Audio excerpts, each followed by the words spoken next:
Halstead. Chapter 1. Winter. The snow was coming down in thick, sticky flakes, but I didn't let it spoil my fun. There were 4 of them. I happened upon them living in a veterinary clinic. Let me explain. Since the pandemic, a little over 2 years ago now, these zombies, whatever you want to call them, have been evolving, in a manner of speaking. I thought they'd eventually die off. I had a long-winded explanation of why and told it to anyone who would listen. Boy, was I wrong. Oh, a lot of them did die, but a lot of them didn't. Somehow they'd started. Well, I don't know if it's the proper word to use, but they began evolving. During the first year, I spotted a couple of them squat down and drink water out of a rain-filled pothole. Up until then, nobody had seen them ingest anything other than living flesh. They'd also stopped decomposing. Instead, their skin was healing, sort of. It wasn't a normal type of healing. The skin turned into a spiderweb of ugly, blackish scars. So they were healing, just not like normal humans. They still smelled awful, like a mixture of rancid meat and baby shit. It didn't stop with their injuries healing. They've begun to communicate with each other. Nothing but grunts and gestures, at least for now. They've started to work together in teams, too, and last but certainly not least, their body mechanics had rejuvenated. They could run now. Oh, they'd never win any Olympic medals. If you can imagine a drunken oaf wearing high heels trying to run, that's kind of what they looked like. But still, if they caught you. And now, in the 3rd year of this apocalypse, I was running into groups of them nesting together. I assumed that nesting was a basic primal need, coupled with the need for their body to rest and recuperate. It was both fascinating and scary. So, on this cold December day, I decided to go out and do some scavenging. I needed to get out. I needed space. Kelly wanted to go, she usually did, but today I told her bluntly she needed to stay at home. She didn't like it, but she didn't object. I'd had yet another dream about Julie and my kids. It put me in a bad mood, and the only thing I wanted at the moment was to be alone. Scavenging. We did it whenever we could. The list of our needs was forever endless. Fuel, ammunition, medicine, toilet paper, food, you name it, we needed it. Scavenging was not an easy endeavor. You had to pick an area, recon it, and then clear the structure of any threats. Only after you'd successfully achieved those objectives could you begin your search. And even then, the rewards were few. Almost all edible products had been eaten within the first month of the outbreak, and that was about 3 years ago. Every once in a while, I'd get lucky and find a sealed container of some type of freeze-dried item, but that was rare. I started out early and drove to an area in South Nashville that I'd been systematically searching. Completely finishing Trousdale Road was my objective today. It was a nice street for scavenging purposes. On one side of the road were residential houses, and the other side was occupied by various commercial and retail businesses. About the time I'd started searching, the snow started. Lightly at first, but it got progressively thicker as the day wore on. I managed to search 6 houses before breaking for lunch, which consisted of some smoked venison and hardtack. I ate in the comfort of my truck. It was deathly quiet, no animal noises, not even wind blowing. The snowfall was muting everything. As I ate, I realized I was looking at a gutted pharmacy that I'd once searched with Julie and Fred. It seemed like so long ago. "I sure miss you guys," I muttered. I sat there for several minutes, thinking about them. At some point I realized I was making myself even more depressed than usual, and shook off the thoughts. Finishing lunch, I wiped my hands and face with a rag and dug out a pair of binoculars from the console. "Let's see if anyone has decided to join me," I muttered again and took a long scan of the area again. It was an ingrained habit now, like a feral animal, always checking my surroundings for any possible threats. The only thing that caught my eye was a veterinary clinic. The glass entry door had been broken out. It wasn't like that the last time I was in this neck of the woods. Curious, I decided to check it out. As I said earlier, those things stink. Get a few of them together and the odor is even more prevalent. That's what it was like when I got to within a few feet of the entrance. There was a big rock laying a couple of feet inside the doorway. Interesting. Who threw that rock? Was it another human survivor scavenging like me?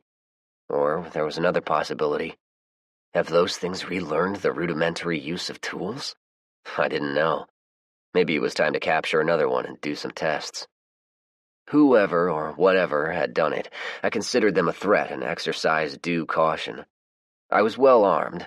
Currently, I had 4 different weapons. I had my trusty Kimber Model 1911 custom carry holstered on my hip. It was a .45 caliber, and since I had limited ammo for it, I only used it when I had to. I had a Mossberg 12-gauge pump shotgun sitting in the passenger seat. I had ample ammo for it, but it was loud. My Marlin Bullpup 22 caliber rifle with subsonic ammunition was my second most favorite. I was pretty accurate with it in ranges under 50 feet, and it barely made any noise. My last weapon was my favorite, my trusty machete, currently sticking out of my backpack. It was no samurai sword, but I'd managed to put a pretty sharp edge on it. I stood at the entrance and took a whiff, trying to estimate how many were inside based on the severity of the odor. There were a few, definitely more than one, but I didn't care. Using the barrel of the bullpup, I tapped on the aluminum doorframe, whistled, and backed up quickly. I didn't have to wait long. 2 of them exited immediately, and after a moment, 2 more filtered out. I shot the first one in the head and then took off running. The others dumbly followed. Outrunning them was pretty easy for me. I was on the track team in high school back when I was a scrawny 16-year-old kid. I was bigger now, but I was still pretty fast. I put some distance between us, about 30 feet always worked for me, stopped and picked off a second one with the rifle before carefully laying it down and retrieving my machete. There were 2 left, both of them women. I used my most enticing come-hither smile to coax them closer. The sound the blade made as I buried it in her neck was very satisfying, almost orgasmic. I had to make sure I severed the spinal cord, otherwise it was a wasted blow. I got the blade free just as the last one came upon me. Whirling in a circle, I torqued the blade completely through the last one's neck, decapitating her. It felt wonderful. Her head rolled off and fell to the ground as I deftly stepped back and admired my handiwork. It was fun, exhilarating, and I found myself smiling. I wonder how many of you nasty things I've killed. The head stared back at me with lifeless black eyes. I started walking back toward the clinic when I heard a snarling noise behind me. Turning quickly, I saw it was the woman with the gash in her neck. She was dirty, rather bloated, maybe from overeating, hell, I didn't know, and wearing a heavily soiled wedding dress that no doubt used to be white.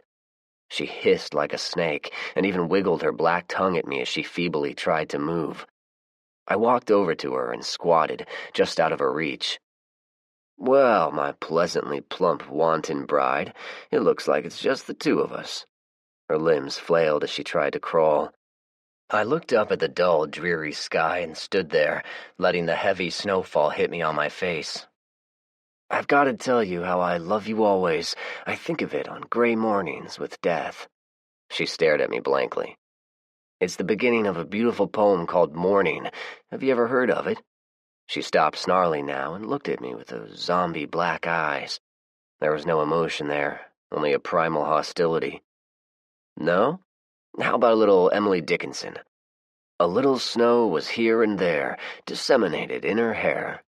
She continued staring, silent with the exception of ragged panting, which caused black goo to spray out of the gash in her neck like a miniature oil well. For some reason, I've always liked her poems. I spotted a rather large diamond ring affixed to her left ring finger. It was grimy and little bits of rotted flesh was stuck to it, but even so, it was still an impressive rock.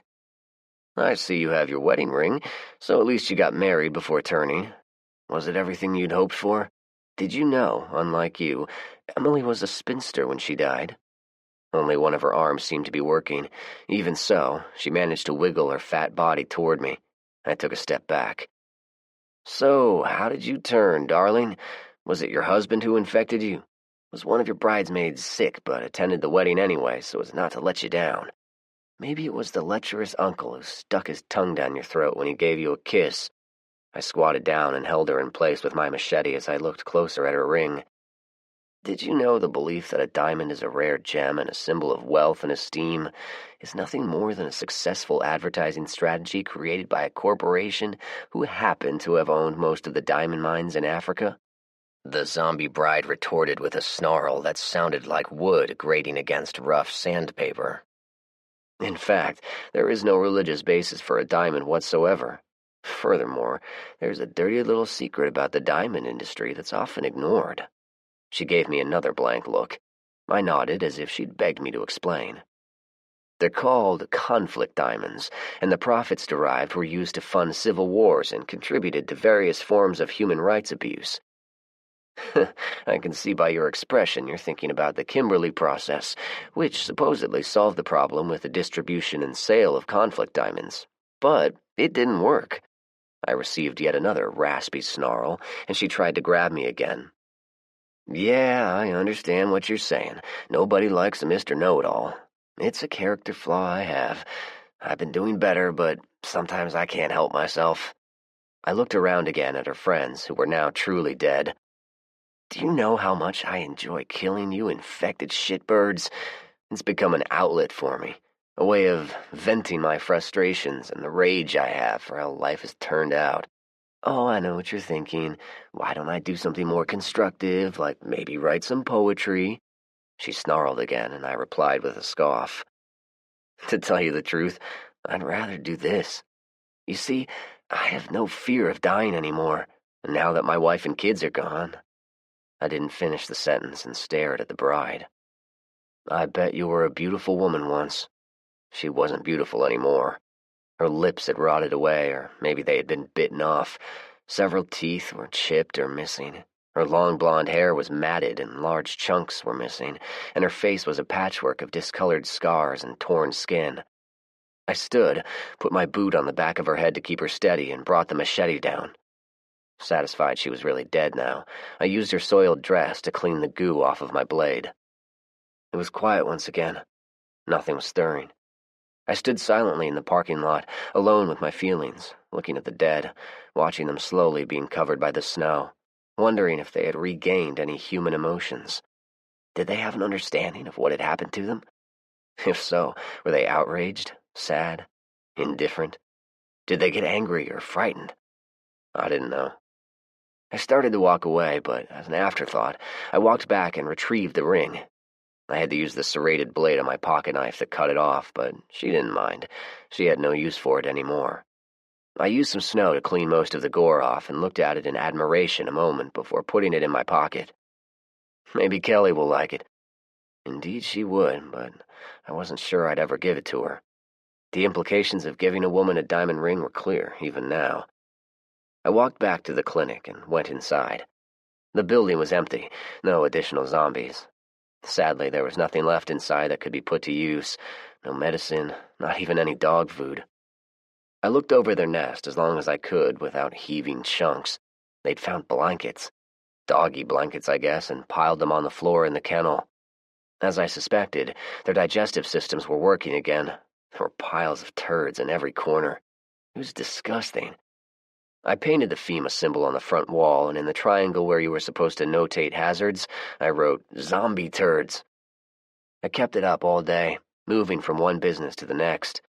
The results weren't remarkable, but I found some stuff we could use, like used rolls of toilet paper, small cakes of soap, a bottle of ibuprofen, but nothing really special.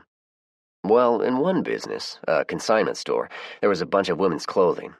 I realized I had no idea what size Kelly wore, made a guess of it, and grabbed a dozen pair of vintage Levi's denim jeans. The snowfall continued throughout the day, and every time I exited a building, my truck had a thick covering. Damn, it's really coming down, I announced, a little too loudly, even if there wasn't anyone around. Admonishing myself, I got back to work. I'd encountered no other zombies, which I guess I should have been thankful for. The last business, a dance studio, yielded an 8-pack of paper towels stored under the sink in the back room, virtually a treasure. I put the rolls in a plastic trash bag before tossing them in the truck and took another look at the sky. It seemed to be a deeper shade of gray than a few minutes ago. "Those roads are going to get worse," I said to nobody as I checked my watch. It was time to head home. I jotted down the locations I'd searched and the results on one of my ever-present notepads. It was a habit of mine. My grandmother once told me that as soon as I learned how to write, I started taking notes. I got teased about it over the years, but for some reason, whenever I wrote something down, it helped me memorize it better. I tossed the notepad onto the passenger seat, and it fell open to some other pages in the front of the pad. Picking it back up, I read it over. They were notes of possible plans of action in order to find my abducted children. I'd read them over dozens of times, adding an idea every time I read them until I couldn't think of anything else. None of them had panned out. I was no closer today of finding them than I was when I first found out they'd been taken. Throwing the notepad to the back seat, I put the truck in drive. Kelly eyed me quizzically when I walked in, trying to gauge my mood, and gave her a tight hug and a kiss. The ring stayed in my pocket, though. "Feeling better?" she asked. "Yeah, thanks for being patient with me." We discussed our day over dinner. I told her about the nest I found, glossed over my killing spree, and showed her the clothes.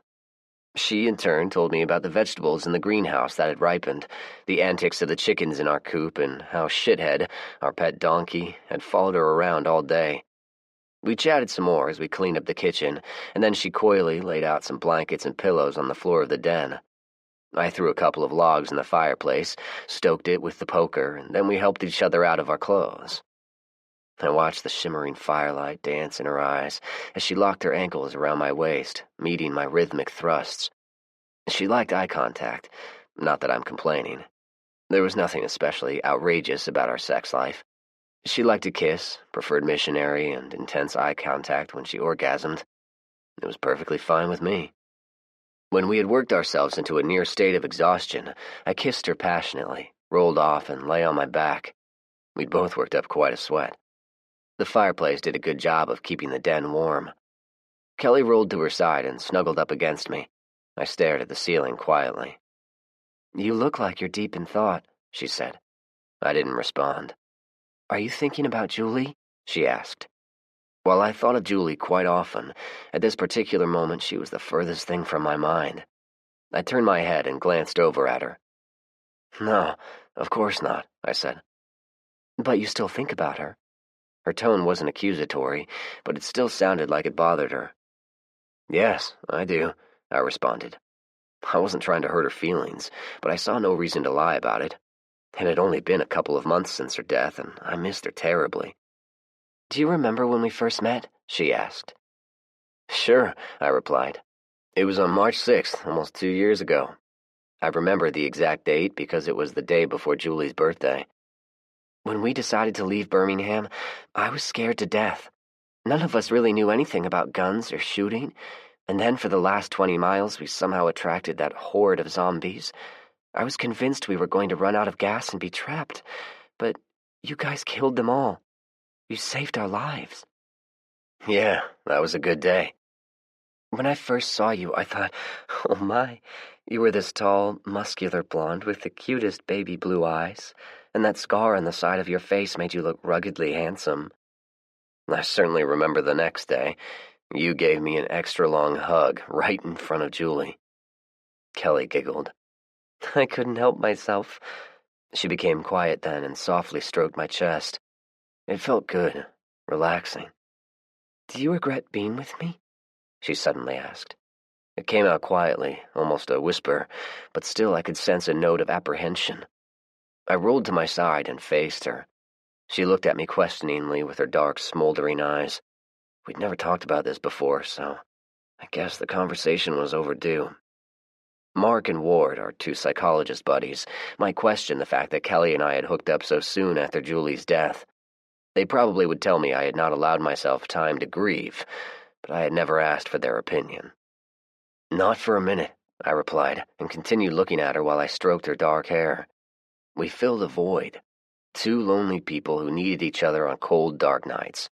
We never discussed the hows and whys of how we became lovers. We simply accepted the inevitability of it. I rolled on my back again and stared at the ceiling, watching the flickering shadows. "I never loved Terry," she said softly. I remembered her brief affair with my friend, Corporal Terry Alexander. He had been hooked up with Andy when she and Terry had their fling. As in all affairs, it didn't turn out so well. "What about your ex-fiancé?" I asked. She shook her head slightly. "I loved him once. I probably would have mourned him a lot more if he hadn't dumped me for another woman back before." That's how we referred to it now. Simply before. We never said before the outbreak or before the world went to hell. Now we simply referred to it as before.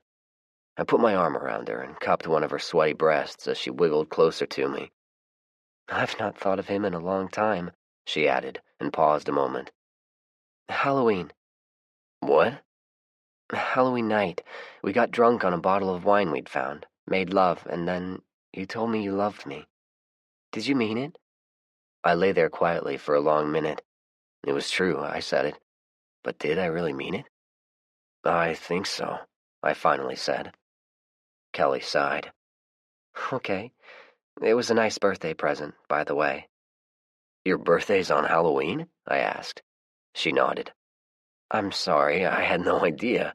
How old are you?" 23.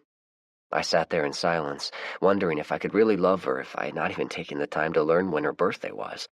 Thankfully, she changed the subject. "So, if you're not thinking of Julie, what are you thinking of?" I got up and walked over to the desk, retrieved a wrinkled piece of paper, and sat back down beside her. She sat up and took it out of my hand. "What is it?" she asked as she looked at the paper. "Do you remember the Marine corporal I told you about? The one who helped me escape?"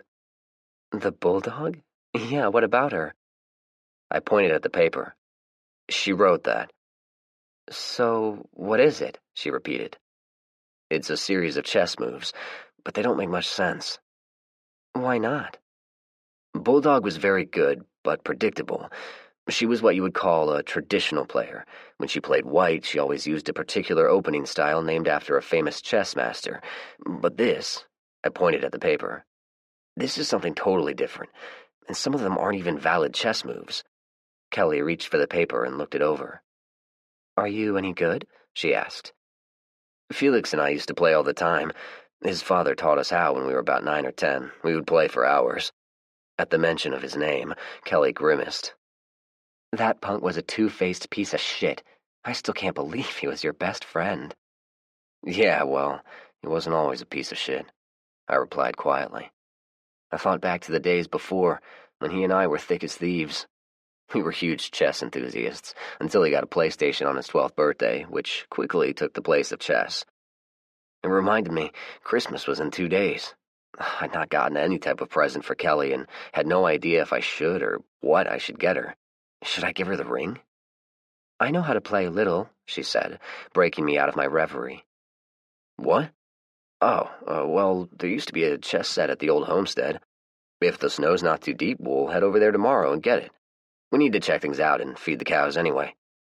"Okay, it leads me to a question." "Fire away." "Those clothes you brought home, while I appreciate the gesture, they aren't my size. Would you be offended if I got a load of Julie's clothes to wear?" she asked. "I mean, I'm maybe an inch taller than her, but I think most of her stuff will fit me." "I don't see why not," I responded noncommittally. I mean, after all, I reasoned, Julie was dead. All of them were dead. Perhaps my kids were dead, too.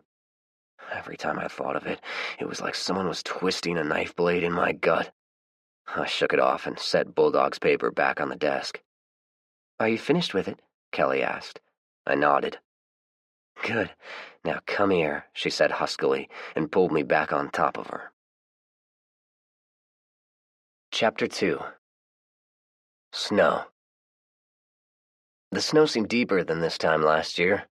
Back before, the only place in Tennessee with regular snowfall in the winter was on the Cumberland Plateau. Nashville usually got only a couple of inches, with a rare year of several inches. When that happened, people freaked out. It virtually shut down the entire city until it melted off. I guess the reduced carbon footprint was the cause.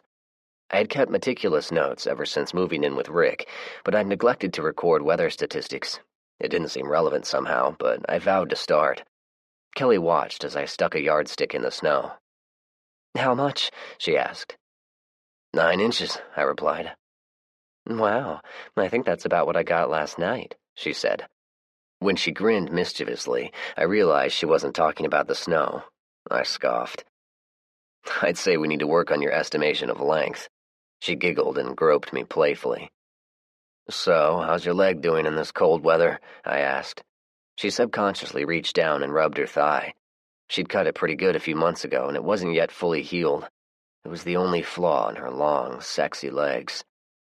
"It's a little stiff," she replied. Okay, why don't you get out of the cold? I'm gonna ski over to the farm. I should be back in about 3 hours. I want to go, Kelly pleaded.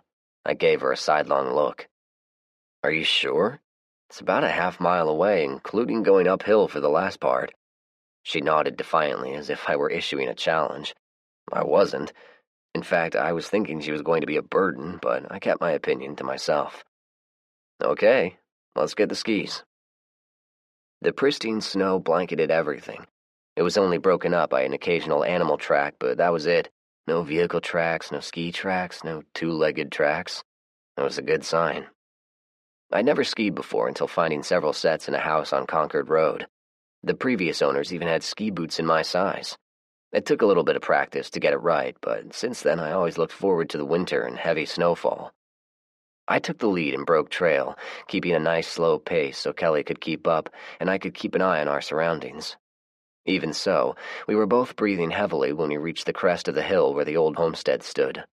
I looked around while we caught our breaths. Kelly had her parka zipped up where it was covering most of her face. She unzipped it, looked around, and gestured at our surroundings. The snow is beautiful, isn't it? She asked. It's so peaceful and serene. Yeah, I answered as I looked at the old homestead. The soldiers had put quite a few bullet holes through the front of it and broke out the windows. I didn't find that aspect peaceful and serene. It was depressing. I pointed at the metal shutters Rick and I had mounted way back when. Why weren't those closed? We never had a chance, Kelly replied. Konya was shot while he was standing right there, she said, pointing to a spot near the front door. She had watched helplessly as Konya was murdered by an unknown sniper, and later watched Terry bleed to death in the barn. I nodded in understanding as I stepped out of the skis and caught her rubbing her thigh. How's it feeling? It's okay, she responded between breaths. Since we'd hooked up, I'd noticed she seldom complained about anything as opposed to Julie, who vented a lot. I'd grown used to it. It certainly helped me figure out what she was thinking, but silence was nice. How about you standing by and keeping watch? I'll check out the house and the barn. She nodded gratefully. The old home was built almost 100 years ago and had withstood the test of time. But when the group of Marines had raided it, they shot it up pretty good, allowing inclement weather to seep in and do her number. I found the chest set easily, put it in my backpack, and looked around. There wasn't anything else of value left. We'd done a thorough job of getting everything moved before the bad weather had set in. I often thought about burning it to the ground, in an attempt to erase the memories that haunted my dreams. The barn was still in reasonably good shape.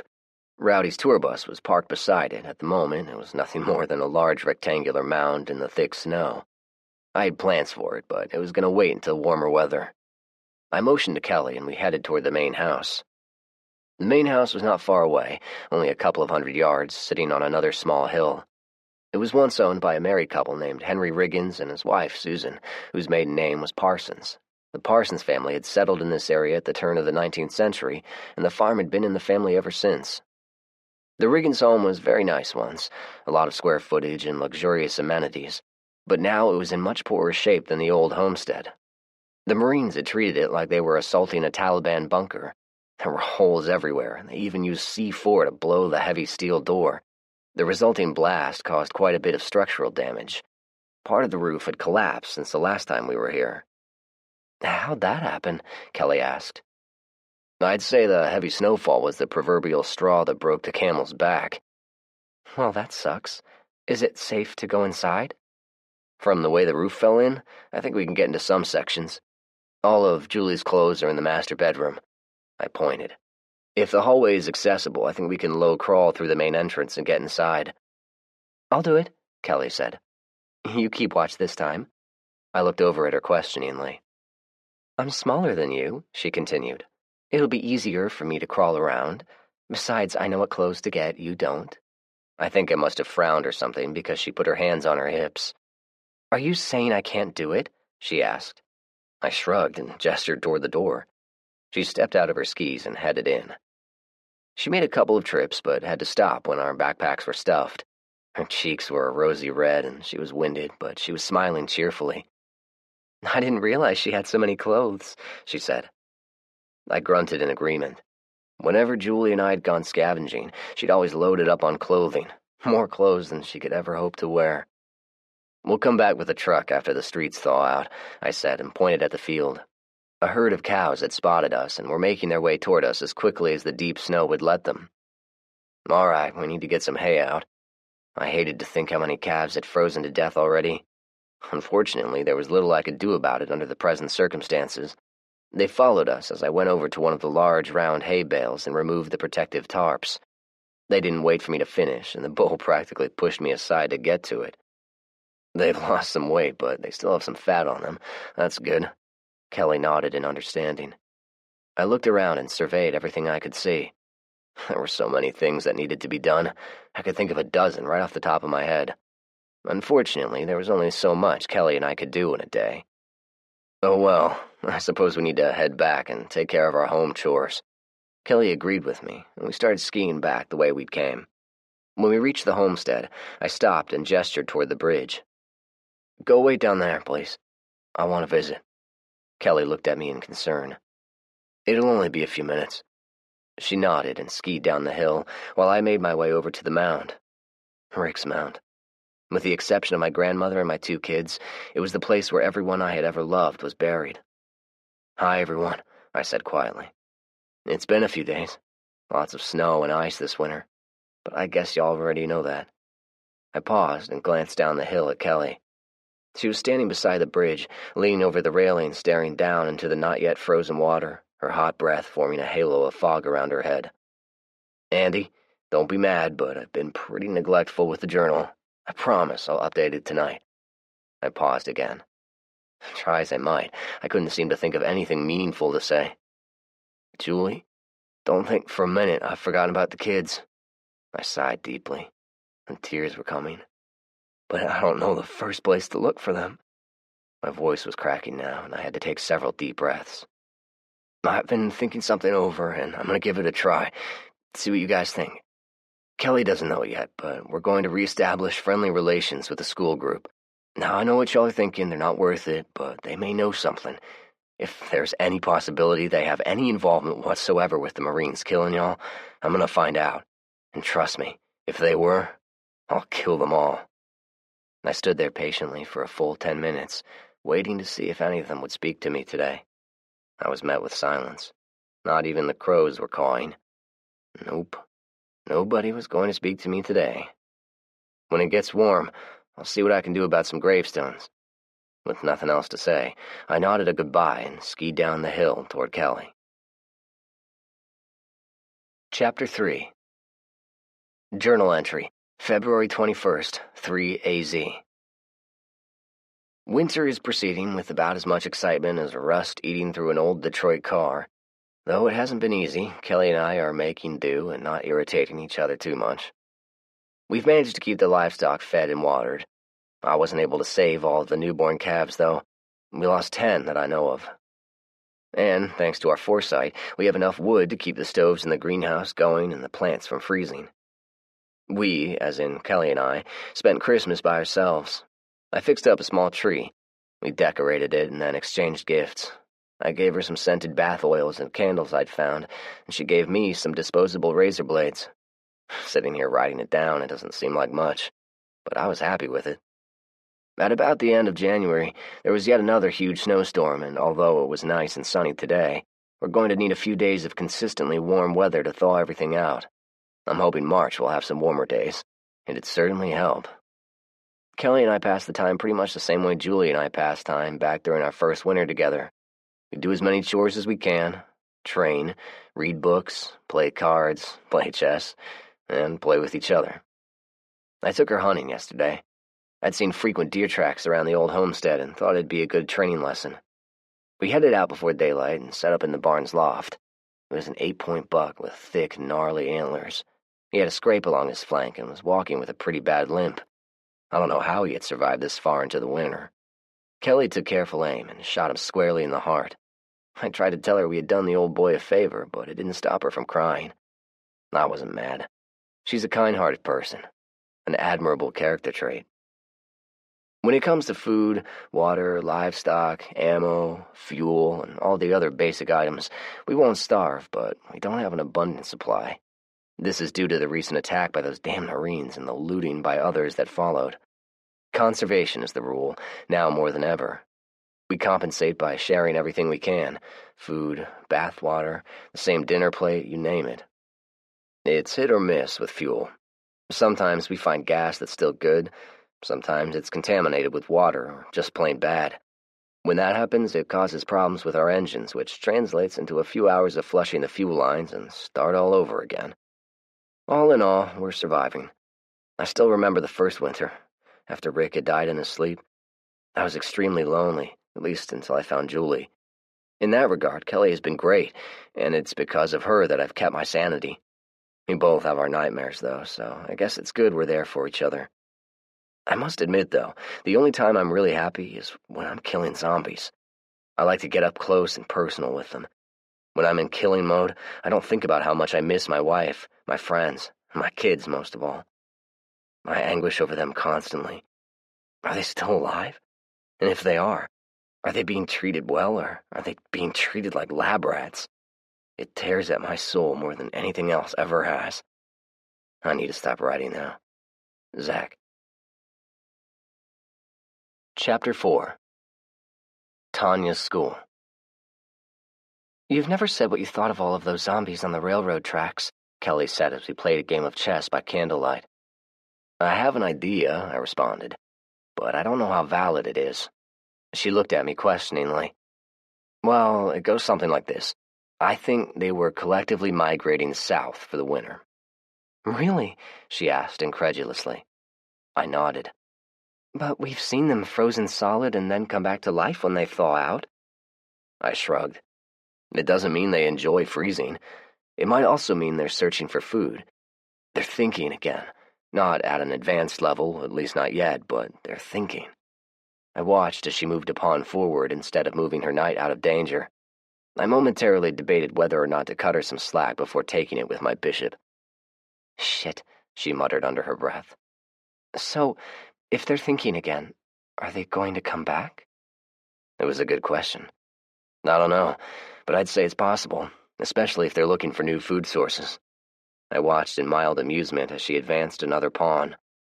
"Why'd you do that?" I asked. "To try to... I'm not sure. To keep your bishop from moving, I think. Was it wrong?" "I'll mate in 3 moves. Do you see it?" Kelly furrowed her brow and stared at the chessboard for a full 5 minutes. "Okay, I think I do," she finally said. "Play it out, then." I watched as she started moving the pieces. "What are we going to do when they come back?" she asked as she moved my queen to the final position and looked up at me, wondering if she had done it correctly. I nodded approvingly. "If you're referring to the zombies, since there are just the 2 of us, whenever we encounter large numbers, we're going to avoid them and run in the opposite direction. We don't have the strength of numbers, nor do we have enough ammunition." I instantly thought about my escapade at the veterinary clinic and chose not to tell her about it. "In the meantime, we're going to have to use what's left of the cold weather to our advantage." "How so?" "We're going to do as much exploring and scavenging as we possibly can. When it warms up, we'll probably have to start restricting our travels and stay close to the farm." She frowned. "What?" I asked. "Oh, I agree, but I hate going into strange houses. We always see the same things: family pets that have starved to death, people who've killed themselves, and zombies, of course." She paused a moment, and I thought she was going to tear up. "I wish we had a dog or a cat," she said sadly and looked at me. "What about everyone at the school?" "Honestly, I'm leery of them." "I guess it's just the 2 of us, then," she said. Her tone was matter-of-fact, but I knew what she was thinking. "You want more social interaction." "I suppose," she said with a sigh. "I mean, yes, I'm not a loner, Zach. I like being around other people." I nodded in understanding. Humans were social creatures, after all. I was the same way at one time, and wondered at what specific point did I stop wanting to be around other people. Those 2 frumpy psychologists would have a heyday exploring the issue, I bet. I reached across the chessboard and caressed her hand. "I think the roads are clear enough to drive on. How about this? After we feed all the critters in the morning, we take a ride. Maybe see if we can find Bo and Penny." Her eyes lit up. "That'd be nice," she said with a smile. "I'd love to see Rhonda and her kids, too," she added. I nodded slowly before responding. Yeah, I'd like to as well, but I'm not so sure how Tanya will greet us. Kelly's smile left her, but she didn't protest. I reset the chessboard. There's only one way to find out, I suppose. We'll go over there tomorrow and test the waters, all right? Kelly's smile returned. I think that'd be nice. She got up and went into the kitchen, returning a moment later with a glass of water. You didn't say anything about the Marines. Do you really think Colonel Coltrane and his people will come back? I nodded. In one respect, I hope they're far, far away. That would negate them coming back to look for me. And me, Kelly added. I shook my head. They think they killed everyone else, including you. So, if they come back, it'll either be to take me prisoner again or kill me outright. We have to be cautious. I may be immune, but I sincerely doubted they'd let me live after everything that had happened. And if they found out about Kelly, it was possible they'd kill her merely on general principle. She nodded thoughtfully as she mulled over what I said and looked at me. If they're far away, that means that the chances of ever seeing my kids again are pretty remote, I finished. She nodded slightly. Yeah, I think about it constantly, just in case you're wondering. I know, she said quietly. I didn't mean to bring it up. I'm sorry. Don't be, I replied. One day something is going to happen. I'll have an epiphany and I'll figure out how to get my kids back. We'll figure out how to get them back, she admonished. I offered a smile. You got that right. All right, I said, changing the subject. Final game of the night. I'm going to be black and play without bishops. Let's see how you do. No, let's make a wager on it. What kind of wager? She asked. How about the winner gets to have their way with the loser, I said as I eyed her. This brought another smile to her face, which is what I was hoping for. Kelly drove, allowing me to keep watch, and she slowed to a crawl as we neared the school. The fencing was supplemented with additional strands of barbed wire, and it looked like they were starting to build a wall, which was a good sign. I directed her to stop when she turned in the entrance. The gate was standing open. So much for the reinforced fencing. Kelly pointed. What is that? I looked at what she was pointing at and nodded in understanding. They had found a large boiler somewhere and relocated it to the side of the building. There were various weld patches, pipes leading to and from it, and a large, partially enclosed fire pit was under it. Fog was emanating from around the boiler, and the smokestack from the fire pit had a thick plume rising in the air. Well, I'll be. Looks like they've put together a steam-powered heating system. Damn, that's impressive, I admitted. Should we go in? She asked. I'm not sure. I would have thought they'd at least have a guard on duty, I said, shaking my head in disapproval. Kelly suddenly gave a short gasp as the door to the bus suddenly opened and a man peered out. I guess he's the guard. Boy, nothing can get past him, I quipped sarcastically and gave him a half-hearted wave. He nodded, stepped out of the bus and stretched. He was a rather homely-looking man, perhaps in his early 30s, but already starting to look older than his years. He sported a long beard with wisps of gray starting to peek out, and even longer hair of the same color scheme tied in a ponytail and sticking out of a farmer's hat. My immediate thought was that I was going to get Kelly to give me a trim as soon as we got home. He was wearing a heavy canvas duster, which made it hard to judge his size, but I guessed him to be rather bony. Good morning, I said when he walked up to our truck. Good morning, he replied. You two must be Zach and Kelly. I nodded and stuck my hand out through the open window. I've seen you before, but we've never officially met. He offered his left hand, and when he did so, the rifle that was slung over his right shoulder slipped off and fell to the asphalt with a disturbing clank. Gosh dang it, he muttered, set the rifle against the door of my truck, and then offered his hand again. My name's Floyd. He gestured at his right hand, which was tucked into his jacket pocket. Excuse the handshake. I injured my right arm a while back, and it doesn't work so good anymore. How's everything going, Floyd? Not too bad, he said, and looked around before continuing in a lower voice. Tanya is a slave driver, but I must admit we've made some really good improvements around here. Are you guys coming to visit? I paused a moment before answering. Kelly really wants to see Rhonda, but I think given the current situation with Tanya, I'll hang outside here with you. Floyd grunted. Yeah, I've heard the story. Tanya's pretty opinionated, that's for sure. He looked back at the school. How about this? I'll go check with her and see what she has to say." "Well, I appreciate that, Floyd." "Sure, I'll be right back." He watched in silence as he walked into the school. "What?" Kelly asked. "You've got that look of scorn on your face." "He left his guard post," I said disdainfully and pointed at the open bus door. "Hell, he even left his rifle.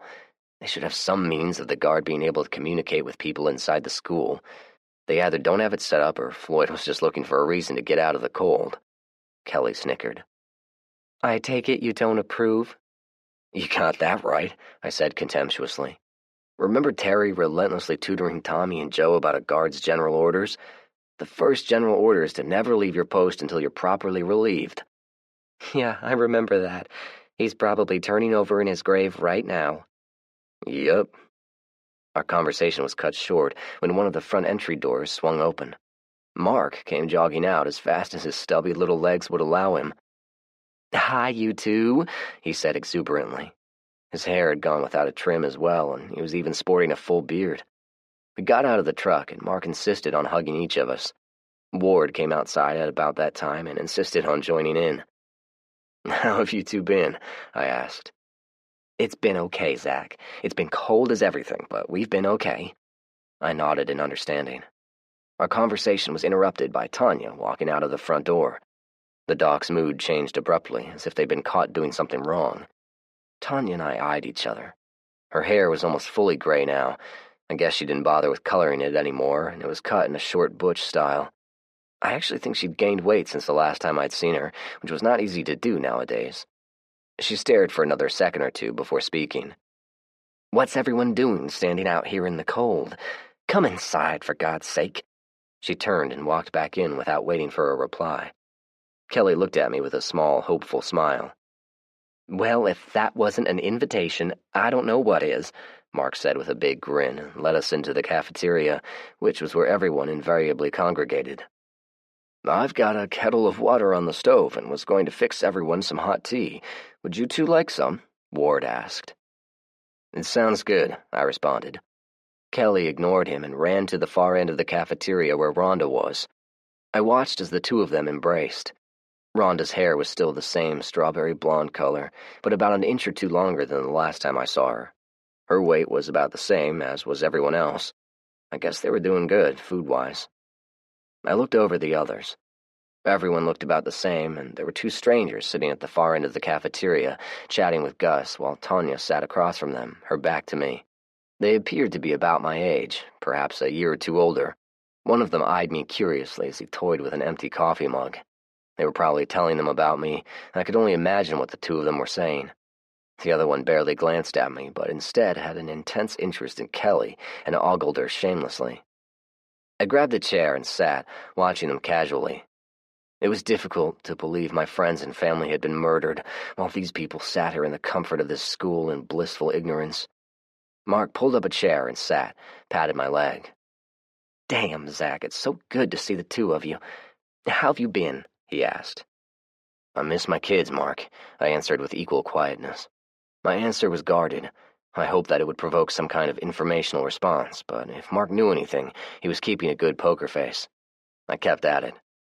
"But otherwise, we've done okay. I've got a lot of hard work ahead of me when the weather warms up. Those people just about destroyed everything." Ward hurried in with a tray of cups filled with steaming tea. I nodded in thanks and took a couple of sips before continuing. "You know, I'm somewhat surprised those goons didn't pay you guys a visit as well."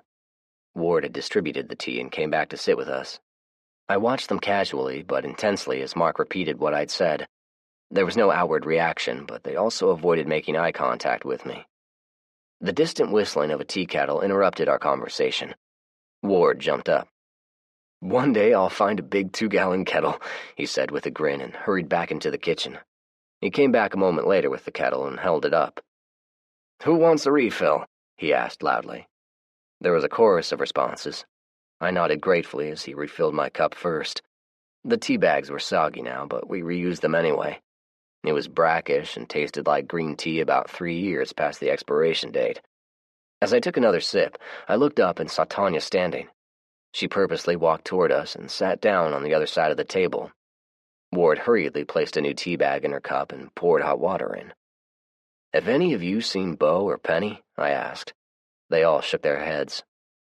"Ward and I went down to the horse farm just before the first snowfall," Mark said. "But nobody was around." "What about Johnny and his crew?" My question drew some sidelong looks. Johnny was friends with Chet. Unfortunately, Chet and several other people were killed when their tanker truck overturned and exploded during a fuel run. The ones who were left, Johnny and two of his friends, were an unlikable sort, and everyone generally avoided them. "I saw them driving down Franklin Road back in November," Tanya said. "But I don't think they're living in that big old house anymore. They certainly didn't bother to stop and chat." "We went by there yesterday," Mark said. "Nobody answered our knocks, but we didn't go inside." "There was a grave in the backyard," Ward added. "We couldn't tell how long it had been there, but it wasn't there in November." I nodded in silence and sipped my tea, casually wondering which one of them had died. "Oh, I almost forgot," I said, looking at Tanya. "A while back, Benny loaned me a couple of books. I've got them in the truck and figured you'd like to have them back. I'll bring them in before we leave." Tanya was looking right at me when I said it, but she didn't acknowledge it. Oh well, I'll give the books to their guard, if he was awake. She broke her attention from me and looked down at the far end of the cafeteria where Kelly was. She was playing with the little girls and laughing happily. "It looks like they're all happy to see each other," she observed. "Those kids have really grown," I commented, which of course made me start thinking about my children. Tanya stood abruptly. "Walk with me, Zach. I'd like to show you some of the improvements we've made." "Sure." I stood and followed her toward the kitchen. She pointed at one of the kitchen's ovens. "That doesn't look like a commercial gas oven," I commented. "We yanked it out, and I made a wood-burning one out of scrap steel," she said, and continued pointing out things as we walked. They had indeed made several improvements. They had two latrines, male and female, which had been reworked for post-apocalyptic use, as were a lot of other small things, like sand buckets hanging on the wall every 20 feet or so, which I assumed were fire buckets. They had heavy tarps hanging over windows for blackout purposes. There were even candle holders here and there with crayons stuck in them. "Those things burn just like candles, and we have hundreds of them," she commented. We eventually made our way outside. Tanya pointed out a new greenhouse and chicken coop. "We finished those before all of the snow, and then we got this." She walked over to the boiler. "As you can see, we diverted the creek over here so we have a water source close by. The boiler converts water to steam, which serves to heat the entire school. I have plans of making it a power source as well." "Very impressive," I said, and meant it. "We've still a long way to go, but I think you have to admit we've made considerable progress. I'd like to have running water throughout. Perhaps this summer we can make it happen." I nodded in understanding. She went on to explain how they found the boiler and the effort it took to load it up and haul it back. "I'd like to make a few more modifications, but I think we've done a decent job. What do you think?" she asked and eyed me expectantly. "I must agree, you guys have done a lot." She nodded at a compliment and turned back toward the boiler. I watched her as she checked the gauges, clucked her tongue, and opened the firebox door. "That damned Floyd let the temperature drop again," she quipped stiffly as she threw in a couple of logs. She shut the door, rubbed her hands together, and continued to stare at the firebox. I withheld comment about the stack of unseasoned green wood lying on the ground nearby. Tanya turned toward me. "It's time the two of us talked, don't you think?" she said. I eyed her suspiciously. She was right. We needed to clear the air. Whether or not it ended with me cutting her throat was still undecided. She had a revolver holstered on her waist, but I was sure if she tried to go for it, I could get to her first. She turned toward me, casually but deliberately. "I still hold you responsible for my little brother's death," she declared. "Yes, I know." I made steady eye contact in an attempt to figure out what she was thinking, but she was showing no emotion. I decided to stir the pot a little. "So, tell me, Tanya, if we came to you and Benny first and presented you with the facts, what exactly would you have done?" "We would have dealt with it," she said after a long pause. "What does that mean, exactly?" I pressed. "Be more specific." I waited for her to answer, but her only response was to break eye contact for a moment and recheck the gauges on the boiler. "I'm going to speculate here. If we had come to you first, You would have probably given him a good scolding with a few empty threats, and that would have been the extent of it. Eventually, he would have found someone else to rape, torture, and murder. You know it, and I know it." She continued, staring pointedly at me for a long moment before speaking. "I'm not saying you're wrong, but it was wrong of all of you to exclude me from the decision-making process which ended in his death." I nodded in mock understanding. The truth was, I didn't give a shit what she thought about it. Her brother was an evil piece of trash and deserved what Fred did to him. I thought that was the end of it, but she continued, pressing the issue. "I'd like to ask you something. Are you to be held to the same standard that you and Fred held my little brother to?" "I've never raped anyone," I responded quickly, icily. "Oh, I believe that. But you've killed. You've killed more people than Anthony, I'm betting. And if someone threatens or brings harm to my loved ones, I'll kill again," I responded in a deeper tone. I felt myself clenching my teeth. "But comparing me to your little brother, a piece of shit psychopath, is out of line. I consider it an insult." "Oh, you do?" she retorted. I didn't bother responding. Instead, I stared at her hard, my hand edging closer to the lock-blade knife in my pants pocket. "All right, point taken," she finally conceded. I could have said more, much more, but as far as I was concerned, what was done was done. Besides, I had an ulterior motive for even socializing with these people, and it wouldn't do any good to get into a confrontation with her, at least not yet.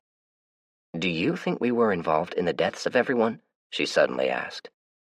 "I hope that you weren't," I responded quietly. If I knew for a certainty they were, I was most assuredly going to retaliate. I wondered if she sensed it. "We didn't," she responded pointedly. "You know there was no way we could have stopped them, even if we knew what that damned colonel was up to, right?" I didn't answer. Tanya took a deep breath. "When we found out what had happened, we were all devastated. If we had tried to stop them, they would have killed all of us. No doubt in my mind they would have killed us." I slowly nodded. She was right. I didn't want her to be right. For some reason, I wanted her and the rest of them to be culpable, and I wasn't sure why. Maybe I'd talk it over with Kelly. "What happened to Benny?" I asked her with the same suddenness. Her mouth tightened. "Zombies got him when we were searching for the boiler." That was it. No other explanation. I didn't push it. I liked Benny, but I had other things on my mind. "I want to make something else clear," she said, breaking me out of reverie. "Yes?" "The school is mine," she asserted. I arched an eyebrow. "I know you started the plan, but I've taken it and developed it. Even you have to admit that much." In fact, I didn't want to admit it at all. They were homeless when we allowed them to live here, and that little fact seemed to have been lost in history. But what was I going to do? Tell them it's mine and they had to leave? The truth was, I didn't need the school, and I was pretty sure I didn't need them. "Fair enough," I replied. She folded her arms as if she'd just made a significant conquest. "While we're making things clear, perhaps there are some things I need to make clear as well," I said. Her expression was wary now, suspicious. "I have roughly 1,500 acres which belong to me.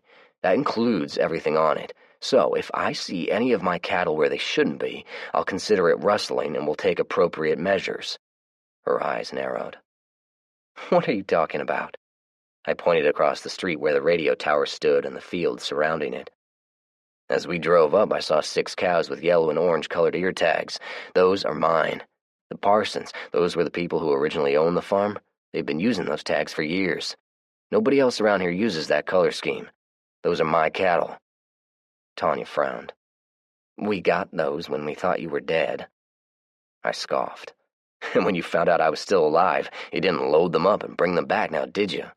Tanya stared out across the street. "We need those cows," she quipped, as if that were a satisfactory explanation. "Tanya, you are a very intelligent, driven woman. I admire that. Hell, I wish we were friends. I could learn a lot from you. You want to establish boundaries. I get it," I said. "But it's a two-way street." I pointed again. "Don't encroach on my boundaries again, or there will be consequences." She looked at me icily. I returned her stare. "I don't think I need to spell it out. You know what I'm capable of." I paused a moment. "So, do you have anything worthy to trade for them, or should I load them up and take them back home with me?" Tanya suddenly broke out into a chuckle. I'm sure I can come up with something. If I may ask, how in the hell are you and Kelly going to be able to manage 1,500 acres on your own? I can handle it, I retorted. Tanya chuckled again. I suppose you can at that. None of the horses have blankets on, Kelly observed. After leaving the school, we drove down to the once magnificent horse farm located at the Franklin Pike intersection. They're going to freeze to death. It's a common misconception that horses need blankets in the winter. As long as you let them grow their winter coats, they're fine. I gestured at the horses and counted 28 of them. They've got nice thick coats, but there used to be over 100 horses out there. I don't see anywhere near that number. Let's go take a look. The horse stalls were open, but they'd not been mucked in quite some time. On the other hand, all of the tack and saddles had been neatly stored. I loaded up some of it. Are you going to take any of the horses? I shook my head. We could use a few, she said. Yeah, we'll pick up a couple more later, but not right now. I looked around the barn. There were a few farm tools I could use, but held off and instead spotted a trailer. I pointed at it. I've been toying with an idea having to do with golf cart batteries, and that trailer will come in handy for hauling them. We'll come back for it later. Right now, let's see if we can find Bo and Penny. We headed back down Franklin Pike, and I soon took a series of side roads. Where are we going? Kelly asked. Bo's house, I replied. I thought he lived at the horse farm, she asked with a small amount of confusion in her tone. He did, but he also had a small farm in a community called Duplex. Duplex? Yeah, I've no idea why it was named that, but for obvious reasons, he didn't tell anybody where it is. We made it there 20 minutes later. The entrance to his home was a long, winding gravel driveway that had sections washed out. It was a bumpy ride. I stopped a decent distance away from the house and tapped on the horn. There was no response from the house. It's not looking too good, Kelly said apprehensively. I nodded. All right, let's clear the house. She started to open the truck door, but I stopped her. If they're in there, they might have gotten attacked or something. If they've turned, you can't hesitate, okay? She nodded nervously and exited the truck. It was a small house, and we cleared it easily. There was nobody home. You're becoming pretty good at this stuff, I commented. Kelly looked at me. Really? Yeah, much better than the first time when we went into Cool Springs Mall. That means a lot, coming from you, she said with a heartwarming smile. I must admit, I was scared to death that day. I thought at any minute I was going to hurl chunks, but you made me feel safe. She smiled, and I grunted. All right, enough mushy stuff. She nudged me as I looked around. Someone's been living here. Did you see the bedroom in back? Kelly asked. I frowned, not knowing what she was pointing out. Oh, Zach, how short your memory is. Didn't you see the changing table in the crib? I straightened in realization. Yeah, Penny's given birth. She waved a hand around. But it looks like they're gone now. Where in the world did they go? I sighed. I've no idea. They've bugged out, but I've no idea why or where they went. This is weird. We searched the house thoroughly for any clue that might have let us know what was going on with them. We found nothing. What do you think? She asked. Well, the house is spotlessly clean, and it's been prepped for winter. The water pipes have been drained, and there's even some antifreeze in the toilet bowl. Yeah, and there's no food, not even any rotting food. Kelly looked around. I think they plan on coming back someday, but where the hell did they go? It was the question of the day, and we had no answer. Why don't we leave a note? Kelly suggested. It was better than nothing. I wrote a couple of sentences, but Kelly felt my brevity was inadequate and added several more paragraphs. Thinking of nothing else, we secured the house and headed home. Chapter 5. Batteries. The cart barn was kind of inappropriately named. It was actually the ground floor of a private country club located on Franklin Pike. It had 2 commercial steel roll-up garage doors, but no windows. When we popped one of the doors open, 2 infected things lunged out at us. I backed up quickly, drew my sidearm, and made short work of them. Golfers, I grumbled sarcastically. Kelly giggled, and Floyd looked at me with surprise. You're mighty quick with that gun. I had a good teacher. He nodded in admiration and peered inside cautiously. You must be talking about that gunslinger friend of yours. Ward talks about him all the time. Yeah, that was Fred. He was quick as lightning. I wish he hadn't have mentioned him. I missed Fred almost as much as I missed Julie. He and Rick had profound impacts on my life, and they were both long gone. Thankfully, he changed the subject. It's dark as all get out in there, he observed. He was right. There was absolutely no ambient lighting. Yeah, this isn't going to be easy. Just because we've made a bunch of noise out here, it doesn't mean these two are the only ones left. I used my flashlight and shone it inside. The garage was full of golf carts, neatly parked and plugged into their individual chargers. It was a good sign. If I was correct, the batteries had been all charged up back before. All right, you two. This is going to be a slow, tedious process. I looked at Floyd. I'm thinking Kelly stands watch out here and the two of us clear this place out. I'm behind you all the way, Floyd said with a straight face. Yeah, fine, just don't shoot me in the ass by accident, I replied. Kelly will take it very personally. It took us over an hour to clear every nook and cranny. It was time-consuming and took a lot of energy, so afterward we took a lunch break consisting of a couple of cans of pork and beans. Floyd, tell us a little bit about yourself, I suggested. He shrugged as he wolfed down some beans. Well, it's a typical story, I guess you'd say. I wasn't married and didn't have no kids, but I came from a large family. We all lived in Marshall County on the family farm. My big brother was a decorated veteran of Desert Storm. When he came home, he took over his father-in-law's car dealership in Shelbyville. Some of the family worked there, and the rest of us ran the farm. He ate some more, and his face darkened. All of them are gone. Some of them got sick and died. Some of them got sick and turned into them zombies. My brother did the deed and killed all of them, but then he got infected somehow, and I had to kill him. Finishing his lunch, he leaned back against the rock wall lining the cart path. A slight breeze was blowing from the west, and the sun was bright in the sky now. It was pleasant, but still cool enough to require a light jacket. So I was making a go of it by myself. You didn't have a wife or a sweetheart? Kelly asked. Floyd shook his head. There were a couple of gals here and there, but nothing special.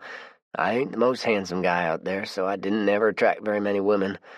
Anyway, back this last spring, I'm working a field with a disc harrow and got too close to a utility pole. I caught a guide wire and it somehow got wrapped around me in the tractor and trapped my arm. I got the tractor stopped, but damned if I could work my arm out of the cable. It was tighter than Dick's hat band and had cut the circulation off. I sat there for about 7 or 8 hours, totally helpless. It was getting dark, and I was getting scared. Then God smiled upon me, I guess. The pole finally snapped in two, and it gave me enough slack to get my arm out. But the damage was done. He motioned at his right arm. I can wiggle it a little bit and flex my fingers a little, but it doesn't work no more. That must have been rough, Kelly said sadly. Floyd nodded ruefully. Yeah, you might say that. If that wasn't bad enough, my dog died during all of it. He was my buddy, and all I had left in the world. I was pretty depressed and convinced myself I wasn't going to be able to survive on my own with only one arm. I'd heard those radio transmissions a few times and made a decision. I loaded up, hopped in my car, and made my way to the school. He chuckled. That Tanya, she can be a real bitch, but I gotta say, she's probably the smartest woman I've ever met. He paused a moment and cleared his throat. They've told me some stories about Tanya's little brother, but I'd like to hear it from the horse's mouth, if you don't mind. I told him the entire story while we worked. The batteries were big and heavy, and with Floyd's bad arm, I did most of the lifting and loading. Kelly kept watch with a pair of binoculars. So, he was a real-life serial killer? Floyd asked when I was finished with the story. Yep. Damn, he said in quiet amazement. I looked over the trailer. Well, Floyd, I don't think we can load up any more batteries without the tires bursting. I'd say you're right. What are you going to do with all them things? He asked as I began tightening down the loading straps. I'm going to hook them up to a solar energy setup we have and increase our power storage. Floyd looked at me in wonder, like I was talking about alchemy or something just as magical. You can do that? He asked. I nodded. Floyd slapped his thigh. You're something else, Zach. I'm a survivor, Floyd, I said. Just like you. You was just 16 when all this stuff started, right? I nodded. Well, how in the hell did a teenage kid all by himself manage to survive? I smiled. Well, it all started with that same teenage kid and a man named Rick Sanders. I spent the next hour regaling the two of them with stories about my friend, Rick. We laughed together at Rick's antics, and even Floyd messed it up a bit when I told of how he died. I would have been right proud to have known him, I believe, he said. I think he would have liked you as well. We sat there, enjoying the sunshine, talking about life. We had a good view of a portion of the golf course, and there were several horses grazing. I chuckled and pointed. Well, I'll be. Those are Beau's horses. At least now we know they haven't been eaten. After a while, I looked at my watch and suggested heading back when Floyd suddenly frowned. What's wrong? Kelly asked. Well, Floyd replied haltingly. Tanya told me if I was going to skip out on the day's chores, I shouldn't come back home empty-handed. She's likely to give me all kinds of grief. I sympathized and thought it over. Kelly piped up. Why don't we go check out the kitchen in this place? I bet they have some expensive commercial cookware. The pots and pans at the school look like they've seen better days. I looked over at Kelly and then at Floyd. His face lit up in hopeful expectation. As soon as I popped open the front door, we were greeted by 7 of the stinkers. They stumbled over each other in their effort to get to us, which made it easy. I shot 3 of them before Floyd got a shot. He had trouble reloading, and Kelly helped him out while I took a closer look at the ones we'd just killed. Any differences? Kelly asked. Not really. They used to look emaciated, like they hadn't eaten anything in a while. There were 2 more in the cooler, along with a corpse that appeared to have been chewed on extensively. I guess when they turned, their brain couldn't figure out how to open the door, Floyd remarked. He was probably right on the money. It was an inconsequential bit of information, but I was still going to jot it down when I got home. You know, I'm glad we're interacting with the school people again, Kelly said. We were lying under the blankets in front of the fireplace. It had become our favorite nocturnal spot. There's something I need to tell you, I replied after a moment. I felt Kelly's head move and sensed her staring at me. I told her of my suspicions. She listened in silence as I explained everything. She analyzed it, probed me with questions, analyzed some more, and finally shook her head. I don't know, Zach, she said. I mean, all you have right now is a gut feeling, but nothing concrete. True, and that's why I want to find out the truth. Why didn't you tell me sooner? She asked. I didn't want you to slip up and say something unintentionally, I explained. Tanya would figure it out in a second. You underestimate me, Zach, she said with a huff. I agreed by snuggling closer to her. You're right. I do underestimate you. I'm glad you're finally seeing that. There was a smugness in her tone which caused me to chuckle. I should have seen it sooner. There are a lot of things I should have seen sooner. I kissed her for emphasis. It seemed to have the right effect. So, what do you want me to do? She asked. I think Rhonda may be the key, I said. She's a good-hearted person, like you. When you think the time is right, ask her about it. I think she'll tell you the truth. I'm not so sure, she responded. Why do you say that? After talking with her, I found out she and Tanya have become quite close. Since her little brother and daughter-in-law are dead, Rhonda has become somewhat of a surrogate daughter to her. I think I'd have a better shot with Floyd. I frowned. Why do you say that? You've seen the way he's been ogling me. In fact, I had. I debated on whether or not to have a little talk with him about it, but decided it was harmless and ignored it. So you're suggesting that if you do a little flirting with Floyd, he'll tell you all of his secrets? I asked. Kelly chuckled. Yep, men are like that. She made a good point. Chapter 6. Strangers. I had no idea who they were, but they were sitting in the middle of Murfreesboro Pike near an old abandoned amphitheater. We'd apparently spotted each other at the same time, because the driver reacted the exact same way I did. He stopped and waited. Kelly was in the passenger seat, eyeing them with a compact pair of binoculars. We were well into the first week of March, and were still waking up to cold mornings. Although we had a warm spell toward the end of February, which gave most of the roads a good thaw, it was cold this morning. The thermometer read 20 degrees when I fed the cows, so Kelly and I opted to take advantage and go on a scavenging mission. Rule number 5, the cold slows them down, still held true. Interesting, Kelly remarked. I glanced over. How so? Their SUV is clean and even looks like it has a fresh coat of wax. He's got some oversized tires on it, too. I bet it's a 4-wheel drive. Okay, how about the people? I only see 2 of them, a man and a woman. She continued staring. I'd say they're in their 20s, and maybe Hispanic. She dropped the binoculars and frowned. Or maybe something else, I'm not sure. I grunted in acknowledgement. They were about 200 yards from us, well within range. Is either of them pointing a rifle at us? I asked. I already knew the answer, but I wanted her to start thinking tactically under situations like this one. Nope, I don't see any guns. The passenger is looking at us with binoculars. I don't see their breath, so they have the heater running and the windows rolled up. I nodded silently in surprised acknowledgement. That was something I hadn't noticed, and it was a pretty good observation. The fact that they had their windows closed meant they were limiting their sense of sound. Not a big deal back a few years ago, but now it was unwise. I looked at her in admiration. I probably should have praised her or something, but for some reason I didn't. What do you want to do? She asked. I put the truck into drive. We're not here to make friends, I said gruffly. We're going to avoid them and move on. Kelly continued watching them as I turned down a side street into a subdivision. I made a series of turns, entered a driveway, and cut across a couple of backyards. They started to follow us, but I don't see them anymore, she said. I gave a curt nod. Feeling confident we had lost them, I crisscrossed through various subdivisions and started looking for houses or businesses that might yield something of value. These neighborhoods are all beginning to look the same, Kelly said, and gestured around at the subdivision we were currently in. It's amazing how things can change in just a couple of years. I agreed. The yards were no longer plush with thick, fescue grass. They were mostly a mixture of weeds with lots of dead patches and the telltale signs of mole infestation. Broken tree limbs and trash was everywhere. Windows were broken out. Cars were wrecked or vandalized. And there were a lot of houses that were now nothing more than burned-out remains.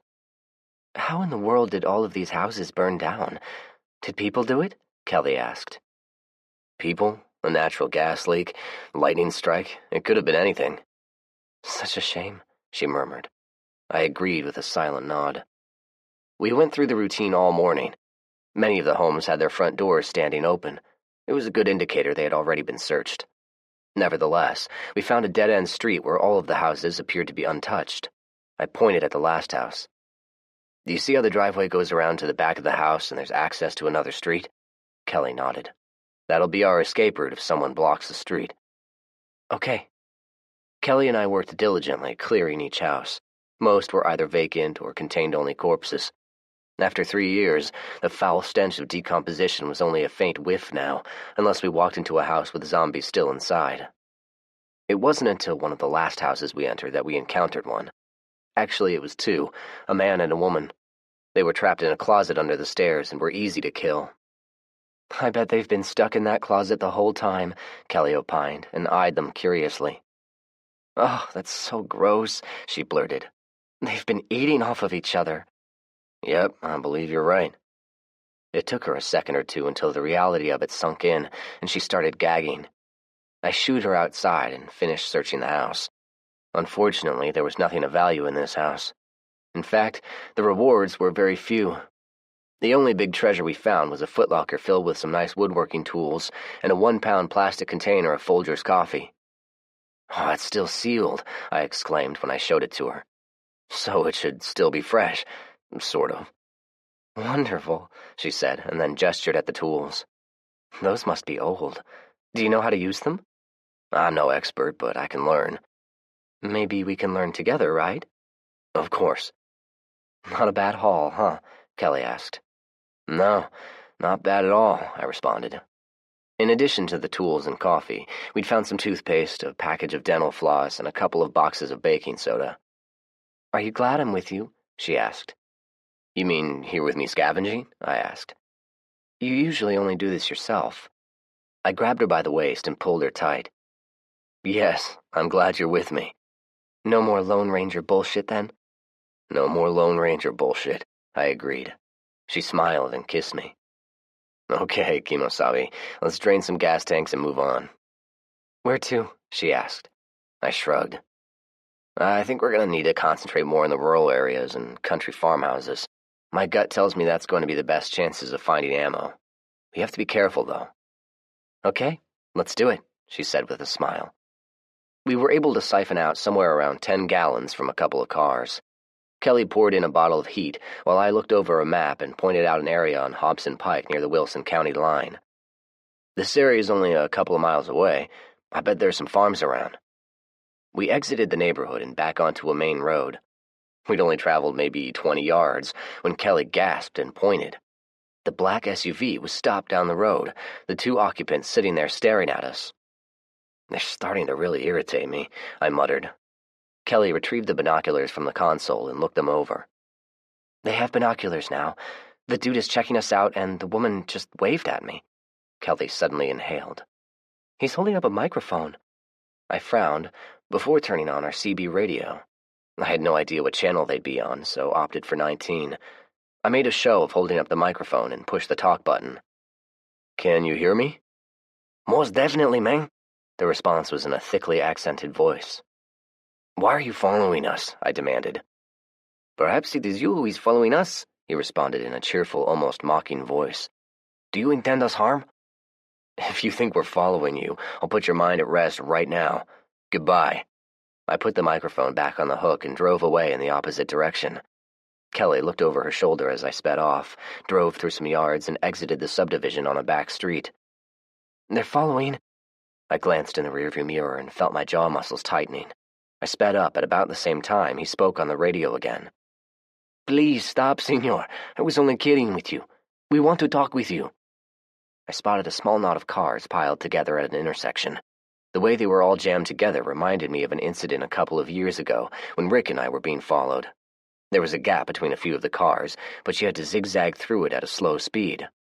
I drove through it, whipped the truck around, and stopped about 50 yards away. I grabbed the microphone as I put the truck in park. If you want to talk, start talking, but if you come through that pile of cars, you're a dead man. I opened the truck door and stuck the muzzle of my rifle out. Kelly nervously followed my lead and did the same. I've got the front, I said hurriedly. Keep an eye on our 6. I watched her turn around out of the corner of my eye. Directing my attention to the pile of cars, I watched as the SUV quickly braked and stopped on the other side. Are you pointing a gun at us, man? He asked over the radio in a somewhat annoyed tone. I grabbed the mic. I want you to answer my original question. Why are you following us? We only wanted to make new friends, he said. You have a strange way of doing it, I replied, and continued before he had a chance to say anything else. But it doesn't matter. We're not looking for friends, so turn around and drive away. There was no further chatter on the radio. After a long minute, he backed up and drove away. I got back in the truck and slammed the door. Those 2 had angered me. Kelly must have sensed my mood and was quiet now. The 2 of us rode in silence for a couple of miles before I stopped suddenly. Look, I said, pointing at an older ranch-style house with a large prefab metal building in the back. I bet there might be some goodies in there, I said as I eased down the driveway. We cleared the house and building in silence. Kelly was still unusually quiet, probably due to my outburst earlier, but I had better things to do at the moment than have a little group therapy session. All right, let's see what we can find, I said. Kelly didn't acknowledge, which made me start thinking maybe I'd said something critical toward her without even realizing it. I'd figure it out later. Neither the house nor the shed yielded any ammunition or firearms, but apparently the homeowner, the gentleman who had hung himself from a crossbeam in the shed, was an electrician. He had a little of everything relating to the field. I waved a hand at it all. I think we can use some of this stuff. While I was looking over the equipment, Kelly pulled a tarp off of something and gasped. I walked over to what she'd discovered. I haven't ever seen one of those in real life, I said. It was a snowmobile. Snowmobiles were practically non-existent in the South. After all, there was no need for them. I think it's the first one I've ever seen, too, Kelly said. Not much use for them around here back before, but we can sure use one now. I hope it runs. Let's start loading this stuff. We didn't have room for everything, so I concentrated only on stuff I thought we could use to upgrade our power grid. After loading up the snowmobile, I checked my watch. Kelly looked at me but didn't say anything. All right, we've been here 30 minutes, I said. That's our limit, and the truck is full. What do you say we head home? Kelly nodded in agreement and got in the truck. I was normally the quiet one. I could listen for hours while Kelly would prattle on and on about everything under the sun, but when she was quiet, it always meant something was wrong. I knew she wasn't sick, so that could only mean I'd done something. There was a time when I ignored her until she got it out of her system, but she'd grown on me lately, although I never admitted it. Is there something bothering you? I finally asked. Her typical first response was nothing was wrong, but after a little bit of prodding, it came out. You know, it'd be nice if we had some friends, she said a little testily. I'm not saying those two are prime candidates, but still. Her voice trailed off at the end. I didn't respond and thought about it as I drove. She was a social person, like all humans. I, on the other hand, had lately convinced myself I didn't need anyone, like Henry David Thoreau, the quintessential misanthrope. Well, I had myself mostly convinced. Besides, Thoreau had a secret craving for people to love and accept his literary works. Okay, yeah, I really liked having Kelly with me. She was pretty, sexy, loved sex, and was pleasant company. I was slowly coming to realize she was quite smart, but I damn sure didn't need anyone else. I mean, who needed friends, right? We turned into our driveway as the sun was disappearing beyond the horizon. It was getting dark enough to use the headlights as Kelly jumped out and unlocked the heavy steel gate. I drove through, stopped and waited as she locked it and jumped back into the truck. When I parked, we sat there in silence a moment. Those two seem sketchy, I finally said. She didn't respond. I mean, look at the way they made contact. It seems strange to me. Well, I'd say after you threatened to kill them, we can pretty much write them off. She got out of the truck and walked into the dark house before I had a chance to respond. It was completely dark when I had everything unloaded. Kelly had the fire going and dinner ready. She and I ate a quiet dinner of ground chuck and mixed vegetables. We shared the same plate and beverage glass with candlelight for illumination. The lack of conversation continued. This is the last of the fresh meat, I commented. We have some smoked meat, but maybe I ought to butcher a cow tomorrow. Kelly responded with an unintelligible mumble. I knew this was the part of a relationship where I was supposed to communicate and work out an amicable solution, but I wasn't sure I cared about any kind of an amicable solution. I mean, I didn't need any friends, and neither did Kelly. She had me. After dinner, the two of us cleaned up the kitchen, mostly in continued silence. I'm going to check outside, I muttered. I saw a slight nod, but that was the only acknowledgement. I made the last rounds, ensuring everything was secure and there was no unknown threat, no hidden enemy lying in wait to attack us in the night. Locking the 3 deadbolts, I added some wood into the fireplace and watched as the flames took hold. Do you want to play some chess? I asked. Kelly shook her head. I think I'd rather lie by the fire tonight, okay? Sure, I replied. We brushed our teeth together, undressed, and got under the covers. In spite of the tension in the air, it seemed natural when we worked our bodies together into a spoon. I had my arm draped over her, and she stroked it lovingly. I made several attempts to say something, but could get no further than a sigh. Kelly squeezed my arm. If you've got something to say, please just say it. I've got trust issues, I finally said. I don't know how much you remember, but it started with Macy's boyfriend, Jason. He and his friends tried to ambush and kill me. Julie told me about that, but you killed them, right? Yeah, they were stupid and didn't stand a chance. But Andy's uncle, the captain, he came very close to killing me. Felix, my best friend at one time, turned on me. Colonel Coltrane abducted me, had everyone killed, and kidnapped my children. And those people at the school, they act like I'm nothing more than a guest and seem to have totally forgotten I'm the one who came up with the original concept of the school and gave them a place to live. I understand, Zach, but there's something you're not seeing. What's that? We need to rebuild, she said. She rolled around to where she was now facing me. Think about it. There's only so much the two of us can do. Look at how much Tanya has accomplished with the group of people she has. A couple of psychologists, Floyd the crippled farmer, Rhonda was a nanny back in the day, she has no special skills, Gus, who knows what the hell he did, but it couldn't have been anything special, right? So with just a few ordinary people, she's accomplished wonders. She gently reached out and stroked my face. You did the same thing, you know, back when everyone was still alive. You all accomplished a hell of a lot." She gazed at me with her dark, sultry eyes. I felt my blood pressure rising as I pulled the blanket off of me and stood, feeling the sudden need to do something. I grabbed the poker and jabbed it at the burning logs. A spray of sparks erupted. Kelly stood and put the screen back in place before an ember set our blankets on fire. I put the poker back in the rack and placed both my hands on the mantel. The fire was warm against my torso. She pressed her body against my back and wrapped her arms around me. "What's troubling you?" she asked quietly. I sighed heavily. "We lost, Kelly. Everybody in our group is dead, and my kids are God only knows where. We lost." I continued gripping the mantel tightly. "For all I know, when Colonel Coltrane had me locked up in that shitty little room, my kids were probably at the end of the hallway in another shitty little room, and not only was I totally oblivious, I was powerless to do anything." "But it wasn't your fault." "Yes, it was," I responded gruffly and turned around to face her. She tried to draw me close, but I held her at arm's length. "You don't understand." "Explain it to me, then." "All right. It's very simple, really. I was arrogant, a know-it-all, and that arrogance blinded me. I did it with Andy's uncle, I did it with the Colonel and my supposed best friend Felix. That's a bad record, if you ask me. Now it's over. This isn't some kind of damn zombie movie where the plot ends with everyone living happily ever after. Our plight has taken its course. The only thing we have left is to try and survive for a few more years and not die a horrible death. Don't you get it?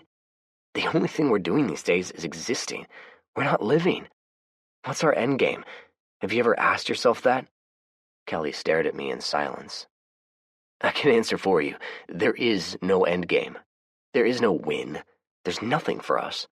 One day, you may start having a pain that just won't go away. Eventually, you'll figure out it's cancer.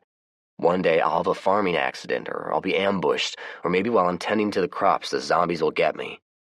We're living under a fallacy, mistaken belief that there's a happy place awaiting us, a light at the end of the tunnel and all that bullshit.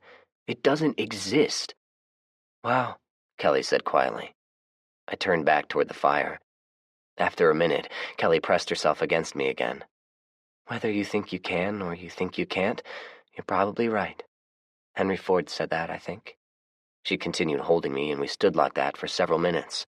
In spite of myself, I chuckled.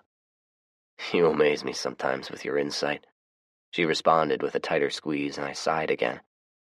"I can't help but think you'd be happier living back at the school." "You'd be wrong," she replied. "Besides, you need me." "Yes, I do," I admitted quietly. "We need each other." Chapter 7. Unexpected Visitors. After my blow-up the previous night, Kelly calmed me down with her tender ministrations, and I ended up promising her I'd do everything I could to carve out a happy life for ourselves, which meant she won the argument. I grunted to myself, thinking that one over, and started sorting out the electrical equipment. As I laid everything out, I was trying to plan out how I was going to upgrade our solar power grid, but I was distracted. By Kelly, of course. I remembered an episode of one of those scripted reality shows, the one with the ducks and all of the men with their long beards. There was a scene with the patriarch of the family in which he said all women have quirks, and if you could put up with said quirks, you'd have a happy relationship. Kelly's quirks were talking and sex. She loved to talk about anything under the sun, and she loved sex. Sometimes she liked to have a conversation while we were having sex, but thank goodness it was only rarely. Any issue we encountered, any problem, any disagreement, invariably led to a long, mostly one-sided discussion, followed by lots of sex. They were quirks I could put up with. My thoughts were interrupted by an unfamiliar truck pulling a cattle trailer, making its way up the drive. I grabbed my shotgun and was about to take cover behind my own truck when I recognized the occupants, Tanya, Ward, and Gus. I relaxed a little and set my weapon down, although I wasn't so sure I wanted them anywhere around my property. Floyd had been relegated to ride in the bed of their truck, and although it was a sunny March day, it was still quite chilly. The thermometer was hovering at 40, and I could see he was cold and miserable. "This is a surprise," I said when they exited. I briefly wondered why they had a new truck, but decided I didn't give a shit. Ward walked up and shook my hand, grinned foolishly, and grabbed me in a hug. "We've missed our old friends and thought we'd visit," he replied with a grin. "Yeah," I thought, "and y'all just happened to bring a truck hauling a cattle trailer." I gestured at Floyd. "You look pretty miserable," I said. "I'm a mite cold," he replied through chattering teeth. Gus scoffed at Floyd's perceived softness. Kelly stuck her head out of the door at about that time, and I motioned at her. "Go on inside with Kelly, and she'll fix you up a cup of good old-fashioned stale coffee." Floyd nodded thankfully. She smiled warmly as he walked up, hugged him, and led him inside while chatting it up. For a second, I experienced a pang of something, and when I realized it was jealousy, it surprised the hell out of me. Before I could decipher my thoughts, I was interrupted. "What are you doing over here?" Tanya asked as she looked over the electrical supplies laid out on the ground. I gave her a look and then decided I wouldn't be giving away any of my secrets. "I'm going to upgrade our solar power grid," I replied. She looked around and spotted the solar panels mounted on the roof. I watched as her eyes followed the conduits to a concrete block enclosure on the side of the house. "Do you mind if I have a look?" she asked. I shrugged and led her to the enclosure. "The enclosure is weatherproof but vented," I said, pointing at the eaves. "All of the wiring is protected with conduits and the batteries are on a raised platform." She looked over the setup carefully. I was proud of it, but I saw her frowning. "Do you see something wrong?" I asked. "It's not a bad setup, but you have the wrong type of charge controller for these batteries and you need a shunt at this junction," she replied while pointing at the grid panel. She turned and looked at me questioningly. "How much experience do you have with solar power and electricity, if you don't mind me asking?" I shrugged. "Not much. I've read a couple of books." She nodded in seeming understanding. "It works well enough," I said defensively. "Zach, for a novice, you've done some good work, but let me tell you something. I have a bachelor's degree in both electrical and nuclear engineering, along with a master's and doctorate in nuclear engineering. I've written so many treatises on alternative energy it'd make your head spin. You may be incredibly smart, but on my worst day, when it comes to this field of expertise, I can run circles around you." "I believe you," I said simply. I figured the next thing she was going to brag about was that her dick was bigger than mine, and if it were indeed true, Kelly was going to be devastated. "So, let's talk business," she said. I looked at her quizzically. "Here it comes." "We need more cattle," she said plainly. "If you want to work out a trade, I'll help you set up a power grid system that'll increase your efficiency and storage capacity." She pointed at the breaker panel. "You're going to want a surge protector on that panel. I have all of the equipment you'll need back at the school, plus I'll throw in some additional solar panels we found. They're used, but they're the latest generation and in good shape." I rubbed my face as I thought it over. "Beef cattle or dairy cattle?" Her eyes narrowed. "There's a difference?" "You might say that. Floyd knows the difference, and one of the things he'll tell you is that dairy cattle require more maintenance. They need milking twice a day, whether you use the milk or not." Tanya frowned. "I didn't know that." I didn't tell her about the cream separator we'd found but weren't using, otherwise she'd probably want that thrown in with the deal. I continued. "There's a way around it, but I'll let Floyd explain all that." I thought for another minute as we walked back outside. The truth of the matter was I had too many cows to keep up with. I looked at the cattle trailer they'd brought with them. "All right, a dozen head for now. If I like the way y'all are taking care of them, I'll give you a dozen more in a couple of months." "Sounds agreeable," she said after a minute, and held out her hand. I looked at her stubby, outstretched paw. I didn't want to touch her. Hell, I didn't like the woman, but I shook on it anyway. "How'd it go with Floyd?" I asked as we shared a dinner plate. "Well, if I had to guess, I'd say he's smitten with me," Kelly replied. When I looked at her, she giggled. "I caught him staring at my breasts a couple of times." Once again, I felt that pang of jealousy. It irritated me. I thought I had my feelings for her firmly and narrowly defined, but when she mentioned Floyd ogling her, I found myself staring at them as well. She was wearing a button-down flannel shirt with a few of the buttons seductively left undone. I've seen her breasts many times, but even so, her cleavage was very alluring. I forced myself to focus. "Did he have anything to say?" She shook her head. Before I had a chance to ask him any direct questions, dumbass Gus invited himself inside and drank most of the coffee while talking about sports. She rolled her eyes. Why in the world he thought baseball would interest either of us is beyond me. It figures, I muttered. Yeah, he kept me from asking any prying questions, but I think if I can get Floyd alone again, he'll tell me anything I want to know. So, anyway, how'd it go with Tanya? I have reluctantly conceded she knows more than me about electricity, and she's going to help upgrade our power grid. In return, we're going to give them some cows. Is it going to be a good deal? She asked. I nodded between bites. Yeah, we have too many cows for us to handle as it is. Besides, it couldn't hurt to be nice to them, right? Kelly expressed her approval by leaning over and kissing me on the cheek, causing me to look down the front of her shirt. I think we got the better deal, she said. And as for Floyd, I'll have him telling me all of their little secrets in no time. She punctuated her declaration with a cheerful grin. All right, I have an idea which may help you along. Oh, yeah? What? Well, it involves Floyd, you, and me. Chapter 8. Jorge. In truth, I was anxious. Floyd admitted his marksmanship skills were somewhat limited due to his bad arm, and Kelly is, well, a girly girl. Don't get me wrong, I'm very appreciative of her femininity, and I'm not bashing women in general. Hell, Julie and Andy were excellent marksmen, markswomen, sharpshooters, whatever the proper term. Mac was a pretty good shot, and I even had Macy making headshots at 200 yards with scoped sights. But when we executed Operation Bell Road last year, shooting all of those zombies had stressed Kelly greatly. She said she still thought of them as humans. And of course, there was the deer she killed, which caused her to cry afterward. Now, she was acting as my backup, armed with the Remington Model 700 sniper rifle that used to belong to Rowdy. This time, she may actually have to shoot a real human. That's why I was anxious. It had nothing to do with Kelly wearing one of those bras that pushed her boobs up and out, causing them to strain the fabric on her already tight-fitting t-shirt, and that she and Floyd were sitting alone together in a parked car, all by themselves and hidden among many other abandoned cars. Nope, it had nothing to do with that at all. Don't think I didn't notice her unzipping her jacket as soon as they hopped in the truck, revealing said tight-fitting t-shirt. I'd been thinking about it constantly for the past 3 days now.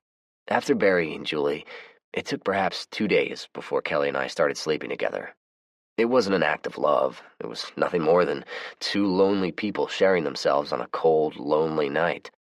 I told myself that was all it would ever be, even though I told her I loved her a month later. I hadn't repeated it because I didn't really believe it. It was the wine talking. We drank a whole bottle, and I hardly ever drank. But now, in spite of how I may have felt in the past, I realized I was actually developing strong feelings for her.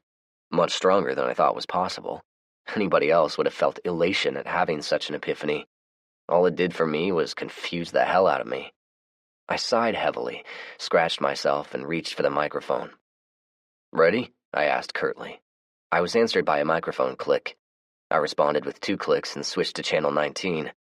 "Is the gentleman with the raggedy black SUV listening?" I was parked at the same location where we'd originally spotted them.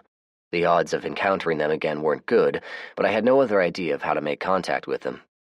I originally was going to use the radio tower, but the generator was out of diesel and needed maintenance. I opted to save the fuel for my farm implements. I waited a minute and repeated my broadcast. There was no answer. I did this for almost an hour and was about to give up when I finally got a response. "Don't be making fun of my ride, man."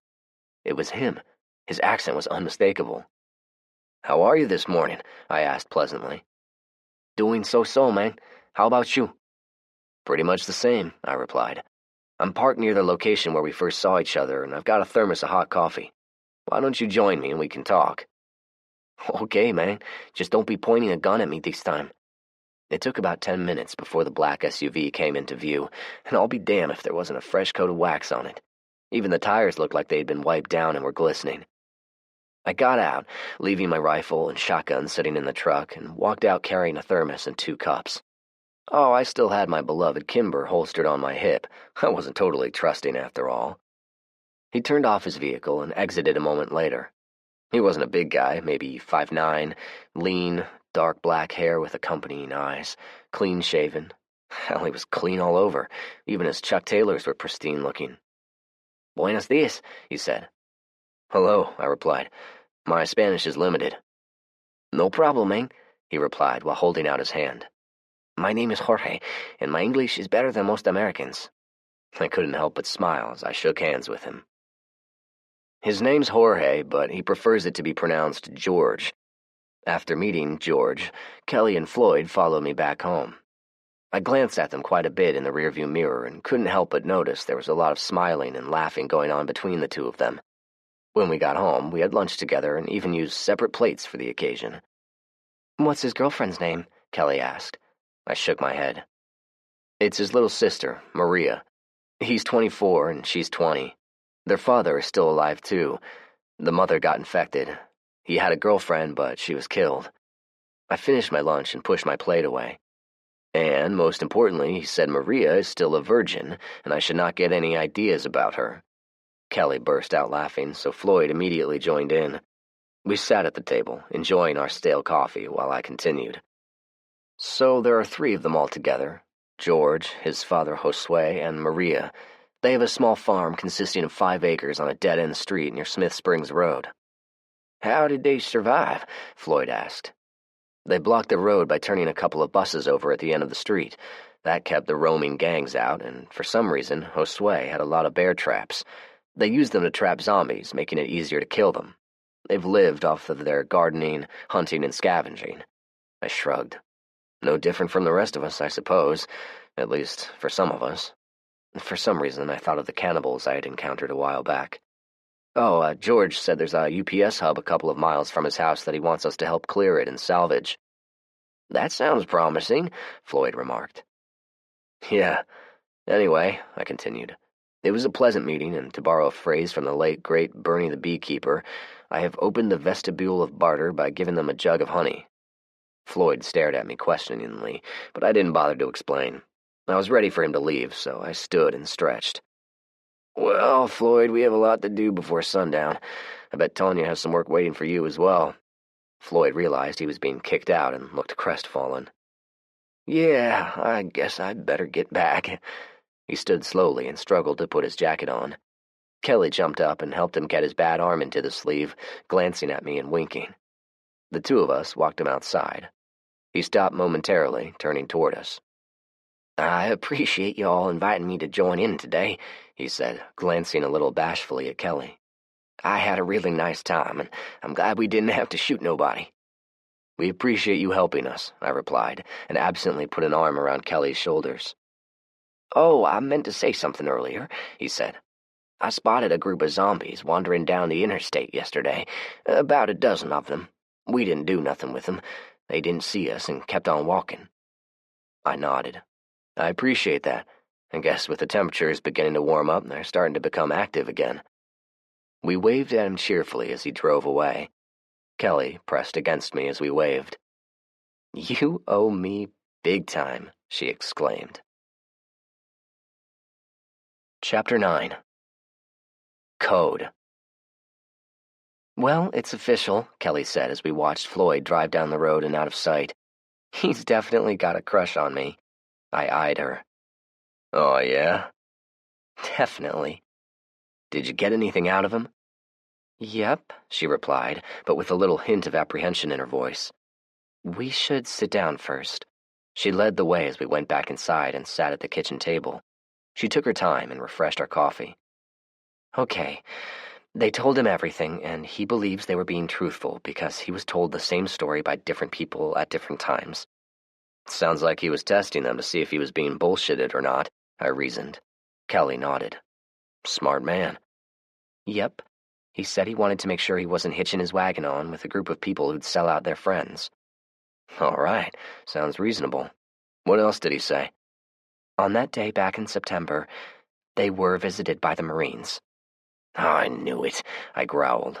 I felt my blood rising and started to stand, but Kelly put a gentle hand on my arm, causing me to sit back down. "Let me finish, sweetheart." She waited for me to calm down before continuing. "They told Floyd the Marines came to the school, questioned them, and then basically held them prisoner for about 4 hours. Apparently the colonel came back to the school and told them not to worry, and that they were taking your kids into protective custody, but didn't mention anything else they had done. They waited 2 days before going to your house. When they saw the carnage, they figured everyone had been killed, including you and me." I nodded. It sort of made sense, but there were still a lot of unanswered questions. Like, among other things, why didn't they take the time and effort to bury the dead?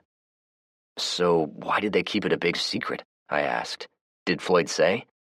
Yeah, he said when they found out you were alive, Tanya and the others were worried to death you would hold them responsible, so they decided to stick with the story that they knew nothing.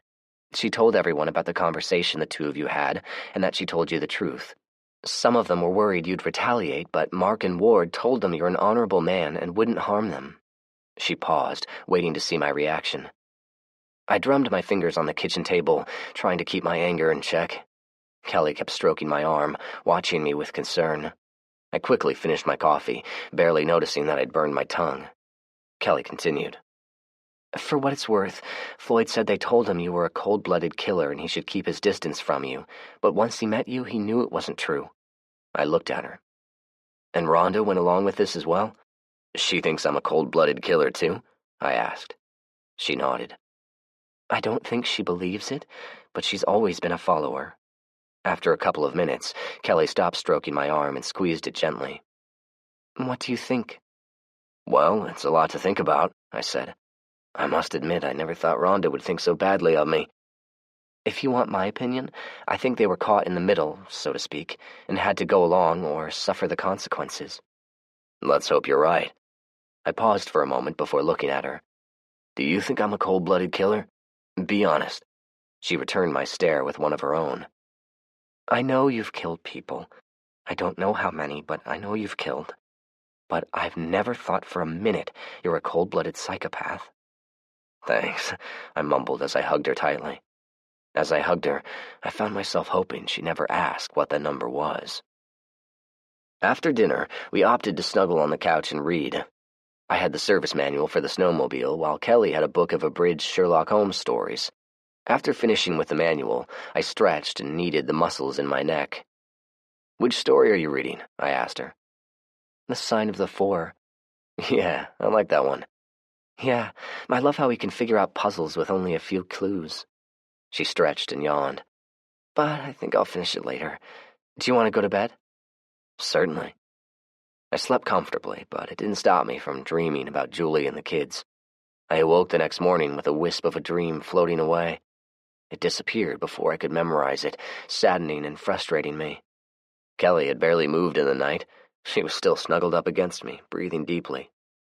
Working my way out of bed, I washed up and dressed as quietly as I could. I tried not to wake Kelly, but that was like asking me to walk through a china shop and not break anything. She sat up and stretched before heading to the bathroom with her eyes barely open. It was a little chilly in the house, so I added a log to the fire, restoked the potbelly stove, and put the kettle on it. While I waited, I picked up the book Kelly was reading last night. She had dog-eared a page, and I read the chapter, remembering the scene and the dialogue from when I had read it long ago. Kelly walked in the den and gave me a good morning kiss. Don't lose my place, she admonished in mock seriousness. I grunted. You know, Sherlock got me thinking last night. About what? I asked. Bulldog's chess moves. They're almost like some kind of code. I think the blood drained from my face as I stared at her. She saw it. What? I quickly stood and walked over to the desk. Kelly joined me as I picked up the piece of paper. It was wrinkled and soiled now, but still legible. You are a fucking genius is what you are, I said to her. When you say fucking, are you using it as a noun or an adjective? She asked with a mischievous grin. I suppose both, I replied with my own smile. It's really a code? She asked. I nodded solemnly. I believe it is. I thought about Ruth. She didn't have a lot of respect among her fellow Marines, but I knew from our conversations and chess games she was a smart one, very underestimated. The whistling of the tea kettle barely registered in my brain as I sat at the desk and opened one of my notepads. I never viewed farm work as a laborious burden. I liked farming. I liked working the crops and the livestock. But today it seemed to take forever to complete the chores, and as any farmer can attest to, when it comes to farm work, you're never completely finished. Be that as it may, Kelly and I found a stopping point late in the afternoon and started toward home. What do you think about cooking something on the grill? Kelly asked. And I'll fix up a green bean casserole. It sounds wonderful. My stomach's been growling for the last hour. I've noticed, she joked. I was looking forward to getting home, but we were suddenly stopped by the appearance of some rotten bastards trying to get through the fence on the south side. "Where did you nasty things come from?" I asked rhetorically as we approached the fence line. The three of them were snarling and gnashed at me as I got close. One of them was actually drooling at the prospect of taking a bite out of me. The fence kept us apart, which meant I didn't need to waste ammunition. They looked pretty much the same as all the other ones we'd seen lately. "I'll take care of them," I said and stepped closer. I took the drooling one out first by taking the top of his head off with my machete. The second one leaned forward, burying the barbed wire into his skin as he tried to reach for me. I did a tomahawk chop on him, burying the machete all the way down to his furry unibrow. Then, before I could wrench the machete free, the third one backed off. He stared at me coldly with his black eyes before turning and shambling away. "Oh, no you don't," I muttered. Kelly gasped as I used a fence post for leverage and climbed over. The third one turned his head as I landed and actually broke into an erratic run. He was having a hard time going in a straight line, looking much like a drunkard trying to flee from the police. I chased him down and swung at his neck. He went down in a clump. I landed a second blow to make sure he was done for and looked around anxiously. I didn't see any others around, but you could never be certain these days. "It looks like we're not going home just yet," I lamented. It took us an hour to drag them down to the sinkhole and set them on fire. We were exhausted and dirty by the time we finally made it home. I got some charcoal going on the grill and washed up. "I hope that's not a sign of what's coming," Kelly said as she washed up beside me. "With the weather warming up, I think we can expect to start seeing them more frequently. We can't be doing stuff on our own, that's for sure. We'll have to stick together like peas and carrots." "Fine by me," Kelly said with a smile. I walked up behind her and put my arms around her. "I don't know why you like me," I said softly. Kelly stopped fixing the casserole and clasped my arms. "I've always liked you, Zach. You're a good man." Her voice lowered to a murmur. "I think there's something you should know, though. I'm falling in love with you." She paused again. "Hell, who am I fooling? I'm already in love with you." She looked at me briefly before turning back to her casserole. It took me a long while to answer, and I wrapped my arms tightly around her. "I won't lie to you. I think about Julie frequently, probably more than I should, I guess. But I have to say, lately, you occupy my thoughts quite often. I find myself watching you while you sleep, or while you're brushing your hair, or while you're doing nothing more than reading a book. Am I in love with you? I don't know, Callie. I'm all mixed up inside. I hope that makes sense." "More than you realize," she said, turned and smiled at me. "Oh, I watch you when you sleep too," she added. I looked at her skeptically. "You do not," I said. She continued smiling. "Oh yeah, last night in fact. I watched you for about 10 minutes, and then I went into the den and figured out Bulldog's coded message." I think my jaw hit the floor. She giggled. "I was waiting to surprise you." "Are you shitting me?" I implored. "I shit you not," Kelly responded, and retrieved one of my notepads out of a kitchen drawer. I started to reach for it, but she jerked it away and grinned at me coyly. "Quid pro quo," she said teasingly. I frowned, and she continued grinning. "Okay, so what am I going to have to do?" "After dinner, I want a hot shower and then a full-body massage, from head to toes, and I especially want my feet rubbed. You've never done that for me." She looked at me coyly, knowing I couldn't resist. "Your wish is my command," I said with a flourish of my hand, and snatched the notepad from her. We ate dinner quietly as I read the product of her deciphering over and over, occasionally comparing it to Bulldog's scribbling. "The last part is only 3 letters, CDC. Is that what I think it is?" I nodded. "The Center for Disease Control, it has to be. They're in Atlanta." I jumped up and got an atlas out of the desk drawer. "I-24 is the best route," I muttered, "but I've no doubt I'll have to make some detours here and there." "When do we leave?" she asked. I continued looking at the map. "Day after tomorrow. Don't worry, I'll get everything sorted for you before I go." Kelly responded by shaking her head pointedly. "Don't even think about it. I'm going with you." I looked at her coldly, candidly. "That's probably not a good idea. It'll in all likelihood get very ugly." "Don't be stupid. You know I'm going." I was strongly inclined to be more forceful in my demand, but ultimately I knew better. I'd have to lock her in a closet or something to keep her from going. A part of me really wanted her with me. Another part wasn't so certain. "All right, if you're sure." "Of course I'm sure." "All right," I said again. "We have a lot to do." I thought a moment. "We'll take the Volvo, so we need to get it prepped." "You take care of the truck and I'll get some stuff packed," Kelly said instantly. I grabbed her, kissed her, and held her tightly. It was sinking in slowly, and I realized my pulse was racing. I finally knew where my kids were. At least, I hoped they were still there. "You're shaking," Kelly said. She had her head against my chest. "And your heart is going 100 miles per hour." "Yeah," I mumbled. I was anxious, very anxious. All of the what-if scenarios were flooding my mind. What if it was a trap? What if they'd gone to the CDC and have since left? What if they'd been horribly mutilated in the experiments? What if they'd been killed? I continued holding Kelly and forced myself to calm down. "There's something I have to tell you." Kelly pulled her head back and looked at me. "I've killed more people than you know about. In fact, I'm not certain I'd ever be comfortable telling you exactly how many." "Okay," Kelly responded tentatively. "The point I'm trying to make is, once we get down there, I'm not going to hesitate to kill anyone who gets in my way. That includes anyone who even looks like they're going to get in my way. Maybe you shouldn't be a part of that." "Fuck you. I'm going with you." "Okay," I said. Can't say I didn't warn you, I thought, and hugged her again, tighter this time. After a long moment, she pulled away.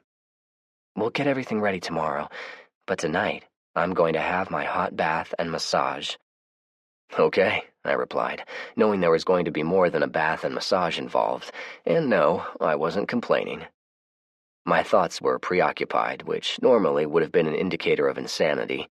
I mean, who in the hell would be preoccupied while in the middle of giving a full-body massage to a beautiful, naked woman? Thankfully, by the time I got to her feet, she'd fallen sound asleep. I carefully got the blankets over us, and I lay on my back, snuggled up next to her, thinking about my kids. I didn't remember falling asleep. The last conscious thought I remembered was I wanted to jump in the truck and leave that very minute. As fate would have it, we didn't have to leave after all. Chapter 10. Children. I heard the noise of the vehicle before I actually saw it. "Whoa, Hank," I whispered forcefully as I pulled on the reins and jumped off of Hank, hurriedly pulling my rifle from the scabbard. I took cover behind a tree and watched as a military Humvee came into view and slowly made its way up the driveway to my former residence. Kelly and I, had spent all of yesterday getting everything ready, and this morning I was making one final check around the farm before the two of us headed out. But what I was seeing out there in front of me meant our mission was going to be postponed.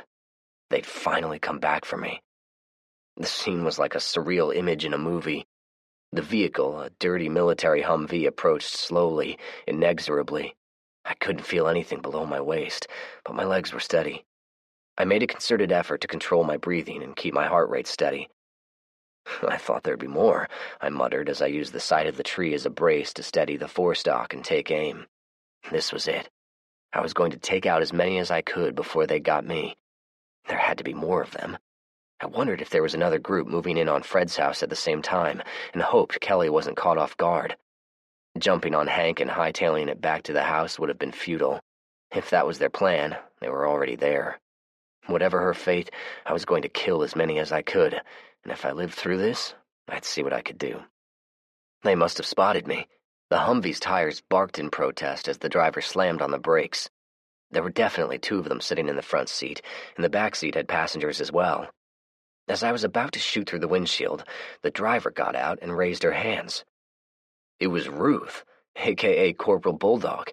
I'd recognize her anywhere. She wasn't looking so good. Her dirty combat uniform hung loosely on her, and her face bore the appearance of someone who'd not slept in a while. For a brief moment, I felt sorry for her. She looked directly at me and waved tentatively. I held my position and waited, wondering if anyone was making a move to flank me, or perhaps they had a sniper out there somewhere and he was waiting for me to come out in the open for a clear shot. All of these thoughts were rushing through my brain as I caressed the trigger, but suddenly, as I watched, Something unbelievable happened. There was no controlling my heart rate now. It shot up like someone just popped me in the ass with a cattle prod. 2 other people got out of the Humvee, and as I kept watching, they helped 2 children get out. My children. I immediately took my finger off of the trigger and fought hard to settle myself. When my hand stopped shaking, I whistled for Hank, saddled up, and slowly made my way toward them, all the while holding the rifle at the ready. Stopping several feet away, I gave them the once-over and peered inside the military vehicle. There were 3 assault rifles lying in the back seat, along with some duffel bags stuffed in the cargo compartment. "Hello, Zach," Ruth said nervously. "Don't worry about the weapons, Zach." I looked over at the person who had spoken. It was Gunnery Sergeant Smithson. He was fatigued as well, but otherwise looked the same as I remembered. Maybe his hair was a little longer, but he was still clean-shaven, and his chiseled features seemed to indicate he was as fit as ever. "They're worthless at the moment. We're out of ammo." "All of you step away from my children," I demanded coldly. "But, Zach, we brought them back to you," Ruth responded. "That's the only reason any of you are still alive," I said, and then lowered my voice to a growl. "Now step away from my children." They did as I ordered. The 3 of them moved as one and stood together closely, Sergeant Smithson standing in front of Ruth protectively. The kids, my kids, were oblivious of the tension in the air. The only thing they were paying attention to was Hank. I nudged him toward them. Hank, who was very gentle by nature, nickered softly and sniffed them. I kept my rifle pointed at the 3 of them. "What now, Zach?" Major Parsons asked. I glanced at my children. Little Frederick was walking around pretty well, even if he had his arms outstretched like Frankenstein. A sense of pride rippled through me. Macy had not moved from the position where Ruth had set her down. She was looking around in wonder at all of the sights and seemed particularly fascinated by Hank. He nudged her curiously. She fell back and squealed in glee. It was hard work keeping my emotions in check at that moment. "They've grown," I commented. "We've taken good care of them," the Major said. "You better hope you have," I quickly retorted. Little Frederick looked at me curiously for a second before his attention again went to Hank. "They're not even sure who I am, thanks to you people. Tell me what's going on here." "There's no need for all of this, Zach," Major Parsons contended. "Why don't we sit down like civilized adults and discuss this?" "Are you going to make me kill you in front of my kids?" I rejoined as I stared at him in contempt. He dropped his eyes and stared at the ground. "Let's hear it," I repeated. Ruth spoke up. "After you escaped, Colonel Coltrane sent out search parties," she said. "When you weren't found, he wanted to come back here and wait on you. He knew you'd show up eventually, but he was ordered to relocate all of us to Atlanta." I stared at her shrewdly, trying to determine if she was telling the truth. "By whom?" "The President," Ruth answered. "Where to in Atlanta?" "The CDC," Sergeant Smithson added. "Up until 2 days ago, it was operational." "You said was." The sergeant nodded. "What happened?" "About 50,000 of those things is what happened," he muttered ruefully. "The place was attacked and overrun," Ruth said. "It was horrible." "It was one of those rules of yours, Zach," the sergeant continued. "They're getting smart. We thought we had eliminated most of them, but those things fooled us. The only thing we could think of was they hid in abandoned buildings throughout the city and waited for the right moment." Sergeant Smithson sighed and continued. "For weeks we'd watch in amusement as small groups of them try to climb the fence in or attempt to push their way through the concrete barricades. Little did we know those things were actually probing and testing our defenses, looking for weak points." He paused a moment and looked at his companions. "Long story short, one night they massed together and attacked us." "What, like a coordinated attack?" I asked skeptically. The sergeant nodded. It was hard to believe those things, who were nothing more than subhumans now, were able to do something like they said. "What happened then?" I asked. He pointed at Ruth. "Ruth was assigned guard duty for the kids. We ate dinner together and then she put them to bed. The 2 of us were hanging out together when the alarms were activated." His features darkened. "Like I said, it was a mass attack. About 6 hours into it, it became obvious we were being overrun. So we grabbed them and got the hell out of there." He pointed at Major Parsons. "I figured we needed the doc here, so I made him go with us. He then lowered his head a moment before raising it and looking me directly in the eye. "Zach, on my word of honor, the three of us here had nothing to do with the death of your people." I stared at him balefully, dubious whether or not he was telling the truth. I'd get to the bottom of it, but it was a subject for another time. I gestured toward my kids. "Where were my kids at when y'all were holding me captive?" I asked. "They were being kept in another building," Major Parsons interjected. "Not far from where you were housed. They were not harmed, I can assure you." I continued glaring at all of them. In contrast to Sergeant Smithson, the Major had not shaved in a day or two. His uniform was cleaner, but all that told me was the two enlisted Marines were the ones doing all of the dirty work. He returned my stare with an arrogant one of his own. It angered me. I couldn't keep my emotions in check any longer. I walked up to him and kicked him in the testicles. I've no doubt it would have been a 50-yard punt if I had been kicking a football. Parsons gasped and doubled over in pain. Smithson moved toward me, but I stopped him by jabbing him in the gut with the barrel of my rifle. He backed away quickly with his hands raised. "Easy, Zach. You may not like him, but he's the only doctor we have." "You people kidnap my kids and kill my friends," I yelled so forcefully spit flew from my mouth. Ruth started to speak, but I cut her off with a look. I waited until I could speak without yelling. "Y'all are going to tell me everything, but first things first. Where is everyone else?" "It's just us, Zach," Ruth said. "We honestly don't know if anyone else survived." I kept a wary eye on them as I retrieved my walkie-talkie out of the saddlebag and called for Kelly. After a few tries, she answered. "Where are you?" she asked. "I'm at the Riggins house and I have company. Marine company. Check your surroundings and then get over here ASAP." I jammed the walkie into my pocket and watched as Major Parsons, who was on all fours, began vomiting. Little Frederick saw and started crying, which surprised me. Kelly sped up the driveway in the big Volvo and actually slid sideways to a stop, spraying all of us with gravel. She leapt out of the truck like a super cop in an action movie, pointing her handgun wildly. It looked really cool, but the only problem was she had left the truck running and in gear. It was lurching forward, a couple of feet at a time. I gestured toward the truck.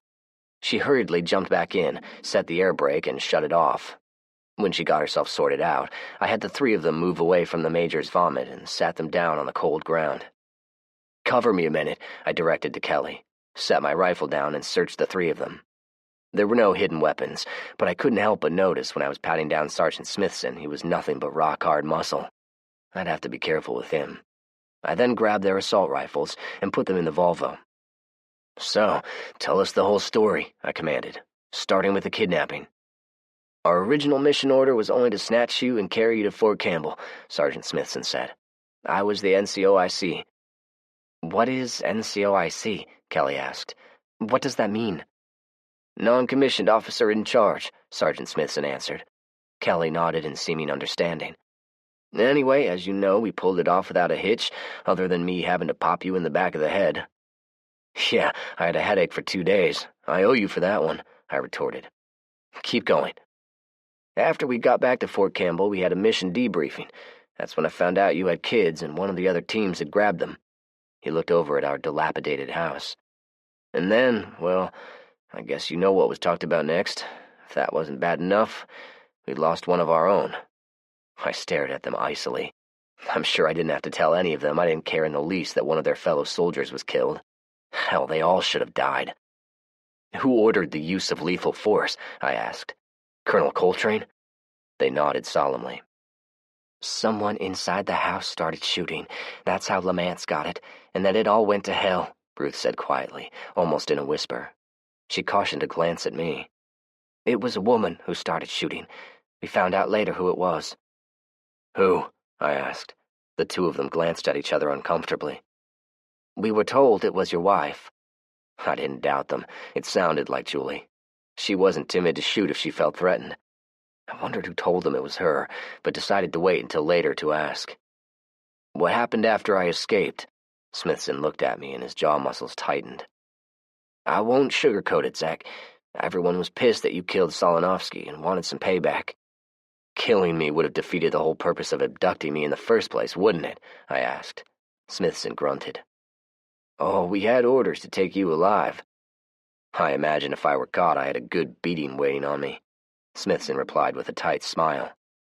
We searched for you for 2 days, he said. You're doing a pretty good job of hiding from us.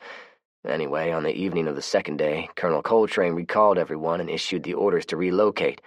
He really wanted to find you, too, but he had orders, and orders are orders. We packed up everything and left. So the president is the one who gave the order to move to the CDC? Kelly asked. The two NCOs nodded. Major Parsons was mostly unresponsive and sat there morosely, gingerly cupping his ballsack. And to take Zach's children? There was a moment of silence, broken by Ruth clearing her throat. I won't bother with a long-winded explanation, but we're not sure POTUS is ever made aware of the children, she said, and looked over at Major Parsons. Right, sir? He was still in pain as he looked at her, but slowly nodded his head in agreement. We knew we'd eventually relocate. We just didn't know when, Ruth said. There have been groups working on a cure ever since the outbreak. Our group's primary mission was to travel around the eastern region, make contact with survivors, and test them. There were other units similar to ours scattered around the country, but everyone was ordered to relocate and consolidate. Go on, I urged. Major Parsons spoke up. We were making progress. If you're thinking about saying something stupid like my children were instrumental in your research, I'm going to cut your tongue out. The major made brief eye contact with me and quickly looked back down at the ground. I glared expectantly at the other two and motioned for them to keep talking. 3 nights ago, the zombies attacked. We literally killed thousands of them, but there were too many. Sergeant Smithson paused and looked over at Ruth. Before that happened, though, me and Ruth had talked about bugging out. We'd had enough. Things were all messed up and it wasn't getting any better. Colonel Coltrane's behavior became, well, what's the correct word? Bizarre, odd, weird, contradictory. Take your pick, Ruth added. Smithson nodded in agreement. Even Major Parsons nodded. Justin and I had been secretly planning on it. We had this Humvee already loaded up and ready to go. So, when it became obvious we were going to be overrun, we knew it was time to act. Ruth cast me a worried look. I won't lie to you, Zach. Our original plan was for just the 2 of us to bug out, but when the time came, I couldn't leave without the kids. She insisted on taking them, Smithson added. She cares for them like they're her own. I looked over at Ruth, who was choked up now. Sergeant Smithson grabbed her hand and gave it a reassuring squeeze. I gotta tell you, going out into that mess with 2 little kids was definitely not what I had in mind, but Ruth was right. Leaving them there was out of the question. How did Numbnuts here end up with you guys? I asked. He saw us leaving, followed us, and demanded to know where we were going with the kids. I told him we were getting the hell out of there. They asked me to join them, Parsons added. More like insisted, but I didn't argue. Yeah, Smithson said and shrugged. He's a doctor, so I thought it'd be a good idea, even though our loadout was only enough for 2 people. Where were you going to go? I asked. Here, Zach, Ruth said. When we made the decision to take the kids with us, it was a no-brainer. If we got caught, we could have been shot for desertion. We started to do it several times, but something always came up and we aborted. It looked like it wasn't ever going to happen, but when those things attacked, I knew then we had to do it. He shrugged again. Hell, I wasn't sure we were even going to make it off the premises, but they were all concentrated on the east side of the center. Sounds like a convenient story, I contended. Sergeant Smithson sighed. You've never been in the military, Zach. Duty and obedience to orders are beat into your brain all through boot camp. Going AWOL is almost as bad as renouncing God. He sighed again. So, like she said, we talked about it and we planned it all out, but never acted on it until that night. I thought it over for several minutes. They watched me in silence, unsure if they should say anything, and opted to keep quiet. All right, I finally said. I'll give it to you guys. You brought my kids back. I looked pointedly at Major Parsons. What you did to me was unforgivable, but I can live with it. But I want to make something crystal clear. In a few minutes, Kelly and I are going to take my kids home. I'm going to feed them, give them a nice hot bath, and I'm going to check them from top to bottom. If I find one single thing wrong with them, one single injury, one single scar, one single mark, I'm going to kill you very slowly. It was a cool morning, but Major Parsons was now sweating profusely. I only drew blood a couple of times, he lamented. I stared at him a long minute, and then looked over at Kelly. "There is one other thing we need to tell you," Ruth said. Sergeant Smithson and Major Parsons looked at her sharply. She ignored them. "Janet, she's alive." I stared at her in disbelief. "When the colonel raided your house, and after the gunfire died down, she was found in the basement huddled over your kids. Colonel Coltrane gave her the option of going with him and caring for the kids. She agreed." I frowned and shook my head slowly. That woman had more lives than a pregnant cat. "Why didn't you bring her with you then?" I asked. "Because I don't like the bitch," Ruth said disdainfully. "Ditto," Major Parsons muttered. I certainly understood the sentiment. I glanced at Kelly a second and made a decision. "You two," I said, indicating the sergeant and corporal, "are free to go. Major Parsons is going to be a special guest for a while." I pointed in the direction of the old homestead. "Start walking, that way." He slowly got to his feet and at first refused to move. "Either start walking or else," I threatened. He walked. I directed Major Parsons while I followed him on Hank and soon had him in the old barn. I pointed to the cage. "Welcome to your new home." Chapter 11. Recognition. "How are they?" Kelly asked quietly as I came into the kitchen. When we got home, we fed them and then I bathed them while Kelly cleaned up. "They're asleep," I responded just as quietly. I had them bundled up on the floor and the two of them fell asleep, with Macy's arms around her big brother. It was heartwarming. "I'm pretty sure he finally recognized me," I whispered. "But I don't think Macy has any clue who I am." "Do they have any injuries?" "A couple of needle marks on their arms, which I expected, but otherwise they're in good shape." It was true. In fact, the two of them appeared very healthy and well-fed. "That's good, right?" she asked. I shrugged. "Do you think they'll try to break that major out of the cage?" I shrugged again. "They might, but I took their weapons and the fuel level on their Humvee is very low. I told them they could spend the night in the old homestead, and we'd bring them breakfast in the morning, or they could leave. I doubted they'd leave. Even I knew Marines were fiercely loyal to their own, and no matter how much they may have despised Major Parsons, they wouldn't abandon him. Kelly and I bedded down in the den with my kids, and they instinctively snuggled up against us. It was a wonderful feeling. Kelly fell asleep almost immediately. I stayed awake for over an hour, mulling over the events of the day. It was almost like an act of God that my children were back home. I had serious doubts about how we would have fared had we attempted to infiltrate the CDC and rescue my kids, so I counted myself grateful and said a silent prayer of thanks.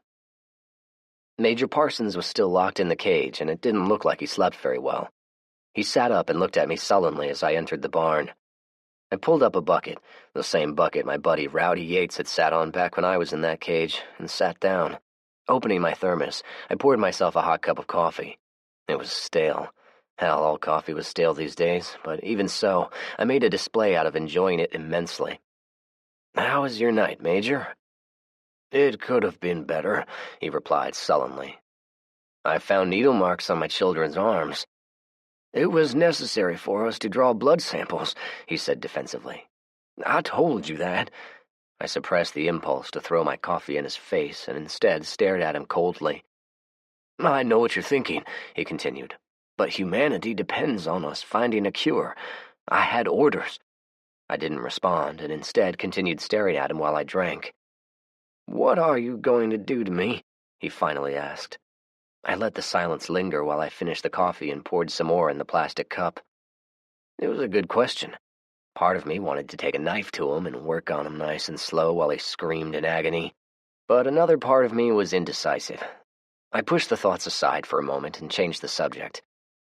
"Do my kids have the same, what did you call it, antibodies? Do my kids have the same antibodies as I do?" His face brightened and he moved closer. "Yes, they do, sort of. Do you know what an antibody is?" he asked. "Sort of," I answered. "I'll give a simple explanation. An antibody is a Y-shaped protein molecule produced by B cells. They're the body's primary immune defense. All humans have them. Well, most do. Now, an antigen is a foreign substance introduced into the human system that induces an immune response from the antibodies. Follow?" I nodded. Yes, good. In your case, you and your kids have a unique antibody which is resistant to the virus. In addition, you have an antigen in your system which appears to make you completely immune. But my kids don't have the antigen. He shook his head. It was our belief that you were exposed somehow and your immune system responded accordingly. Your children, apparently, have not been exposed. I thought about what he said and decided to tease him with a little information. I tapped the cage with my hand and told him the story about my encounter and the subsequent quarantine. He listened in fascination. So you were exposed? He asked. I got a little scratch on my finger and some of that damned black goo got in my mouth. I pointed at the scar on my finger. I cauterized it as soon as I was able and then forced myself to vomit. Even so, within the next few hours I got sick. Could you tell me what your symptoms were, please? He asked. Well, let's see. During the night, perhaps 3 hours after I was exposed, my pulse rate skyrocketed and I began running a high fever. I was feeling really anxious, antsy. At some point, I was in a delirium and was convinced spiders were crawling all over my skin. That lasted most of the night, but the fever broke at some point. My wife sat with me throughout the night and tended to me. She also took a lot of detailed notes that night. Some of the stuff she wrote was a little intimate, so I doubted I'd ever let him read them. Fascinating, he said. But I still got sick. Yes, that was to be expected, but you didn't turn. He frowned and shook his head before looking at me. Are you certain this is the only time you were ever exposed? I don't recall any other incidents, I answered, but it could have happened unknowingly somehow. I thought about the time I was shot. I was out of sorts when that happened, and it was several hours before I was rescued by Julie and Fred. I wondered if anything else had happened to me during that incident. I need to expose myself in order to test it, he muttered to himself. What was that, Major? I asked. He was lost in thought for a moment before realizing I had asked him a question. Zach, he said in the tone of a question. I stared at him unemotionally. We should go back to the CDC. You and me. The research team I was working with are a group of very intelligent doctors and scientists. With your help, we can create a vaccine and inoculate all survivors. We'd make history, Zach. I continued staring at him and didn't respond. Are you at least going to let me out of this cage? He asked. I ignored his question and walked out. After shutting the barn door, I walked over to the old homestead. The 2 Marines were standing at the doorway watching me. How was your night? I imagine with all of those bullet holes and broken windows, it was pretty cold. We had sleeping bags and got a fire going, Sergeant Smithson answered. But we had to keep watch since we had no weapons to defend ourselves. We didn't get much sleep. It was a nice home once, I said quietly. He gestured toward the barn. How long do you intend on keeping him locked up in there? How long would you keep him locked up? I responded. They glanced at each other without answering. You two look like shit. When's the last time you had a decent meal? It's been a few days, Ruth answered. I nodded and took my backpack off. They both gasped when I pulled out a Tupperware container holding almost a dozen hard-boiled eggs. Eat up, I said. I watched as Ruth hurriedly retrieved a container of salt from her rucksack, and the 2 of them began eating. Ruth suddenly stopped and looked up.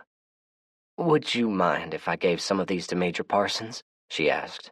I shrugged indifferently. She took that as a yes, grabbed a few, and jogged into the barn. How are your kids? Sergeant Smithson asked. They're doing okay. My son finally recognized me, but my daughter still has no idea who I am. I had been standing in case they decided to bum rush me or something, but I slowly realized they weren't a threat, so I pulled up one of the chairs and sat. Do you have any kids? I asked him. He shook his head. My teenage sweetheart dumped me back when I was in basic training. Since then, I wasn't interested in getting serious with anyone. I've been playing the field. Figured when I turned 30, I'd find a woman and settle down, have kids, all that shit. I nodded in understanding. He had supplemented his eggs with some kind of packaged crackers and washed it all down with his canteen of water. I didn't tell him we had some fresh milk back at the house. If I'm reading your rank insignia correctly, you're a gunnery sergeant, right? He nodded. Seem a little young for that rank. Attrition, he replied with a shrug. How's the food supply down in Atlanta? I asked. Lots of freeze-dried food, MREs, the usual stuff, he replied. They had some garden plots, but with the influx of people, they didn't produce near enough to keep up with demand, so fresh produce was a rare luxury.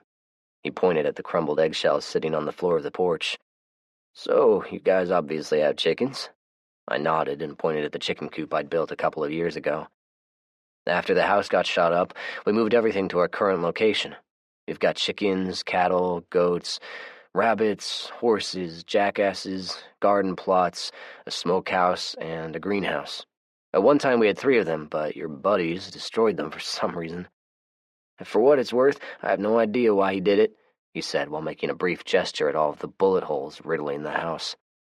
"Well, they were fired upon, and Lamance was shot, which caused the colonel to order them to open fire, but—" He struggled to find the right words.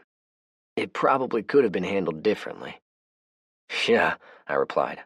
"They shot up both houses, killed my friends, killed 2 of my horses and our dogs," I said irately. "It could have been handled differently." I had some more to say about it, but I suddenly thought of what he said about Lamance. "By the way, what'd you guys do with Lamance's body?" "Ruth told me the colonel said to leave it, and I found out I wanted to come back down here and at least bury him, but the colonel wouldn't allow it." I suddenly got goosebumps. The bodies were burnt beyond recognition, so I relied only on a count, which, at the time, confirmed to me all of my friends and family had been murdered. But if what he was saying was true, there should have been 1 extra body on that pile of burnt corpses. The 3 of the bodies were smaller, feminine. I assumed that they were Julie, Jessica, and Andy. I cleared my throat.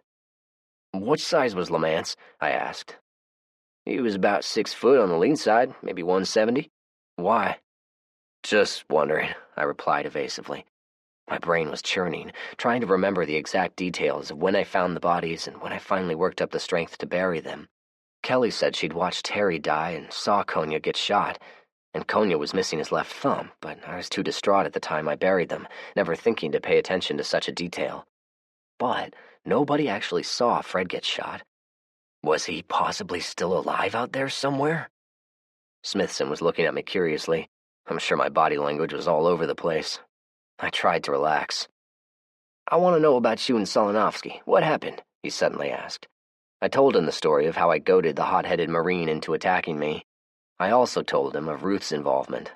By the look on his face, I guessed Ruth had already told him. "Did you really have to kill him?" "Yes," I replied. "He wasn't going to simply allow me to walk out of there now, was he? The tests that so-called doctor was performing on me were becoming more and more invasive. It was only a matter of time before he started doing things that were going to be irreversible." He was silent, mulling over what I said, but it was obvious he didn't like the fact that I killed one of his own. I could see it all over his face. "Let me ask you something, big tough Marine. If you had been in my shoes, wouldn't you have done everything you could to escape?" He looked at me somberly. After a moment, he responded. "All right, I guess I can see your point. But you don't like it I killed one of your soldiers." "No, I don't." He was silent for a few minutes now. I waited until it got to the point where it was becoming a little awkward. "Well, I've got a lot of work to do before sundown. Is there anything else you want to ask?" "I've got a few, but right now, the only thing I'm going to ask is for you to let the Major go." I thought a moment, nodded, pulled the keys out of my pocket, and tossed them over. "Leave the keys in the barn," I said. He nodded curtly, and I stood, causing him to stand as well. "I have work to do," I said. "We generally eat dinner at 6. You and Ruth are invited, not the Major." "Wolfie!" Frederick shouted in baby talk and ran over to her as fast as his little legs would carry him. Ruth picked him up and hugged him before she realized I was glaring at her and put him down quickly. Macy was also making noises, but Ruth wisely did not go over to the couch where she was sitting. I directed them toward the kitchen and scooped Macy up in my arms. "It's a shame that my own children are more excited to see you than me, don't you think?" They didn't answer. I had a few more remarks on the matter, held them back, and sat down at the head of the table. I sat with Macy on my lap, but she kept squirming, and I finally relented and handed her off to Ruth. Thankfully, Frederick still liked me and had no problem sitting with me. "Janet and I took turns with them. I cared for them the best that I could," she said defensively. "Yeah," I retorted, "but you never told me they'd been taken." Ruth avoided eye contact and didn't respond. Kelly gave me a subtle look. "All right, I didn't invite you guys here just to interrogate you. Let's change the subject." "Okay," the sergeant replied warily. "I'd like to hear more about the CDC, if you don't mind." His expression changed then to a more thoughtful expression. "I can tell you what we were told," he said. "Sure." "When the outbreak first started, the CDC personnel were caught with their pants down," Sergeant Smithson said. "They had protocols for almost every type of contingency, but they were overwhelmed by how quickly it spread and how violent the infected were. It was assumed all of their field teams either became infected or were wiped out." "So what did they do?" I asked. "Fortunately for them, their security staff were mostly retired military people, and they reacted quickly. They locked down the facility and waited. They figured out, like everyone eventually did, the cold weather slows them down considerably. So, during the first winter, Atlanta had about a month and a half of freezing cold weather, and worked their asses off building fortifications." He gave a short, humorless chuckle. "It worked, more or less, until those infected things organized and launched an offensive."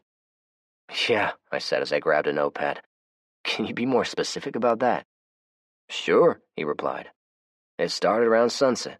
Guard Post 3, which was on the east side, reported there was a large number massing together. The OIC—" "OIC?" Kelly asked. Sergeant Smithson explained.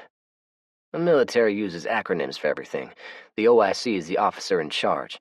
He was manning the TOC. I'm sorry, the TOC is short for the Tactical Operations Center. So, the OIC, REMF captain." "REMF?" "I'm sorry, Kelly. I'm too used to talking to fellow soldiers. An REMF is a derogatory term." He paused. "It means rear echelon motherfucker," I said. "Someone that doesn't know anything about real soldiering." "Yeah, exactly. So, this captain decided the guard was being overly dramatic and didn't put out an alert. By the time we realized something was up, they were attacking." "How?" I asked. "In human waves, or I guess you'd say in zombie waves," he replied. "It was so simplistic it was ingenious. Our defensive fortifications consisted of the fence, sandbags, concertina wire, and guards posted in armored vehicles. Everyone, me included, thought that was enough. After all, those things couldn't climb, use weapons, or drive, or anything like that, which was true, but they thought up something entirely different. They simply walked up to the 12-foot-tall fence and made a zombie ramp." I furrowed my brow as the sergeant explained. "The front ranks would fall to the ground, second rank followed, and so on. They effectively created a ramp for their companions to walk up and clear the fencing." I paused in my writing and looked at him skeptically. "I'm not exaggerating, Zach. It was both scary and amazing to watch. Once they cleared the fence, they'd fall to the ground and start the process again. The inner perimeter between the fences and the building was only about 20 feet wide. They simply repeated the ramp-building process, and within no time they were up to the third-floor windows, which, as I said, were totally unprotected. We killed thousands of them, but killing them only aided in the ramp-building process." He shook his head ruefully. "We never in a million years would have guessed this strategy. Think about it. They sacrificed maybe a couple thousand of them, so the other 48,000 could get to us. Oh, and they used their heads as battering rams to break out the windows." I continued writing long after they had finished telling of the incident. When I finally stopped, I saw them staring at me intently. "The Major believes they instinctively knew what the CDC was, and that was their reason for attacking it." I can't say I disagree. It made absolutely no sense how they knew, and yet they did. I changed the subject. "2 questions. Is the president really alive? And did he really order me taken prisoner?" "He's still alive," Smithson replied. "The colonel wasn't bullshitting about that. He's supposedly tucked away in one of those super-secret underground bunkers. As far as him giving the order to have you imprisoned, I have no idea. There were daily radio communications with him." He pointed at Ruth and himself. "We weren't privy to what was discussed, though. The Major may know." "All right," I said. "Fair enough. What about the research? What were they doing exactly?" Sergeant Smithson shrugged. "You'd have to ask Major Parsons about all of that," Ruth replied. "All of their testing and research was done in the labs, and only a few people had access." "Yeah," Sergeant Smithson replied levelly. "But we went on a few missions where if we saw an infected person wandering around by itself, we'd go out and snatch it. I assume they were being used for their experiments. I don't have any idea what they did to them." "So, were any of them cured?" The two of them continued staring at me, although I could see a hint of confusion now. I continued. "The infected subjects, were any of them cured?" I don't know, he answered. Again, you'd have to ask the Major. I kept my silence and sipped some coffee. The Major had just told me they thought they had a cure, but he didn't inform these two. It seemed suspicious. The meal was awesome, Kelly, Sergeant Smithson said. Kelly smiled and thanked him. And I must admit, I've really enjoyed spending time with you guys, but I think we should be heading back. Yeah, Ruth added. We really appreciate it. She then looked a little worried. Would it be possible to fix a plate for Major Parsons? Of course, Kelly said before I had a chance to respond. She got up and fixed a large plate, much more than I would have given him, especially considering how low our food supplies were. Where are you three going to go? Kelly asked when she handed the plate to Ruth. Ruth looked at her worriedly. We have no idea, she replied. They're going to go wherever Major Parsons orders them to go, I said with a chuckle. Isn't that right, Sergeant? I mean, the man may be a doctor, but he outranks you. If I had one, I'd bet $1 he orders them to return to Atlanta, and they'll foolishly obey him. Right, Sergeant? I don't know about that, he replied with a disapproving stare. If we go back to Atlanta, we're likely to be tried as deserters and shot. I shrugged. Good point. I'm sure y'all will think of something. I was ready for them to go and indicated as much by standing and staring. They took the hint. After they left, I cleaned up the kids while Kelly cleaned the kitchen. Frederick couldn't keep his hands off of me, and I smiled while he did things like pulling my hair and sticking his tiny fingers up my nose. Macy quietly stared at me in only a way a small child stares at big humans. I couldn't tell if she recognized me as her father, but that was okay. I had them back, and life seemed pretty good for a change. I realized my face was hurting because I was smiling so much. After the warm bath, I had no problem getting them bedded down, and they fell asleep within minutes. Well, that went better than I expected, I said. Kelly agreed. I think I know a perfect way to end the night, I added teasingly. Yeah, about that. You're going to need to get them to sleep in their own bedroom, Dad, she said with a grin. Otherwise, we won't be having much fun after dark, if you know what I mean. Good point. I got up early, and to my surprise, the little guy was awake and staring at me. When we made eye contact, he gave me a big grin. I got him dressed, fixed the two of us a snack, left a note for Kelly, and soon we were riding along on Hank. Frederick was ecstatic and squealed in delight when Hank started walking. The information they told me about Lamance got me thinking, would one of my friends have survived? Nobody had actually confirmed Fred had died, or Konya for that matter. Kelly saw him get shot, true enough, but she didn't stick around to see if he survived or not. I'd already been all around the homestead and never saw anything indicating Konya had crawled away.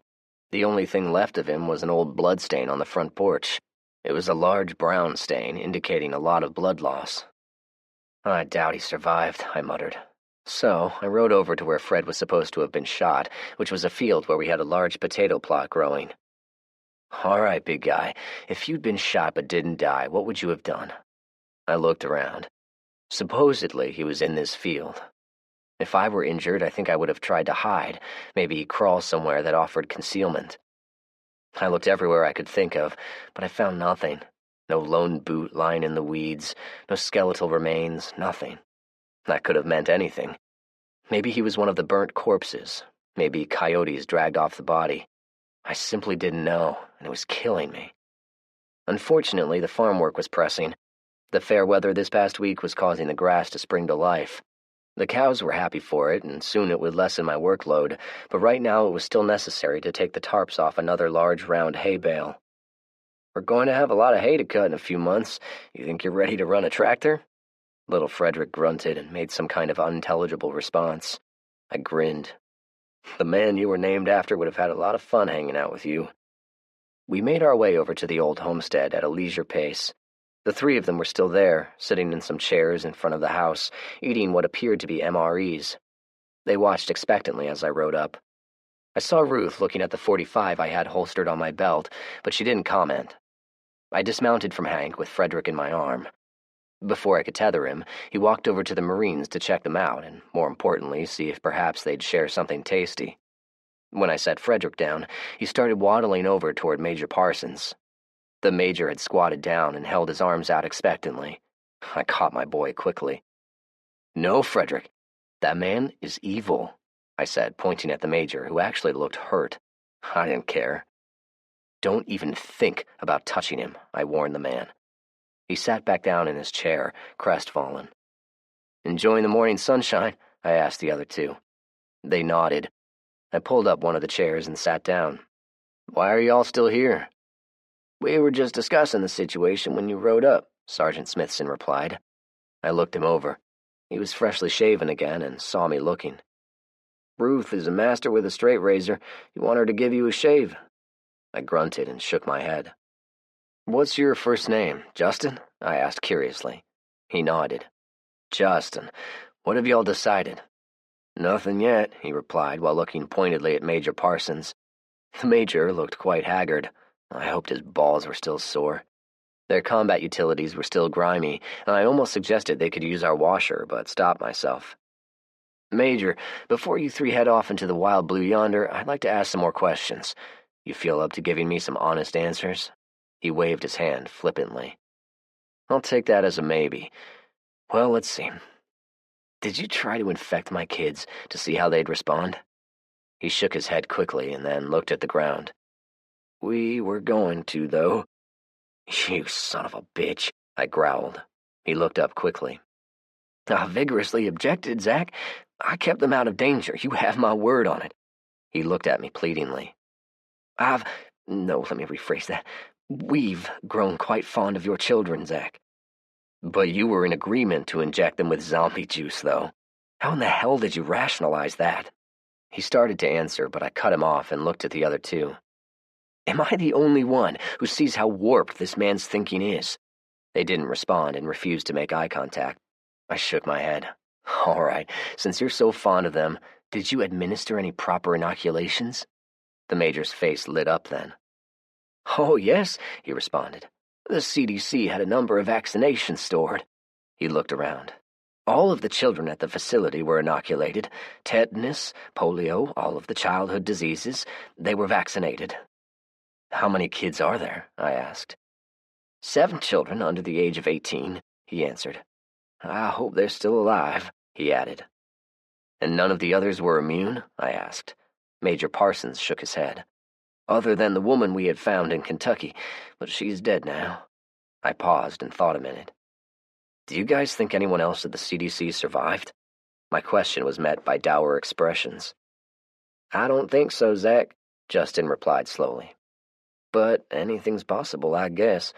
By my estimation, we probably killed 75% of that invading force of those stinking things, and that wasn't near enough. The smell was ungodly, Ruth said while wrinkling her nose. When we got the Humvee loaded, we had to shoot our way out. We had 500 rounds of ammo, and we used every bit of it. We should still go back and check, Major Parsons remarked. I looked at the other two as if to say, I told you so. They didn't bother to respond. The 4 of us were silent now. Frederick was very talkative and had a hell of a conversation with Hank, who in turn listened patiently while he nibbled on a patch of grass, only twitching an ear occasionally. How did it begin, Major? Major Parsons looked at me somberly. That's the million-dollar question. It started somewhere in the Mideast. Cairo was supposed to have identified patient 0, but the information was very limited and questionable. The consensus is human-to-human contact was the way it spread, much like the flu. That's what patient 0 complained of when he was admitted, flu-like symptoms. He held his hands up and shrugged. Other than that, we are still unsure of its genesis. Zach, I looked over to see Ruth staring at me. Is there an option available for us to stay here? It took me by surprise. Why would you want to stay here? Because we have nowhere else to go, she replied morosely. My first impulse was to tell them to get off of my farm, but I kept hearing what Kelly and I had discussed the other night. What about your family? Where were they, Oregon? I asked. She frowned. We spoke with some people who had come from Fort Leonard Wood, Missouri. They advised the travel through that area was like traveling through hell. I thought it over. In fact, I'd been thinking this over ever since they'd arrived. Y'all have done more traveling than I have, so I can only advise you about the immediate area. I'd not recommend downtown Nashville. A sizable portion is underwater. What's left has an overwhelming number of both zombies and rats. They're everywhere. The Nolansville, Laverne, and Smyrna areas aren't too bad, and there are very few people, but I can't say how many zombies are running around. I pointed south. Down that way is an area called College Grove, and beyond that is a quaint city called Lewisburg. Lots of farmland. I've checked out some of it, and there are plenty of farms which are vacant. Let's see, as I said, downtown Nashville is nasty, Old Hickory Lake is toxic, so I can only assume the Cumberland River is as well. I paused a moment. I suppose I can work up a map. Ruth looked at Justin, and he cleared his throat. Would you be opposed to helping us out until we get on our feet? I stared at the three of them a moment before looking out over the farm and fixing my eyes on the mound where everyone was buried. Maybe Fred was there. Maybe he wasn't. Why I'd decided on Fred and not Konya or Terry, I didn't know. Kelly seemed to really believe they were all dead. I sat there staring at it for a full 2 minutes, thinking it over. At first I was going to say I needed to talk it over with Kelly, but I already knew what she was going to say. I suppose so, I finally answered. Chapter 12. Journal entry, March 12th, 3AZ. I finally have good news to write into this journal. My children have been returned to me. After I had escaped from my imprisonment, my captors loaded up and relocated to the CDC in Atlanta, taking my children with me. So, yesterday, 3 of them showed up at the farm with my kids. They had a big story of how the CDC had been overrun by zombies, and they grabbed my kids and heroically escaped. I questioned them extensively about it. They believe it was a deliberate, planned attack by the zombies. The story seems plausible, but I'm naturally suspicious. We discussed other things, specifically their actions concerning my family and me. I'll not take the time to write out the details. Suffice it to say they have apologized for their actions and put the blame on poor judgment and blind obedience to orders. In addition, the 3 of them swear they were not in the group that had attacked my former home and murdered everyone. They think I have naively accepted this explanation and have forgiven them. Not true. After talking it over with Kelly, we allowed them to stay on our farm. I have several things going on in my brain when it concerns them. Some of those ideas are forgiving in nature, others are vengeful. I'm really not sure how to proceed at the moment, but until I decide, I'd like to keep them close by where I'll have no trouble finding them. They've been staying at the old homestead for the past 2 days and have really cleaned it up and made several repairs. They salvaged some windows from a home somewhere and replaced several of the broken ones. I must grudgingly admit I like their incentive, and I've decided to start including them in the farm work. The bottom line is my kids are back where they belong, with their father, not with a group of strangers and being used as guinea pigs. I don't think it really hit me until the second night. After Kelly had dozed off, I sat up and watched my kids sleeping. They looked so innocent and peaceful. It had a profound effect on me, and reawakened in me the belief and resolve to survive and make this world a better place for my family. Chapter 13. Sate. The little stinker had awakened before me again, and he was very vocal about it. Kelly stirred, rolled over, and groaned. He's just like his father, she lamented as she sat up and stretched. Up before the sun. Frederick screamed out something unintelligible, causing Kelly to groan again. He's very loud. Were you like that when you were a kid? I chuckled and gave her a kiss. My grandmother said I was very quiet. I guess he takes after his mother in that respect. I crawled out of bed. I'll take care of him. Are the Marines joining us for breakfast? Kelly asked. I assume so, I responded. I have a little surprise for them today. What's that? I'm going to work their asses off. I've got a list for the major, and you're going to keep Ruth busy. Sergeant Smithson is going to help me all day. Kelly chuckled. That's good. You and Justin need some quality time together. I frowned suddenly. That's not what I had in mind. Little Frederick's morning singing, yelling, and general discourse about who knows what also succeeded in waking up his little sister. She looked at her big brother in irritation as she rubbed the sleep out of her eyes. She definitely was not a morning person, much like her mother. I herded the 2 of them into the bathroom, where Kelly was already waiting for us. Any chance of hot showers tonight? Kelly asked as she rinsed out some washcloths. If we have a sunny day, the batteries will be fully charged, so I don't see why not. Awesome, she said as she used the wash rag on my back. I stood there a moment, in front of the mirror, and looked at myself.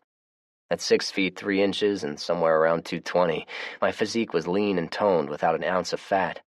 The effects of farm-fresh food and hard work was showing.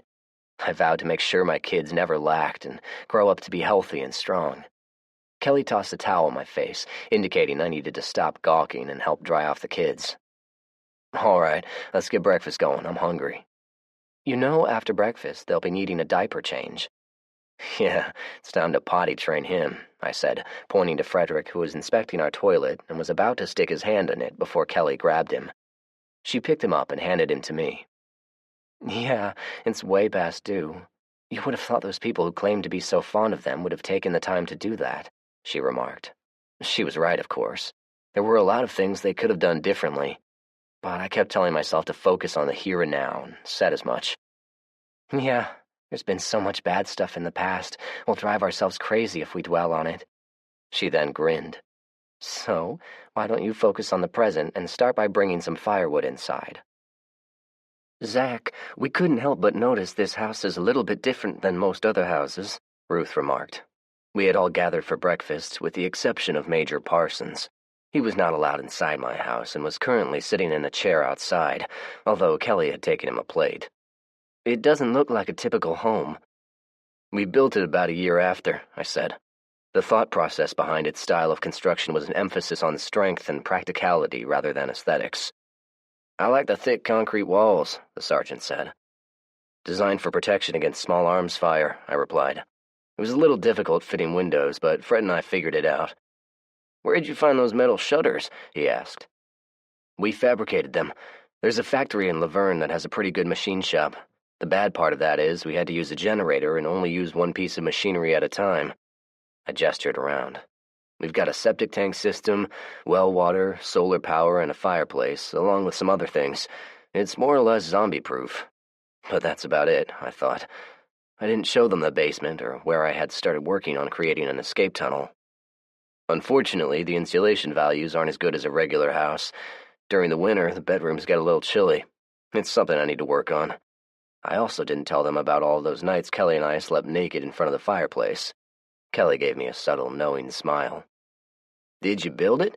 Justin asked. It was a collective effort. Fred originally lived here, who, as you know, was murdered in cold blood. By the way, I casually asked while gesturing with my fork, Fred and Konya, he was another friend, were both shot by a sniper. Who was the sniper in your unit, Sergeant? He glanced at Ruth before looking back at me. All Marines receive rifle marksmanship training, he replied warily. Back before, we logged a lot of time on the gun range. I shook my head in disagreement. Yeah, well, I'm certain this particular soldier had some formal training beyond basic rifle marksmanship. I kept eating, but watched out of the corner of my eye while they fidgeted with their food. I didn't mention my thoughts about one of them possibly surviving. I hadn't even discussed it with Kelly. No need getting her hopes up for nothing. For a man who never served, you seem to know a lot about military doctrine, Justin observed. I had 2 very good tutors, I replied. They both listened attentively as I told them about Rick and Terry. Rick was a good teacher, even when he was drunk. He had several dozen military manuals he used to train me with, I said, and pointed toward the bookshelves in the den. There they are. Ruth stood and walked to the shelves, scanning all of the books. This is quite a collection, she observed, and pulled out a hardback copy of poetry by Poe.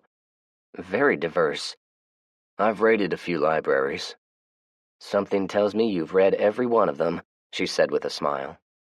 A few of them I read more than once. I pointed at the book she was holding. I like that one. You can borrow it if you want. Sergeant Smithson joined us in the den. Those manuals leave a lot out, he remarked. Yeah, they don't replace practical application. When Terry and I became friends, we'd spend hours discussing each one. He was good about helping me fill in all the blanks that the manuals left out. This Rick fellow and Terry, they sound like 2 pretty good guys, he remarked. I nodded. They were. And Fred. They were the best friends you could hope for. The sergeant gave me a short look before focusing back on the books. So, neither of you have an idea who this sniper is? There was no answer. Seems odd, I continued. You guys lived together, you ate together, trained together, killed zombies together, but you don't seem to know which Marine in your unit who would have been assigned sniper duty. Justin looked at Ruth and cleared his throat. When we got back to Fort Campbell that day, everyone was pretty quiet. Well, Solinovsky was his usual self, but everyone else was pretty subdued, and at that time Ruth and I weren't... Close, Ruth said. Yeah, we weren't an item at that time, so we didn't talk a lot. It took a couple of days before I got the whole story from everyone. I'm listening.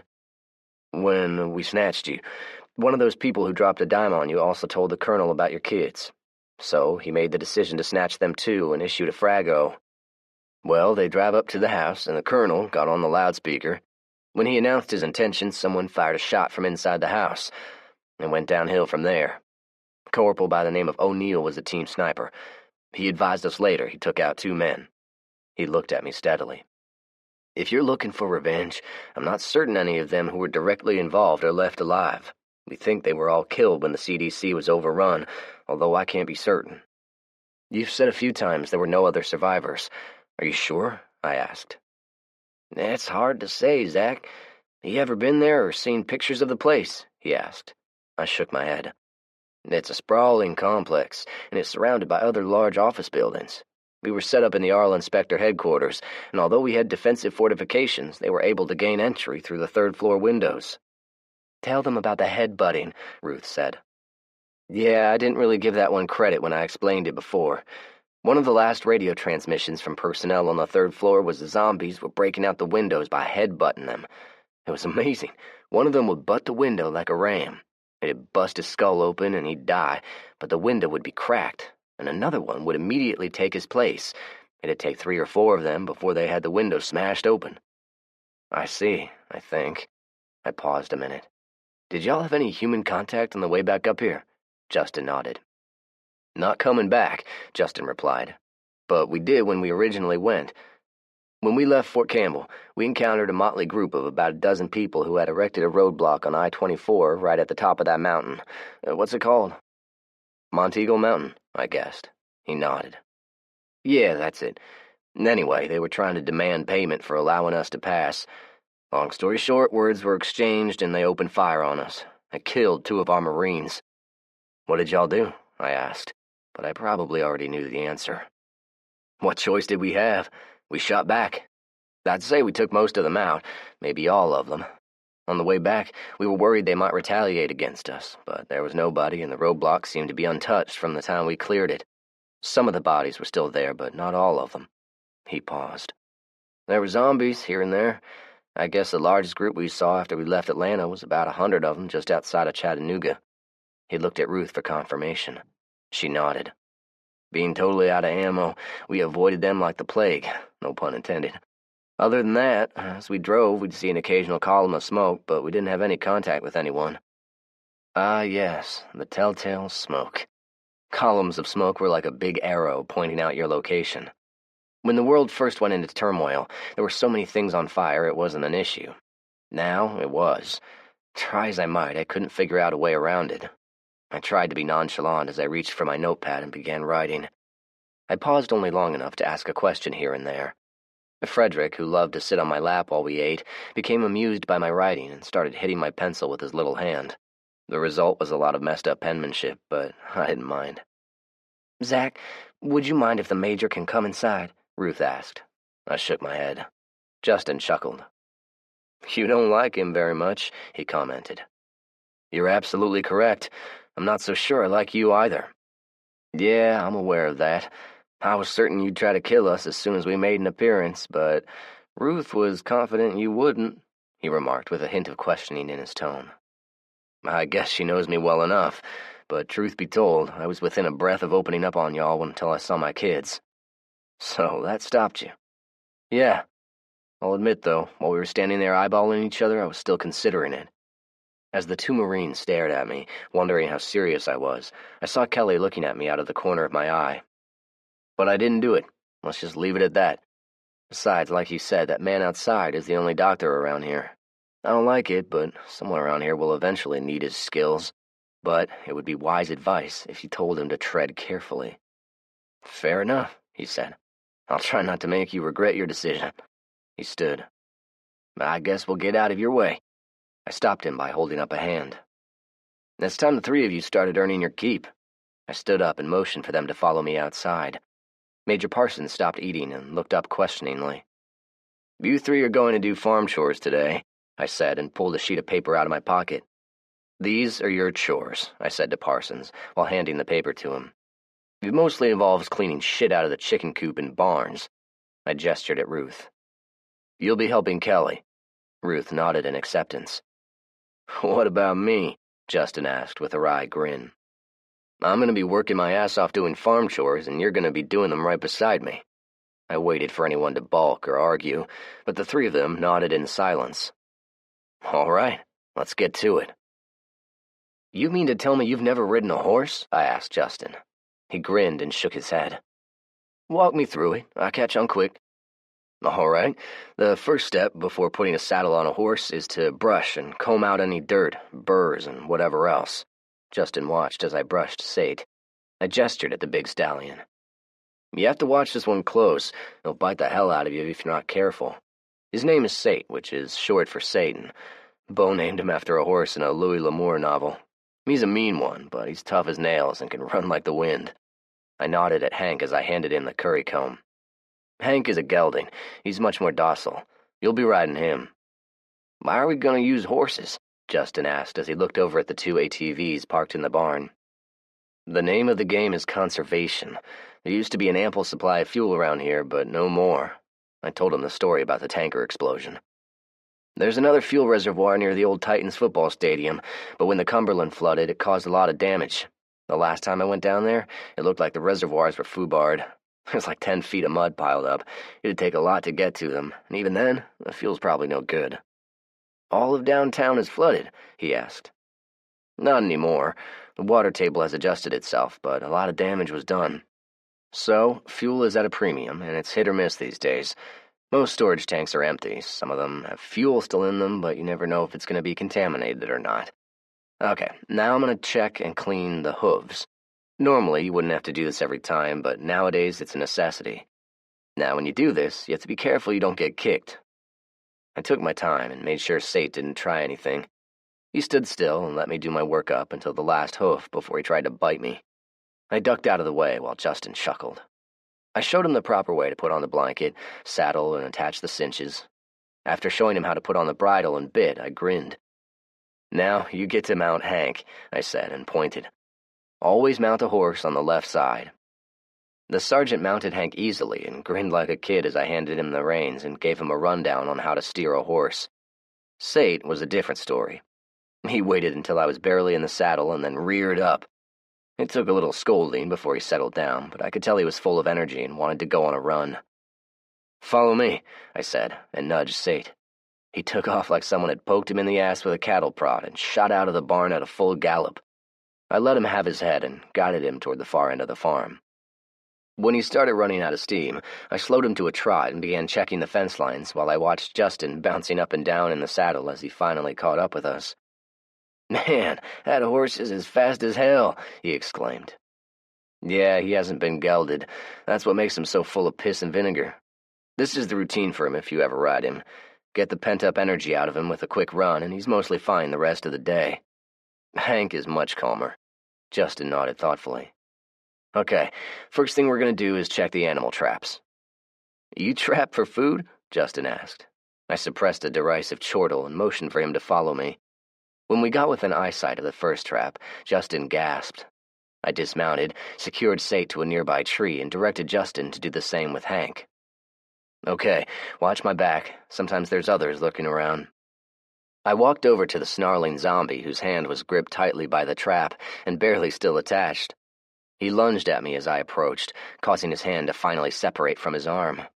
I sidestepped and brought the machete down on the back of his neck, severing the spinal cord. He went down, now paralyzed, and I finished up by stomping on his head until I heard the satisfying sound of his skull being crushed. "Is this normal?" Justin asked. I looked down at the now motionless zombie. "Usually it's a coyote or a possum, but I get one of these a couple of times a week." I pointed at the fence line. "Sometimes they'll get hung up in the barbed wire, too. All right, let's have a look at this one. I used my boot to roll him over. Its face was badly damaged from my attack. This one was wearing a heavy army surplus jacket, jeans, and some thick leather boots. All right, based on the clothing and his general appearance, I'd say he became infected during the original outbreak. You see all the scabs and scarring? Yeah, I've seen a lot of them looking like this, Justin said. They're healing up, aren't they? Yep. I don't know how, but they are. They're getting smarter, too, but they'll stick their hand in a bear trap if they see some raw meat. A couple of weeks ago, one of them stuck their whole head in the same trap. I bet that ruined your day. I looked at him questioningly. He chuckled. You didn't get a chance to use your machete. We refrain from using ammunition when we can, but yeah, I like using it. Justin nodded in understanding and then frowned. So, I've got to ask you, I've seen carcasses of coyotes hung up, and you must have 2 or 3 crows hanging up by your gardens. It scares them off. He continued frowning, so I explained. Crows and coyotes are surprisingly smart. They see their dead buddies hanging up, they tend to stay away. I've not caught a coyote in a trap for several weeks now. He nodded as he rubbed his face. I obviously still have a lot to learn. So I've been thinking, would you be willing to help us hit up some of the gun stores in the area so we can restock our ammo? I scoffed. Those places were emptied out long ago. Nah, the best places to find guns and ammo now are in people's houses, but it's hit or miss. I pointed at the shotgun in my scabbard. I found some 12-gauge reloading supplies back a few months ago, but shotguns are loud. I only use it when I have to. And the zombies are attracted to sound, he added. Exactly. Justin crouched down and worked the zombie's jacket loose, exposing a web belt with an empty holster attached. Dang, I thought I was going to get lucky for a second. He pointed at the boots. Those are some Danner combat boots. I'm tempted to take them. Help yourself, but I sure wouldn't wear them.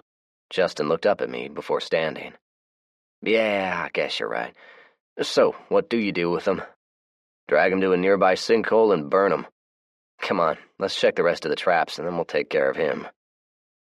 So, what's next? Justin asked as we watched the corpse burn.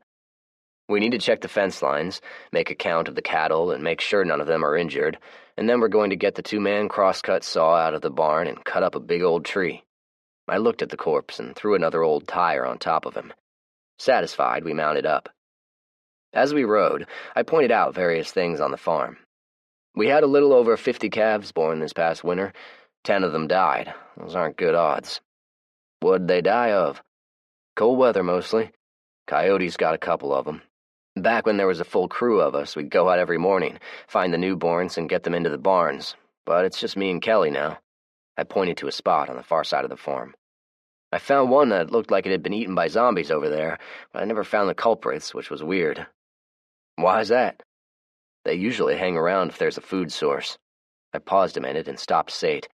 Justin stopped as well. What's up? He asked. Kelly and I have discussed the situation with you 3. The only reason I could think of for you 3 to not live here is the possible threat to my kids. But y'all brought them back. I don't see how you could be a threat after you did that, unless there's some kind of diabolical plot going on. That's a negative, Justin said.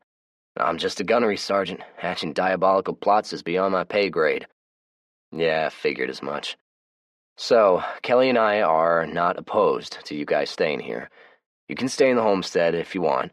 If that's what y'all want to do, I wouldn't mind the extra help. Justin nodded thoughtfully. We've talked about it. When we made the decision to go AWOL, we didn't have a specific destination. We were just going to drive and see where it led us. Then, she decided we needed to rescue your kids. That led us here. He shrugged. I'm not opposed to finding a place around here and settling down. Ruth likes this area. She likes you, too. He made an expression that was hard to decipher. We never treated her very well back in the unit. When we were in Atlanta, she confided in me one night that you treated her with more respect than anyone else.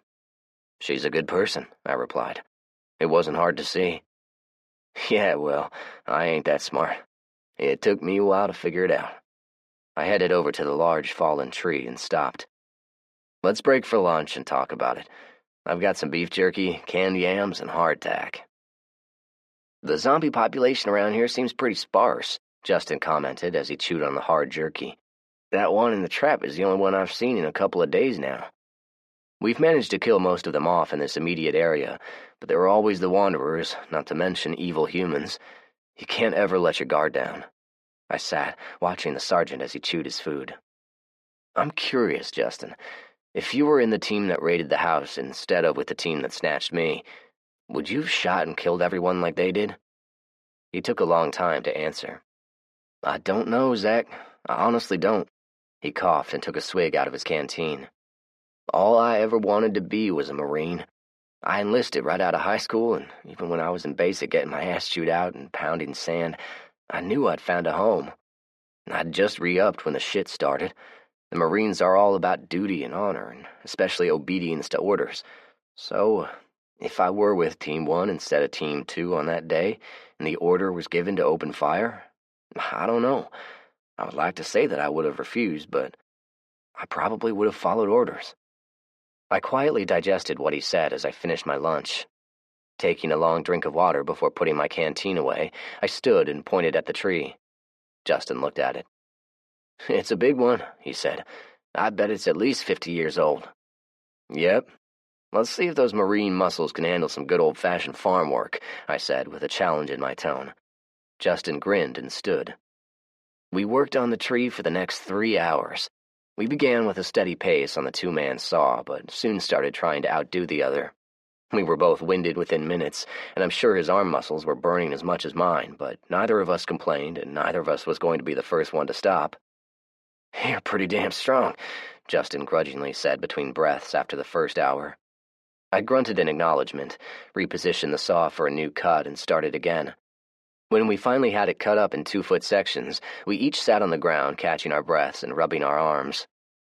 I have a feeling I'm going to be sore as hell tomorrow, he lamented. I chuckled and watched as he pulled his gloves off and inspected the blisters on his hands. Yeah, me too, I admitted and gestured at the cut-up tree.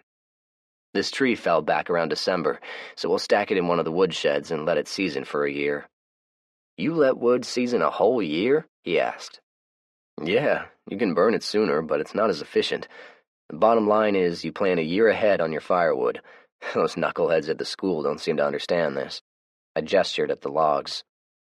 Okay, now we need to split them. That'll let them dry out a little quicker.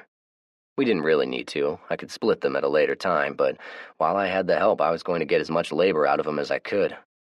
I try to get 8 cords cut every spring, I explained. Always plan ahead, right? Justin asked. Yep. We went at it for the next 2 hours. I finally relented and used one of the ATVs with the trailer to haul the wood back to the house. Justin admired my woodshed as we stacked. Isn't this fancy? He commented. Yeah, Fred built this one. I like it. He put a pitched roof on it to keep the water off, and the floor is elevated and open so air can circulate. I nodded. Here I thought you were just a dumb Marine. Justin gave me a look at that comment. I suppressed a smile and looked at my watch. I think this is a good stopping point. We've got plenty of daylight left. I've been thinking about where you guys should live. My house is too small for all of us. You guys can stay at the homestead, or there's another house nearby that could work, unless you'd rather go live at the school. Yeah, I've been meaning to ask, why didn't you guys ever move in there with the rest of them? At first, I saw no reason to. We had a house and a working farm. The school was meant to be a place for people who had been displaced to relocate to. I probably would have moved in there after what your people did to us, but I don't exactly get along with the woman who's running things over there. He looked at me questioningly, and I explained the whole incident with Anthony and the ensuing fallout with Tanya as we rode at an easy gait. And this Anthony dude was Tanya's little brother? He asked. I replied with a nod. Damn. After a minute, he spoke again. So, the radio, how come nobody broadcasts on it anymore? 2 reasons. The main reason is the generator for the radio uses a lot of diesel fuel. In fact, those knuckleheads have broken it somehow. The second reason is it hasn't worked out how I had originally hoped. How's that? I had envisioned using radio broadcasts to reach out to wayward survivors and bring them together to form a community. If you know anything about history, societies were built around a geographic location, which usually started with some type of commerce, like a trading post or a watering hole, for instance. But most of the people who showed up were only looking for a free handout. And the people at the school aren't bad people. but after Fred killed Anthony, our relationship with Tanya soured. I noticed Justin still bouncing up and down in the saddle and admonished him. "Your ass is going to be sore as hell tomorrow. You got to learn to let your body move with the horse's movements." He grinned as I looked him over. He was sweating as much as I was, but my hair was all matted down.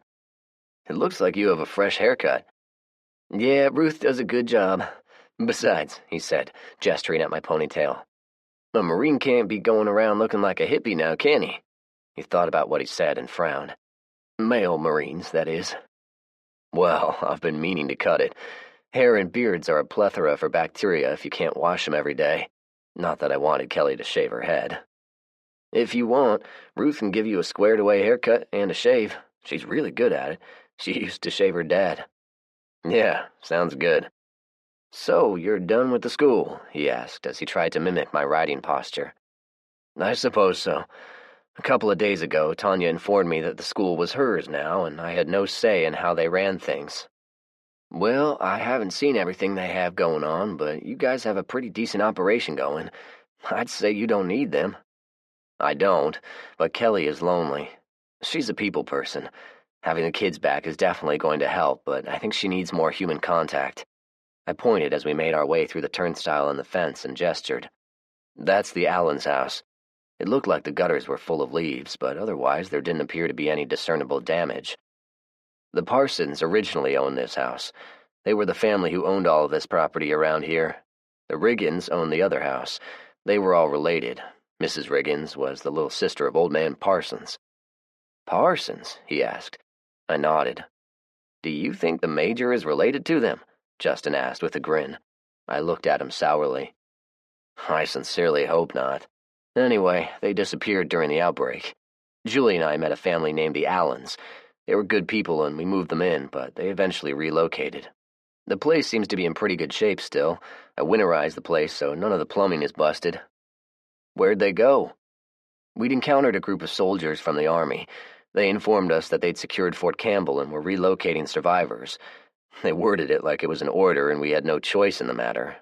Me, being the smartass that I am, had a little bit of a heated conversation with their commanding officer. At first I thought he was an arrogant prick, but he actually turned out to be a pretty good guy. His name was Captain Jack Steen, and his first sergeant's name was Santiago." It suddenly occurred to me that I never learned Santiago's first name. "Did you ever have contact with him?" I asked hopefully. Justin shook his head. "There were a few civilians living nearby when we arrived at Campbell. They said there used to be a large group of people living there, but there was some kind of riot. Lots of people were killed, and the survivors packed up and left." I nodded. "Yeah, well, the Allen family accepted their invitation. The rest of us stayed here. We met with Captain Steen once more about a month or two later. That was our last contact with any of them." I thought about that last meeting. It was when Captain Steen informed me Howard had been killed, the result of an accidental shooting by one of his preteen sons. I wondered what had happened to them. I shook those thoughts away and gave Justin a walkthrough of the house while we discussed life in general. We ended in the kitchen and took a seat at the table, a nice walnut veneer with a moderate layer of dust on it. I explained more about our interaction with the Fort Campbell soldiers. "That's how I met Terry. He'd had some trouble up there, so he came to live with us. He was a good dude," I said quietly. "He was vague about his life before. I always wondered about that, but never pried." "Well, as for me, I lived in a rundown house with my mom, aunt, uncle, and their 3 ugly kids," Justin said with a sour expression. "I was 13 when my dad left my mom. He decided he was going to make his fortune digging for gold in Alaska. He and my older brother took off with the promise they'd come back for me when they got settled, but I never saw either one of them again. The house was foreclosed on. That's how we ended up living with Uncle Butch. He was my mom's older brother. He owned a seedy dive bar, and Mom was a bartender there, which suited her just fine because she was an alcoholic." He looked out of the dirty window. "When I stepped out the bus and entered the wonderful world of Paris Island, the difference was like night and day. I've never had any desire to go back. It's the same with Ruth. She said some things once or twice which makes me suspect her father molested her. She hasn't gone into any detail other than to say she's never going back home either. I've no idea about Major Parsons. Well, it's not an easy life around here, but it could be a lot worse." "Yeah, it could be." He looked at me. "Would you mind if we go visit the people at the school?" Not at all, I replied and stood up. We've got plenty of daylight left. Let's get back to the house and get cleaned up. I stopped for a minute and held my finger up. What? Justin asked. Oh, I just thought of the perfect revenge against Parsons. Justin looked at me curiously. I'm gonna fix him up with Tanya. Chapter 14. Cutter and Shooter. Everyone, well, the original group, were overjoyed to see my kids. Mark, Ward, Rhonda, Tanya, even Gus, and especially the little urchins. The newcomers looked on indifferently. Floyd wasn't anywhere around. Tanya, this is Major Grant Parsons, Corporal Ruth Bullington, and Sergeant Justin Smithson.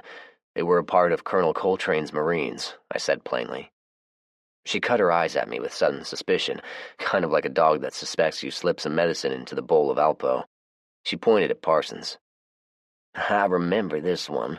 I can't say I'm pleased to see you people again, she said sourly, and then returned her stare in my direction. Zach, I'm having a little issue with the boiler. Could you come look it over with me? I figured something like this was going to happen, so I played along and followed her outside. When she was sure nobody else was around, she turned and faced me. What's going on, Zach? She asked stiffly. Aren't these the same people who murdered everyone? Yes and no, I replied. It's my understanding when they received the original mission briefing from Colonel Coltrane, he emphasized nobody was to be harmed and to only fire in self-defense. They split up into 3 separate teams. Sergeant Smithson's team is the group who snatched me. All 3 claim they had nothing to do with the murders and were only following orders. I was going to leave it at that, but she continued staring at me. Yeah, well, I'm not so sure I believe them, and I can tell you the only thing keeping Parsons alive is because he's a medical doctor, and you know as well as I how badly we need him, although I wouldn't tell him that. What's his specialty, do you know? She asked. Pathology. I'm surprised you didn't kill them outright, she quipped. If I killed them outright at this point, it'd be murder, no? She frowned at me a long moment and took the opportunity to check the gauges on the boiler. You have something in mind, I'm thinking, she queried. They're looking for a place to live. I'll let them tell you the story, but the short of it is they left Fort Campbell and relocated to the CDC in Atlanta. The zombies massed together and overran the place. According to them, they narrowly escaped by the skin of their teeth. They made a group decision and felt the right thing to do was to bring my children back home. She shook her head. That's very nice, but you have something else in mind. I'm only trying to help them out. I didn't, at least not at this time, but if I did have something else in mind, it was none of her business. Are you trying to dump them off on me? She asked pointedly. I shook my head. It's entirely up to you. I showed Justin the house the Allens used to live in, but he wanted to check you guys out first. It's only a suggestion, but why don't you talk to them? They might be able to fill a niche in your group, or you may decide you don't want them. It's up to you. She didn't comment, merely stared at me with folded arms, and then glanced at the gauges once more before the 2 of us went back inside. Everyone was in the cafeteria drinking tea or something and chatting. Little Frederick was playing with Rhonda's girls and had an enormous shit-eating grin on his little cherubic face. Ward and Mark were chatting with the Marines. One of the men, whom I had never met, was trying in vain to chat with Kelly, but she was mostly ignoring him and chatting with Rhonda. I walked over and joined them. Hi, Rhonda, I said and gave her a hug. I then turned to the man who was obviously interested in Kelly. I don't believe we've ever met, I said while extending my hand. I'm Zach. Yeah, he replied nonchalantly. His hand wasn't baby smooth, but it wasn't overly calloused either. I'm Cutter. I've heard some things about you. He released his flimsy grip and pointed at the scar on my cheek. It looks like you've already been on the wrong end of a knife, he said with a smirk. I looked at him curiously, wondering if he was posturing for Kelly's benefit, or was he just your average, everyday prick with ears? Yeah, I responded. How'd it happen? You smart off to the wrong person? He asked while continuing to smirk. He probably expected it to embarrass me. He was a piece of garbage who claimed to be special forces, but it turned out he was nothing more than a jailer who told a lot of lies. He got me good, but it was a fatal mistake for him. Cutter's smirk changed to a little bit of disbelief. He's dead? Not only is he dead, but all of his friends are dead too, and I set his house on fire to boot. His buddy walked up before he could respond with some kind of stupid retort. Yeah, you're Zach, he said without waiting to be introduced. I'm Shooter. He looked at me with one of those half smiles that made you wonder if he knew something you didn't. I shook his hand with as much pleasantness as I could muster. The two of them were obviously brothers. They were both about 6 feet tall, had the same average facial features, hazel eyes, and each had a slight dimple in their chin. They appeared to be in their mid to late 20s. The absurd nicknames convinced me they were both arrogant and stupid. I knew them for less than 5 minutes, and already I didn't like them. "Where did you guys come from?" I asked. "Until recently we were living over on River Road," Cutter said. Huh, I thought. I remembered what those two married travelers, Charlie and Mary, had said. We'd met them last March. They didn't have any pleasant things to say about that group. "What happened? Did y'all get flooded out?" "Yeah," Cutter replied and looked at me questioningly. "How did you know that?" "Easy enough to figure out," I replied. "When the Wolf River Dam gave way, everything close to the river flooded. So, where did the rest of your people go?" "Who cares?" Shooter said with a snort and walked off. I looked at Cutter, who merely shrugged his shoulders. I wasn't going to get any more out of them. Maybe Ward or Mark would know. Maybe I'd ask them about it later. "Well, it's good to meet you," I lied and looked over at Kelly, who had paused in conversation and was now eyeing me amusingly. "Let's plan on leaving in about 30 minutes, I said to her. Before she could respond, Cutter piped up. "Damn, dude, did you always boss her around like that?" he asked with feigned disapproval. I shrugged. "She's her own boss, and she knows it." I gave Kelly a wink and walked over to where Mark and Ward were sitting. They were engaged in an animated conversation with the 3 Marines. Justin looked up as I pulled up a chair. "Your 2 friends seem to think we've done you a terrible injustice," he said with a frown. "You have," I said, and pointed at the Major. "Especially him." He started to reply, thought better of it, and instead pursed his lips. "But anyway, I'm done with it. Maybe we'll talk about it some more at a later time. So, guys, these 3 are looking for a place to live." "Yes, we are," Ruth said. Mark and Ward frowned in unison. I could see them thinking it over and the contradictory feelings flashing across their faces. "Well, there is certainly room enough here," Ward said cautiously. "But our food supply is tenuous," Mark rejoined. "Maybe something could be worked out. We'd have to discuss it with Tanya, of course." "Where's Floyd?" I asked. Mark looked up. "What? Oh, he went hunting earlier." He looked around indifferently. "I thought he'd be back by now. Maybe he has guard duty." I didn't see anyone guarding anything when we drove up, but that didn't mean very much around here. We talked some more before Kelly walked over with the 2 kids in tow. "We need to go," she said with an underlying sense of urgency. It seemed odd, but she didn't have to tell me twice. I stood, picked the little guy up, and gestured at the Marines. "Are you guys ready, or would you like to stay a while and get to know everyone?" I asked. Before anyone could reply, Kelly spoke up. "I think they should go with us." I saw worry in her face now. "There might be a surprise waiting." I had no idea what had her worked up, but she'd used our code word for duress. Something was definitely going on. "Okay, how about it, guys?" I asked them. I guess they sensed Kelly's worry too, because they readily agreed. We bid everyone goodbye, which took about 5 minutes longer than was necessary, and walked out to the truck. "What is it?" I asked. "Floyd's missing," she said. "Who's Floyd?" Major Parsons asked. I ignored him and looked at Kelly. "They said he went hunting this morning. He's fine. I'm sure he'll be home before supper gets cold." She shook her head. "No, he left to go hunting yesterday morning, not this morning. He's in trouble. I know it." It was my turn to frown. "They haven't gone to search for him?" Ruth asked. Kelly shook her head. "What a bunch of pricks," she exclaimed. "Yeah, they're different," I responded. "Okay, let's think. Where the heck would Floyd have gone hunting?" Kelly and I stared at each other a moment, and then realization hit us at the same time. "The golf course!" Kelly exclaimed. "Yeah," I said. "Everyone load up." I jumped in the driver's seat and started the truck. "What about the golf course?" Justin asked. "Floyd rode with us one day when we went to scavenge at a country club with a big golf course," I said as we took off out of the parking lot. "He kept talking about all the squirrels and rabbits and deer running around and how he would love to come back and hunt," Kelly added. "It has to be where he is." I couldn't go fast. The roads were too rough. but it didn't take long to find him, and it looked like it didn't take long for other things to find him as well. Chapter 15. Hunting Gone Awry. Floyd's vehicle, a beige-colored Toyota FJ Cruiser, was stopped on the side of Franklin Pike, sitting at an odd angle like it had a flat tire. It was also surrounded by a dozen or so zombies. I turned our truck sideways in the road and stopped it approximately 50 feet away. Justin started to exit the truck. "Hold up," I said as I reached into the glove box, grabbed a packet of earplugs, and handed them out. "Stay in the truck," I said to Kelly. She nodded and held the kids tightly. "Headshots only," I reminded the Marines. "Don't waste ammo." Justin frowned at me as if to say, "You think I don't know that already?" I stepped outside and used the hood of the truck to steady my aim, while he and Ruth took up positions at the back of the truck. We had no problem dispatching all of them in less than a minute. The last one died and fell against Floyd's door.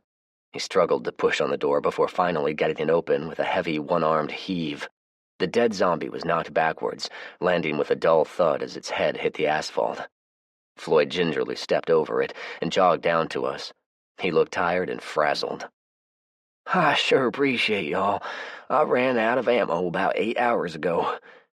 "No problem, buddy. Do you have a spare tire?" "What?" he asked and looked back at his vehicle. "Oh, yeah, but it ain't the tire.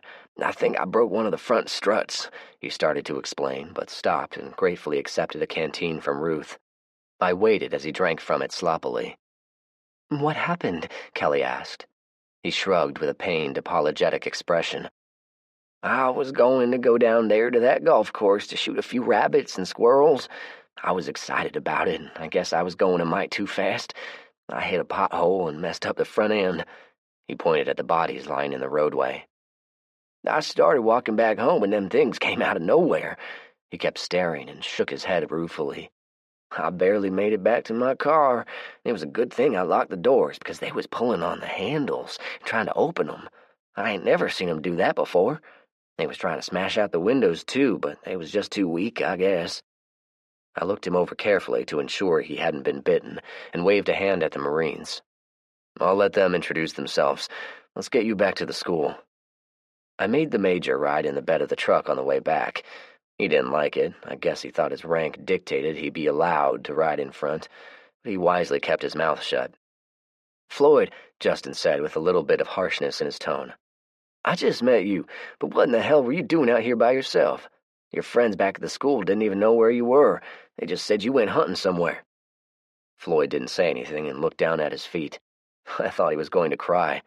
Justin must have seen it as well and tried to make amends. I'm just saying. Ruth and I will gladly go hunting with you next time. Ruth's a natural-born hunter. You should see her shoot." I glanced in the rearview mirror and saw Ruth had actually blushed at the compliment. It was a very interesting bit of information. I didn't let my face betray any emotion, as I wondered if she was the sniper and not some other fictional Marine. We dropped Floyd off at the school and then drove the Marines back over to the old homestead. I put the truck in park and turned toward the back seat. "All right, your options are as plain as day. Go live at the school, stay here, or head out to greener pastures." "We'll talk it over and should have a decision by tomorrow," Major Parsons said, and then cleared his throat. "Is there any chance we can join you guys for dinner?" I started to say something derogatory, but I caught a look from Kelly. "Sure," Kelly replied. "Get in your hummy thing and follow us." Chapter 16. Vaccine. I was pretty sure I'd had my fill of the Marines. After all, I'd spent the entire day with Justin, but dinner was not as unpleasant as I'd thought it'd be. The conversation was mostly about the people at the school. "They're certainly an eclectic group," Grant remarked. "The two gay guys are psychologists?" Justin asked. "Yeah," I replied. If I had met them way back when and someone asked me what their chances of survival would be if the world came to an end, I would have answered they'd be dead in 24 hours, but they've proven themselves to be survivors. "What about that Tanya woman?" Ruth asked. "Nuclear engineer," I answered. "Very smart, but I don't need to tell you that. She'll tell you any chance she gets." I drank some water. "I can't say much about Gus. He's a little bit on the lazy side. Rhonda "Rhonda is very sweet," Kelly interrupted, and gave me a look that told me not to say anything negative about her. Ruth picked up on it and laughed. "I got the impression those two brothers are recent additions to the group." I nodded. "Yeah, we don't know much about them." "Well, if we're going to be interacting with them, I'm going to teach them a lesson or two about taking care of your own," Justin declared. That screw-up with Floyd was a total no-go. We talked more, and much to my relief, they left as the sun was setting, but not before Kelly invited them to breakfast the next morning. I opted out of my morning workout, got the kids cleaned up, and was sitting on the front porch waiting on them as they drove up in their Hummy thing, which was known to most folks as a Humvee. "Good morning, Ruth, Justin," I said amicably. "You two go on inside and help Kelly get breakfast ready." Ruth grinned at me as they walked inside. Major Parsons started to walk in as well. "Not you," I said with an icy undertone. The Major stopped in his tracks and stared at me. I guess he was thinking I was probably joking, but quickly realized I wasn't. "Would you mind if I at least sat down?" he asked. I shrugged noncommittally. He sat tentatively in one of the porch chairs, watching me as he did so. "You know, Zach, at some point you'll have to put this animosity behind you," he said. I stared at him balefully. "Did you get a look at that private I killed? What was his name, Solonovsky?" "It was a pretty brutal murder," he asserted. "Call it what you want. I call it an act of survival. My life depended on me getting out of there. Solonovsky was in my way. The bad part about it is he was merely following orders. Colonel Coltrane's orders, and your orders." I paused and looked over at him. "You know, I dream about doing the same thing to you." "So, you're blaming me for the fact that you murdered him," he contended, but before I could respond, he waved his hands in a placating gesture. "I was following orders as well, Zach. The tests I performed were necessary. I wish you could see that." "Human rights be damned, right, Major?" "Zach, I didn't tell you everything about the CDC." He was deflecting. He didn't want to talk about my imprisonment and the tests. I knew it, but he thought if it weren't discussed, I'd forget about it. Fat chance. "I'm listening," I finally said. "The world is dying, Zach. Humans are dying out. There has been intermittent contact with other nations, but what little intel we received left no doubt. It's bad, Zach. The latest projections predicted the extinction of the entire human race within 50 years. He had my attention now, but I didn't act like it. Once we arrived at the CDC, there was a collective effort. We worked our asses off, and with the help of the tests on you and your children, we believed we had made a significant breakthrough. And then..." He left the sentence unfinished. "Significant breakthrough," I retorted scornfully. "You treated my kids like lab rats." "Say what you will, but we protected your children, and during that time, I grew quite fond of them. Janet, Ruth, and I cared for them like they were our very own." I grimaced. The mere mention of Janet's name made my colon churn. I saw a look on his face that made me wonder something. "Were you sleeping with her?" I asked. Major Parsons grunted. "I was." He emphasized the last word and saw me looking at him questioningly. "I caught her with Colonel Coltrane. I kind of lost interest in her after that. It was another item I wanted more information about, but it could wait. Tell me more about this vaccine, serum, whatever it is." "Normally, there is a very complex set of protocols to be established and followed. Obviously, there wasn't time to follow those protocols, so we tried it directly on a human." I looked at him in disgust. "You don't understand, Zach," he countered. "I was the human." My expression was a mixture of disbelief and skepticism, but then I realized he was telling the truth, and had a sudden epiphany of understanding. "That's why you said it. The other day at the barn, you said you needed to be exposed." He nodded. "It's really the only way to be sure the vaccine works." "I'll be more than happy to arrange that." Before either of us said anything more on the matter, Kelly stuck her head out of the door. "Breakfast is ready," she said cheerfully. I stood, and as Kelly gave me a look, I gestured for the Major to follow me in. "So, what have you guys decided about your living situation?" I asked after we had finished eating. "Ruth and I are going to move into the radio tower," Justin replied. I was surprised. I didn't think they'd move there. Tanya agreed to feed us until we get on our own feet, but she made it clear we would be expected to help out. Well, that's really nice. What about you, Major? Tanya has invited me to stay at the school. Kelly looked at me with a smile. I guess they had already told her while I was sitting outside having a chat with the Major. Yeah, Justin continued. Ruth and I talked it over and thought about starting up radio broadcasts again, but we're going to help you guys out all we can, too. I looked at him in confusion. Why? I mean, I can always use help around here, but why the radio tower? You had the right idea, Zach, Ruth said, but you gave up on it too soon. The survivors of whatever is left of this nation need to pull together, just like you envisioned. I thought so too once, but lately I've been thinking it's a futile effort. Justin shook his head. No, I disagree. You may not realize it, but you've already made it work to some degree. In spite of all the adversity you've had, you guys have created something. We need to keep going with it. I started to tell him it was going to be a wasted effort, but stopped. I found myself at a loss to express my feelings on the matter, especially with all of them sitting there looking at me expectantly. Excuse me, I said, stood up and walked outside. I found myself walking around the barn. Shithead was outside of the corral doing who knows what, saw me and walked over. When I ignored him, he nuzzled me. I don't have any carrots for you, buddy, I muttered and scratched him behind his ear. I heard the back door shut, and a minute later Justin appeared. Hey, if we said something in there that offended you, I apologize. I shook my head. No, y'all didn't do anything, I replied, and gestured at the donkey. This is Shithead. He didn't like any of us at first, except for a girl named Jessica. He loved her and followed her around like a puppy dog. Jessica was a beautiful, sweet girl. She was 20 or 21 when your friends killed her. I thought about the horrors she had gone through, only to be murdered a few months after being rescued.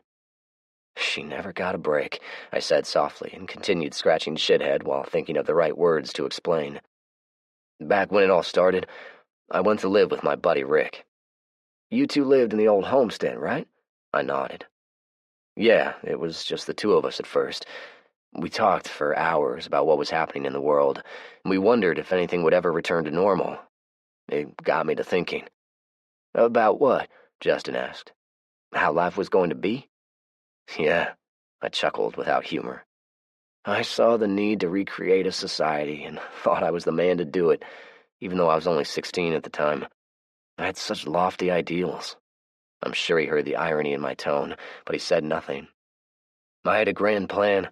I even wrote it all out in excruciating detail, if you ever want to read it. But looking back, I realize now how naive, how stupid I was.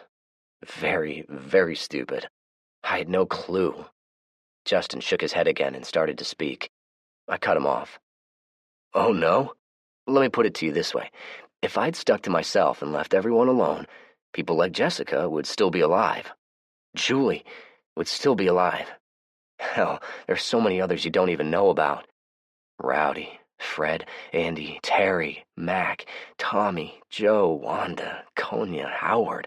They'd all most likely still be alive, if not for my grand ideas.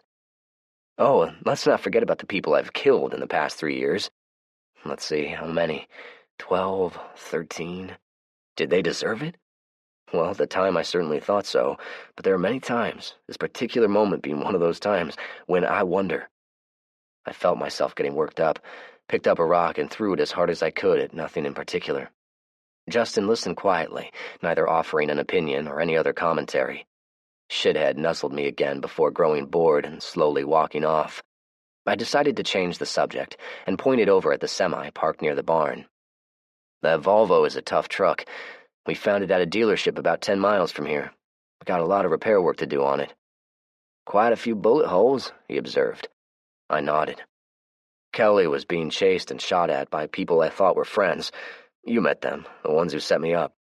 Yeah, I met them. They tried to kill her, huh? Yep, but she managed to escape and then drove around until she somehow found me. Justin looked at me in surprise. Did she know where you were? Nope, she didn't have a clue. She just relied on her intuition. Wow, he said. She looks so, what's a proper word? Unassuming. I managed a short chuckle.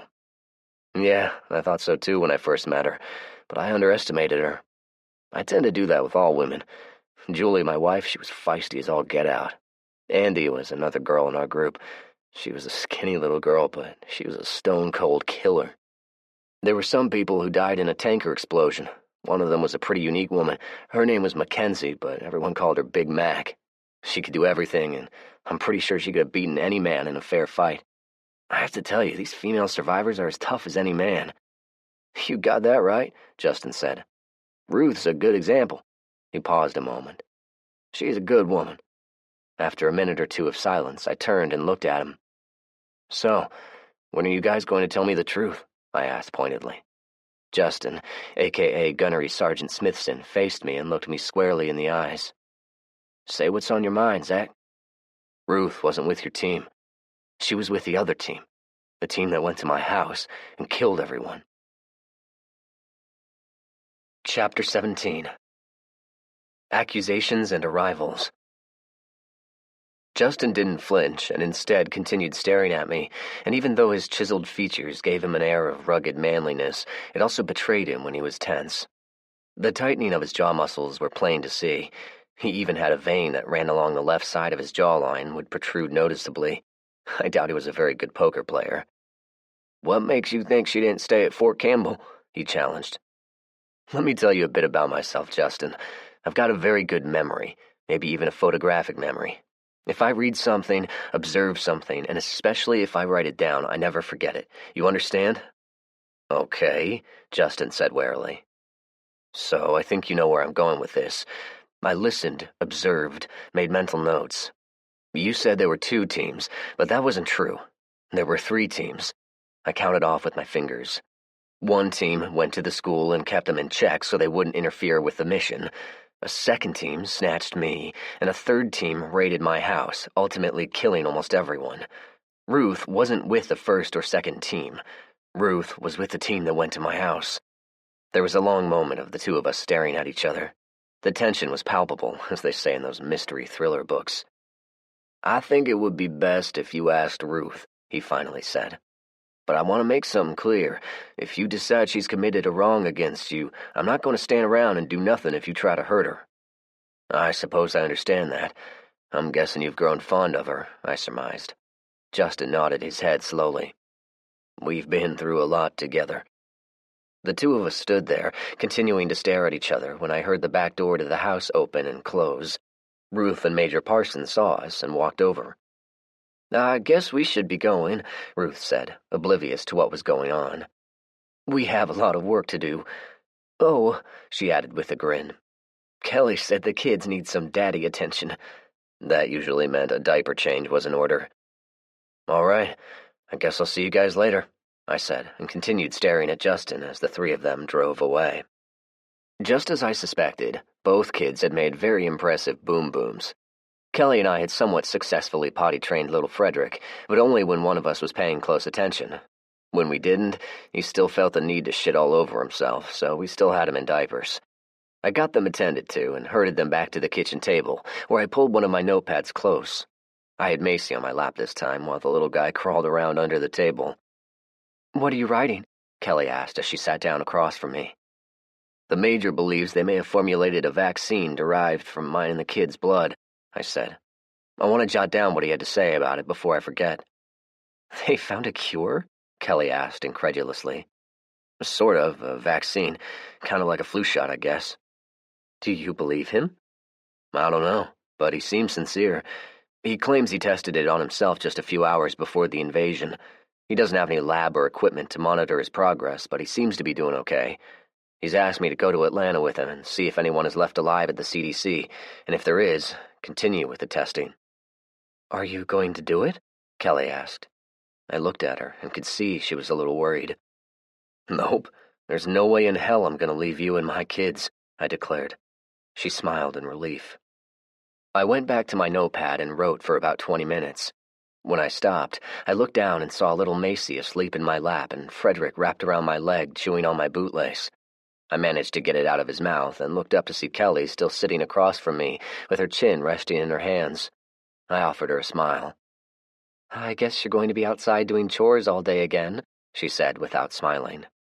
Yeah, that's the plan. Why? What's wrong? I asked. Zach, why do you think I'm perfectly fine with being cooped up in the house all day with the kids? I thought about it for several seconds, attempting to come up with a clever reply. I came up empty. I'm not sure what to say. The chores have to be done if we want to survive.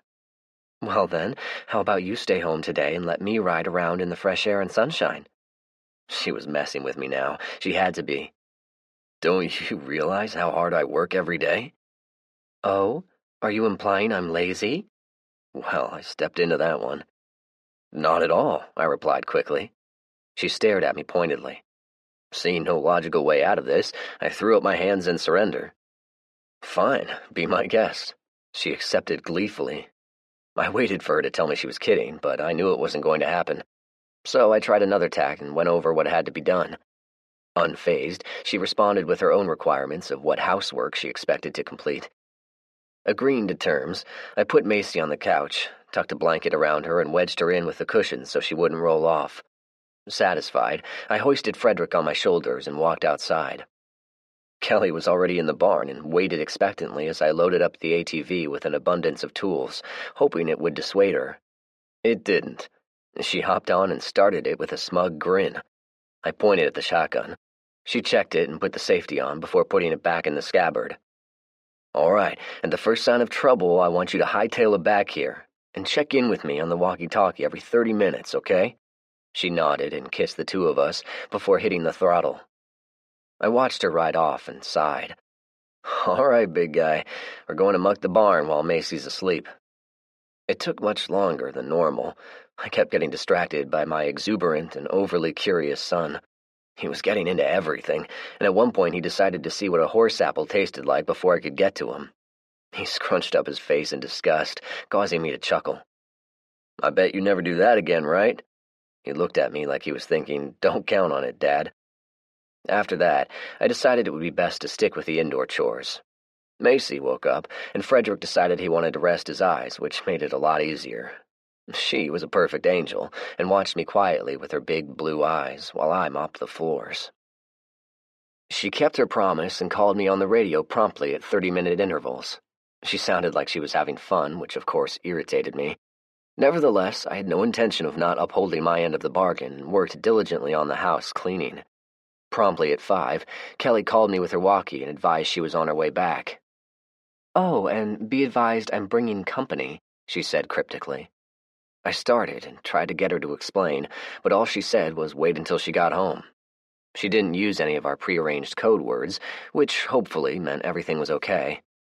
Even so, I armed myself and was standing by when she drove up. There was a military Humvee following her, but it was different from Justin's. This one had a slightly different paint scheme and an auxiliary fuel tank jury-rigged onto the back. When they got close, I could make out 3 women, a child, and a dog inside. Kelly led them up the driveway and parked. Look what I found, she said with a grin. Who are they? I whispered as they got out and stretched. The dog, a yellow lab with oversized ears and paws, bounded out of the car and began running around the way excited dogs do, sniffing and finding things to piss on. The older one says she knows Fred, Kelly replied. Come on, I'll introduce you. Everyone, this is my boyfriend Zach. Kelly pointed to each one as she introduced them. This is Major Sarah Fowkes from the Air Force, Kate, Kyra, and Sam. Oh, and the dog is Callahan. As soon as Kelly mentioned the dog's name, his ears perked up before bounding over and checking me out. Ignoring the dog's persistent sniffing of my nether regions, I peered closely at Major Fowkes. She was an attractive woman. Not someone who'd ever win a beauty contest, but the kind you'd see in a gym wearing next to nothing because she could, and doing bicep curls with enough weight to cause you to do a double take. I could see why Fred liked her. I guessed her age may be in her late 30s, although she could have been older. Her features were sharp, and her brown hair looked like she had grabbed a handful, pulled it back in a fist, and chopped the rest of it off. I got the impression she didn't smile very often. She returned my stare steadily as she watched me giving her the once-over. Your name's Sarah, right? I asked. She nodded her head slowly at my recognition. Fred told me about you. He had a lot to say about you as well, she replied. Where is he? He's dead. When I said it, her features darkened, but she quickly regained her composure. "I'm sorry to hear that," she said. "He was a good man." "Yes, he was." I continued staring at her. "Did you come all the way from Oklahoma to see him?" She responded with something of a nod. It wasn't going to be easy to get her to talk, that was obvious. "I would really like to hear all about it, but let's get you guys settled in first." I looked over at the other two women and the boy. He was obviously shy and clung to one of them tightly. "Okay," I said. "I didn't get which one of you is Kate and which one is Kyra." One of them partially raised her hand. "I'm Kate," she responded. She was the tall one, maybe 5'10", with a typical leanness of someone who'd been on the road a while with very little to eat. Long, dark, dirty hair tied back in a ponytail. Kyra was an inch or two shorter, with the same colored hair, but she let hers flow in a jumbled mess. They both looked like they were in their mid-20s, but it was hard to tell. The last couple of years had obviously been hard on them, as it had with all of us. "Are you two sisters?" I asked. They nodded at the same time. I then looked at the kid, a scrawny, tow-headed boy with a pale, almost sickly complexion. "What's your name, big guy?" I asked. "Sam," he said, in a quiet voice barely above a whisper. "Sam's a little shy," Kate said, and put her arm around him. I looked at her and surreptitiously winked. "Sam, how old are you? 15? 16? I asked. "I'm 10, he replied, a little louder now. I feigned surprise. 10? Dang, you're big for your age. He puffed up his chest a little at the compliment. I grinned and looked over at Kelly. "Why don't you take them inside and get them settled? I'll take care of the ATV and see what I can do about getting some hot water available." As usual, the mention of hot water got a combined look of surprise, even from Sam. I checked the gauges that Tanya and I had mounted. They showed a charge of 90%. Nodding in satisfaction, I opened the panel to the circuit box and turned on the breakers for the water heater and the well pump. Unloading the ATV, I hurried inside. Kelly was chatting amicably with Kate and Kyra at the kitchen table, while Sarah sat quietly on the couch, Sam sitting beside her, thumbing through one of my notepads. Callahan had found my kids, and to his delight, realized he had 2 new play pals. I poured myself a glass of water and sat beside Kelly. "How was the trip?" I asked. Kate and Kyra looked at each other like I'd asked them the last time they'd wiped their asses, which, judging by a lingering odor, had been a while. "Shitty," Kate answered. I don't think she intended the pun. "We got into a few scrapes." I got up quickly and went into the den, coming back a moment later with a pad and pencil. "If you don't mind, I'd like to hear about it." "Where do you want us to start?" Kyra asked. "From the beginning." "From the beginning," Kate repeated. "Well, let's see. We worked in a casino outside of Shawnee, Oklahoma with Sammy's mom." When she said that, my keen observation skills clued me in that they perhaps had some Native American ancestry in their blood. "You couldn't get anything past me," Kate continued. "We're both card dealers.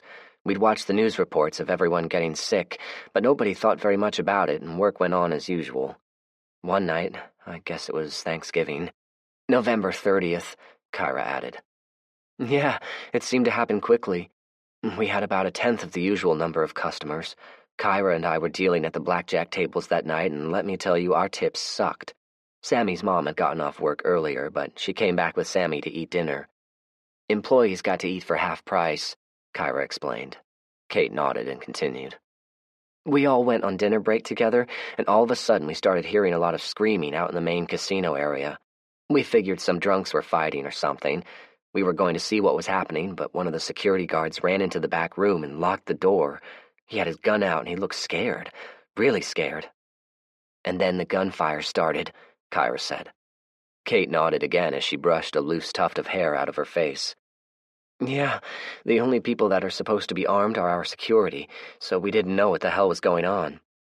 We thought maybe it was a robbery or something, so all of us ducked into the kitchen and locked ourselves in. Kyra took a deep breath. Reliving the event was obviously bothering her. Kate was more nonchalant about it. So I guess you can imagine what was happening. People were turning into those infected zombie things and attacking other people. What happened then? Kelly asked. We tried calling 911, Kate said, but nobody answered. When the shooting stopped, one of the other security guards came in and got us. Needless to say, it was pretty shocking when we walked through the main area. That's an understatement, Kyra said. It was horrible, gory. There was blood and guts everywhere. We did okay for a while, Kate said wistfully. After security had regained control, there were about 30 people left that were alive and not infected. Some of them insisted on leaving immediately. Dale, he was the head of security, he tried to convince them to stay, but when they started arguing, he didn't force the issue. Anyone who wanted to leave could. Some people stayed for a day or two and then couldn't stand it. They had to go wherever they thought they had to go. By the end of the week, we were down to 12 people, which actually worked out okay. We were making a go of it, and we're just waiting for everything to get back to normal.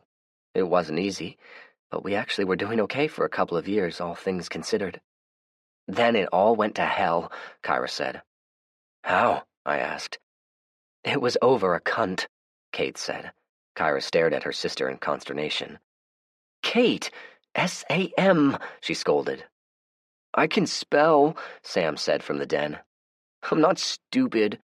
Kyra looked out into the den and smiled at him. Well, then, you should know that your Aunt Katie has a potty mouth and shouldn't talk like that, Kyra said with a wink, and then glared at Kate, who ignored her sister's chastisement and continued. One of the women, who I might add was friends with my sister even though I never liked her, she declared with a dramatic roll of her eyes, began having, shall we say, indiscretions with more than one of the men in the group. As you can imagine, it snowballed out of control. There was a big fight. If that wasn't bad enough, there was this one guy who was off in the head. He became obsessed with someone, Kyra said, and grabbed my pen and pad. She wrote down that the man had raped and killed Sam's mom. I nodded in acknowledgement as Kelly looked over my shoulder. He ran off before anyone found out and was never caught. We were a tight group up until that point, Kyra said. And then it all came apart. My boyfriend loaded up a car, we grabbed Sammy, and the 4 of us took off. Kyra stopped then, stood suddenly, and went out of the back door. Kelly and I looked questioningly at Kate. His name was Burton Rainwater. He was cute, a pretty nice guy, but not very smart.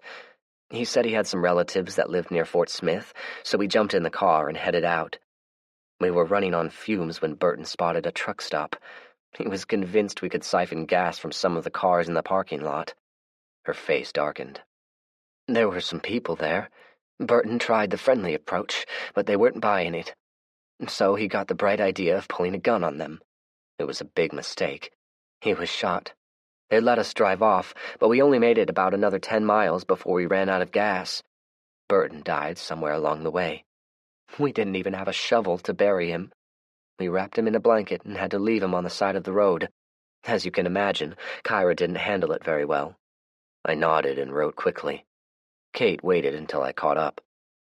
So, there we were, stuck with no gas. Yeah, most of the later model cars have this plastic ball in the neck of the gas tank. Its purpose is to keep gas from spilling out if the car's in a rollover accident. I'd figured that one out the hard way and had modified my siphon hose so it would work, but it was still difficult. Kate looked at me oddly. Yeah, there I went again, speaking like a know-it-all. Yeah, okay. So there we were, stuck. We were about to start walking when Sammy spotted some of those things on the interstate, and they were coming our way. We locked ourselves in our car and ducked down in the seats, but they spotted us and crowded around the car. That must have been terrifying, Kelly said. Kate nodded. Yeah, we were stuck like that for 2 days. They made a meal of Burton, but that wasn't enough for them. Those men at the truck stop had taken Burton's gun, so we had no way of killing them. Kate shuddered at the memory. We didn't think we were going to make it, but here comes Sarah.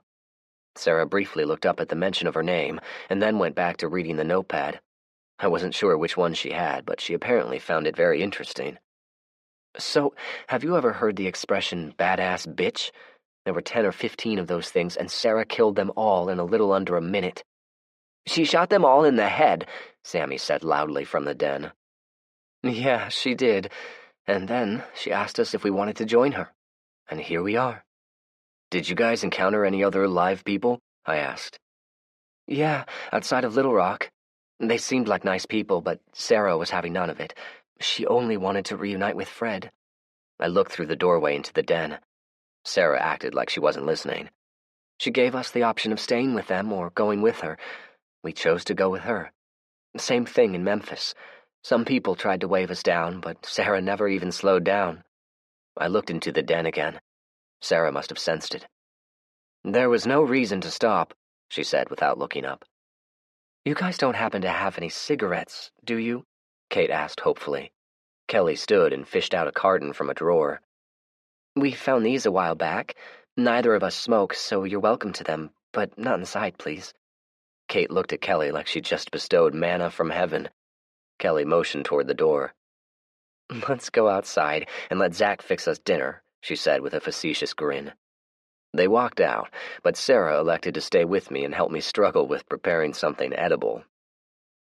8 people were currently occupying Fred's house, much more than it was designed for.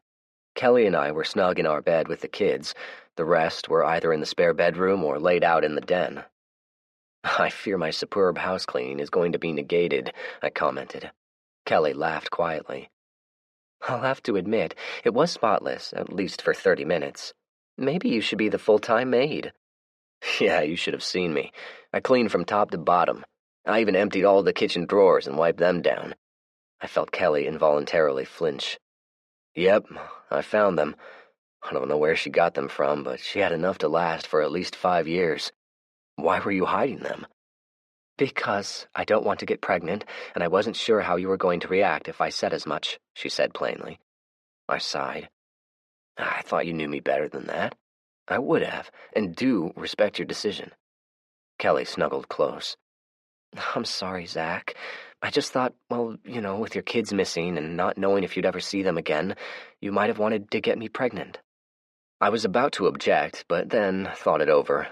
When we started having sex, I gave no regard to taking protective measures. Hell, considering the number of times we'd done it and she hadn't gotten pregnant, I should have already figured it out. Maybe she knew me better than I thought. I moved the hair off of her face and kissed her cheek. Okay, point taken. So anyway, the little shit factory figured out how to bypass those so-called child-proof latches. He did? Yeah, I'm doing dishes, and the next thing I know, he's opened one of the doors and is crawling around inside the cabinet under the sink. So I moved all the cleaning supplies to the barn, and your birth control pills are on the top shelf of the medicine chest. Thank you, sweetheart, she murmured tiredly. We lay there in peaceful silence for a few minutes. It was nice. I'm glad I didn't overreact, and we had cleared the air. I've been thinking. I think we ought to rebuild the Riggins house, or maybe build a series of houses like this one. It looks like our population is going to keep growing, whether we want it to or not. I waited for a response, but after a few seconds of silence, I realized I was talking to myself. Kelly had already fallen asleep.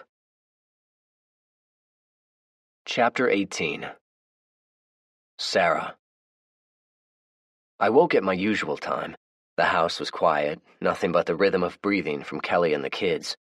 Sarah and company had been here for 2 days now, and while I considered them nice people, they were far too many living here for my comfort. I made it outside without waking anyone but Callahan, who happily followed me out and headed for a good spot in the yard. I stretched at the entrance to the barn as I looked at the clear dawn. It was a little cool, but it looked like it was going to be a pleasant day. My plan was to get in a quick workout, grab something for breakfast, and get started on chores before anyone else was even awake. If everything went according to plan, I could get a sizable amount of work done and then have the rest of the afternoon free. Thinking it over, I decided I was going over to the radio tower and talk to Justin and Ruth about finding quarters for the Oklahoma crew. I did some more stretching, and I'd no sooner started into my first set when the barn door opened. It was Sarah. She had on some sweatpants and a sweatshirt with Air Force logos on them. "May I join you?" she asked. "Sure," I replied. I assumed she wanted to talk while I worked out, but to my surprise, she took off her sweatshirt, revealing a slim but muscular torso with perky breasts barely being hidden by a taut athletic bra. She stretched while I completed my first set, and when I set the bar down, she took 20 pounds off and began her own set. We stayed with it throughout, matching each other set for set. It took a little longer than I wanted, but she stayed right with me, and the two of us pushed each other. When I thought we were finished, she insisted I join her for push-ups and then an exercise she called planking. It was harder than I thought it'd be, but my ego prevented me from uttering any complaint. Kelly had the kids sitting on the kitchen floor and was cooking breakfast when we walked in. She looked at the two of us in concern, which confused me until I realized both of us were covered in sweat and still breathing heavily. And Sarah had not put her sweatshirt back on. I suppose our appearance could have been mistaken for another kind of workout, but I knew Kelly would never think that. "Good morning," she said a little suspiciously. Uh-oh, I thought. Maybe I was wrong. "Good morning, love," I replied and gave her a big, sloppy kiss. Sarah decided to join me in a morning workout. Oh. Although I had no doubt she believed me, I wasn't sure what else was going on in her mind. Like I'd been reminded many times in the past by Julie, in spite of how smart I thought I was clueless when it came to women. Our discussion was interrupted by Kate and Kyra coming into the den. They plopped down at the table and grumbled about it being so early. "Please tell me there's something to drink with caffeine in it," Kate grumbled. "I just ignored them until they get out of their moods," Sammy said as he plopped down in a chair. I grinned at him. He was smarter than I originally thought. "I'm going to wash up," I said to Kelly and motioned with my head toward our bedroom. She followed me in a minute later. "I have a plan," I said, turning toward her while taking my shirt off. "What kind of plan?" "I want to pick Sarah's brain about life in the Midwest. I thought I'd get her to help me with the farm chores and then take her with me to do some scavenging." "How was your workout?" she asked with an arched eyebrow. "Really good. That woman is in pretty good shape," I said, and quickly got into the shower. I thought it'd keep her from interrogating me further, but I should have known better. Kelly stripped out of her nightclothes and got in with me. "Is she going to be your new best friend?" she asked as she reached for the soap. I frowned and shook my head. "No, sweetheart," I said. "You're my best friend." She huffed and rinsed off. When we dried off, she wrapped the towel around my neck and pulled my head toward hers. She kissed me long and passionately. "I'm not sure I like 3 other single women living here." "Are you jealous?" I asked with a grin. She gave me a look. My grin faded. "Just keep one thing in mind. I'm not into sharing." "I don't want to share you with anyone either," I said and kissed her again. "You and me, right?" Kelly looked at me a long moment before smiling at me in a way that made me giddy, and I felt myself getting aroused. "How about this? While we're out scavenging, I'll talk to her about the living arrangements, maybe find them a house nearby. Sound good?" "If you say so," she replied, gave a certain appendage a good squeeze, and left the bathroom giggling. "I try to vary my routine every day," I said to Sarah. She looked at me quizzically. "I figured you for the anal retentive type," she replied. "The kind of person who has to do things a certain way every time. Not that I'm criticizing." "I used to be, but one day I almost got ambushed. The person told me my behavior patterns were very predictable while pointing a gun at me. I thought of Carla and how she'd ultimately killed herself." "So, what happened?" "Thankfully, she didn't shoot me, and I learned my lesson." "Someone I know?" she asked, probably wondering if it was Kelly. "Nope." She looked at me, waiting for me to explain. "All right, it goes something like this. Tanya had a little brother named Anthony who was married to a woman named Carla." Sarah listened attentively as I explained everything. "So Fred killed him?" she asked when I was finished with the story. "Yeah." "Good." "Yeah. So anyway, after Fred killed him, Tanya and Carla became very angry with us. Not too long after is about the time that Carla decided it was all my fault. She stalked me, learned my patterns, and confronted me one day while I was checking the fence lines. She told me I always check the fence lines at the same time." "She blamed you for her husband's death." "Yeah, she acted like she was going to shoot me for a minute, but she didn't." I paused a moment. "I think things had been building with her for a while. It became too much for her, I guess. She ended up killing herself." Sarah nodded in understanding. "It was sad. She wasn't a bad person." "Yeah, well, shit happens," Sarah replied. I expected her to ask more questions about her, but I don't think she was all that interested. "Okay, so now you vary your routine." "Yeah." "How much farm do you have?" "We essentially have 2 different farms, Fred's farm and a farm collective originally owned by the Parsons family. That's who I worked for when the plague broke out." "How many acres?" Sarah asked. "Fred's farm is about 50 acres, Next-door neighbor had another 50, which they had combined and worked together, and the Parsons farm is a collective of roughly 1,500 acres. So, after my run-in with Carla, instead of doing the same things on Monday and the same things on Tuesday, I break it up. Sometimes it's not very efficient, though. "That's a lot of farm for just a couple of people to manage," she commented. I sighed heavily. Back when Fred and the rest of the crew were alive, we had a handle on it. I paused for a minute while I made a head count of the cattle. We were prosperous, even. We could have easily kept 100 people fed. After they were killed, I've downsized considerably. I maintain all the fence lines, but we're now only working a fraction of the land. It's been tough, I said quietly, knowing she understood the multiple meaning. I told her about the massacre while we rode the fence lines. She listened in silence as I went over everything, starting when Fred arrived back home.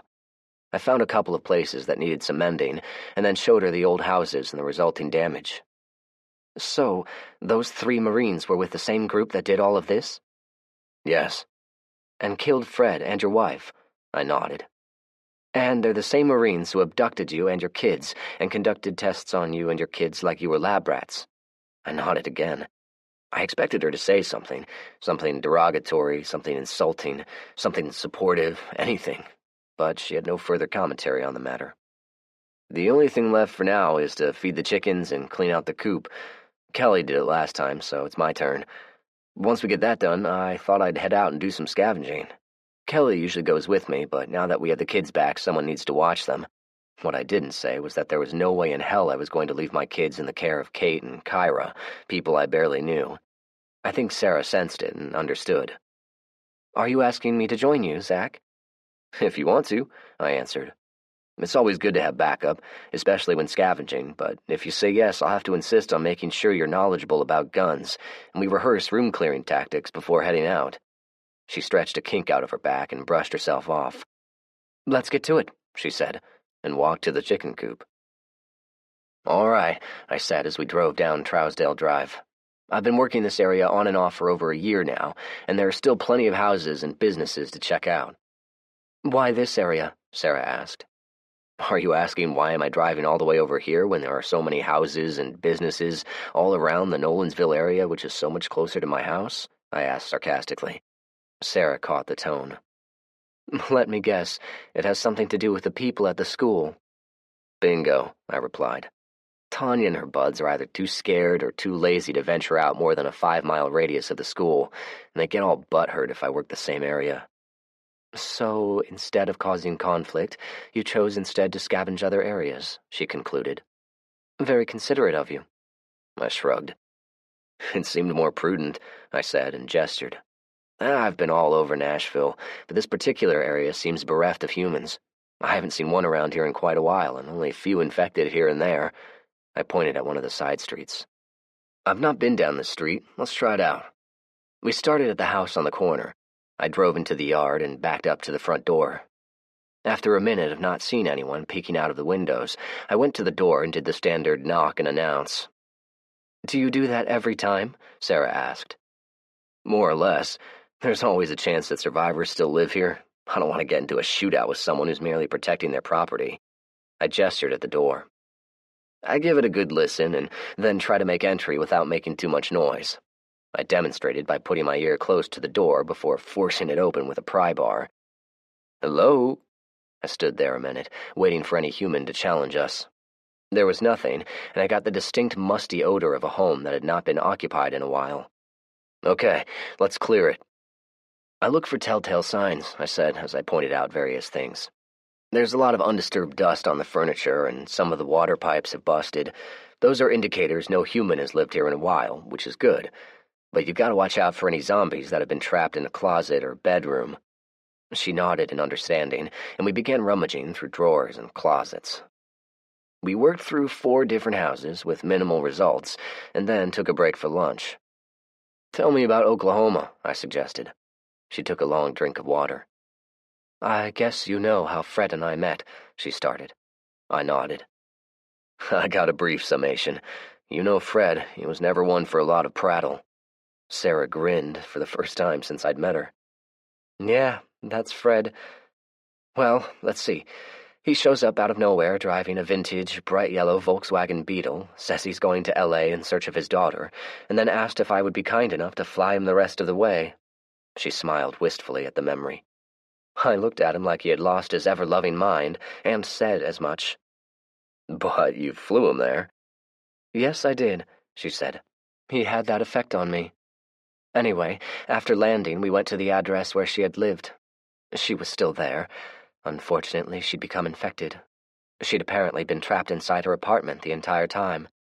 Fred killed her and her roommate, or whoever it was that was with her, and then we flew back to Tinker. "Why'd you drive here instead of flying?" I asked. "Has all the jet fuel gone bad?" "Bad enough where I didn't want to risk flying." She pointed at a house down at the end of the block. "Look, that house has a 2-car garage and a 4-wheel drive truck parked out front. I bet he's a hobby hunter." I looked where she was pointing. "That truck's covered in grime, even the windows. It hasn't been driven in a while," she observed. "Good eye," I said, and started our truck. We hit pay dirt in the garage. The owner had converted it to his own personal version of a man cave, complete with mounted bass, deer heads, you name it. He had a gun safe and an elaborate reloading system neatly arranged on a custom workbench. I hastily looked through the drawers and smiled. "Bingo!" I exclaimed as I pulled out box after box of ammunition. The drawers also had several boxes of primers and other reloading material. "Oh man, this is good," I told her. "We've been really hurting on ammo." I looked over the different calibers and found myself grinning like a fat man at an all-you-can-eat buffet. Sarah's response was a soft grunt. She'd quickly put her emotions back in that hidden little room of hers. "Try to contain yourself. I know it's a good find, but you're being far too emotional." Her response was to glance at me with an arched eyebrow. "Fred said you were a little bit of a smartass," she said glibly. I held my hands out. "Guilty as charged. Okay, let's get it loaded," I said, and started with the reloader. She gestured at it. "I saw 2 of these in the barn." I nodded. "But you think you need a 3rd one?" "Yep, this is an excellent barter item.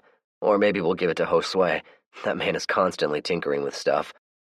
We loaded everything into the truck, all the while keeping an eye out for hostiles. When we were finished, Sarah gestured toward the garage. "What about the safe?" I frowned at her question. "I'm betting they have the combination to it hidden somewhere in the house." My logic sounded good, but after a frustrating search, we didn't find it.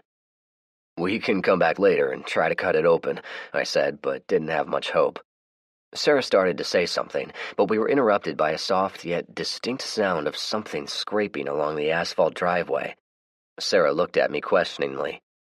"Company," I whispered. We both raised our weapons and pointed them toward the open garage door. We heard the scraping again, and then a plastic trash bin slowly came into view. I looked at Sarah, who was looking back at me with a look of confusion mixed with disbelief. One of those things, a middle-aged man, came into view. He was using the curbside recycle bin as sort of a walker. When he saw us, he emitted a raspy, guttural groan and started making his way into the garage. "Where the hell did he come from?" Sarah asked without really expecting an answer. "I got it," I said, put my shotgun down and pulled my machete out. Sarah watched as I got the bin between him and me, took careful aim, and swung the machete like I was hitting a home run. I made contact just above his left ear and almost got the machete almost all the way through his head. Working the blade out, I looked at it with a frown. "I need to sharpen it," I muttered. Sarah walked over and looked at the man who was now motionless on the garage floor with black ooze seeping out of the gash in his head. "You seem to have enjoyed doing that," she opined. "You were grinning." I shrugged and looked around the garage.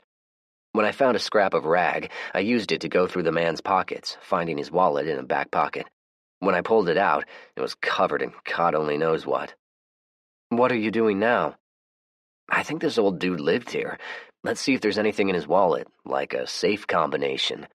I went through it and soon found a folded piece of paper. "Well?" "It's possible," I said.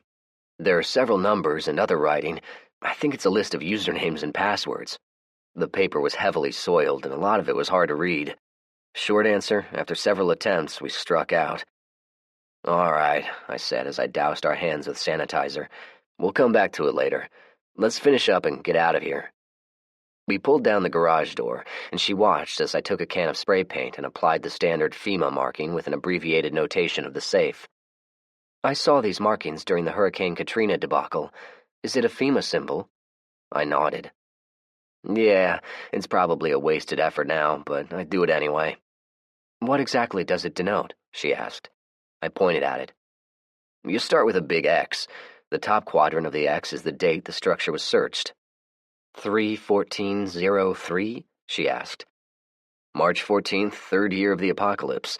We arbitrarily chose November 1st as the starting point, and we're on year 3 now. Well, I guess you have to start somewhere. Exactly. I pointed at the left quadrant. Here is the identifier of who searched it. I'd put a large Z in there, which I assumed needed no explanation. The right quadrant is for identifying any hazards that are present, and the bottom quadrant is for notating if there are any bodies inside. I also use the bottom quadrant for any special info, like the safe. And you do that with every structure you search? She asked. I nodded again. Yeah, I figured, she said with a grin. I glanced at my watch and looked around. We have time to check a few more houses. Let's just stick with this street. Sarah nodded in agreement. So, you guys fly back from Los Angeles to Tinker. What happened next? I asked as we worked. The base commander, a general, had committed suicide while we were gone. After that, everyone who was left drifted off until it was just Fred and me. I tried to get him to stay, but he wanted to get back home to you guys. He kept calling all of you his adopted family. She paused and frowned.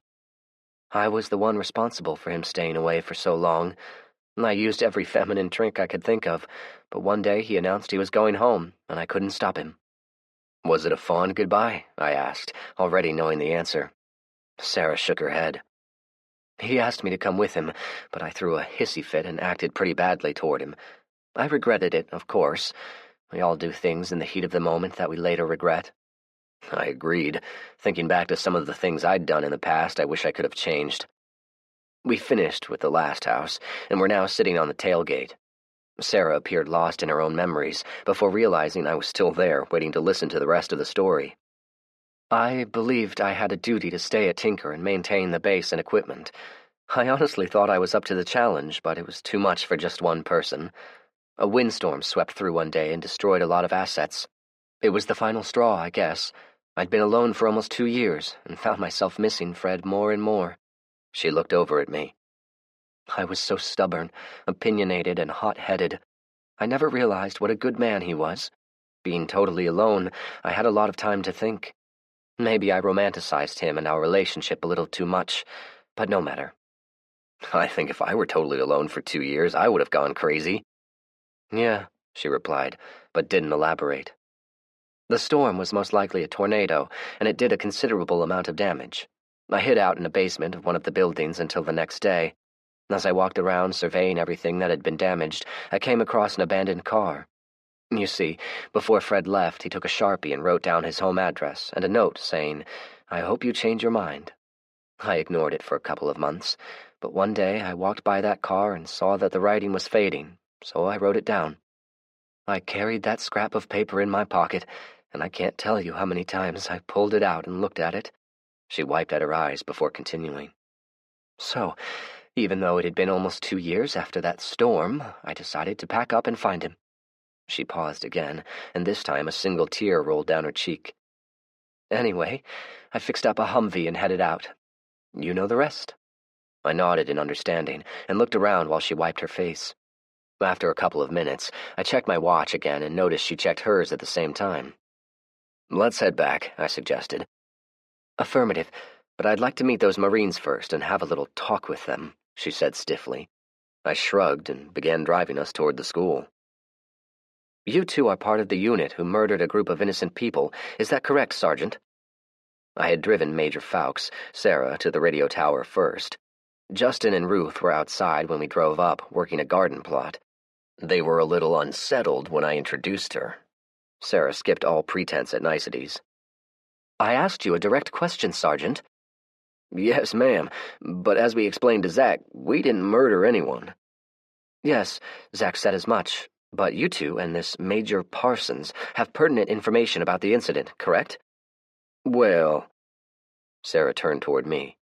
Zach, I'll need to make use of that notepad I saw in the truck. Do you mind? No, not at all. I'll go get it. She turned back to the two Marines. The two of you are going to write a detailed statement concerning that mission, Sarah ordered, including the names of everyone involved, and, more specifically, you will identify every active shooter. Do I make myself clear, Sergeant? Ma'am, I'm not so sure that's a good idea, Justin said. I didn't ask for your opinion, Sergeant. I'm giving the two of you a direct order. If you refuse, I'll conclude the two of you are in fact involved in the murder of innocent civilians and summarily execute both of you. She then unsnapped the holster containing her sidearm and grabbed the hand grip. Justin and Ruth looked over at me like this was my fault or something. I gestured at Sarah. She had a relationship with Fred. They were friends. If you think she's simply going to let this matter go, you're mistaken. Personally, I think this is a good idea, I opined. I'd especially like to read your statement, Ruth, I said pointedly, as I continued staring at the two of them. The two of you have repeatedly said you had nothing to do with the murders. It would be an honorable gesture to memorialize the massacre of my family. Besides, I said to Justin, you repeatedly emphasize the importance of duty and obedience in the military, and if I understand correctly, she outranks both of you. Justin worked his mouth, attempting to form a reply, but saw no rebuttal to my logic. He sighed and reached for the notepad. Do not leave out any details. If you do, you'll start over, Sarah warned. When the two of them were finished, Sarah made them swear an oath the statement they wrote was truthful before having them sign it. She signed her name to each statement, and then had me sign as a witness. Zach, Ruth said, please keep an open mind when you read my statement. I will, but you could have told me the whole story from the get-go. I know. I have no excuse, she said, and hung her head. Sarah looked around. Why did you decide to live here? She asked. Zach had a plan of using the radio tower to bring survivors together, Justin said. He got sidetracked, but we think it would be a worthwhile endeavor to start it up again, Ruth added. Sarah nodded as she looked around. You need a storm shelter, she commented, and then turned her attention to me. Let's head over to the school. I'm anxious to meet this Major Parsons. They had apparently already spotted us when we turned off of Concord Road to the radio tower. There was a group of them waiting outside when we drove up, including Major Parsons. I stopped the truck and started to introduce Sarah to everyone, but she cut me off. I'll get to know everyone else at a later time. Right now I'm going to have a private conversation with this person, she declared as she sharply pointed at Major Parsons and then pointed to the far end of the parking lot. She turned and started walking. Don't keep me waiting, she threatened without looking behind her. We all watched in rapt silence as Major Parsons hurried to catch up with her. So, how's everyone doing? I asked as we listened to a heated, albeit very one-sided conversation in the background. We're doing pretty well, Zach, Ward replied with a nervous smile. May we ask what the heck is going on over there? He asked as he gestured toward the two military officers. The two of them were squared off, facing each other, both in the body posture soldiers called the parade rest position. Major Fawkes and Fred were very good friends. She's taken it upon herself to get to the bottom of the massacre. She's given him a good old-fashioned ass-chewing, Floyd muttered. Kind of reminds me of my sister-in-law when she got pissed off at my brother. A real man wouldn't put up with that shit, one of them said. I looked over and wasn't surprised to see it was Shooter who made the remark. What a dumbass. How's everything else going, Zach? Tanya asked. I turned my attention to her. Not too bad. In addition to Major Fawkes, we've got a couple of other arrivals. She frowned and shook her head. Our food supplies are stretched a little thin at the moment, she said. I held up a hand. Don't worry, I'm not asking you to take them in, I replied. Kelly and I will take care of them. Then I decided to have a little fun with them. Besides, how much can a couple of young slender women eat anyway, right? I think I saw Shooter's jaw drop. You got women? Cutter asked. I answered with a vague shrug. We're going to come visit, he said with a grin. I could almost see his mouth drooling. No, you're not, I responded. His grin dropped. Why not? They've had a rough couple of months. Once they get some rest and sort it out, I'll bring them all over here to visit." "That'd be wonderful, Zach," Ward said. "We can have a potluck supper."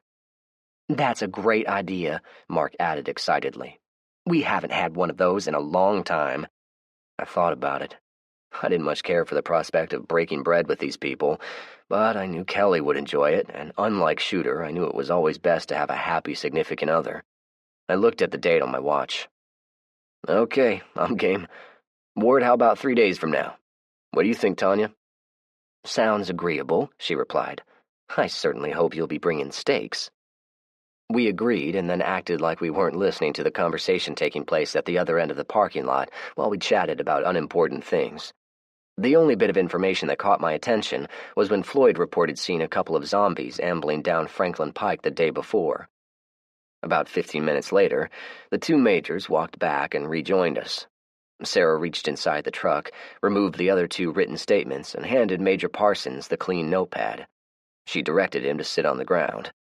He didn't like it, cast a forlorn glance at me as if to say this was all my fault, and sat. It took him a full 45 minutes to write out his statement.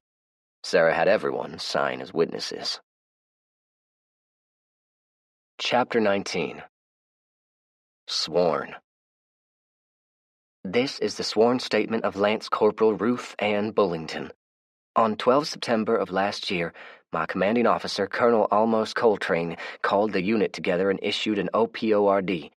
The mission was, as we were told, to take a person into custody, per the order of the Commander-in-Chief. The unit was split into 3 separate teams. The location was a small community of survivors located near the town of Nolensville, Tennessee. Team Charlie's mission was to go to a school located on Concord Road and contain the civilians, preventing them from interfering in the primary mission. Team Bravo's mission was to coordinate with a group of 4 cooperating confidential informants who were going to provide access to an adult male hereafter referred to as Target 1, Zachariah Gunderson. Team Alpha's original mission was to provide security, but Colonel Coltrane issued a frago once Target 1 was acquired. The amended mission was to raid a residence located in the same general vicinity of Nolensville and take custody of 2 children hereafter referred to as Target 2 and Target 3. I was assigned to Team Alpha. After Team Bravo secured the primary target, they proceeded to a staging area and awaited the other 2 teams. At 0900 hours, Team Alpha drove onto the property and parked tactically near the house in which Targets 2 and 3 were believed to be residing in. I was the driver of the 3rd vehicle. The other occupants of this vehicle were Colonel Coltrane and Major Parsons. Colonel Coltrane made an announcement of our intentions with the use of a portable loudspeaker. The occupants of the house refused to come out. One of the occupants shouted an obscenity and fired. The bullet struck Corporal Harold Lamance. He died as a result of this gunshot. Much to my shock and surprise, Colonel Coltrane ordered an assault on the position. We opened fire, and the occupants inside fired back. For several minutes, there was an intense firefight. Once suppressive fire had been achieved, 2 Marines were able to set breaching charges on the front door and made entry. I did not enter the house, instead acting as security. I heard sporadic gunfire from inside the house, and then there was silence for several minutes. Eventually, Colonel Coltrane and the rest of the assaulting force exited the house with the 2 children and an adult female who identified herself as the grandmother of the children. Colonel Coltrane ordered all 3 of them taken into custody. We linked up with Teams Bravo and Charlie, and then drove back to Fort Campbell without further incident. It was only later that I learned the full facts of the mission. The father of the 2 children, identified as Zachariah Gunderson, was kept secluded in a holding cell for the duration of his confinement. We were advised this action was on direct orders from POTUS, and we were specifically ordered not to tell him about the incident at the house or the fate of his children. For the record, I want to avow I had absolutely no foreknowledge that lethal force was going to be used on civilians, nor did I participate in shooting said civilians.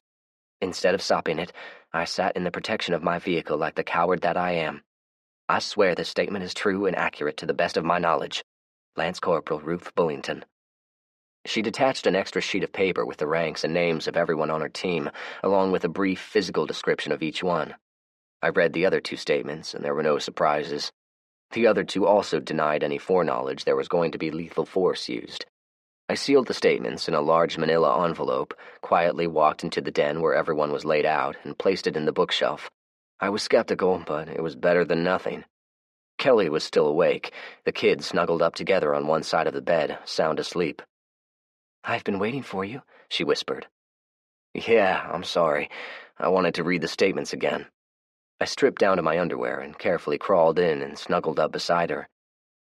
"Good thing we have a king-sized bed," I quipped. "How many times did you read them?" "The statements? 4 or 5, I guess." She turned and kissed me. "Okay, we'll talk about it tomorrow. In the meantime, if we're really quiet, we won't wake the kids," she said very softly. Somehow, it made everything feel all right. Chapter 20. Potluck. There are a total of 17 people, I told them as we prepared food for the potluck supper. Tanya is the de facto leader of the group. She's easy to spot. She's short, kind of shaped like a fire hydrant with a big ass, short gray hair, and constantly glares at everyone over her readers. She had a husband, a brother, and a sister-in-law, but they're all dead. I'll fill you guys in on the details later. Kelly glanced at me knowingly. I kept going. There's Ward and his partner Mark. They're a salt and pepper couple who were psychologists back in the day.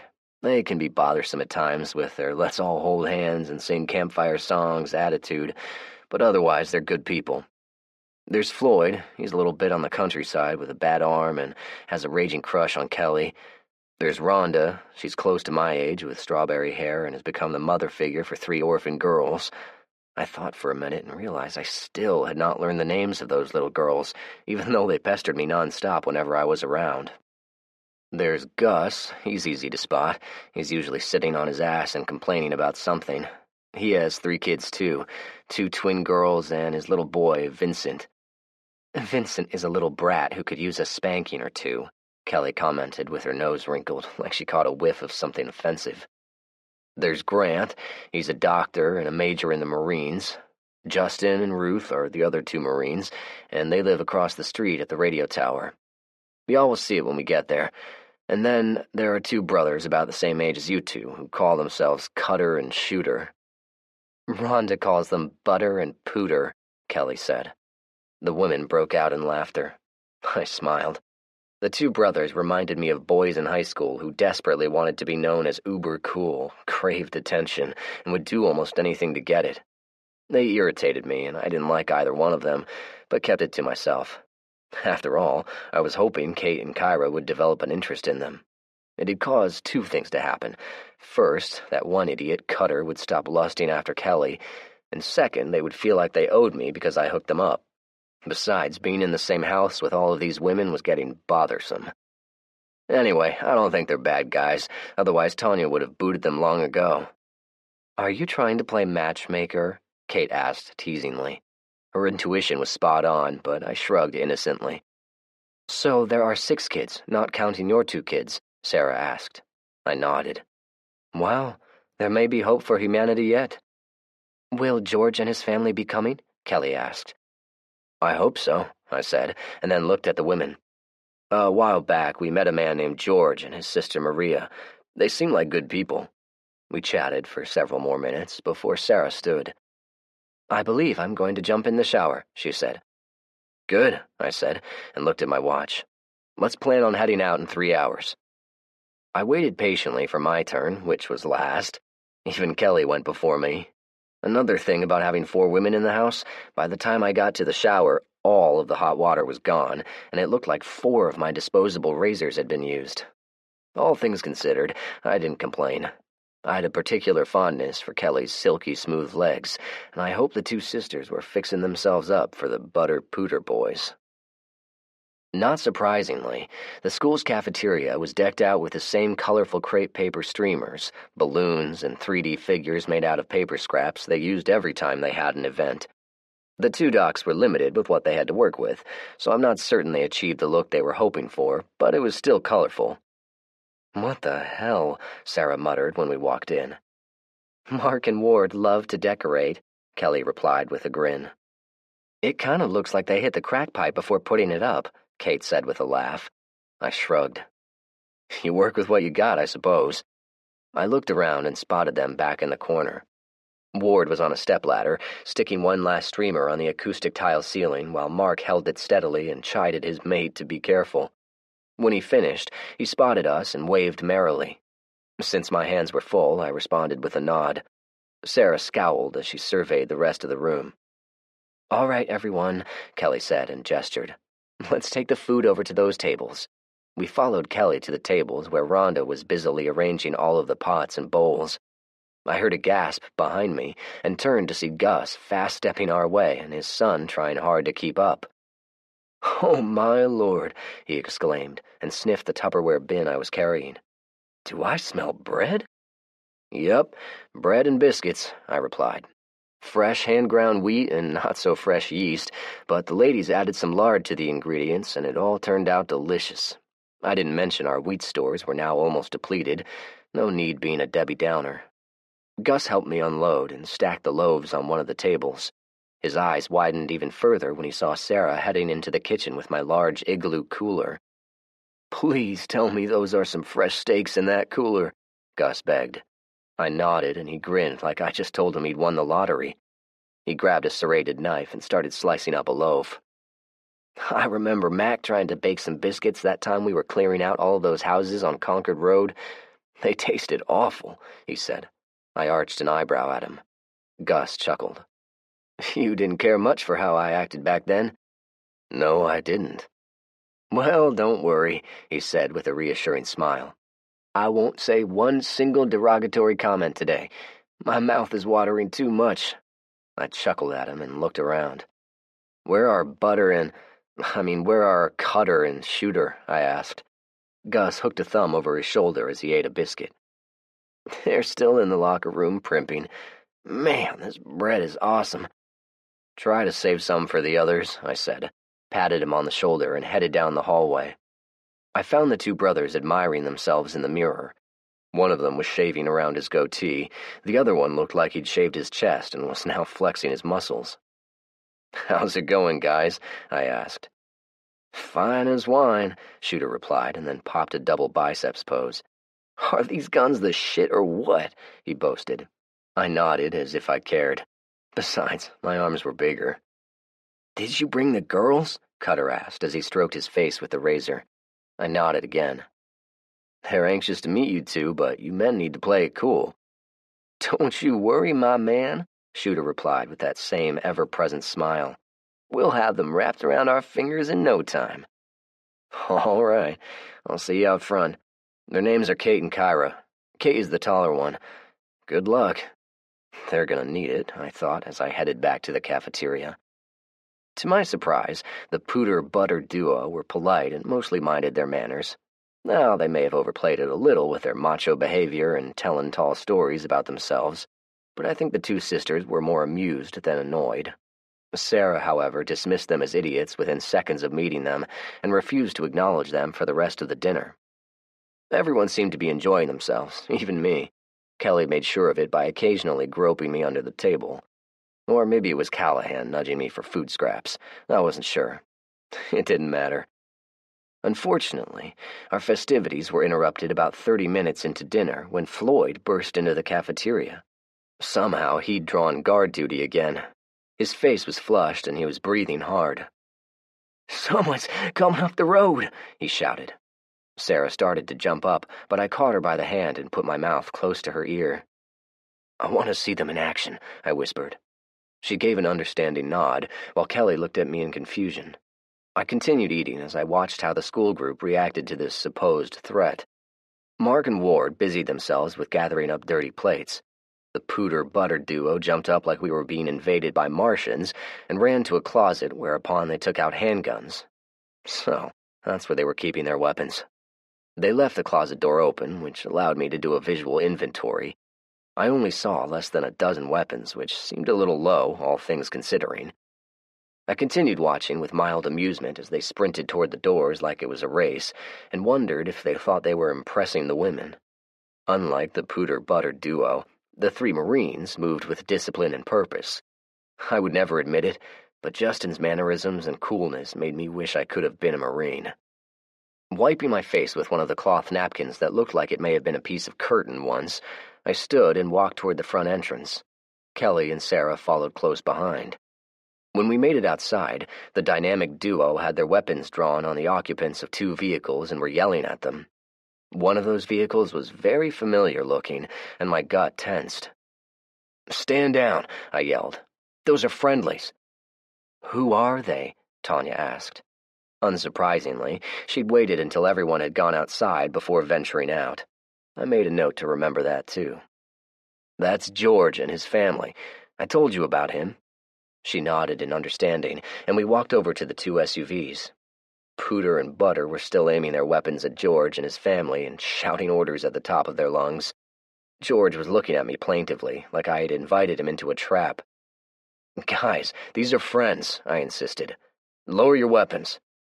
"You heard the man. Stand down," Justin yelled in a very authoritative sergeant's voice. The 2 brothers glared at him a moment, and I thought Justin and I were going to have to apply some corrective action, but then Tanya intervened. "You 2 relax." Only then did they lower their weapons. I walked over to George's vehicle then and shook his hand when he exited. "Man, I thought you guys were going to shoot us," he said, and then muttered something in Spanish while making the sign of the cross. "I told everyone you guys might be coming. Apparently we had a breakdown in communication somewhere," I said while I eyed the 2 brothers a moment before casting a reproachful stare at Floyd. He's the one that got those 2 dunderheads all worked up in the first place. "How are you guys?" Kelly asked. "Not so good, Kelly," George replied. "Our house burnt down." "Oh no! What happened?" she asked. "Bad sparks," an older man said. He was an older version of George, with the only difference being a touch of gray in his hair and a few age marks in his face. It was obvious they were related. "You must be Josue," I said, and held out my hand. "I'm Zach." "Yes, Zach, this is my father." George gestured toward the front seat of his car. "And you remember Maria?" Maria was sitting in the passenger seat, and there was a young kid sitting in the back seat. He looked like a typical 3-year-old. "That's my nephew, Jose," George said. I eyed him questioningly. "Yeah, it's my sister's son. Okay, so she's not really a virgin." Maria said something to him harshly in Spanish and continued berating him as she got out of the car. It was then I noticed both SUVs were packed tightly with what appeared to be their personal belongings. I could also smell the distinct odor of smoke. "How'd your house catch on fire?" I asked. "We put a couple of logs on the fire and went to bed," George explained. "We think some sparks from the embers got onto the couch. Before anyone woke up, the whole den was on fire and the place was full of smoke. We didn't have enough water to do anything, so we started throwing stuff out of the windows until it got too hot and smoky." He gestured at the cars. "This is everything we own, man. While we were loading everything up, that fire attracted all kinds of zombies. We had to leave, man." Tanya interrupted our conversation. "Well, we can stand out here in the rain, or we can go inside and talk about it over some supper," she said. It was a unanimous agreement, and everyone followed her back inside. Once everyone had calmed down, the joyous atmosphere returned. The Garcia family fit right in, and it was soon obvious both George and Josue had a good sense of humor. "Our house was decorated just like this," Josue deadpanned as he looked at the dock's streamers. "You're smiling," Kelly whispered in my ear with a grin of her own as we sat in chairs talking to everyone. "Someone's having a good time in spite of himself." She was right, of course. In fact, everyone seemed to be enjoying themselves, even George and his family, in spite of their recent loss and the harsh welcoming. And the Major. He had his stethoscope out and was letting the kids listen to each other's heartbeat and trying with limited success to explain to them the function of the heart. Kelly nudged me again. "Your children are on the crest of crashing and burning," she whispered as she stroked my thigh. "And it's getting dark, and I am going to require attention after lights out." I needed no other hints, subtle or otherwise, and made sure a certain part of my anatomy was not going to embarrass me before standing. Kelly followed and went around saying our goodbyes and gathering up the kids. I told Kelly to wait for me at the truck and walked over to Major Parsons. He was gleefully laughing at the kids' antics. When he looked up, his smile disappeared. "I'd like to speak to you, if you don't mind." "Certainly," he said, although he was anything but, and stood. I caught Justin eyeing me warily as we walked outside to the parking lot. I stopped a few feet away from my truck so Kelly could hear the conversation from our open window. "The kids seem to like you," I said. "Do you have any of your own?" The Major's face darkened. "Nieces and nephews," he replied. "I was in love a couple of times, but it never worked out." His brow furrowed more for a moment, and then the moment was gone. "Your kids call Kelly their mommy," he said with a smile. "It says a lot about her." "Yes, it does," I agreed. There was a momentary pause while the two of us stared at each other. "What do you want to talk about, Zach?" "I've been thinking about what you said." The Major continued staring, waiting. "About you wanting to expose yourself." "Yes," he chuckled. "I've been trying to work up the nerve. Perhaps soon," he said quietly. "You can't do it," I declared. An eyebrow arched. "I know you've thought about it and have talked yourself into believing it's something that has to be done, but I'm telling you, it's the wrong thing to do and very short-sighted." "Well, if I didn't know any better, I'd say you were actually concerned about my welfare." "Yeah, in a manner of speaking." I paused for a moment, searching for the right words. "I don't know if I will ever forgive you for what you did, but your skills are valued, and therefore that makes you a valued member of this community." "And if I weren't a doctor?" he asked.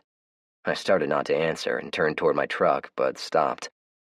I didn't like being a test subject. Setting up a means to have you exposed would make you a test subject, and to encourage you to do so would make me a hypocrite, right? I got in the truck and drove away while Grant stood there. I looked in the rearview mirror and saw him still staring at us as we drove out of sight. Chapter 21. Journal entry, April 1st, 3AZ. The month of March has been a mixed bag of good and not so good. On March 13th, we had 4 new arrivals. Major Sarah Fowkes, lately of the USAF, Kate and Kyra Redbank, sisters, a 10-year-old kid named Sam Hunter, and a goofy but lovable yellow lab named Callahan. Sarah met Fred back when he went to find his daughter. They had become an item for a short time before Fred came back home. Apparently, old Fred made quite an impression on her because 2 years later she came looking for him. She met the 2 sisters and Sammy by happenstance on I-40 somewhere in Oklahoma. They were stranded, and she rescued them. It's too bad Fred's gone. They could have picked up where they left off. On the 17th, everybody met at the school for a potluck supper. It went pretty well. Nobody was shot, even though there was a close call when the Garcia family arrived. George and Maria have a father, Josue, and Maria has a little boy named Jose. Their house had burned down, and they were effectively homeless, but we've gotten them in residence in a house not far from us. They seem to be doing pretty good. George's father is somewhat of a jack-of-all-trades and very handy. Let me address the status of the 3 Marines who brought my children back. Justin and Ruth, that would be Gunnery Sergeant Smithson and Lance Corporal Bullington, have given me the impression that they are good people. Kelly thinks so as well. They are currently living in the little house at the radio tower and seem to be making a go of it. In addition, they worked with Kelly and me for 4 straight days planting crops and tending to the livestock. Major Grant Parsons is a different story. I don't torment him or say anything insulting to him anymore, but I'm not sure I can ever forgive him. As long as he stays away from my kids, I suppose that's all I can ask for. Oh, that man did something totally nuts when he was still at the CDC. He injected himself with a test serum. He's still alive, so maybe those people were onto something. It's too bad they're all dead. I thought long and hard about what he'd done. He was willing to use himself as a guinea pig, not knowing what could possibly happen to him. So, after the potluck supper, I pulled him aside and told him that he was a valued member of our community and it was not a good idea to expose himself. He was surprised that I said it, to say the least. Yesterday, he told me he was in fact related to the Parsons who had owned the farm. He grew up in East Tennessee, and apparently Old Man Parsons was his uncle. I told him I didn't give a shit. Food. It's not where I'd like it to be. We lost too many of our cows this past winter, and bad weather had all but eradicated our winter wheat crop. This will hurt us over the coming year. Also, our gardening was meant to feed only a few people, but now those numbers have increased. The result is our inventory has shrunk much faster than I have anticipated. Suffice it to say, nobody around here is going to get fat. If we have another long, cold winter like this past one, we're going to be hurting. Zombies. We encountered a horde of about 20 of them one day when we were scavenging in the South Nashville area. It's the same neighborhood I've been working through for the past few months, and I'd never seen that many together before. We dispatched them quickly, but I have to report, those things are continuing to show more signs of involvement. After much thought and discussion on the matter, I've decided to divide them into 3 distinct categories. The first category is the weak ones, or as Grant calls them, the first generation. They are mostly decomposed globs now, blind and barely able to move. Most of them in this category have all died off. The only time we find one now is when they've been trapped inside a closet or something similar where they're not exposed to the elements. This is the Z14 category. They're evolving. Their bodies are healing to an extent, and their body mechanics are improving. They are more agile, and they can even run. Not very well, but much better than before. They're also drinking water now, something none of us observed during the first year. Whether or not they know how to open a can of soda is unknown, but they will damn sure attack anything alive and try to eat them. So, for all intents and purposes, a normal human becomes infected and turns. They become very violent and attack anything living. Their bodies start decomposing and they become weak. At some point, they either continue to wither and die, or they start healing and rejuvenating. What causes this? Even Major Parsons said the brainiacs back at the CDC had no definitive answer. The last category, for now. For lack of a better term, I call this the what the fuck category. These zombies are living together, communicating and acting in unison. Kelly and I saw firsthand how 1,000 or more of them were traveling together. While we were watching them, there was some kind of silent communication between them. They all stopped at once and turned to look toward us. It was freaky, to say the least. At the CDC, several thousand of them acted in concert to overrun the facility. We've discussed it extensively. How did they all act in tandem, and why did they attack? There's no clear answer.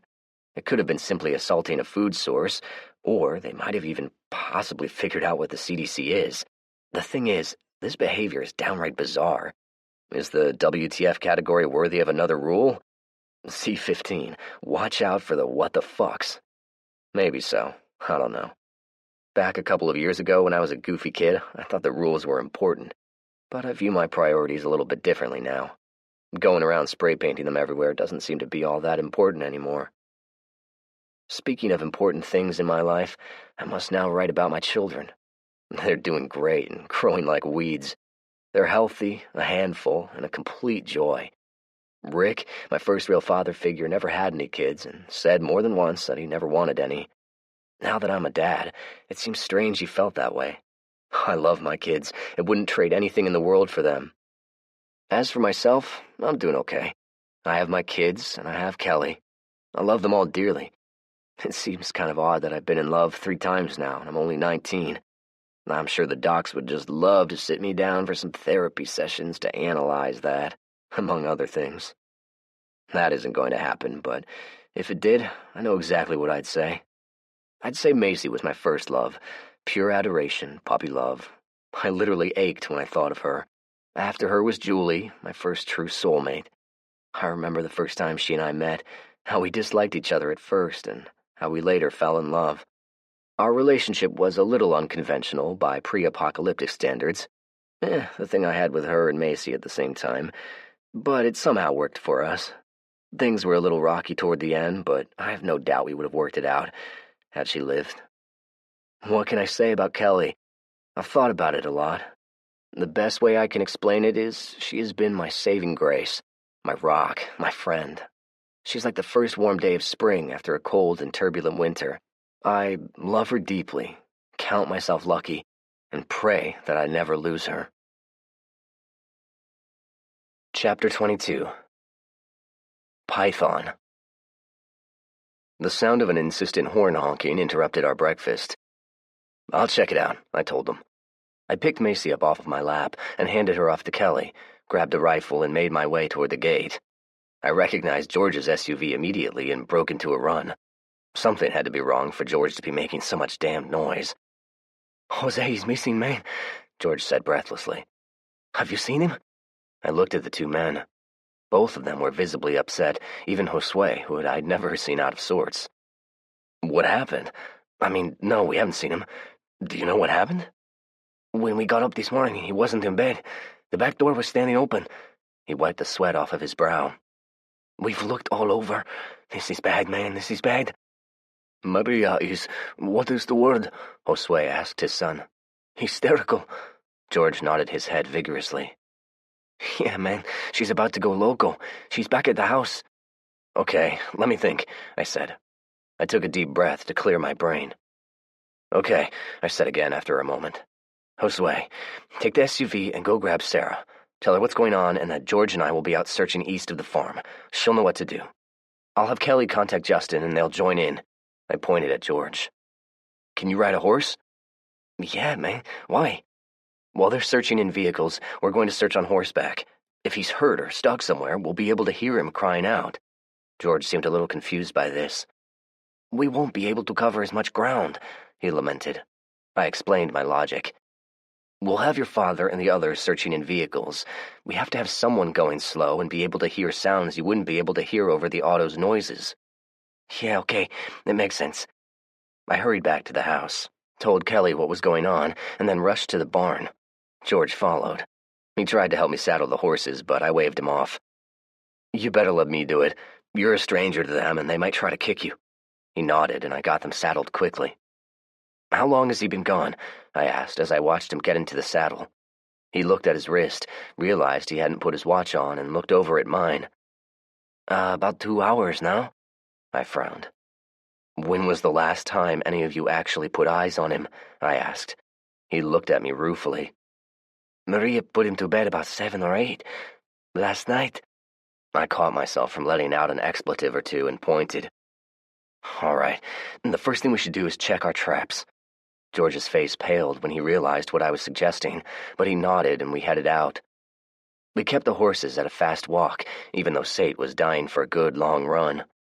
George rode Hank surprisingly well, and under any other circumstances I would have good-naturedly challenged him to a race.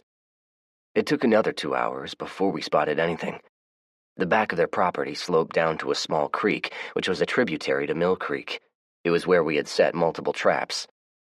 Look, George whispered excitedly as he reined up and pointed toward the far bank. Look, man, he repeated as I stared at what he was pointing at. It was an amazing sight, almost surreal. Well, that's something you don't see every day, I said, and spurred Sate ahead, which was short-sighted. When we got about 20 feet away, the big horse stopped suddenly and whinnied in alarm. I held the reins tightly and rubbed his neck to keep him from bolting. Easy boy, I cooed as I backed him away. That's a snake, George exclaimed. A big snake. He was right. Lying on the opposite bank of the creek was a snake, a very large snake. It looks like a Burmese python, I said, mostly to myself. I didn't say out loud the other thing I was thinking. It must be 15 feet long, man. I had to agree with George's estimation, and it also had a considerable bulge in its torso. Why is it so fat? He asked. I'd say it's eaten something recently that didn't agree with it. That's why it's having trouble moving. Shit, man, George said, and then realization dawned on him. You don't think it got Jose, do you? The tone in which he asked was like he thought I was pulling a prank on him. I wasn't sure how to answer. We need to kill it, I finally said. We dismounted and tethered the horses to a tree several feet away. Sate didn't like it and tried to bite me, but I was wise to his temperament by now. When we got close to the big snake, he flicked his tongue at our presence but was simply too engorged to make an escape. Instead, he hissed angrily in an effort to frighten us. Let me, man, George said nervously, and readied his compound bow. Taking careful aim, he shot it just behind the left eye. The snake jerked with a couple of spasms, and then remained still. What now? He asked quietly. I answered by pulling my knife out of my pocket and locking the blade open. George's eyes widened. It's got to be done, I said. I saw George shaking now, but he didn't object when I waded the creek and approached the snake. I found a broken tree limb that was a couple of feet long and used it to poke it in the head several times to make sure it was truly dead before rolling it on its side. My knife was razor sharp and sliced open the snake's underside with little effort. George gasped when the contents oozed out. Dios mío, he wailed as he fell to his knees and suddenly began puking. In the mass of gore and ooze was the body of little Jose. He was dressed only in his underwear and was almost unrecognizable. The snake's digestive acid had already begun breaking down the tissue. As I squatted, looking at the remains, his eyes opened and he let out an infantile snarl. I stumbled back and fell into the shallow creek. George shakily reloaded his crossbow and put a bolt into his nephew's head. I got my ass out of the creek and walked over beside him. Tears were falling in buckets down his cheeks. I got my canteen off of my pommel and handed it to him. He rinsed his mouth out and then took several swallows. "How did he become infected, mate?" he asked. "I don't know. There were many possibilities of how he became infected before being eaten by that damned snake, and I had no idea which one was the correct answer." "I wonder where it came from." "Well, Burmese pythons aren't indigenous to the area." George glanced at me. "They're not from around here. It might have been someone's pet, or it might have come from the zoo. I don't know." We stood there in silence for several minutes. I was about to suggest a course of action when George started talking. "When we left Mexico, we lived in Louisiana for a month before we came to Tennessee. That was the first time I saw an alligator. They scared the shit out of me." "They're definitely scary looking."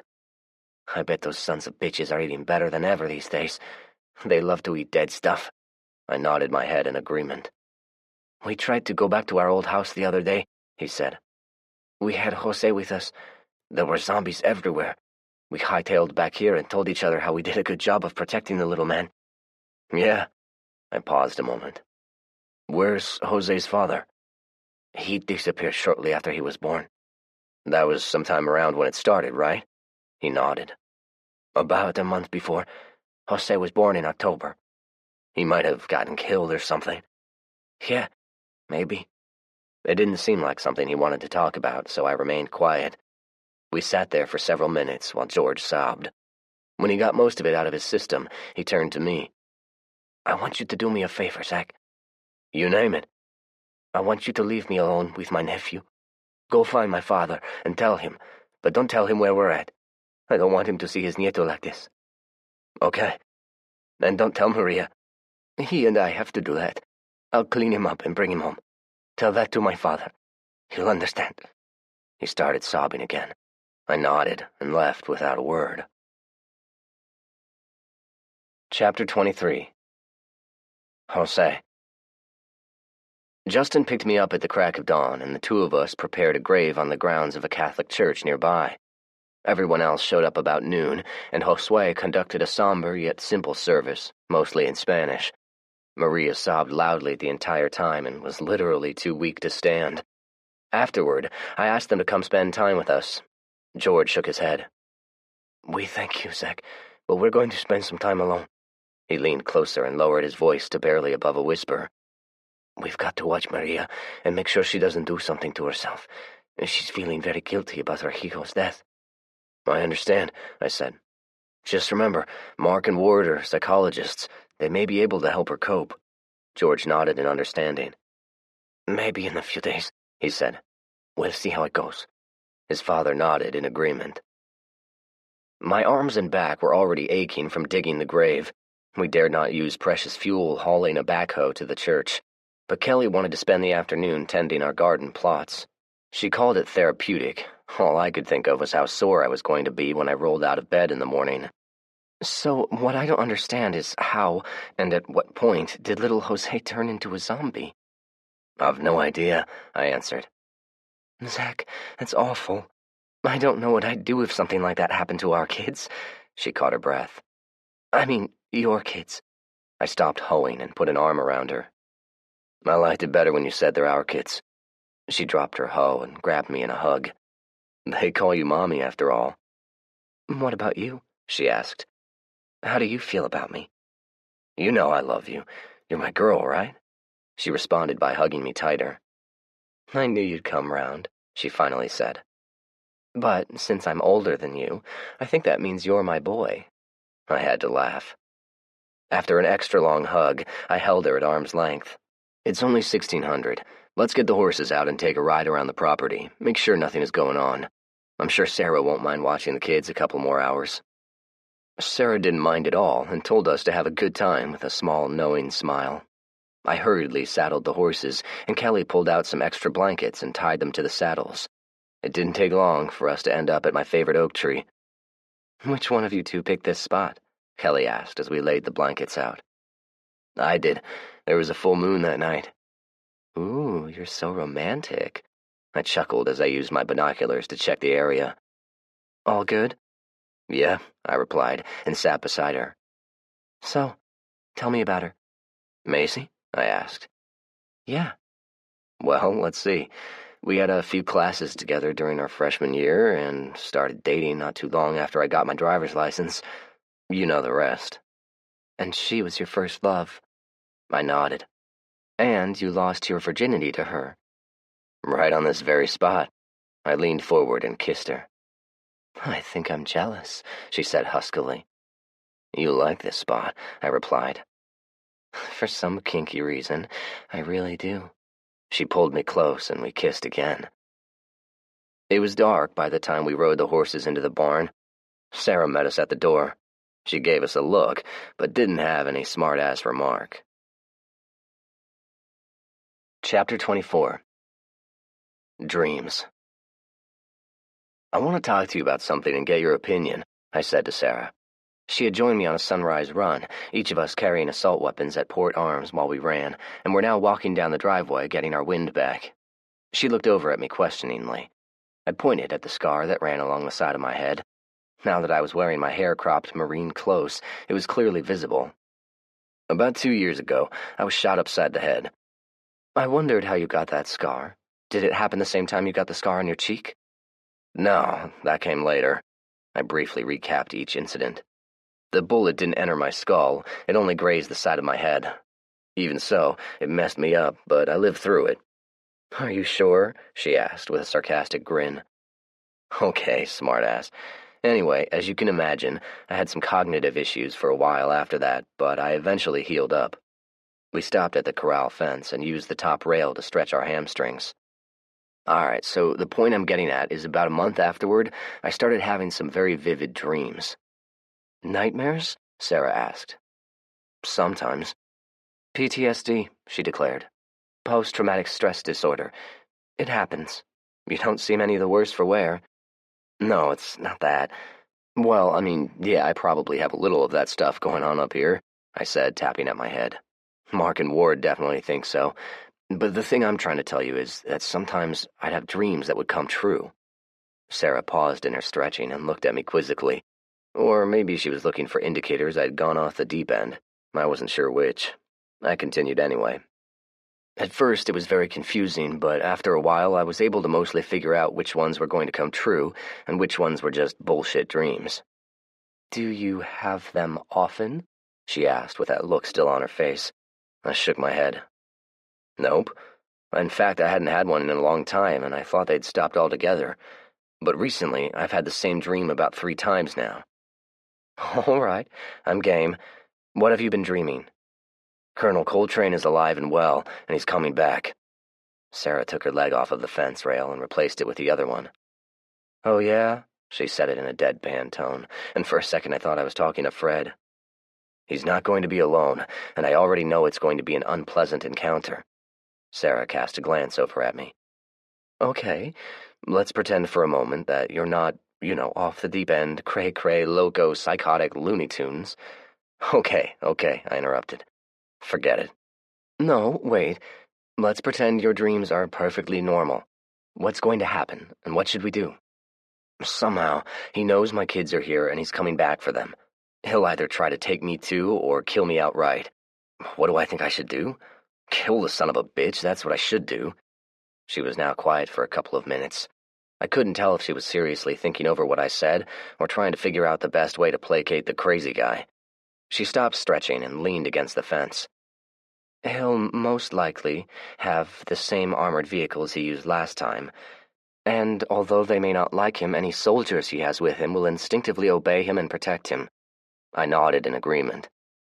"Unless, of course, in your dream they beam down from their orbiting spaceships, and you vanquish them with your trusty lightsaber," she added. "Thanks for the vote of confidence," I replied with mock sincerity, along with an eat shit and die look. Now she grinned openly and shrugged. I'm a very skeptical person by nature. Yeah, no kidding. Well, if you don't believe me, you don't believe me. I finished stretching, lofted my feet up on the top rail, and began doing push-ups. Sarah, not to be outdone, quickly joined in.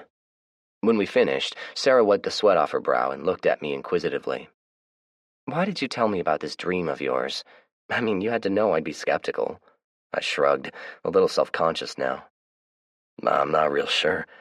Back when Fred was alive, I'd talked to him about these things. "Am I Fred's replacement for you?" I don't know. Maybe, I replied. I never really knew my parents. They both died when I was young. My first real father figure was a gruff old alcoholic. I think I told you about him. Sarah nodded. Then Fred came along. He was so much like Rick, and yet so diametrically opposite of him, and yet I liked him almost immediately. I paused and looked at her. He was a smart-ass, too. She started to retort, but I kept talking. Julie and Macy and I both thought the world of Fred. He became a father figure to the three of us, and he was usually the first person I went to when I needed advice. He was a very wise man, and he seemed to think a lot of you, so... Sarah responded with a short nod, and was quiet for a minute. "I've got an idea or two about those armored vehicles," she finally said as we walked back to the house. I glanced at her. "The key is to get them to think there's no threat, and get them out of the vehicles. The question is, do we kill them all?" She said that last sentence while we walked in the doorway, and Kelly overheard it. "What are you talking about?" she asked. "The colonel and his soldiers are coming back," Sarah responded before I could say anything. "But we don't know if they're coming in armored vehicles or spaceships," she added. Our conversation was stalled when we heard a vehicle approaching. I cracked the door and peeked out with my shotgun. "It's Justin and Ruth," I said, and waited for a sign. Justin held 2 fingers out of the open window, and I responded with the appropriate countersign. "Good morning," I said after they'd parked and got out. They weren't smiling. Instead, there was anxiousness plainly etched on their faces. "We need to talk to you," Justin declared. "All right." "Well," Justin started, but hesitated. Ruth continued. "We got the radio going." "That's good," I said. "The radio station's equipment was designed for transmitting only, not receiving, but long explanation short, we've rigged it so now not only can we transmit, we can receive." "Let me guess, you made contact with your friends at the CDC," I said. Justin nodded. "They're not at the CDC anymore. They're coming here. We talked to them not 15 minutes ago. I had a brief but informative conversation with one of them." "So they're coming." "Yep," Ruth answered. "The colonel has somehow figured out you and the kids are here. They're currently outside of Chattanooga." I caught Sarah staring at me with a confused frown. At least she wasn't looking at me like I was batshit crazy now. Chapter 25. Almost Coltrane. "It's going to be tomorrow, I'm thinking," I commented over supper. Kelly looked at me in surprise. After Justin and Ruth's announcement, Sarah and I went with them to the school, filled them in, and we hatched a plan. "Are you sure?" "As sure as I can be," I responded. The feeling is so strong I can practically smell them. "So, are you ready?" She looked at me intently and nodded. I reached for her hand and gave it a gentle, reassuring squeeze. "Good. We leave after dark." "Would you mind telling me where you're going to take them?" Sarah asked. I looked at Kelly. "I think she needs to know," she suggested. "It's difficult to explain, but Kelly and the kids are going to be staying somewhere else for a while." "For how long?" "It remains to be seen," I answered and looked at Sarah. "All right, I need to call Justin on the radio to let him know, and then we can head out. The truck is already loaded." "They're all on board?" Kelly asked. "I believe so." It all depended entirely on the school gang going along with the plan. After hearing me out, they had agreed in principle, but I had nothing but blind faith in them that they'd follow through. Justin seemed confident, though. "There are only a couple of people who know of this location," I explained to Sarah as I drove down Nolansville Pike. Kelly followed me in the Volvo truck. "The Allens were a family who originally lived here. They're gone now, so the only other people who know about it are you and Kelly," I said. "This will be the hideout for them?" she asked as she looked around the area. "Yeah," I responded. "Doesn't look like much," she observed. "Exactly," I replied. Okay, I understand. All right, sit tight a minute. I'm going to use this night vision gear and check things out. Not waiting for a response, I jumped out and walked around, scanning the area. Satisfied, I unlocked the door to the shop and got the truck parked in one of the service bays. Everyone was quiet except for Frederick. He seemed to think this was a fun adventure which required much verbiage. When we had the truck unloaded and the kids settled, I gave them a kiss and told them I loved them. Kelly walked me to the door. I turned to her and hugged her tightly. When we separated, I knew it was time.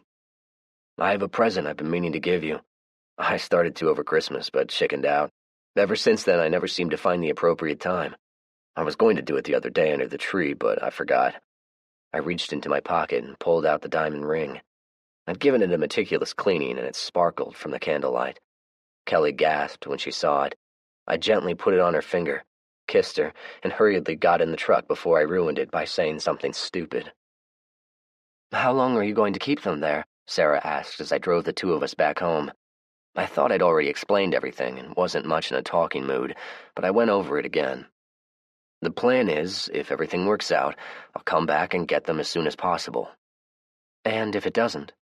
She knows if I don't show up, it means I'm dead or imprisoned. She promised me she'd stay hidden for a minimum of 2 weeks.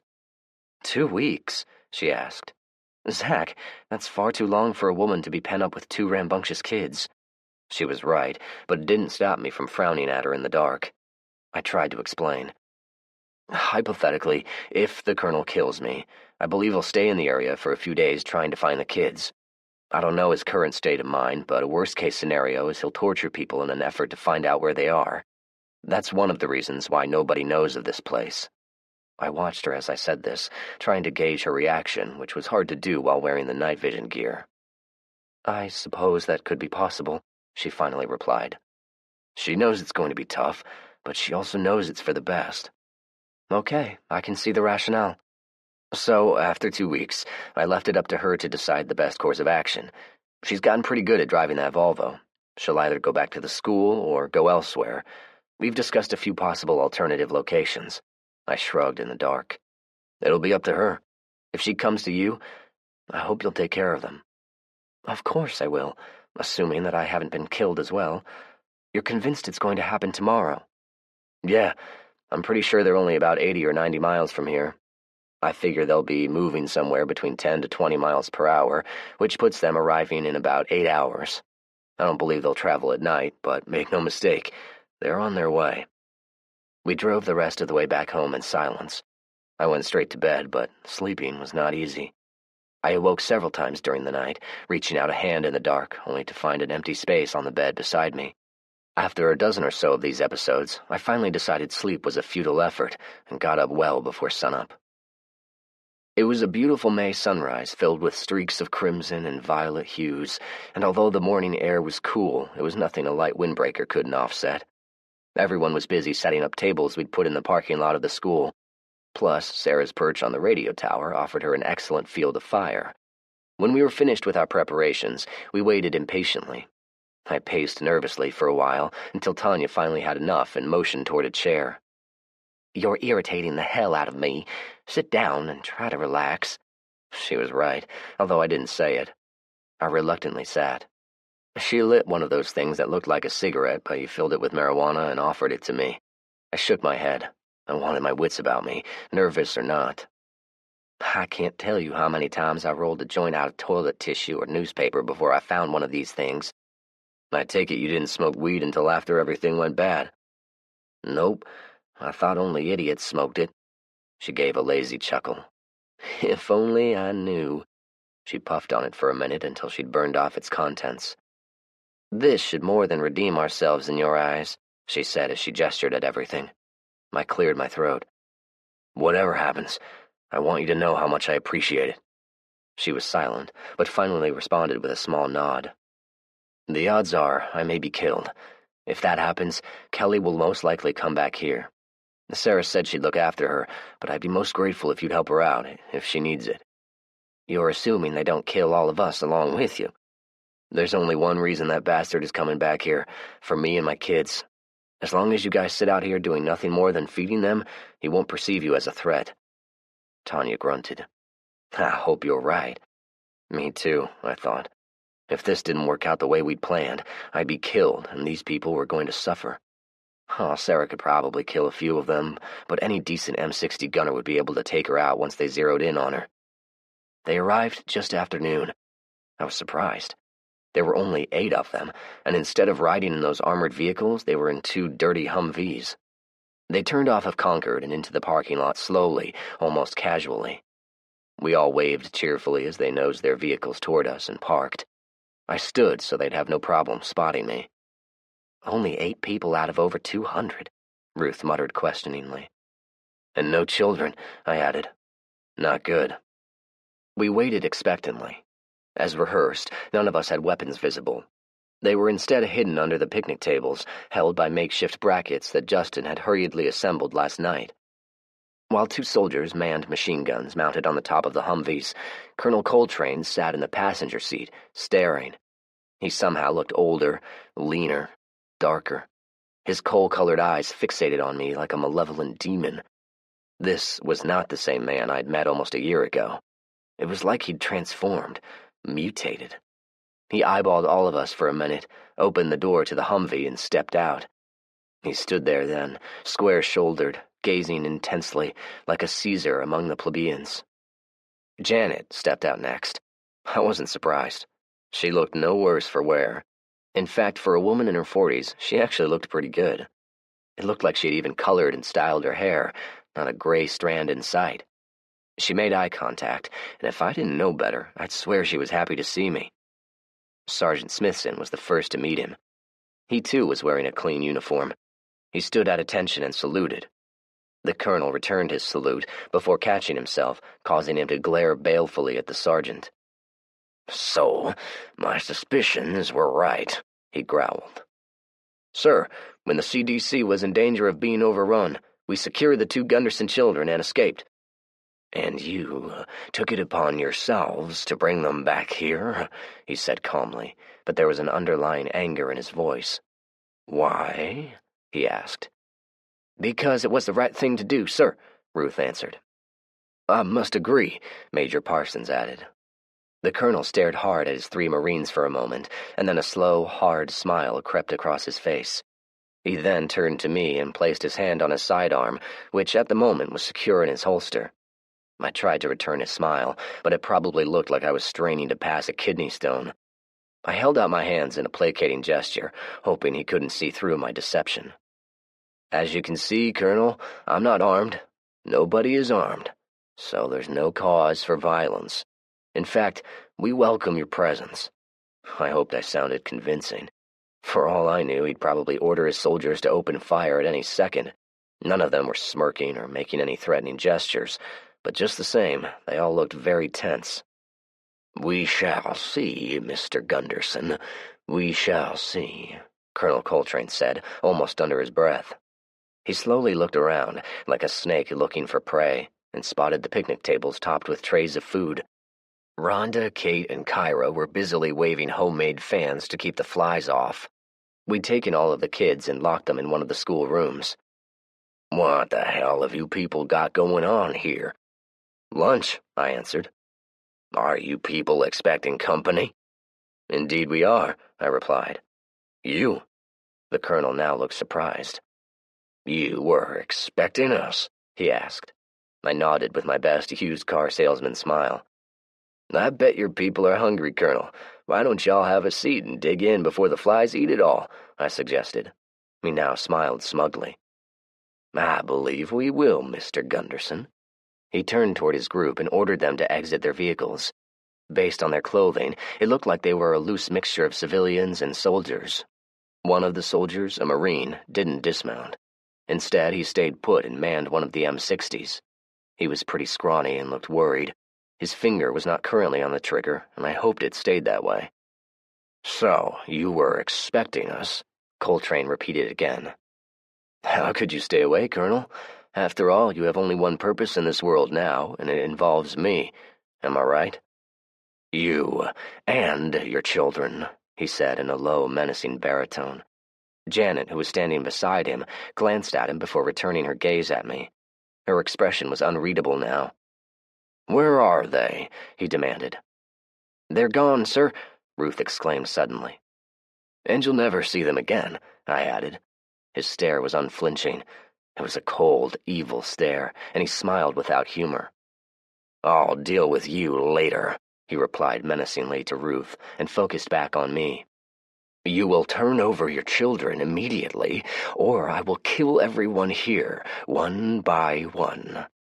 "Just like you did back at my farm?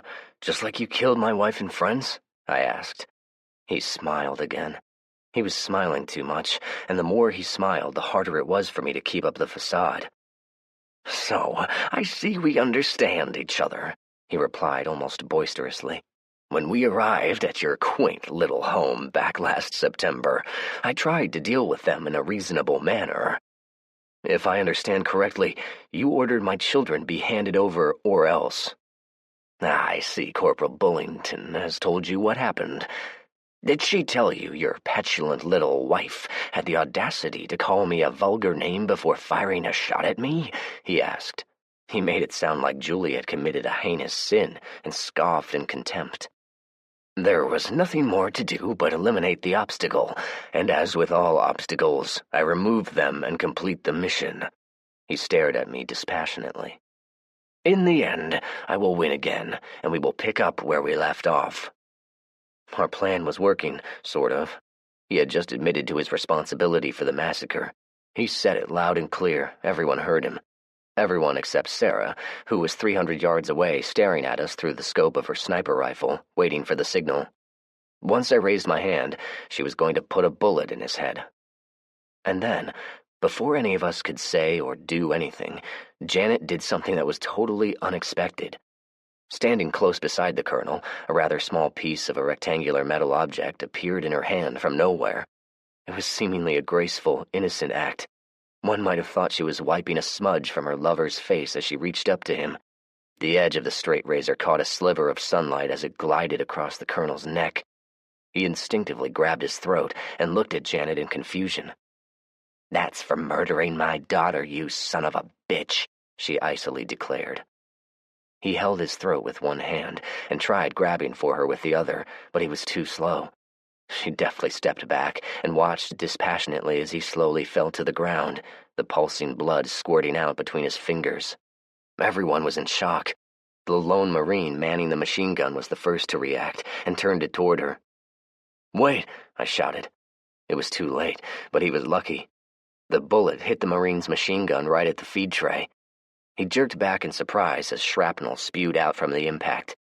I had no idea if Sarah was that good of a shot or her aim was off. Either way, it worked. It frightened everyone. That was the signal, and most of our group reacted quickly by retrieving their hidden weapons. A couple of CDC people grabbed their assault weapons. "Don't move," Sergeant Smithson shouted. "Take your hands off of those weapons if you want to live. That's an order." "We have snipers deployed," I quickly added. "Don't do anything that'll get you killed." There was confusion written on all of their faces, but they reluctantly obeyed as Cutter and Shooter aggressively pointed their weapons at them. It was obvious they were eager for action. Mark and Ward, not so much. The women, even Tanya, had opted not to arm themselves when we'd planned this out. It was hoped this would work out to their advantage if we were on the losing end of this goat fuck. We held them at gunpoint as Ruth and Tanya disarmed them. Thankfully, there was no resistance. Their collective body language was not that of hostility or aggression. I didn't even see an angry sneer. "Private man, stand down and join the others," Justin ordered. The young soldier complied without complaint, looking around nervously as he did so. I guess he was wondering where our snipers were and if he was about to be shot at again. At about that time, Janet seemed to come out of her reverie. She dropped the straight razor and plopped heavily to the ground. I looked around at this group of people carefully. None of them seemed particularly interested in Janet, or the colonel for that matter. They looked tired. Their faces were etched with a greasy mixture of grime and fatigue. The death of the colonel increased their level of anxiety exponentially. I knew I had to do something, and made direct eye contact with each of them as I began speaking. "Listen up, you people. We've no quarrel with any of you," I proclaimed. "Unless you were involved in the massacre of my family." I glanced at Justin, who was now armed with one of the soldiers' compact assault rifles, and eyed the newcomers closely. "Sergeant Smithson?" I asked.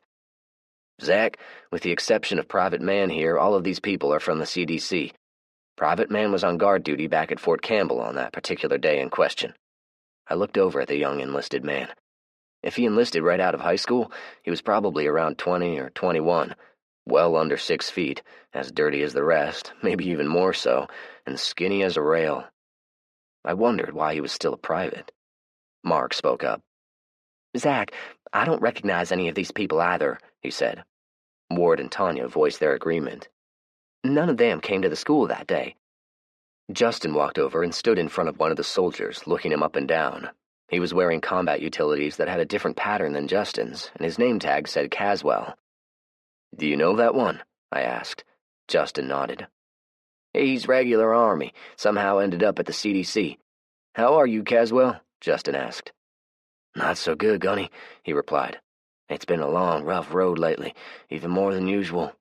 In fact, he didn't look so good. As with the rest of his comrades, his face was in bad need of soap, water, and a shave. Ruth walked over and stood by Justin.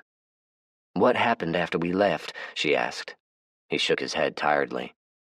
"I've no idea when you guys left," he replied. "But the fight lasted for a full 3 days, and I don't think any of us slept the entire time." He looked over at the colonel's lifeless body. "Well, most of us." "Damn," Justin muttered. From the look on his face, I sensed he was feeling a little guilty for leaving his comrades. "Yeah, it was bad." Caswell gestured around. "Some others escaped. They took the lavs, but as far as I know, this is all that's left." He then pointed over at a freckle-faced woman with brown hair peeking out from under her Kevlar helmet. It was hard to tell what her age was. I guessed somewhere around 30. "That's Sergeant Benoit." Sergeant Benoit touched her finger to her helmet in the form of a salute. Sergeant Caswell continued. "She's been the ad hoc commo officer for the past couple of months." "You're the one I spoke to last night," Justin said to her. She nodded. "Tell them about POTUS," Caswell told her. She cleared her throat and took her helmet off, causing a whole heap of dirty brown hair to fall out. "After the attack, Colonel Coltrane directed me to contact POTUS with a sitrep." She saw some confused looks and explained. "A sitrep is a situation report. When we informed them what had happened, POTUS, the president, ordered us to relocate." She paused and hastened to glance at Colonel Coltrane. The pool of blood continued to grow steadily around him. His face was now only a vacant, contorted stare, his brain's fading electrical impulses firing an occasional twitch through his lifeless body. Janet sat motionless on the ground, staring into empty space. "We were supposed to go directly to his location, but the colonel had other plans." Her voice drifted off at the last, and she couldn't stop staring at the now lifeless body. "All right, all of you listen up," I said loudly and pointed at the colonel. "Not very long ago, that man ordered the abduction of my children and me, and then ordered the massacre of 5 people, which he just admitted to in front of all of you. Now, I'm no expert on military law, but I've been told what he did is tantamount to a war crime, which is punishable by death." "I don't know what tantamount means," Sergeant Caswell said quickly. "But we had no part in your people being killed." "I believe you," I said. "That's the only reason you're still alive." He nodded, but it didn't stop any of them from looking around nervously. I smiled inwardly, knowing we had successfully planted the belief we had several snipers deployed rather than only one. Our plan was working, even more so since Janet decided to get in on it. "Where is the president currently residing?" I asked. "A place known as Raven Rock," Lieutenant Benoit said. "It's one of those underground bunker facilities located in Pennsylvania." I nodded thoughtfully and looked at Grant. He shrugged. "News to me, but it seems logical." I didn't see any reason for her to lie about something like that. I'd talk it over with them later. I gestured at her rank. "I see you have more stripes than Sergeant Caswell." Sergeant Benoit nodded. "I'm an E6, a staff sergeant. Sergeant Caswell is an E5. "That would make you the ranking NCO in charge of your group, am I right?" She reluctantly nodded. "What are you going to do now?" She looked confused, as if the rank hierarchy of their group meant little. She brushed a strand of hair out of her face and frowned a moment. "I suppose we'll continue with our original mission and relocate to Pennsylvania." She looked at Sergeant Caswell for confirmation. He didn't look like he had the energy to offer any type of input on the situation and didn't even bother acknowledging. "Fair enough," I said. "I have a suggestion, though. It would be a shame for you people not to enjoy a healthy meal before hitting the road, maybe even get a shower and a good night's sleep first." Their first response was a muted expression of disbelief. Sergeant Caswell finally looked around at his comrades and cleared his throat. "You're inviting us to stay?" "Listen up," Justin said authoritatively. "You all know me, so you know you can take my word when I say you can trust these people." "When's the last time you all have had a good meal?" Ruth asked. "Not since the attack," Sergeant Caswell replied. "I guess a good meal would help out," he said and looked around again. There were several nods of agreement now. "What about the colonel?" Sergeant Benoit asked. My expression hardened. "He belongs to me." There was an open challenge in my tone, but nobody argued. Justin and I wrapped the colonel's body in an old dirty blanket and loaded him into the bed of my truck. We used some baby wipes that had expired 2 years ago to wipe the blood off of our hands, and Justin started to get in the truck before I stopped him. I motioned for Tanya and Ruth to come closer. "Let me talk to you three," I said in a low voice. "If you don't mind, why don't y'all stay here?" I suggested. "You and Ruth know these people. The soldiers might be questioning their duty and obligations right now, and you two know how to talk to soldiers. Y'all can straighten them out and calm them down." I looked around. Besides, those two knuckleheads might start agitating them into a fight. "If you're referring to Cutter and Shooter, I'll take care of them," Tanya said. I nodded gratefully. "Yeah, okay, it makes sense," Justin said. "What are you going to do with the colonel?" "Rule number 8, Sergeant Smithson. You have to burn the corpses." Janet insisted on riding with me. That was okay because I was going to finally take care of her, like I should have done a long time ago. I radioed Sarah and brought her up to speed. She replied that she was going to stay on her perch for a little while longer and keep an eye on things. The church was out of the question. I wasn't going to bury this man on consecrated ground. Oh, no. Instead, I drove a couple of miles down to an old rock quarry on Nolansville Pike. We'd used it before. There would be no honorable funeral. I dumped him out of the truck without ceremony, threw a bunch of debris and fuel on top of him, and set it on fire. Janet watched me in silence. As I watched him burn, I contemplated how I was going to kill her. Shooting her would be the most humane, but I wasn't sure I wanted to waste the bullet. I decided I was going to slit her throat, just like she did to the colonel, and throw her body on top of him. It would be a fitting end. But as I started to reach for my knife, she started talking.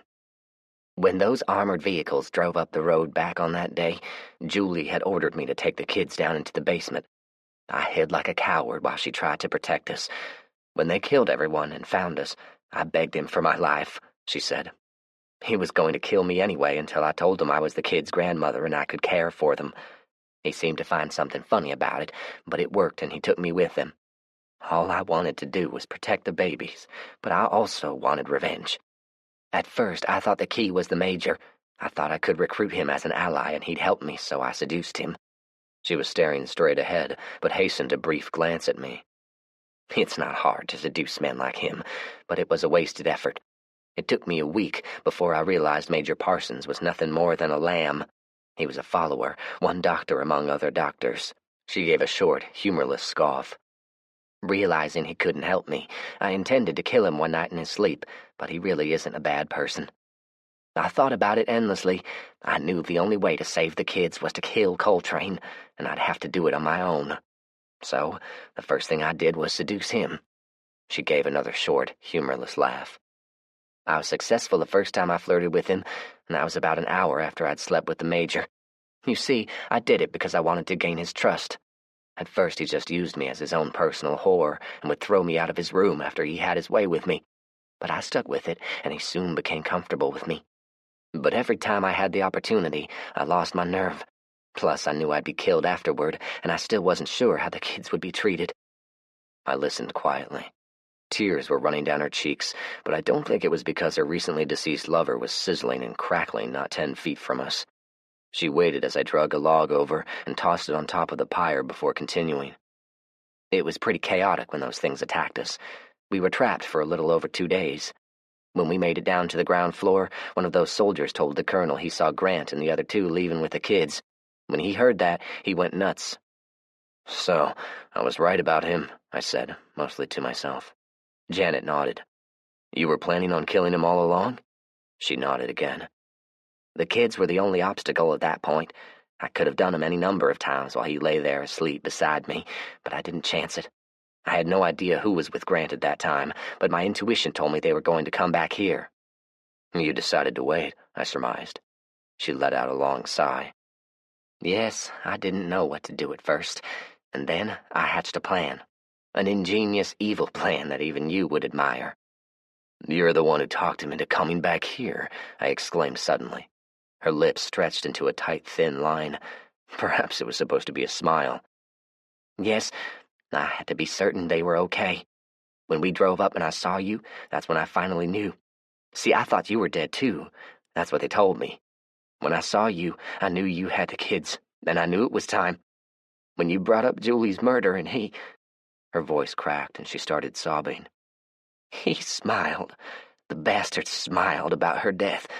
He stood there, smiling like he'd done something wonderful. She didn't have to explain further. We watched his remains burn in silence. Chapter 26. Janet. I couldn't kill her. Janet Frierson, my mother-in-law, the only surviving grandparent of my children, had been an insufferable pain in my butt off and on for a long time now. I'd sworn to myself more than once I needed to kill her, but in the end, I couldn't do it. We're going back to the school, and I'm going to ask if they'll be gracious enough to put you up for the night. Zach, what about my grandbabies? Are they okay? Yes, they're fine. They're with Kelly. Kelly? I nodded. I thought she was killed too, she said quietly. So did everyone else, but she's alive and well. I'll tell you about it sometime. You should know she and I are together now. I let that sink in and waited to see if she had some kind of snide remark.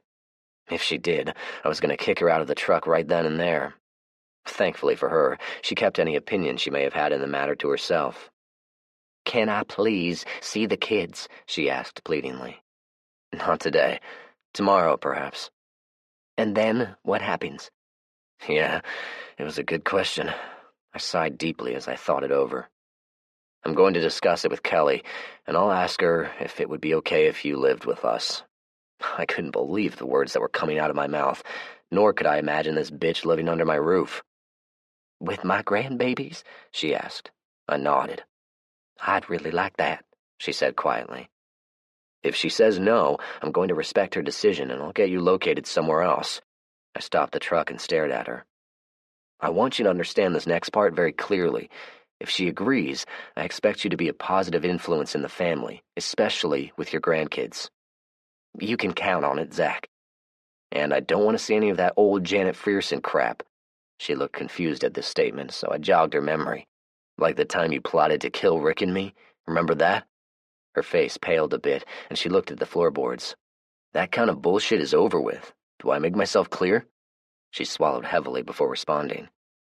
You won't have to worry about any of that. I only want to be with the kids. I stared at her for a long 30 seconds, wondering if I was going to regret this decision. I hadn't realized my left hand was now resting on my thigh, my little finger actually touching the end of my lock-blade knife where it peeked out of my pocket. It stayed there for a moment longer before I took my foot off of the brake. When we got back to the school, everyone was eating their lunch in a subdued silence. Justin jogged over to meet me as I got out of my truck, but stopped short when he saw Janet. I walked over to him. "How's everything?" I asked. "I believe everyone is going to be all right. I've invited them to stay as long as they needed to rest up and recuperate." He saw the expression on my face. "All weapons are being stored in the radio house, but I promised to return them when they left." I nodded as he eyed Janet, who had not moved from the passenger seat. "What's up with her?" "I'll explain in a minute." I turned toward Janet. "Did you bring anything with you?" "I have a bag in the Colonel's Humvee." "Why don't you go and get it and put it in the truck?" I suggested. She did so without complaint. I saw Sarah talking to the soldier who identified herself as Sergeant Benoit and motioned her over. When Janet was out of earshot, Justin lowered his voice to just above a whisper. The smartass in me would point out that the proper term is sotto voce. "I thought you were going to kill her." I nodded slightly. "Yeah, I thought about it." I started to explain why I didn't, but found myself at a loss for words. Justin must have sensed it and nodded his head in understanding. "I hope you made the right call, bro," Justin said, and then stopped talking as Janet walked up and tossed her bag in the back before getting in. "Is it over, Zach?" I looked at the ground and sighed heavily. "I think so. At least it is with Coltrane, but who knows what's down the road. Only time will tell." "I understand," he said.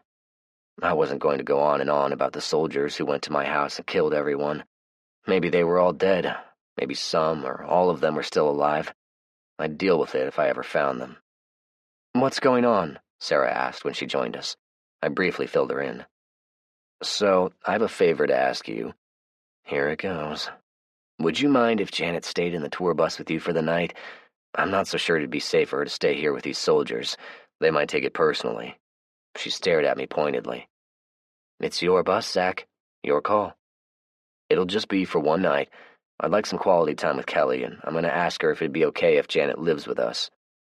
"All right, I understand. Suggest to her that she should behave herself." "I will." I turned to Justin.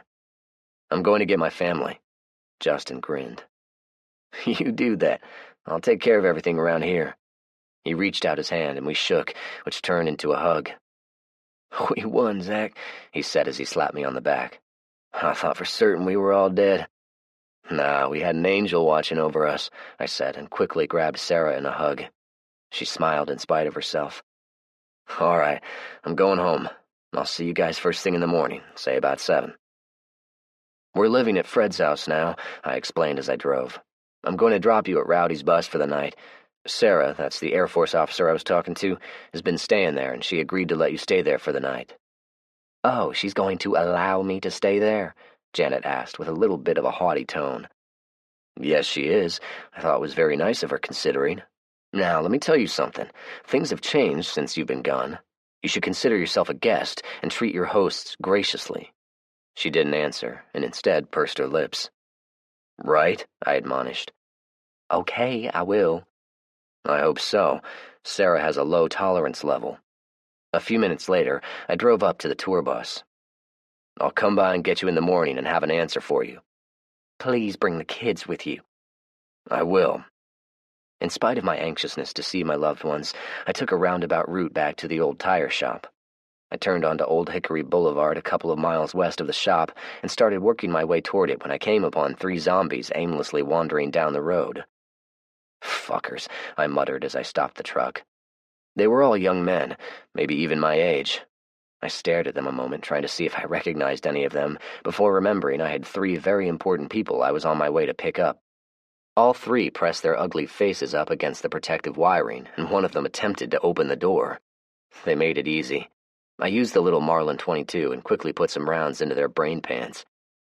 Per our prior discussion, I briefly flashed my lights, letting her know that it was safe on my end. After a few seconds, Kelly reciprocated with a flashlight through a window. I jumped out and met her at the door as she unlocked it. When she had the door open, I stepped inside and grabbed her in a hug. "I have quite a story to tell you," I said as my kids began demanding attention. I went over to the couch they were sitting on and gave them each a hug. It looked like they'd been going to town with some coloring books. Even the coffee table had been drawn on. Kelly sat beside me. "What happened?" "Let's get out of here. I'll explain on the way," I said. She smiled, and we began hurriedly packing up the kids' clothes. "We'll come back for the semi later," I said. Kelly didn't argue. "She really cut his throat?" she asked. "Yeah." After getting home, we had an upbeat dinner, with the exception of Frederick wanting to throw some of his vegetables instead of eating them. Callahan ran over and sniffed them, but didn't eat them. Apparently he didn't like vegetables either. We got them to bed early. Satisfied, Kelly and I made a beeline to our own bed where, after some quiet but intense lovemaking, I filled in some of the blanks that I didn't want the kids to hear. "Holy shit," she said when I had finished the story. "Where's she now?" "She's staying the night in the bus with Sarah." Kelly chuckled. "Poor Sarah." "Yeah, it's just for the night, but she's going to need a place to live," I said tentatively. "Are you asking me if she can live here?" "She could be a big help with the kids and around the house." Kelly was silent for a long moment. I was afraid of this. If you say no, it's no problem. We can put her up in one of the houses around here. I don't think she and Sarah could live under the same roof, and Tanya is probably the same way, although I can ask." "No, she's staying here," she said, although there was no joy in her tone. "I hope she'll behave herself." Chapter 27. Unanimous. I was the first one up in the morning, and I hurried out to flip the circuit breakers, hoping for a nice hot shower with Kelly. It was a little difficult waking her up, but I insisted. "It feels wonderful," she said. "Anything for my girl," I responded as I soaped her up. She smiled at my antics. "You're being awfully attentive." "I missed you," I replied. "Spending a night without you disrupted my zen." Kelly chuckled. "That's a unique way of putting it, but I agree." We kissed each other deeply. "What's on the agenda today?" she asked. "I promised Justin I'd meet them at 7. Do you want to go?" I asked as I soaped up. "I'd love to, but do you think the kids will be safe?" She made a good point. "You and I are going to have our M4s in our hands the entire time. If anyone even looks at them the wrong way..." I rinsed off quickly and hopped out of the shower. Sarah was sitting outside reading a book when we drove up. She dog-eared a page and stood as we got out and gave Kelly a hug. "How'd it go?" I asked. Sarah shrugged. "She ate a little bit and then passed out. She was pretty exhausted." "How'd it go with you guys?" she asked Kelly. "It was a very long 21 hours and 17 minutes without my sweetie, but we're all good now," Kelly said with a grin, and casually held up her hand, showing off the diamond ring. Sarah looked at it and eyed me. "I take it the two of you are engaged." "I suppose so," I replied, and looked at Kelly, who was giving me one of those looks. "I mean, yes, we are totally, absolutely engaged."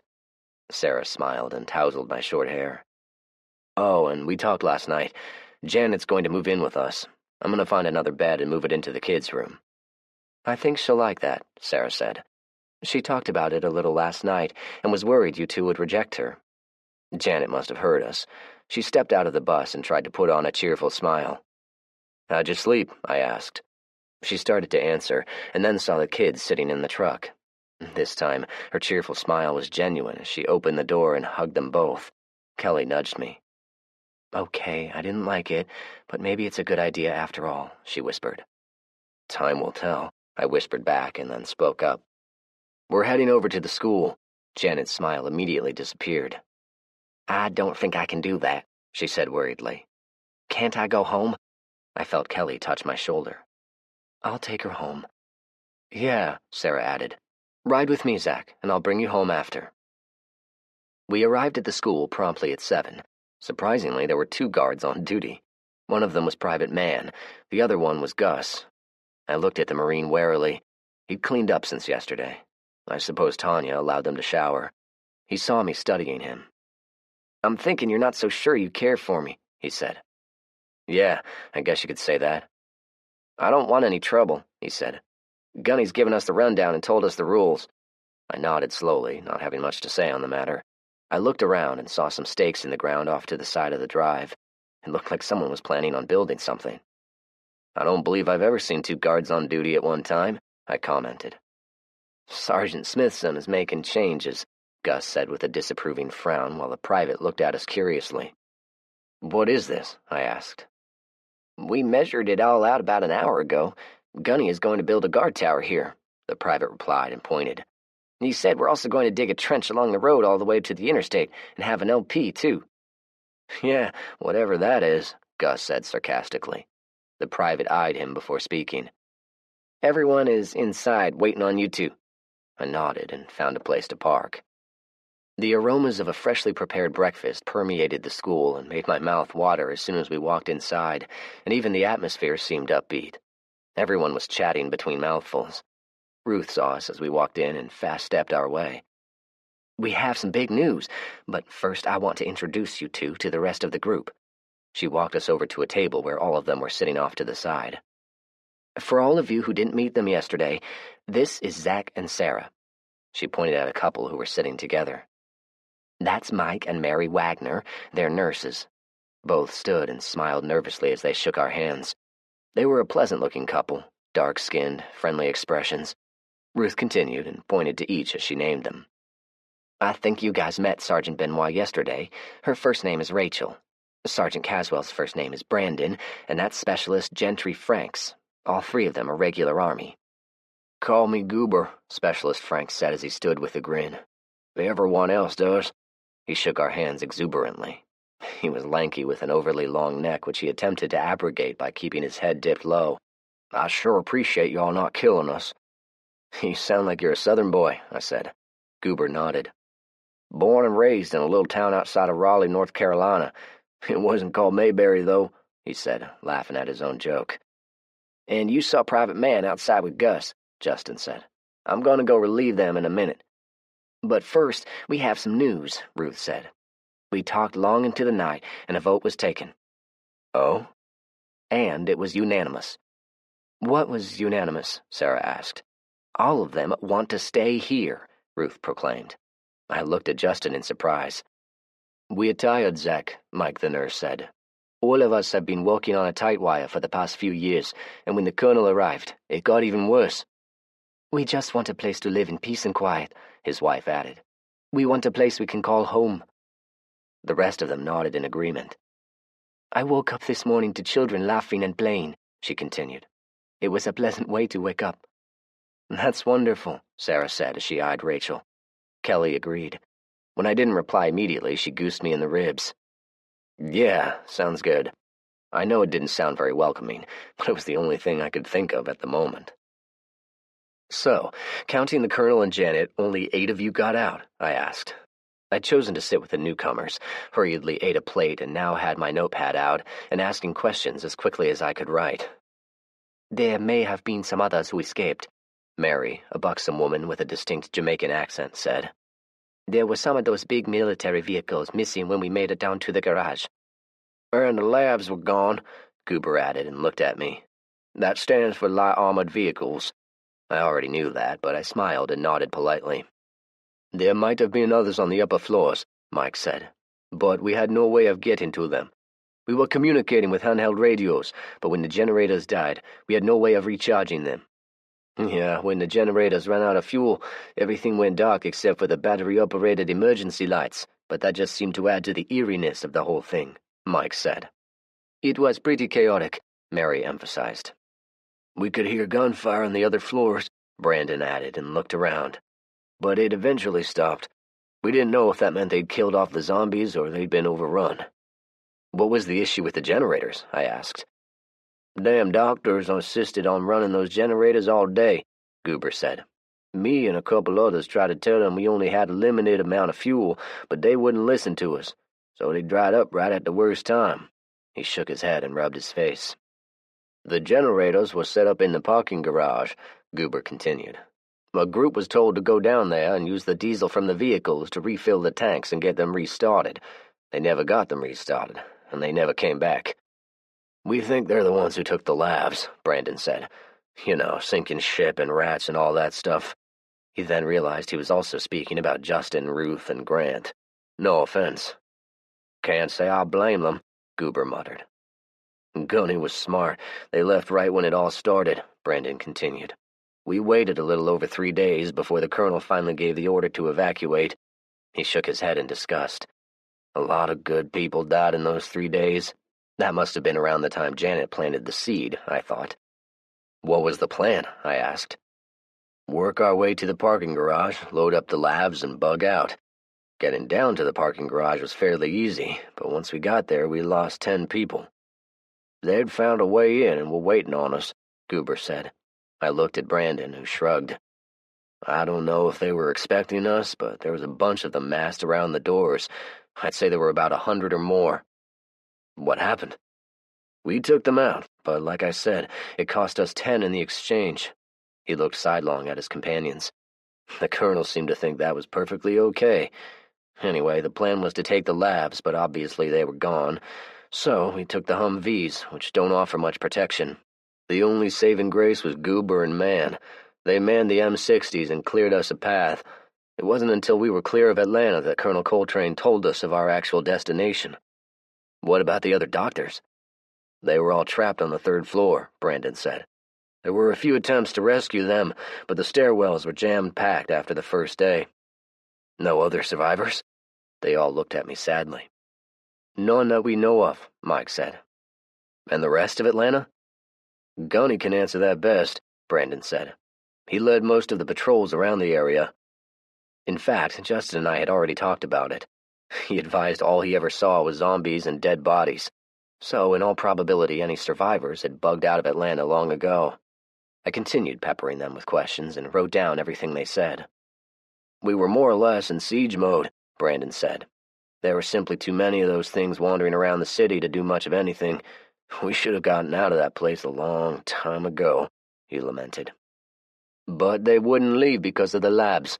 They were obsessed with finding a cure, and we'd all heard about you, Mike said, gesturing toward me. The colonel believed you were dead, so your kids were VIPs. I digested what he said and looked pointedly at him. I have a question, and I want an honest answer. I hooked a thumb at Justin and Ruth. Don't worry about them. You can speak your mind here without worrying about it. Ask away, Mike replied. How did Major Parsons treat my kids? Like they were his own, Mary said immediately. Nobody mistreated your kids, Zach. We believe they were our last best hope for humanity. If nothing else, they were spoiled rotten, Rachel, who had been quiet up until now, added. The rest of them chuckled. I glanced over at Justin and Ruth. They looked back as if saying, Are you satisfied now?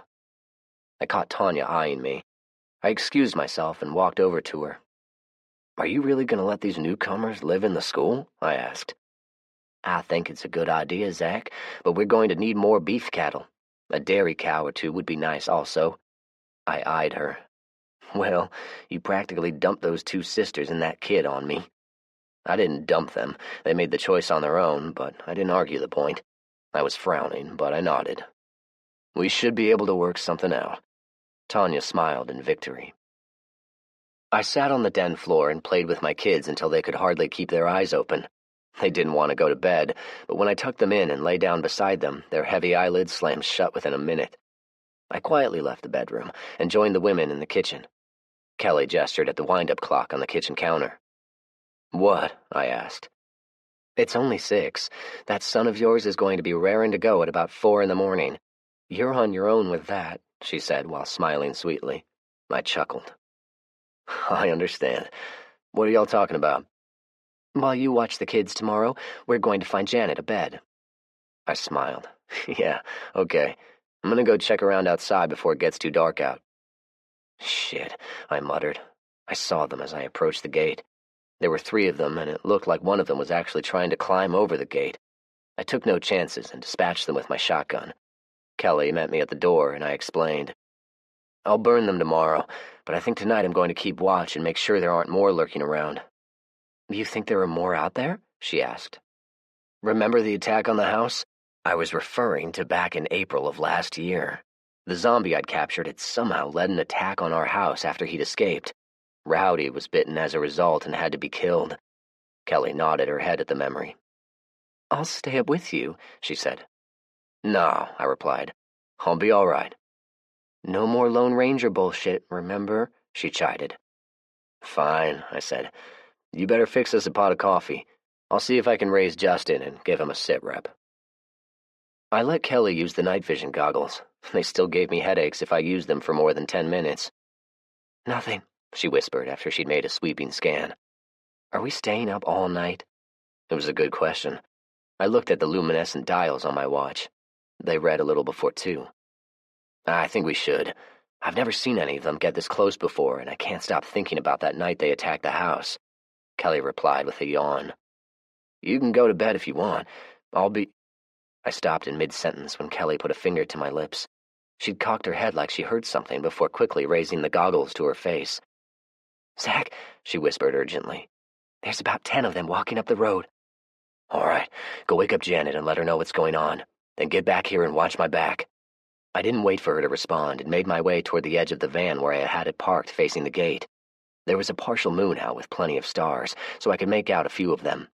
When they got to the gate, they started pushing on it. The gate rattled in the darkness, and one of them again made a clumsy attempt to climb it. As quietly as I could, I opened the door to the van. I rested the forestock of the shotgun on the window frame of the van's door and turned the headlights on. A couple of them looked up as I took aim. I picked the biggest one first. He reminded me of another tall one I ran into not so long ago. I gently squeezed the trigger. The 12-gauge slug hit him squarely in the forehead, and he fell like a sack of day-old shit. I got 2 more before the rest of them scattered. "Coming in," Kelly shouted as she ran up beside me. "Get the truck," I told her as I fed the shotgun tube with fresh rounds. "We've got to go after them." We were right beside the van, but I knew we were in all likelihood going to be doing a lot of four-wheeling. "We've got to hunt them down," I repeated. "How many are left?" "I got 3. I saw a few more, but I can't be certain." I turned on the CB and tried to raise anyone. Ruth answered almost immediately. "We're heading that way," she reported. "All right," I responded and updated them. "Meet us at November Bravo." It was our code name for the intersection of Nolansville Pike and Burkett Road. Ruth acknowledged, and we headed toward the gate. There were the 2 I'd shot earlier, along with the 3 additional ones I'd just taken care of. Kelly watched nervously as I jumped out and opened the gate. I no sooner got it closed than one of them emerged from the darkness, charging at me. It was a good thing I was paying attention, or else he would have got me. I sidestepped, ran around the truck. I was attempting to get enough space where I could stop and shoot, but Kelly stuck her rifle out of the window and dispatched him with 1 shot. I finished securing the gate and jumped in. "That was close," she quipped. Ruth and Justin were in their Humvee and drove up about the same time we did. "We've killed 6 so far," Justin nodded. "There was one walking down the middle of Concord Road without a care in the world. We took care of it. I have a feeling they're going to try the house again. I'd like to get out and sneak back while Kelly drives back in the truck." "All right, I'm with you," Justin said. Wait, Kelly protested. "That's not a good idea." "It'll work," I said. "You 2 ride up front. Justin and I'll ride in back and slip out before you get to the gate. If any of them are lying in wait, we'll get them." Kelly looked at me nervously and then at the Marines. "What do you 2 think?" "I think it'll work if there aren't 50,000 of them out there hiding in the weeds," Justin said. "If there are, we're screwed anyway." So we did it my way. Kelly slowed to a crawl before turning into the driveway. Justin and I slid out, waited until there was 20 or 30 feet between us and the truck, and followed behind. I'd disabled the taillights long ago, so we were practically invisible in the darkness. When Kelly stopped at the gate, I was absolutely certain there'd be a few of them waiting. I wasn't wrong. As soon as Ruth opened her door, 2 of them started running toward her. I'm sure Justin felt the same as I did as we dropped to one knee and began to take aim. We were protecting our women. I know it sounds cheesy, but that's what we were doing. Well, that's what we thought we were doing. Our protection wasn't necessary. Ruth's sidearm came out quickly, and she shot both of them in the head before I could get a good aim. It was damn good shooting. Even Fred would have been impressed. Justin and I remained in the darkness and watched Ruth open the gate. As soon as she did, I heard loud braying. It was Shithead. "They're at the house," I shouted, and motioned for Justin to follow me as I jumped in the bed of the truck. Justin was right behind me, and Kelly needed no instructions. She gunned it, causing us to lurch backward. There were more of them, maybe 20 or 30. Some of them were trying to attack Shithead, but they weren't much of a match for him. These zombies must have been city folks. Donkeys could spin and kick you with deadly accuracy if they felt threatened. We shot the ones Shithead didn't get first, and I paid special attention to any of them who decided to run off. 4 of them attempted it, but I was ready for them. When it was all over, it took a few minutes of coaxing before Janet would open the door, but none of us admonished her. She did her job exactly how I wanted her to. "Someone from the school called on the radio and asked what was going on," she said. "They asked for you, but I told them you were too busy killing people." "They ain't people anymore," Justin corrected. She gave him a look, but didn't respond. He hooked a thumb out the door. "That mule is deadly with those kicks," he said. I chuckled. "He's actually a donkey, but yeah, he's a tough one." "What's the difference?" Ruth asked. "A donkey is smaller, but can be more aggressive. They're the descendant of an African ass. A mule is a cross between a female horse and a male donkey. You know, a mule is actually superior to a horse in several ways. For instance—" "Okay, they get the idea," Kelly interrupted. Justin and Ruth chuckled at my expense. "I'm sure it's a fascinating topic," Ruth said. "One day I want to hear all about it." "Yeah, me too," Justin said. "In the meantime, I want to know what you think about this, Zach. And by the way, what made you think there was going to be an attack?" Justin was perplexed, as was Ruth. Back about a year ago, they'd organized together and made a multi-pronged attack on both houses and the tour bus, which was parked right about where it is now. I stopped suddenly. "What?" Justin asked. "Sarah," I replied.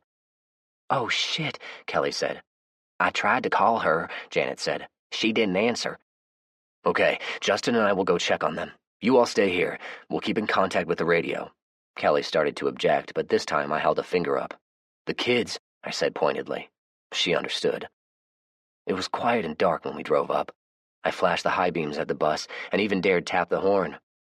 After a moment, I saw movement in one of the windows. 10 seconds later, Sarah contacted us on the radio and she came out a moment later. Surprisingly, Rachel exited the bus a few seconds later. "Any issues?" I asked when they came out. "We heard some movement, but didn't see anything. We thought it was cows or deer." I walked around the area, using the goggles in an attempt to detect anything. I spotted Sate and Hank out in the field. I wondered what had happened to them. "Anything?" Justin asked. I pointed out the horses. "They got spooked and ran. We'll round them up tomorrow."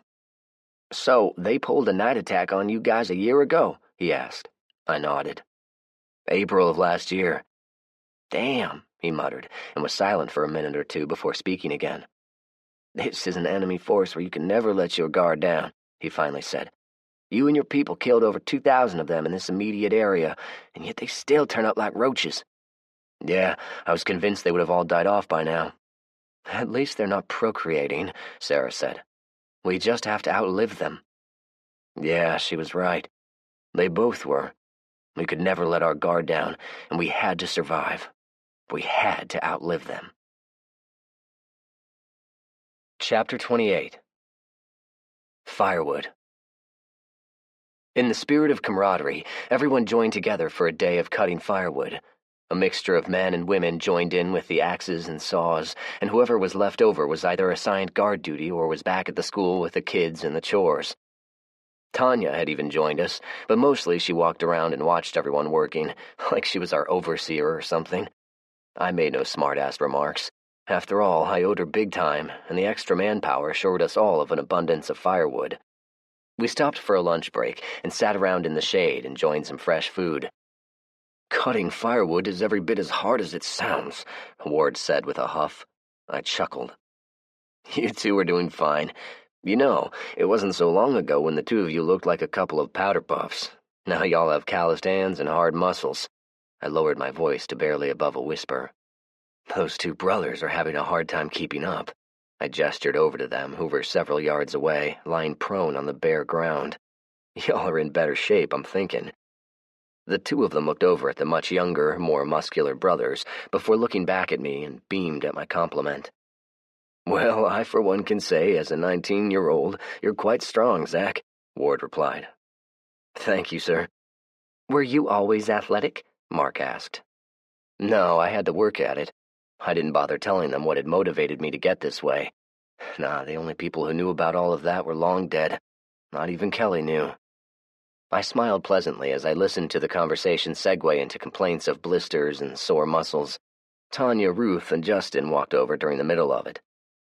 "How much do we have so far?" Tanya asked. "It looks like about 12 cords," I replied.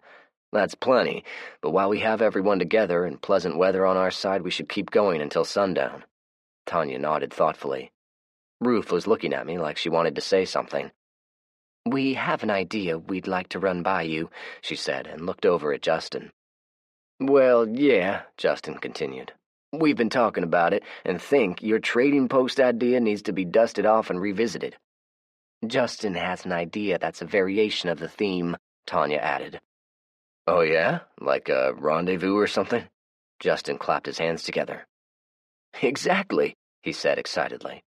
"There was a movie I loved watching when I was a kid, Jeremiah Johnson. Do you remember it?" I nodded. Justin explained. "Every year, the trappers and the Indians would meet up. They called it a rendezvous." "And they parlayed and traded," I said. "Yeah, exactly. I think we can do something similar." "What do you think, Zach?" Ruth asked. "We certainly have enough people to pull it off now, and those trailers still have quite a bit of stuff that Mac had collected." I finished my meal and wiped my mouth. The biggest concern I had was maintaining security. We'd have to have people trained to respond to any threat. If some gang of marauders came in, we'd have to be able to deal with it. That's my thoughts exactly, Justin said, and then corrected himself. Mine and Ruth's thoughts. We've talked it out extensively, and with the additional soldiers, I think we can do it. Something tells me you've already got the ball rolling. Let me guess, you've been broadcasting it on the radio. Justin nodded apprehensively. Did I overstep? He asked. To his surprise, I grinned. Not at all. I admire your initiative, I replied. I hope you didn't schedule it during the winter wheat harvest. I could tell from the look on their faces they had not even thought of that particular facet. You do know the harvesting schedules, right? I got blank stares for an answer. Floyd, who was sitting nearby listening, shrugged one shoulder as if to say they never asked me anything. Did anyone think to ask for Floyd's advice? I asked. After all, he knows more about farming than any of you guys. Floyd, Shooter retorted sarcastically. He had walked up during our conversation and felt the need to butt in. Yeah, he scoffed at my reply. Why would anyone ask Floyd for advice about anything? He's a dumbass gimp. Oh? So, tell me, when is the proper time to harvest the sweet corn y'all have planted, and what is going to be the expected yield? Shooter started squirming, so instead of answering, he stood and stretched like he didn't care. I stood as well and looked at Justin. If you want to know the correct answer, ask Floyd. What's your point? Shooter asked before Justin could speak. My point is, Floyd is a valuable asset, but y'all treat him like a cross-eyed stepchild. Shooter responded by rolling his eyes. I started to say something else, but I was cut off by the sound of a distant gunshot. Everyone jumped to their feet. There was another shot, and then another, coming from about 100 yards east of us. That's Kate, Shooter shouted, and took off at a dead run. Everyone, form up in your teams, Justin shouted. Team 1, take the left flank. I was in charge of Team 1. I didn't want to take the left flank. I wanted to hop in the truck and haul ass back to the school where Kelly and my kids were. But duty was duty. I gathered my team together as Justin gave me a nod and led his team off. All right, guys, follow me. If you see a threat, sing out. I took off at a slow jog on a course slightly left of the source of the now constant gunfire. There was a small copse of trees blocking our field of view, but once we cleared it, we immediately saw what the ruckus was all about. Zombies, about 50 of them. It was an even larger number than the horde that had attacked us last week. They'd surrounded the Humvee Kate was in, trying to get at her. She was shooting out of the top, but she was in danger of being overwhelmed. Real danger. At least one of them had somehow managed to climb onto the hood, and what was worse, Shooter had foolishly run right into the pack and was now fighting for his life. We were about 30 yards away from them, which was a good, safe distance. I ordered my team to stop. Cyclic rate of fire, headshots only, I yelled. And be careful not to shoot Kate. I really didn't care about Shooter. I pointed to Goober as I took a knee. Watch our 6. He acknowledged with a curt nod and took a knee facing behind us, scanning with his rifle as the rest of us began methodically shooting. The sounds of other gunshots told me Justin had set up on the opposite flank, and the stinkers quickly began dropping like flies. Only one of them realized what was happening and took off at a loping run. I took careful aim and popped him squarely in the back of his head. It made a satisfying impact like a ripe watermelon being hit by a baseball bat. He fell face first, and his face splattered on the road. It was over in less time than it had taken to run to Kate's aid. Everyone was jubilant and exchanging high fives, but I was still irritated from the conversation with that idiot Shooter, and my ears were ringing from the gunfire. There might be more of them hiding, so be careful, I said a little more loudly than I intended, and walked over to where Shooter was now hugging Kate. I guess he believed he was the one who rescued her, when in fact he was damn near eaten alive. They came out of nowhere, Kate lamented, and I couldn't raise anyone on the radio. Everyone comforted her while I looked around. The reason we put her in this particular location was to afford her a wide-open field of view, so it seemed doubtful they came out of nowhere. I glanced in the Humvee and saw a couple of open magazines lying on the passenger seat. Yeah, they came out of nowhere. I reached into the vehicle and raised Kelly on the radio. Thankfully, everything was okay at the school. I told her what had happened, assured her nobody was injured, and said we'd be there shortly. Justin had walked over while I was talking to her. Everything's fine at the school, I said, and then lowered my voice to a murmur. The radio works just fine. He saw the magazines I was gesturing at and nodded at my implication. I kept my temper in check. After all, nobody got killed, bitten, or otherwise injured, so I forced myself to keep it in a positive perspective. "This is a damn good example of why we went through that training some of you were complaining about," Justin declared while looking at the primary complainers, Shooter and Cutter. "All right, everyone, we need to pile these things together and burn them." "What for?" Cutter asked. "They're dead now. They ain't gonna hurt anyone." He emphasized his statement by kicking one of the corpses. "It's the only way to make sure the disease is not transferred to the carrion that are bound to come along and start eating on them," Major Parsons replied. He pointed down the overgrown roadway to a rat up on its hind legs, sniffing in our direction. "See, there are rats and other scavengers everywhere, and rats will eat anything." Cutter responded with a scornful scoff, raised his rifle, and shot at the little scavenger. He missed. Justin yanked the rifle out of his hands. "We don't have a whole lot of ammo to waste, numbnuts," he scolded. Several people started chuckling. "All right, you heard the man. Team 1, your job is to take care of the corpses." He pointed at Private Mann. "Grab someone and scout the area. The rest of you police up all of the brass and then help with the burning." He looked over at me. I nodded. "We can haul the wood back later." The brown rat is the most common rat in the cities of America, although the black rat is also prevalent. The doctor had become very talkative on the ride back for some reason. I guess he wanted to show he was a valuable asset. Normally, his manner and the way he spoke irritated me. He reminded me of the actor Ben Stein. But today I was in a relatively good mood and listened to him with interest. "If I remember correctly, a rat carries at least 18 known pathogens that can cause diseases in humans," I said. "Yes, indeed," he replied. "I take it y'all conducted tests on them?" "Many, many tests," he responded. "I know what you're about to ask, and the answer is yes. We found the virus in several of them." "Do you think rats spread the plague?" Tanya asked. "The etiology of the virus was the topic of endless speculation and conjecture amongst my colleagues, but we never reached a unanimous conclusion." I could see him thinking silently. He would start to say something, and then stop himself before glancing at me. If I liked the man, I would have encouraged him to speak his mind, but I think I knew what he was about to say. I shook my head ever so slightly. He caught it, and then stared out of the window for the rest of the ride back. "Let's make one thing perfectly clear, Grant." It was the first time I had ever used his first name. When we parked in the school parking lot, I had asked him to wait behind. After everyone had said goodbye and walked inside, I gave him a cold stare. "I know what you were about to say a few minutes ago. You don't seem to get it. You've screwed the pooch after what you did with my children and me, so don't even bother suggesting more tests." "I understand why you dislike me, Zach, but let me say this. Over the last several weeks, I've done a lot of soul-searching.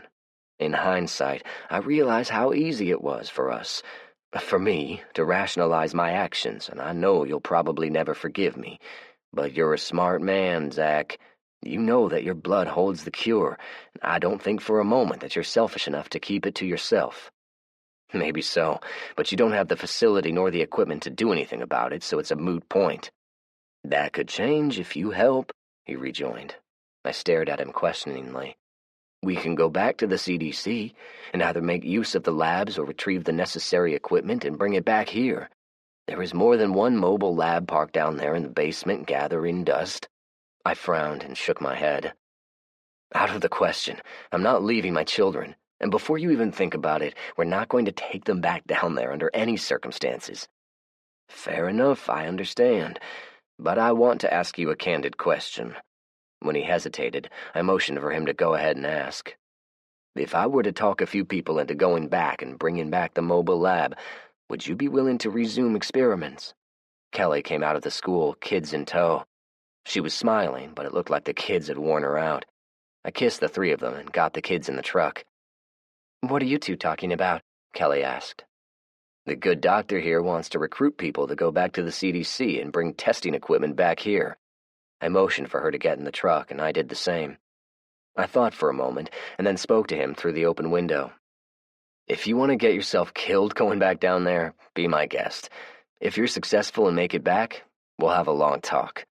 I started the truck and drove off. I took one last look at him in the rearview mirror before turning onto Concord Road and saw Major Parsons grinning. Bastard. Was he telling the truth? Kelly asked as we drove back home. I shrugged. You always said he was full of shit. Remember that time I was exposed and spent a couple of days in that cage? I explained to her as best that I could about antibodies and antigens. He's of the opinion that I've developed an immunity, but I'm skeptical. But still, if he's right, you have the cure. I wanted to remind her of the time I was held captive and treated like a lab rat, but I didn't. Yeah, well, there's nothing he can do about it at the moment. He's gonna need, hell, I don't know, a lab and all kinds of equipment in order to synthesize a vaccine out of my blood. Anyway, it's a boring subject. How was your day? We had a great time. I don't think Kate and Rhonda care too much for each other, but everybody played nice. Your son sure does like the girls. I glanced over at him and grinned proudly. And I had a long talk with the two nurses who came from the CDC. Oh yeah, Mike and Mary, right? I asked. Yeah.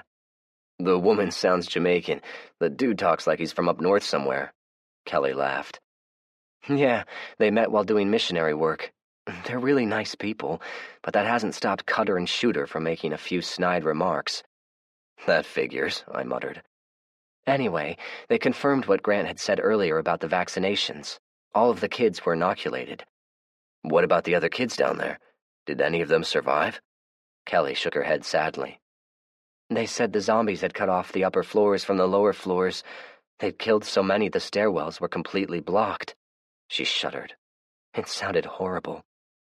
And Grant is adamant about going back, I thought. I didn't see any good ending to that endeavor. This is the end of the CD. The audiobook continues on the next CD. Chapter 29. Sammy. Bingo, Justin said after he worked the portal open and took a sniff.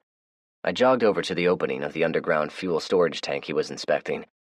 Diesel, he confirmed, and it looks to be half full. It made sense. We were at a UPS hub George had spotted a while back, and they had a system in place to fuel up their delivery trucks. I motioned Sammy over. Take a sniff, but don't inhale deeply. He got on his knees and did so. That's what diesel fuel smells like. It smells different from regular gasoline, right? He nodded in understanding. Okay, I said, pointing. I need you to go climb up on the top of that truck over there and keep an eye out for anyone or anything, but don't let them see you. Sammy obeyed instantly, hustled over, and climbed up the truck faster than any of us could. Justin chuckled. He's catching on. Yeah, he was a sickly-looking kid when he first came here, but he seems to be doing a lot better now. Ruth got in our truck, and Justin guided her as she backed the 500-gallon tanker up to the open portal. Everyone watched as I dropped the hose into the tank and started pumping the fuel. George emerged from the business and held up a torque wrench. They got some good tools in there, man, he exclaimed. His father nodded in agreement. That's great, I said. Anything that'll trade, be sure and grab it. George and Josue needed no further prompting, and were soon loading the back of the truck full of various types of tools. We were making a good team. It's looking pretty good so far, Justin commented. Yeah, I hope this diesel is still good. What else do you think we need for the rendezvous? Justin asked. Anything that'll be good bartering items, I replied. Besides food, fuel, and ammo, the biggest things will be anything that's useful but hard to find. I don't think I want to barter any fuel or ammo. We need to keep all we find. Yeah, I agree. We have an abundance of corn and potatoes, but not much else. Tanya's little grow operation might bring in some trade, Justin said. She has an entire greenhouse dedicated to growing nothing but marijuana. A true latent stoner, Ruth quipped. After we had taken everything we thought would be useful, we tied down our load and stood by the truck. It's still daylight out, Justin said, but there's no room left. I glanced at Sammy. He was still perched atop a semi, dutifully scanning the area with my binoculars. I got his attention and waved him over. He climbed down, ran up to us, and stood there anxiously in his loose-fitting t-shirt and jeans that were so long the legs had to be rolled up to fit. What's next, Zach? He asked. We're all done here. He looked dejected. No doubt he wanted to do more than just keep watch. I thought about it and gave the men a conspiring wink. "Sammy," I said, "have I ever told you about Tommy and Joe?" He shook his head. "Who are they?" he asked. "They were two young men close to your age. Unfortunately, they died in a freak accident, but when they were alive, they were being trained how to be badass survivalists." "They were?" he asked, wide-eyed. I nodded with mock seriousness. "Yep, and let me tell you, the training wasn't easy." "What kind of training?" "There was all kinds of stuff. Some of it was pretty challenging. I'd show you, but I don't know if you're big enough." "I'm big for my age," Sammy retorted. "You said so yourself." I scratched my chin as if thinking it over. "Okay, fair enough, but before we get started, there are things you need to understand. First, you've got to take your training seriously." "I will," he said earnestly. "And you have to be able to follow orders from your superiors. Can you do that?" He nodded his head even more vigorously this time. "All right, let's start with a training exercise right now, and we'll see how serious you are about this." "Okay," he said eagerly. I handed him a flashlight. "We're going to start with testing your resourcefulness." I pointed out the business we had been in for the past 2 hours. "I want you to go in there and find 3 and only 3 items you can use as a survivalist. Whatever items you find, you have to be able to carry all of them out at the same time, so you must consider the size and weight, right?" Sammy nodded. His eagerness was still there, but it was tempered now as he tried to think through the challenge. "Okay, there are a couple of other rules. As you know, zombies are attracted to sound and light, so you need to be super sneaky quiet and only use that flashlight when you have to." Sammy chuckled now. "There ain't any zombies in there. You guys have already checked it out." George groaned and shook his head. "We didn't check everywhere, man. Those things could be hiding in a closet or crouched down in a dark corner somewhere." Josue said something in Spanish, and George nodded. "My father said those things like to hide and wait until someone is alone and then attack. And they like to eat kids, man." Sammy's grin disappeared, and he was now looking a little frightened. Justin and Ruth were each holding their hand over their grins. "Okay, don't come out until you've found 3 useful things." I glanced up at the sky. It was a little bit after noon, and the sun was shining brightly. "You better get going. It's going to get dark soon." "Vaya con Dios," Josue said somberly, and made the sign of the cross. I thought I was going to shit myself. I was trying so hard to not laugh. Sammy walked hesitantly and looked back a couple of times before disappearing through the open door. "You guys are devious," Ruth said while trying not to laugh. "He watched us clear the business. He knows there are no zombies." I tapped my temple. "Nothing like the power of suggestion," I said.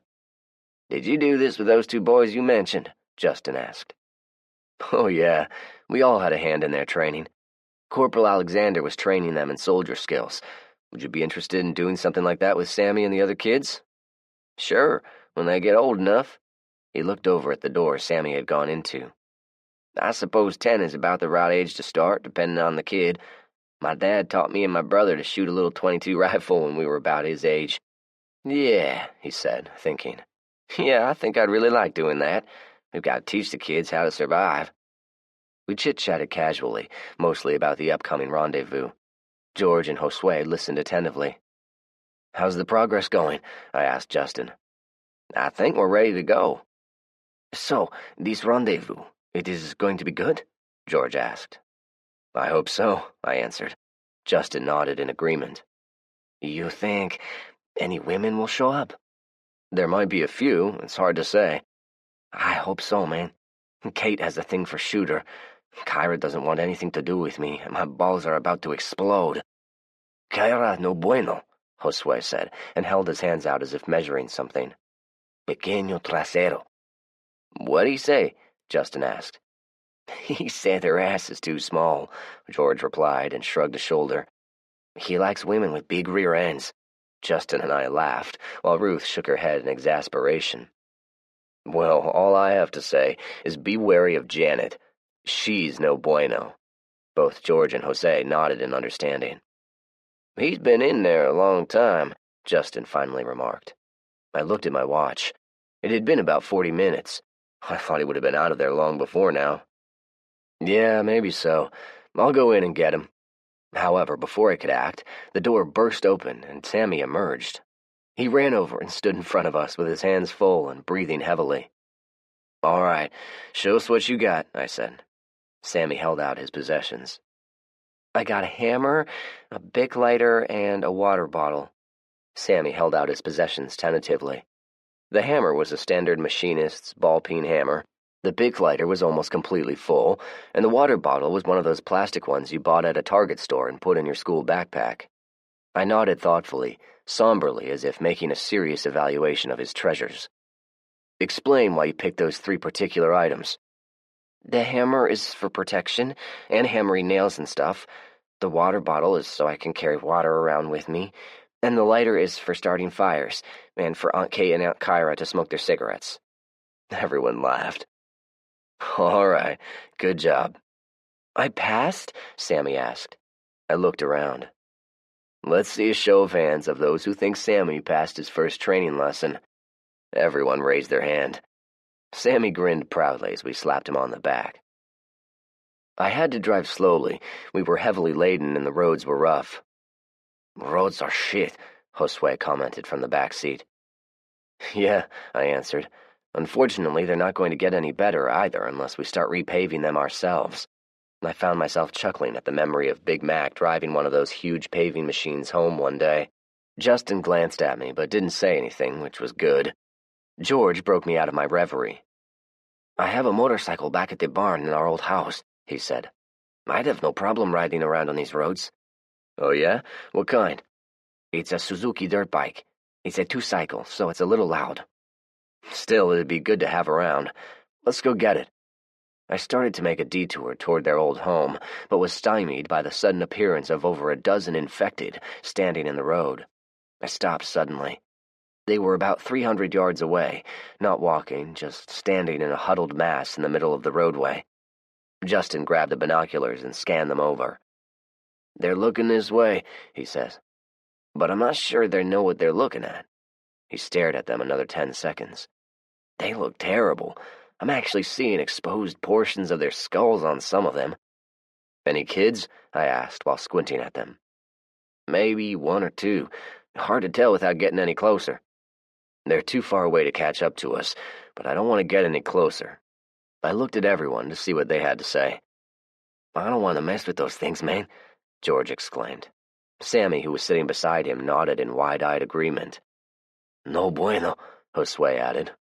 "Yeah, with the truck full of stuff and pulling that tanker, we won't be able to make a quick getaway." I shrugged dismissively.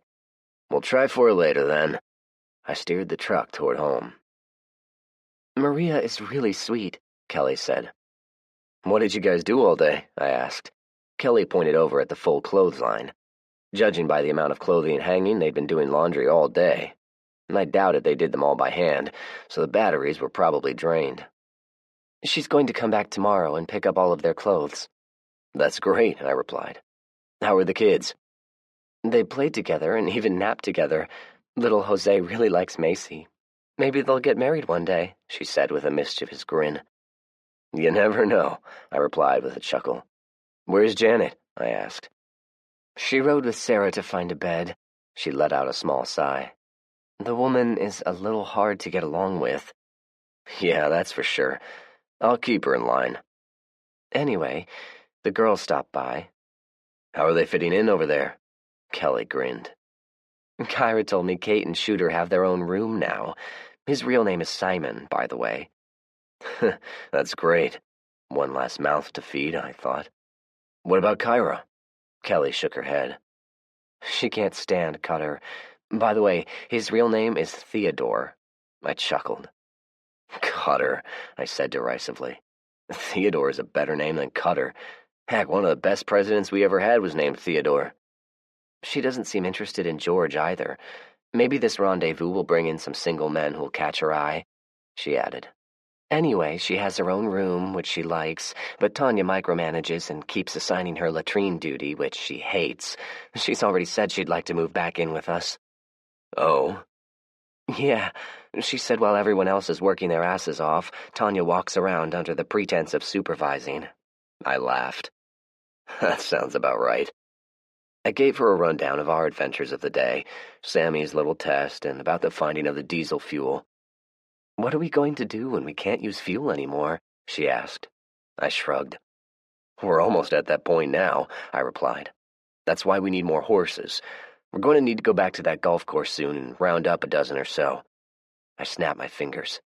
"You know what we've been neglecting? Bicycles." I thought a moment before answering my own question. "We need to round up a dozen or so, and spare parts, too."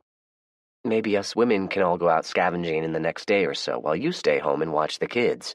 I groaned inwardly. We'd had this conversation before. It always worried me. But I had to admit, Kelly had proven herself. Besides, if Sarah and Ruth went with them, I had no worries.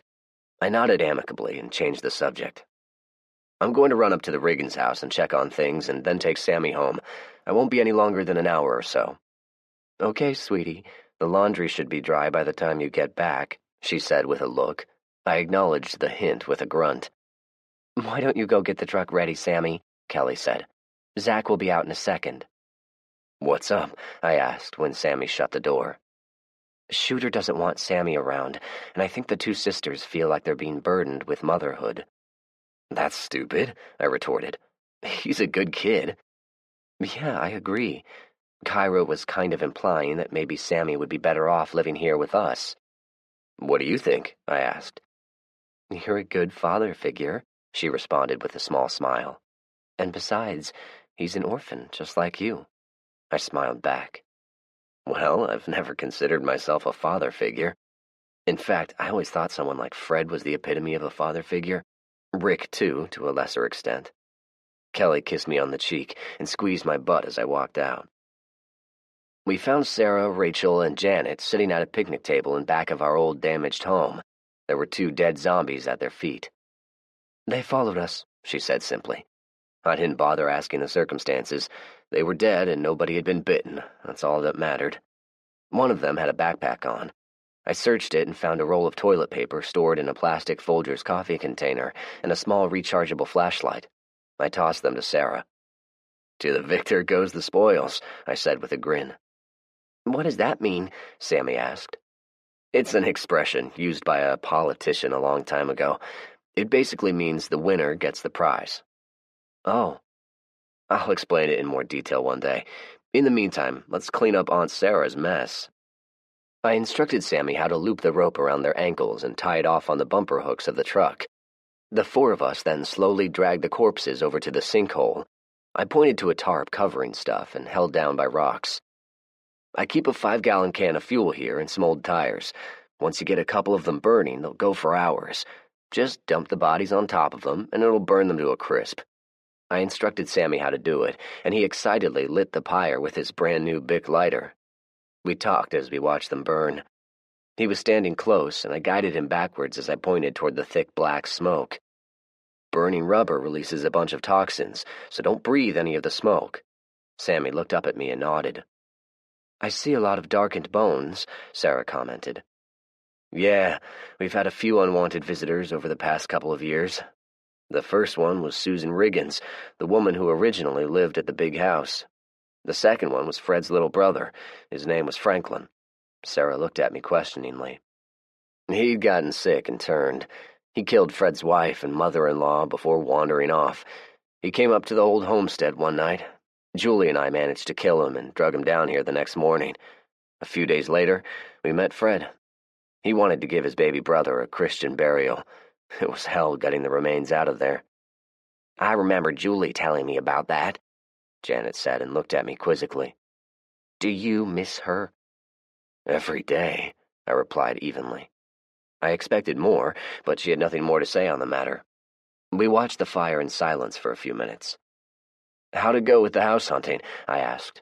Rachel shook her head. "Busted water pipes, mold, mildew, dead bodies lying around. We couldn't find one that suited us, but we found a bed for Janet. And besides," she looked at Rachel. "So, when are you going to move in with Sarah?" I asked Rachel. Sarah looked at me in surprise. Rachel piped up. "Have you ever heard this one? What does a lesbian bring on her second date?" she asked. I looked at her and she was smiling mischievously. "A U-Haul. Get it?" I laughed while Sarah looked embarrassed. Okay, I understand. Did you ever get the water tanks in the bus filled? Somewhat, Sarah responded. But we've used so much I need to refill them again. Which house did you live in exactly? Rachel asked. First it was the old homestead, and then we moved into the Riggins house. From the look on her face, I felt it necessary to explain. My boss, a man named Rick Sanders, lived in the old homestead. The Riggins lived in the new house. Back when it all started, I moved in with Rick and rode out the shitstorm together. He died in his sleep on Christmas night of the first year. Then I started meeting other people, including Janet here and my kid's mother. I thought about Janet's antics at that time and was about to tell them, but decided to hold off. At one point, some chuckleheads became displeased with us. They set Fred's original house on fire and were about to do the same with the homestead. We were able to stop them before they did, but they poured a bunch of gas in it which had soaked into the floorboards and stuff. My face darkened at the memory. That's when we moved into the Riggins. Once we moved in, we made a lot of modifications. We had a generator, well water, a septic tank, a ham radio tower, wood-burning stoves, most everything to make it self-sufficient. Those concrete barricades are a nice touch. Yeah, those and the barbed wire were for keeping the zombies out. It didn't help against the Marines, though. I sighed. It was a nice home, once. What's the square footage? Sarah asked. It was an interesting question. I thought about it as I looked over the landscape, watching for any interlopers. I never measured it out.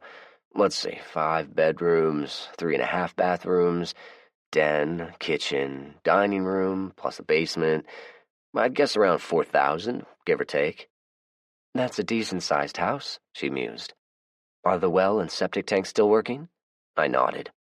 As far as I know. Have you ever thought about rebuilding it? Many times, I replied. But I didn't see any real need when it was just me and Kelly.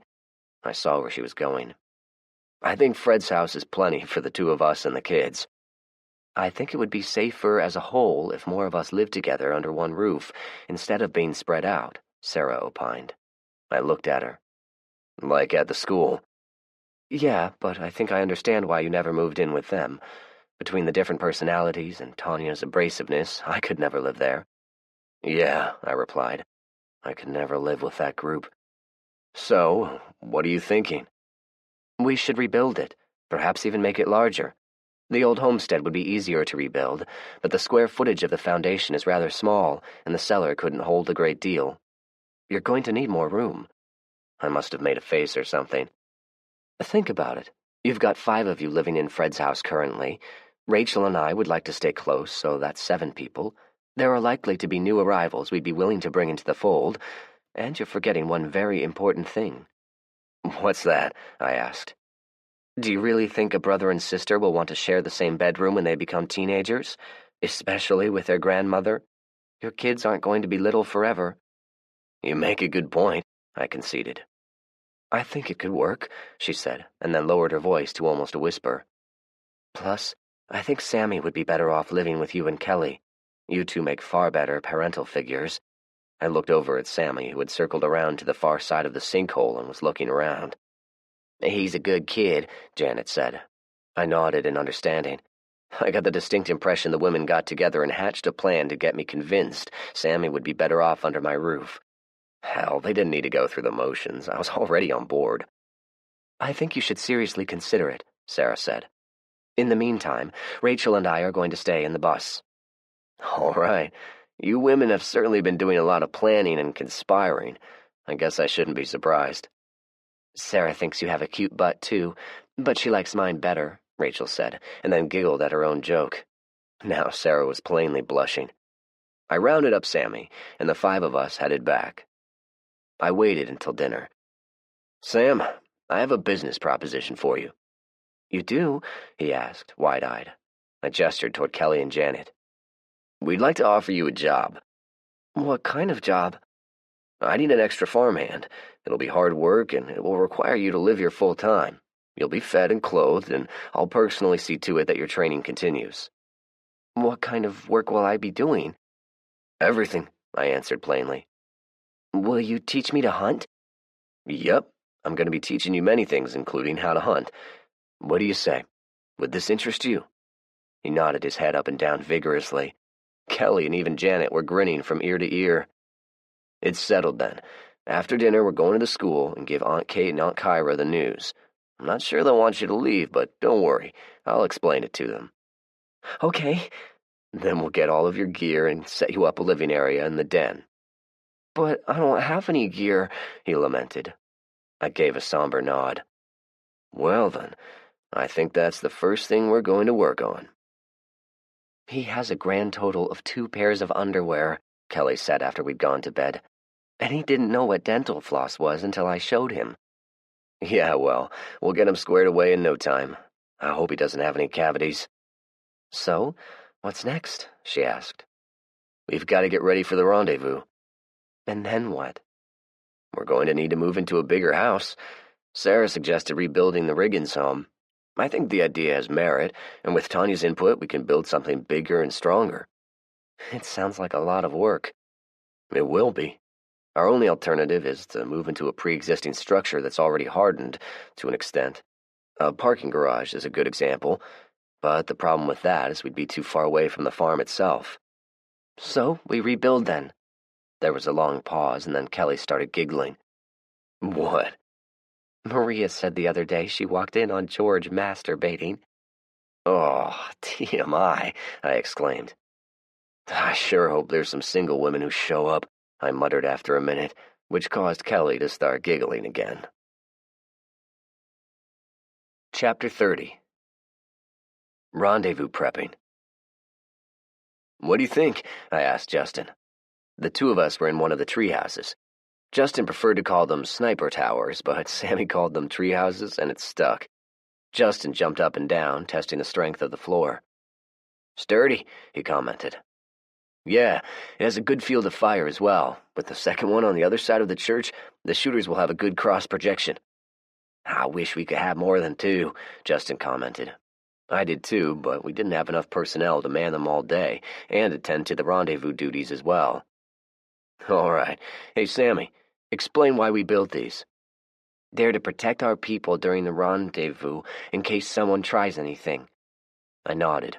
I hoped for a more detailed explanation, but it'd have to do. Justin handed him a clipboard with paper and pencil. All right, Private, draw me a range card, he ordered. Sammy scrunched up his face anxiously. I fished into my cargo pants and came up with a compass. Start by shooting your azimuths, I directed, and the two of us guided him on how to create a proper range card. After we graded his finished product, the 3 of us walked back to the church. I'm proud of our work, Justin said as we stared at them with our binoculars from the church parking lot. They're well camouflaged. If I didn't know they were there, I'd never spot them. He glanced at me with a wry grin. You make a decent Marine. I'm not sure I'd be very good at following orders, I quipped. Point taken, he said with a sigh at my implication, and went back to staring at the blinds. So all that's left is stocking them with food and water and then assigning guard duty. Yep. I don't think I can hardwire a landline to them due to the distance, but they'll have portable radios. What else do you think we need to do? The school gang is getting the church prepped, I responded. We'll keep all bartering goods off-site until everyone has arrived, so in the meantime, all we need to do is conduct multiple patrols to root out and destroy any nests of zombies that might be inclined to crash the party. Justin nodded. I'll handle that, he said. I hope you'll join in as well. I'm always up for killing zombies. I lowered my voice. Speaking of which, I inclined my head toward one of the outhouses where Sammy currently was. Yeah, about that. On the one hand, he needs to get acclimated to this lifestyle, but still, he's only 10. Yeah, I responded, and no doubt the women will be up in arms if we include him. I don't know, dude, I'm with you. We need to get him acclimated, but if he were to get hurt... We were interrupted by the sound of a bicycle bell. I knew who it was before I even turned my head. Ward and Mark were pedaling up on their tandem bike. I waved and motioned them toward us. All right, guys, we have a question for you, I quickly explained as Sammy rode the bike around the parking lot out of earshot. He's awfully young, Zach, Mark said. He hasn't even reached puberty, Ward enjoined. So, you two think it's too soon? Think about it, Zach. You've even admitted you have PTSD. What if he witnesses one of you getting attacked and killed, God forbid? He'd be devastated. I looked at Justin, who shrugged. He's already seen people get killed. It's like a boxer being punched, Ward explained. The more times he's punched, the greater the likelihood of brain damage. Okay, point taken, but we can't shelter him forever. There'll be plenty of time. Wait until he hits adolescence. Like when his voice starts changing and he's bragging about growing hair on his balls? I asked facetiously. Exactly, Ward replied with a big grin. Who has hairy balls? Sammy asked as he pedaled up. All right, we need to go over a few things before the rendezvous, Tanya proclaimed. We had all gathered for dinner at the school. They looked at her expectantly as everyone waited on Mark and Ward to finish cooking. She gestured toward me. Start us off, Zach. First, we don't have an overabundance of food, so everyone needs to help prevent waste. We're with you, Rachel said. Okay, good. The only food items we're going to trade for are items we have an abundance of: sweet corn, potatoes, and honey. Tanya and I will be in charge of all trading in that area. If anyone asks, refer them to us. I then gestured at Sarah. Major Fawkes is coordinating security with Justin and Ruth. If they ask you to perform any type of duties, please help them out. Janet and I will be handling the kids, right? Rhonda asked. Yes, so you two will be exempt from guard duty. Everyone seemed to be on the same page, which was the purpose of this meeting. Floyd tentatively raised a hand. Yes, sir. Do you people expect any trouble? It's hard to say, Floyd.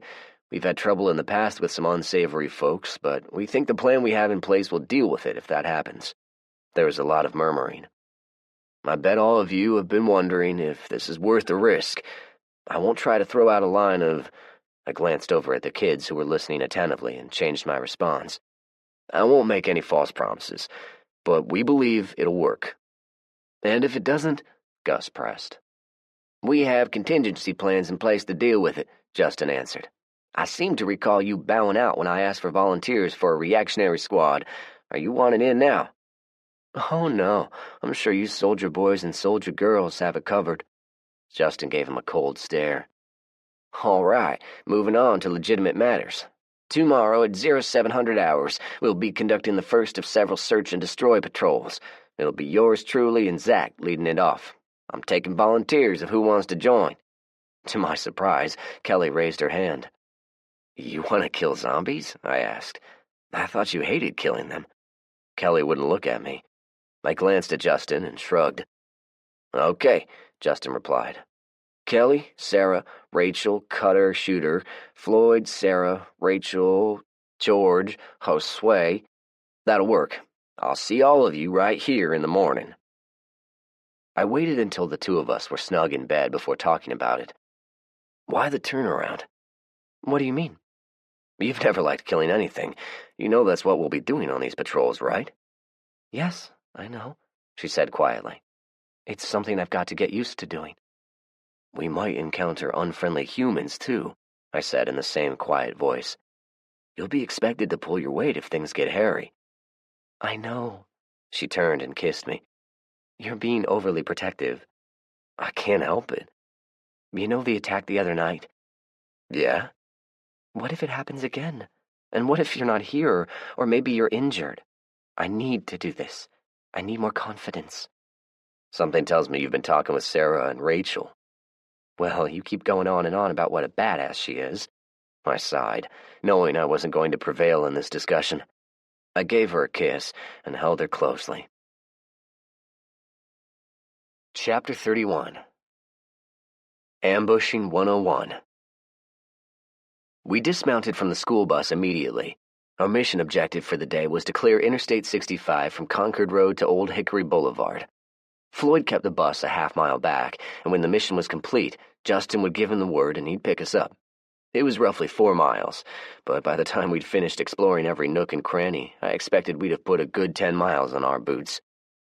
We planned on doing this for every major roadway leading back to the school until we satisfied ourselves 1,000 snarling zombies weren't lurking nearby. Justin ordered Kelly to partner up with Ruth. When I got him alone, I asked why. Because if you partner up with her, you'll be watching her so close you won't be worth a shit otherwise.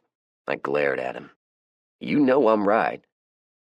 Yeah, he was probably right. I couldn't argue with his logic, but I still didn't like it. I took point, and we walked along both sides of the interstate. After 3 miles, Justin called a halt and walked over to me. "Okay, Mr. Photographic Memory, has anything changed since the last time you've been through here?" "Nothing," I answered. Oh, the weeds were thicker than ever, but that's not what he wanted to know. There were no new dead bodies, no signs of any recent scavenging, no cars moved from their original resting spot, and no newly abandoned cars. Nothing. Even all of the zombies trapped inside their vehicles had long since expired, confirming my suspicions that if they went long enough without food, even the virus that festered inside them would die. "I've got an idea," I said under my breath. "Instead of stopping at the old Hickory Boulevard exit, let's make our way to the Harding exit and work back along Franklin Pike." "You're talking about 15 miles round trip." "Yep, we should make it back by nightfall, but if anything slows us down, we can always jump on the bus and ride the rest of the way home." Justin looked at me quizzically for a moment, and then enlightenment spread across his face. "You think if she gets enough blisters on her feet, she'll never volunteer to go on a patrol again?" My response was a very small smile. Justin grunted. "You're forgetting, you're not the only one who has a girlfriend. Ruth isn't going to like this at all. Remind her that she's a tough Marine." Justin frowned, but he went along with it. We reached our original stopping point a little after noon. When Justin informed everyone we were going to continue patrolling and make our way down Franklin Pike, I saw Kelly literally wince at the thought of more hiking. It was bad of me, I know, and I had to fight hard to keep from grinning. "All right," Justin said. "We're going to take 20 for lunch. Rest your feet. Zach and I will keep watch." The two of us took up a position on the Harding Place Bridge overlooking the interstate and dug into some dehydrated venison and hardtack. "Damn, this is salty. I hope there's a nice meal waiting for us when we get back," Justin quipped, and he washed it down with several gulps of water from his camelback. I shared his hope. This stuff had no flavor other than salt. It would never be mistaken for a gourmet delicacy. Ruth walked over and sat beside Justin. "Did you tell him?" she asked. Justin gestured with a finger as if he'd casually forgotten something. "Oh, by the way, Ruth said we're being followed." I looked at him and started to pull out my binoculars, but Justin stopped me. "Don't look. We don't want them to know we spotted them." "Okay, how about a salute report then, Marine?" I suggested. "I only caught a glimpse of 4 or 5 of them.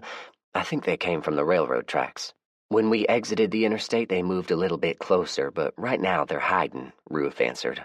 "They looked like zombies, but they could be very dirty humans. I only caught a glimpse." "It's got to be humans," Justin surmised. "Zombies don't surreptitiously follow you, right?" "I think we picked them up from the railroad tracks," Ruth added. She was undoubtedly right. Radnor Yards was nearby on the north side of Harding. It was a huge rail yard, one of the biggest in the South, and I'd never ventured into that area. "All right, I've got a suggestion." I was met with quizzical stares. "Whether they're zombies or humans, I think I'd like to see how Marines set up an ambush." Justin looked at me and a big grin crept across his face. "Oh, this is going to be fun," he said. Between the interstate and Franklin Pike is a hill, commonly known as Peach Orchard Hill. I suppose there was a peach orchard there once, hence the name, but it was before my time. Now there was a subdivision on the north side and a high school on the south side. We made it to the crest of the hill when Kelly stumbled and screamed out in pain. I rushed back to her as she fell to the asphalt and grabbed her ankle. The rest of the patrol circled around the two of us in a defensive perimeter. "It feels broken," she said loudly. I grabbed it gruffly, and she let out another anguished scream. "If it's not broken, she's got a bad sprain," I said in a loud, disgusted tone. "I told you not to come." Justin put his hands on his hips in frustration. "Damn it," he barked. "We'll abort and call for the bus." "No, don't abort. This area's clear. Y'all Charlie Mike, and I'll wait for the bus with her." We discussed it for a few minutes, and there was more than a little yelling back and forth, but Justin cussed me as he relented, rounded up the rest of the patrol members, and headed out. Kelly and I sat in the roadway and waited. "Thanks," she said quietly. "For the record, I absolutely do not like this." "You're the one who suggested it," she retorted. "That's before you volunteered to be bait. I mean, what the fuck?" Before she could respond, I saw movement. There were 8 of them, 4 men and 4 women. All of them were wearing the same type of work uniforms, making me wonder if they had all worked for the railroad at one time. I'll be damned, they are zombies.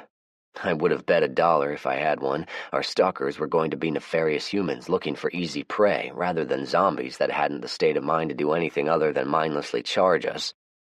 All right, phase 2 of this goat fuck is now a go. Kelly frowned at me. That means it's time for you to suddenly spot them and scream like a hysterical bimbo in one of those stupid horror movies. Kelly responded with a malicious grin before looking toward the zombies and emitted an ear-splitting scream. I tried my best to look frightened as I helped Kelly to her feet, draped one of her arms around my shoulders, and the 2 of us began moving toward the awaiting ambush. All right, get ready, I directed as I moved us between 2 derelict cars. Kelly hastened to look behind her. They're close, Zach, she said urgently. I glanced back. She was right. Now, I shouted, and the 2 of us sprinted into a run toward another group of cars. As we did so, the undead octet loped into the kill zone. Justin had set it up nicely. There were 4 derelict cars parked together, all nice and neat like they had parked to go shopping. And then there was an opening in the roadway about 50 feet in diameter before there was a knotted mass of other derelicts. Justin had placed everyone in good positions amongst the second group, where everyone was hidden but with overlapping sectors of fire. When the order was given to fire, it was over with quickly. They were stalking us, Ruth said in disbelief. That's not normal, right? No, it's not, I replied. So why were they doing that? Several possibilities. Okay, Rachel said. Are you going to tell us, or should we perform a Vulcan mind meld or something? I looked at her and she smiled sweetly. They may have been merely curious, which is doubtful. Why? Rachel asked. They're motivated by primal urges. They see us as food, not as a source of amusement. So they were waiting, hoping to catch one of us alone, Sarah surmised. Yeah, but there is a third possibility, I said. They could have been waiting until we encountered some more zombies and had our hands full. If that's true, Justin didn't get a chance to finish. There's more of them down the road somewhere, Rachel interrupted. Waiting to jump us and eat us all. I bet they like to save the buttholes for last. You know, like dessert. Are you sure? Ruth asked. About the buttholes? Rachel countered. I'm pretty sure. Ruth shook her head in frustration. No, you smartass, not the buttholes.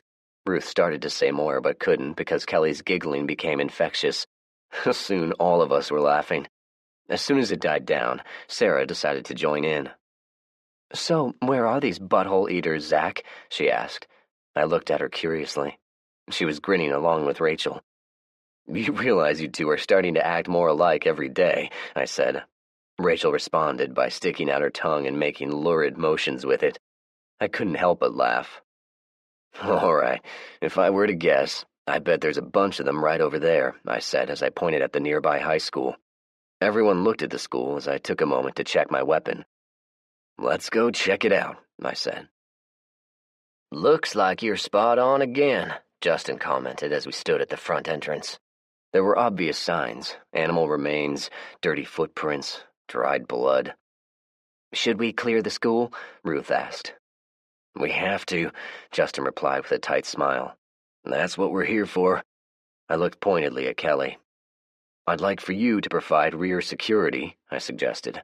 She frowned and started to say something, but Justin spoke up. Good idea. Ruth, you're with her. It took us 4 long, sweaty hours clearing each classroom, but in the end we only found 10 more.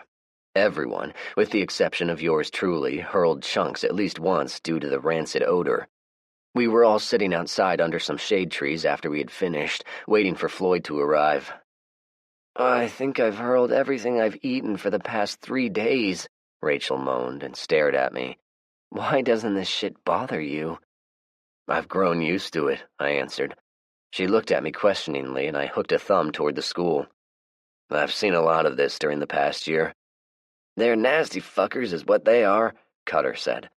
Both he and his brother had been quiet all morning. Ruth had whispered to me earlier that Justin had given them a stern lecture and warned them there would be consequences if they pulled any nonsense. I mean, they shit where they sleep, he continued. And there were bones everywhere. Where did they find all those people to eat? It was a good question, one I didn't have an answer to. Even animals don't shit in their nests. You got that right, Shooter agreed. It's sad, Kelly said. I glanced at her. I mean, they used to be civilized humans, and now they're even lower than animals. We sat in silence and waited for Floyd. Justin got an ammo count while everyone else rested. It had been a long day, and we were tired, but it was the way things were now. It never got any easier. My feet are killing me, Kelly quipped. I grunted but held back with a smart-assed retort. The truth be told, my feet were sore too, but I was never going to admit it.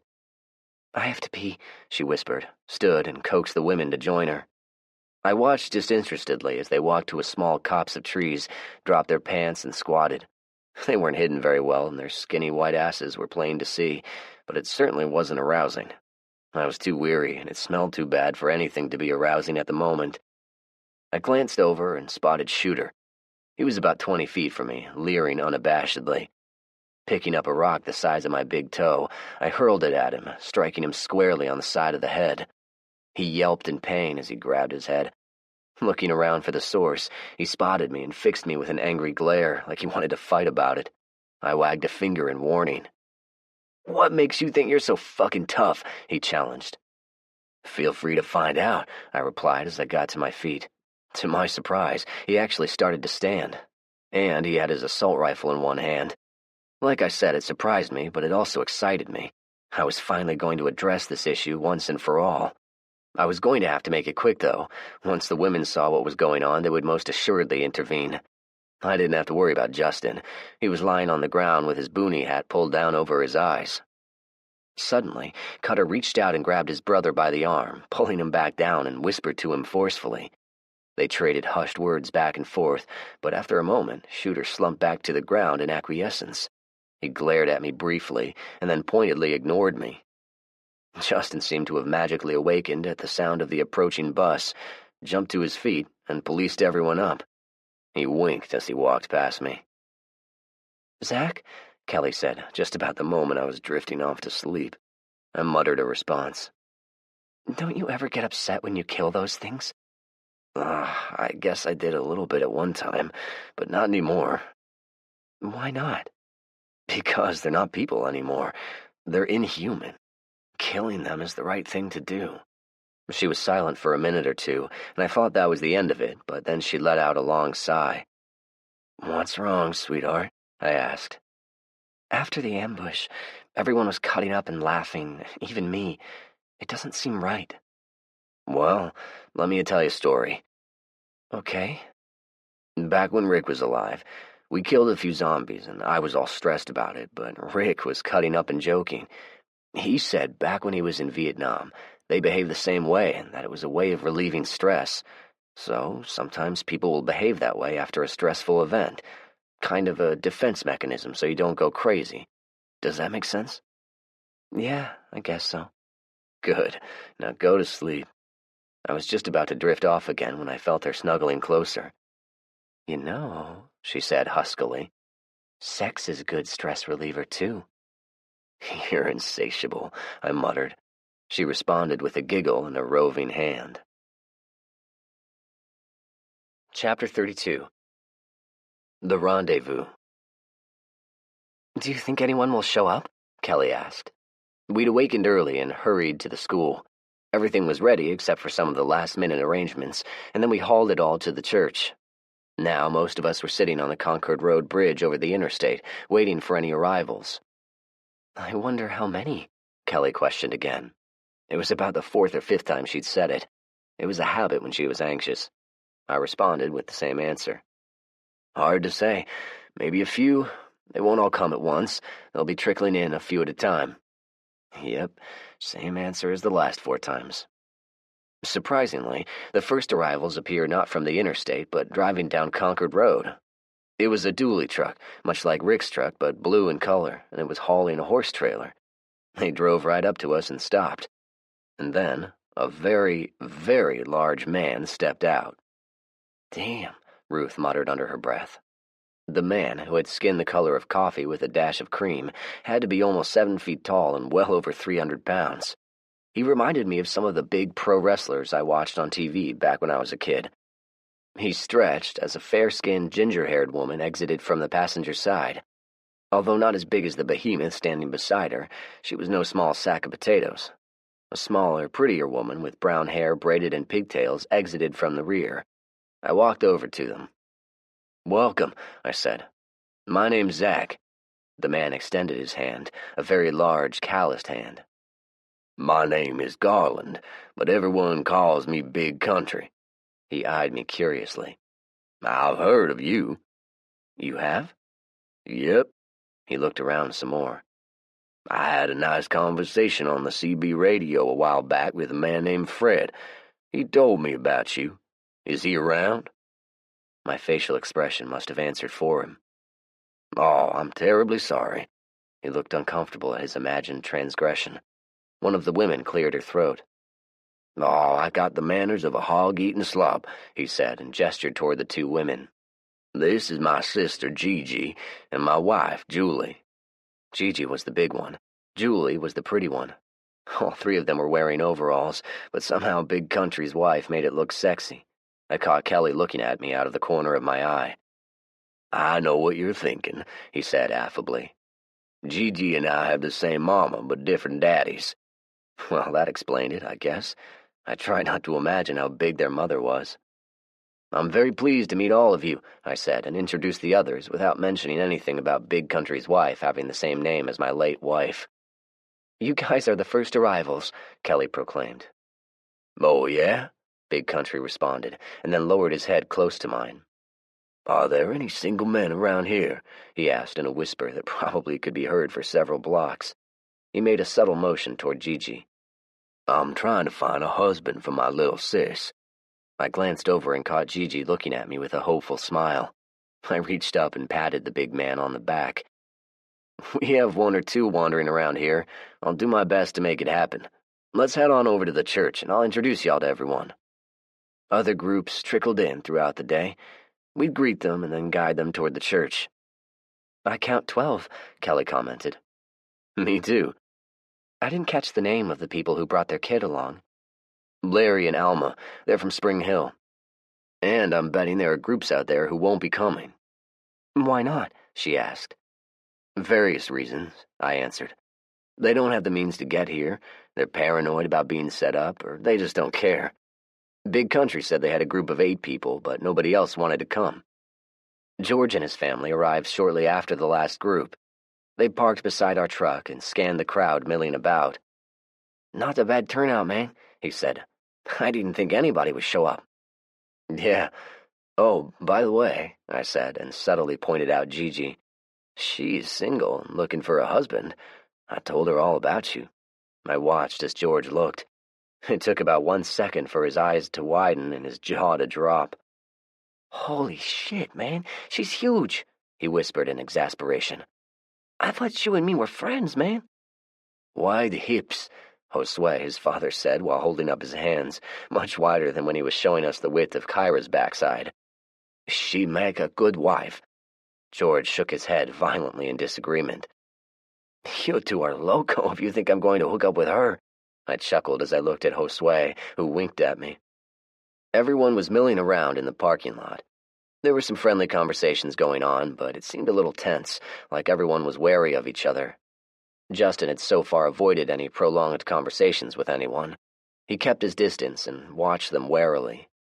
When I got his attention, I motioned him to join us. "How's it going?" I asked. "So far, so good," he said. "Any surprises?" I asked in our code word. "I don't think so," he replied. "I've only talked to a few of them, though." "Well, let's get it started." I stood on the tailgate of my truck and held up a hand. "May I have everyone's attention?" I waited until everyone was looking at me. "On behalf of all of us, I want to welcome all of you to the first annual rendezvous." I paused while there was some polite clapping. "It looks like the food is going to be ready in just a few minutes. You're all welcome to eat, but our resources are limited. If any of you have something to contribute, please pitch in." "Hear, hear," someone in the group shouted. I smiled politely and then pointed at Justin and Ruth. Justin and Ruth are the people you've been hearing on the radio. I'm going to repeat some of the things they said, so please bear with me. It's been a difficult 3 years. Hopefully, we've turned the corner, and this rendezvous will be the start of something positive. I pointed over at Major Parsons. That's Major Grant Parsons. He's a Marine and a doctor. He's ready, willing, and able to treat anyone with any health problems. He looked at me strangely, probably because nobody had bothered to tell him what was expected of him. Right, Major? He cleared his throat.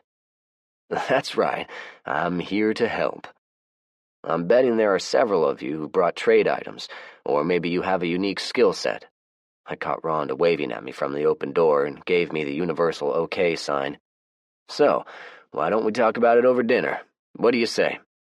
There was a loud bellow from Big Country, which I assumed was a cheer.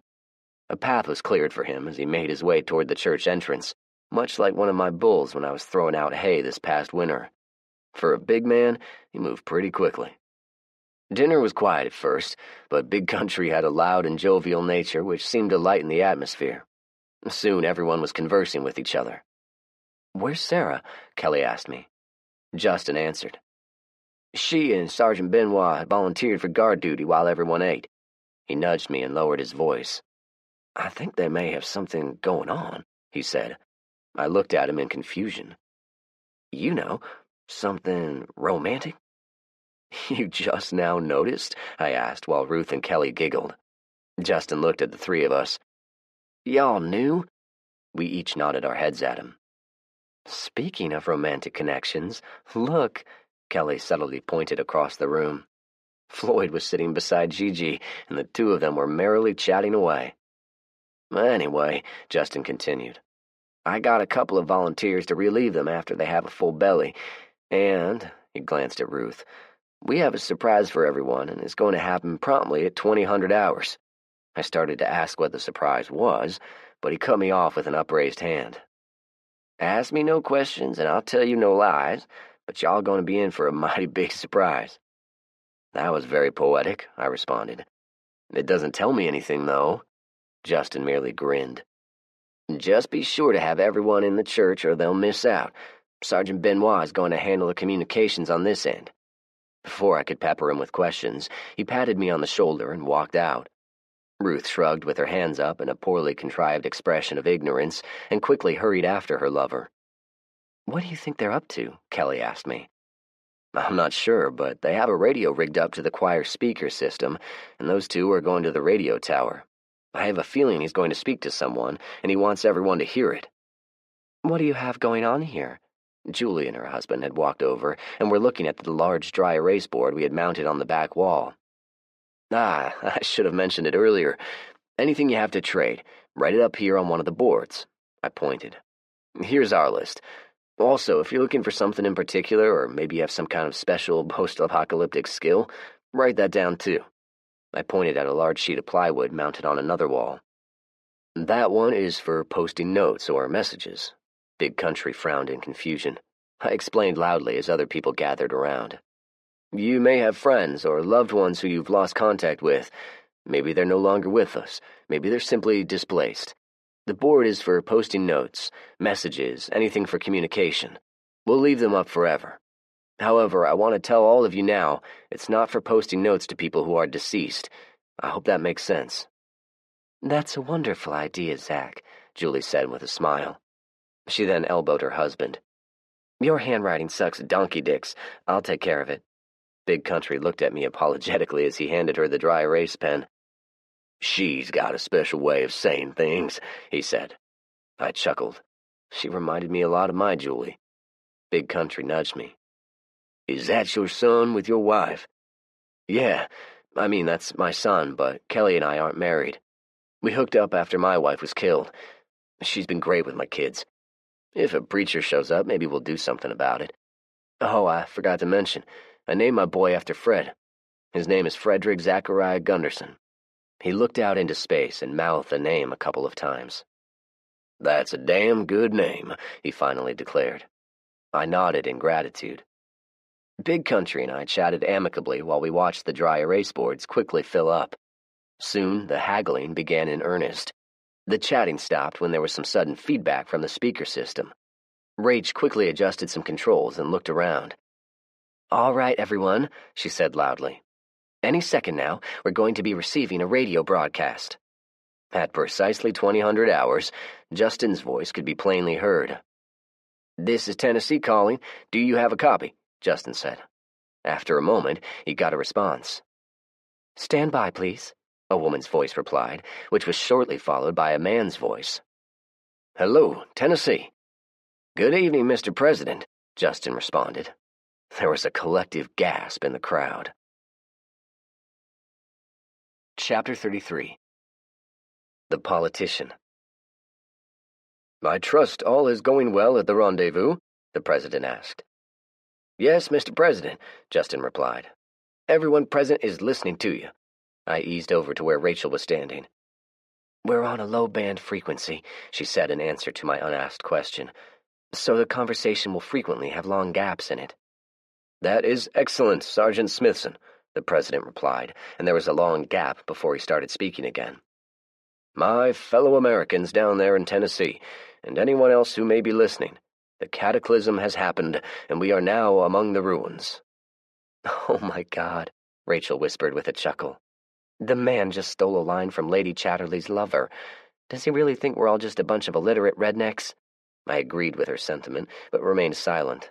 I wanted to hear what the man had to say. "America is hurting. The whole world is hurting. We have faced a life-changing event. We have been decimated, but we have not been beaten. We have lost loved ones, but we have persevered. Like the mythical phoenix, we will rise from the ashes and emerge a stronger people. America is wounded, but we are not broken. We need you now more than ever."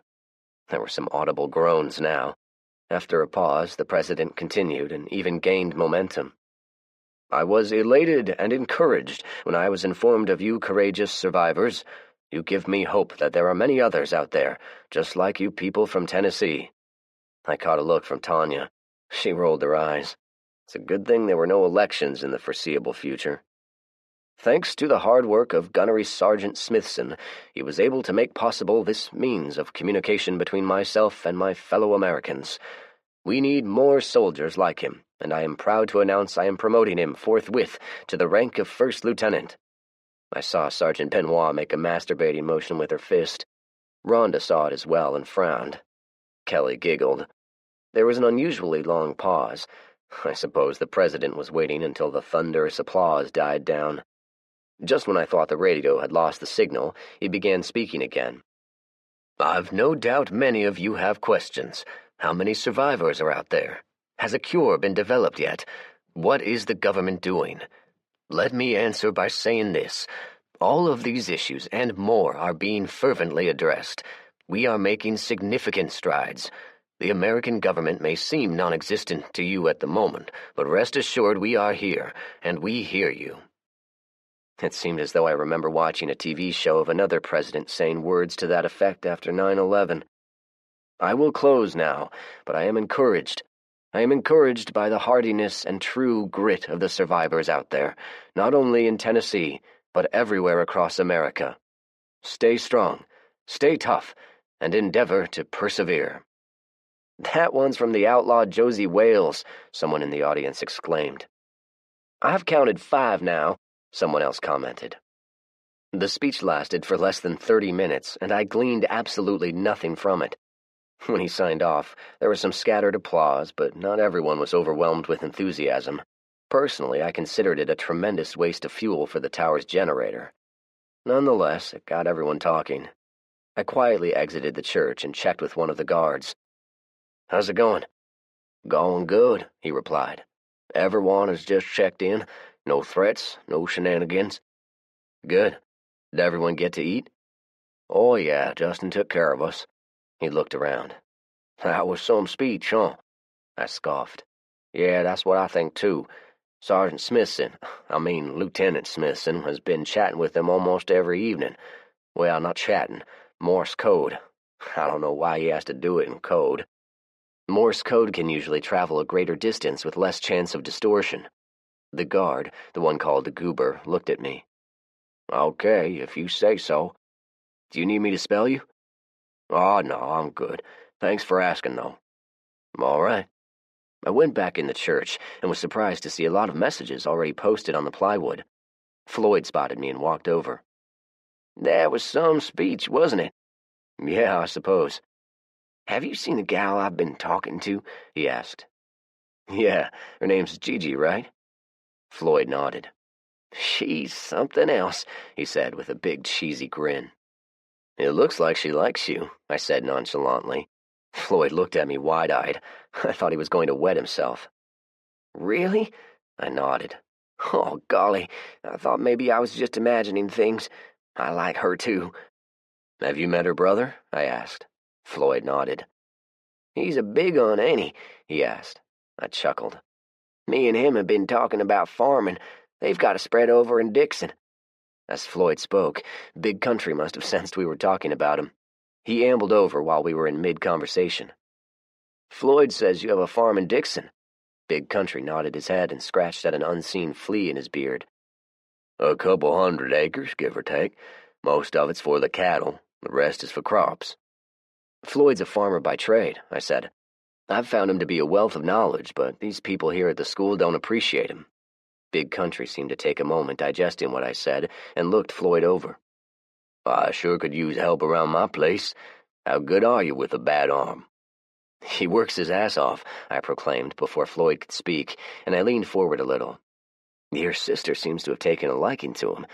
You two aren't in cahoots trying to steal our best farmer away from us, are you? I asked with a grin. Big Country looked surprised at first, but when he realized I was kidding with him, he slapped me on the back and let out a belly laugh that sounded like an off-pitch foghorn. I laughed along with him as I noticed an older man who was standing within earshot openly listening to us. He looked like he was in his late 40s with a sun-baked face that only accentuated his gray eyes. I gave him a friendly nod, which he returned and walked over to us. This is some shindig, he said. We aim to please, I responded. My name's Zach, this is Floyd, and this here is Big Country. He nodded at each of us. Pleased to meet all of you. They call me Hillbilly. I looked at him in surprise. Hold on there, Mr. Hillbilly. Have we had some talks with you over the ham radio a time or two? One and the same, he replied. I've been meaning to get down this way for over a year now, but things always seem to happen. He looked around. I don't mean any offense, but I really like to meet Macy in person. We had a lot of pleasant conversations back in the day. Unfortunately, she was murdered by a scumbag, I informed him. His features darkened. Oh, I'm sorry to hear that, he said softly. I hope you got the bastard who did it. I nodded, but didn't say anything else. I didn't want to rehash it. The memory was still painful, but when I realized he wanted to know more, I told him. Not the intimate details. Not the part where Macy told Julie and I how much she loved us as she lay there bleeding to death, and all I could do was watch her die, and how it tore me apart inside. Those were memories I was going to take to the grave. So, you got them, Hillbilly said when I'd finished. Yep. Well, we've all lost people we care about. He looked around, a little uncertain what to say. I pointed at Kelly, who was holding my daughter. We kept her memory alive by naming my little girl after her. His eyes lit up. That's wonderful, he said. You know, I brought a present from Macy, Big Macy, that is. I'd like to give it to your little girl, if that's okay with you. Sure, I replied. He turned and walked outside. Who do I have to get permission from to drink a tad bit of alcoholic beverage around here? Big Country asked loudly. I got some fine Tennessee moonshine my sister's brewed up just for the occasion. Needless to say, several ears perked up. I don't know why you haven't brought it out already, I admonished good-heartedly. I certainly need something after listening to that gas bag, someone commented. Big Country held up a hand. Say no more. I'll be right back. He meandered outside in much the same way all big men walked. I turned back to the boards and saw Big Country's wife had written down they had several bushels of peanuts, which was awesome. I haven't had any fresh peanuts in quite a while, I mused. She grinned. You got any horses to trade? We could use a couple. There are plenty around here, but they haven't been ridden in a while. Julie is a genuine horse whisperer, Gigi said. She's amazing. I looked at them with a smile. How many do you want? Before we got down to specifics, Kelly walked up with Macy and a little puppy. Both of them were all smiles. Look what Hillbilly gave to the kids. I hope that's okay with you, Hillbilly said to me. I nodded. What kind is it? Mostly German Shepherd. If you mind her diet and don't let her get fat, she won't have hip problems when she gets older. What are we going to name her? Kelly asked. I shrugged my shoulders. I had an idea, but I didn't think Kelly would let me name her Mo. I've been calling her Zoe after my late daughter, Hillbilly answered. Of course, she's still young enough if you want to change it. No, I like Zoe, I said. Kelly nodded in agreement. Zoe it is. I couldn't help but notice you're not drinking. After Big Country brought out the moonshine, people became friendlier and louder. I sat politely and listened to everyone tell their stories, trying my hardest to commit them to memory so I could write them down later. Hillbilly sat nearby, equally quiet. What? I asked. Oh, yeah, I hardly ever drink, I said. We have some wine stored away for special occasions, but that's it. No moonshine for me. Big Country nodded in understanding and looked at Hillbilly as he held up a jug. What about you, friend? I don't drink either. I'm an alcoholic. I looked at him curiously. He saw me looking, smiled, and held up 3 fingers. Scout's honor. I've been sober 3,422 days now. That's a little over 9 years, I said. Very impressive. Thank you. I fell in love and she made me see the light. How about you? When I was old enough to understand, my grandmother sat me down and told me how my parents were killed. Short answer, my father was driving drunk. She said he'd had a drinking problem for years. I've read some articles in journals that said alcoholism could be genetic, so I try to abstain. Hillbilly nodded. Both my father and grandfather were boozers, so there may be some truth in that article. You don't talk like a hillbilly, I remarked. Hillbilly laughed. Make no mistake, I'm a hillbilly through and through. I grew up in the mountains and have been farming all my life, but I was also a high school history teacher back in the day. Oh, yeah? Who was the greatest president of all time? I challenged. Hillbilly eyed at me with a wry grin. I've got 4 of them. Washington, Polk, Lincoln, and Roosevelt. Theodore, not Franklin. I frowned. I'm with you on 3 of them, but why Polk?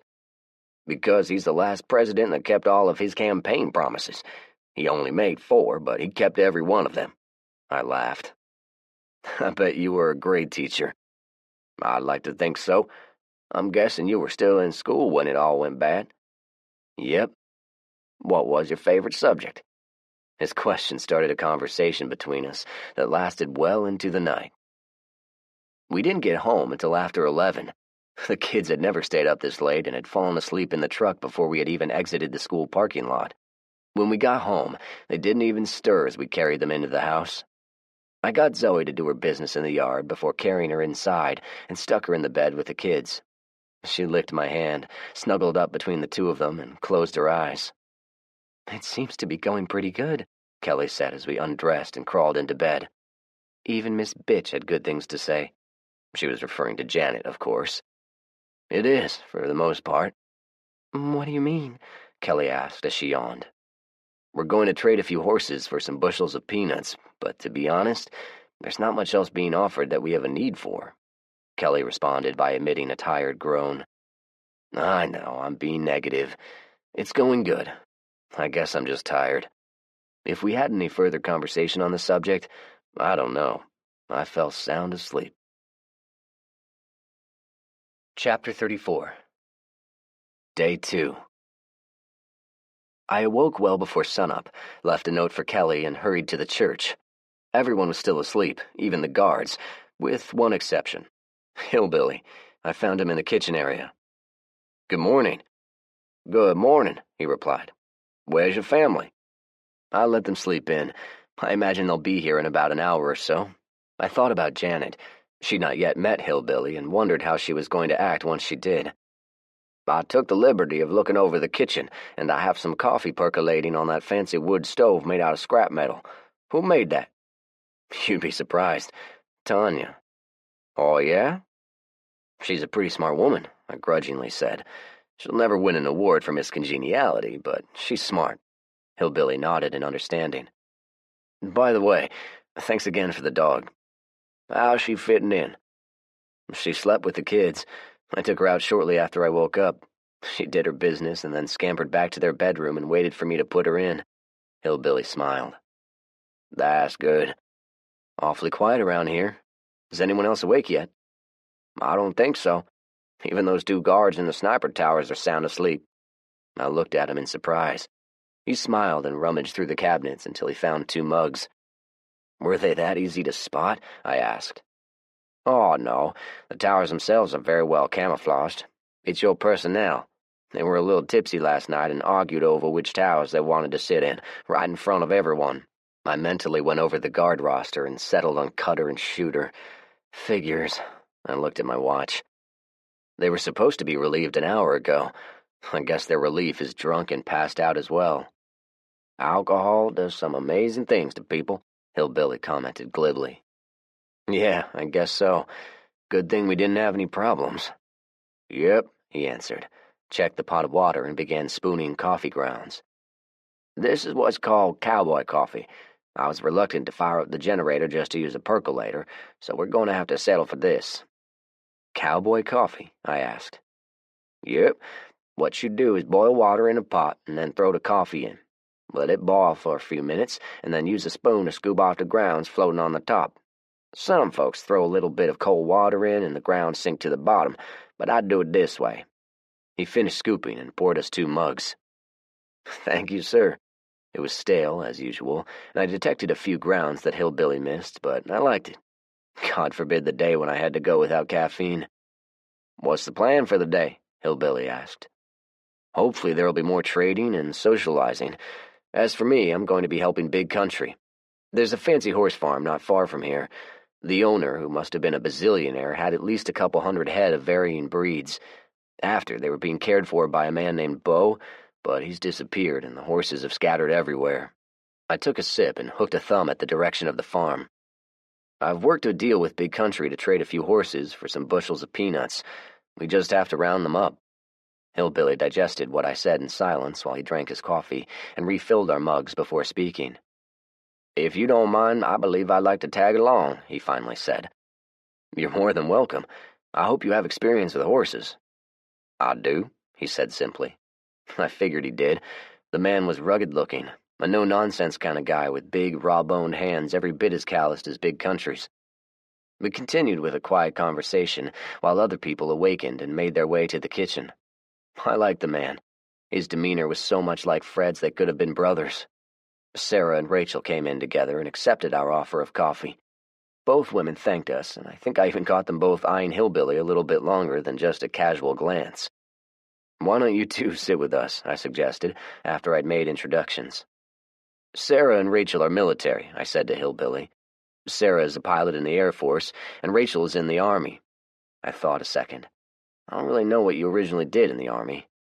"I was an exotic dancer," Rachel said with a straight face. Hillbilly stared at her before she burst out laughing. "Gotcha." Hillbilly smiled then. "Yes, you did," he admitted. "I was a 46 Quebec, which is the Army's way of saying public affairs specialist." Hillbilly nodded. "I could see you being on television." Rachel blew a tuft of hair out of her eyes. "I never got that far. I only wrote articles for the base commander and occasionally gave him a blowjob." She waited for a long 5 seconds. "Gotcha." "All right, Sugar Plum," Big Country said to his wife. "Which one are we gonna take first?" Julie was wearing jeans and boots this morning with a tight-fitting t-shirt, sans bra, and a Stetson cowboy hat. She looked around and pointed at a big stallion. "He's a good one. I bet he has lineage." I had no idea about that. He was big, though, and since he'd had no human contact in a while, he was going to be a handful. "All right," I said. "Let's spread out, separate him from the others, and maneuver him to a corner. With any luck, we'll be able to rope him without too much fuss." Big Country held up a meaty hand. "Hold on there, friend," he said. "We all are gonna just sit tight and let my beautiful wife work her magic." Okay," I said, and glanced over at Hillbilly. He glanced back and made a slight shrug with his shoulders. We watched as Julie separated herself from us and walked out into the field with nothing more than a halter and a rope. All of the horses were grazing, but they stopped and looked at her curiously. She ignored all of them but the big stallion. He looked at her for a moment, and then went back to grazing. After a full 10 minutes, he looked at her again. Julie produced something from her pocket and held it out. "She's got a cube of sugar," Gigi whispered to us. I noticed Floyd was standing a little closer to her than normal and smiled to myself. "Horses can't resist her when she does this." I nodded in semi-understanding and wondered where they got cubed sugar from. The big horse stared at her in apprehension, but within a minute, he started making his way toward her. The others followed his lead and soon had her surrounded, nudging her for her attention. We watched raptly as the big horse became a big baby in her hands as she stroked and cooed him. Within a minute, she had the halter around his head and tethered a lead to it. She walked him to the horse trailer and gently guided him in without breaking a sweat.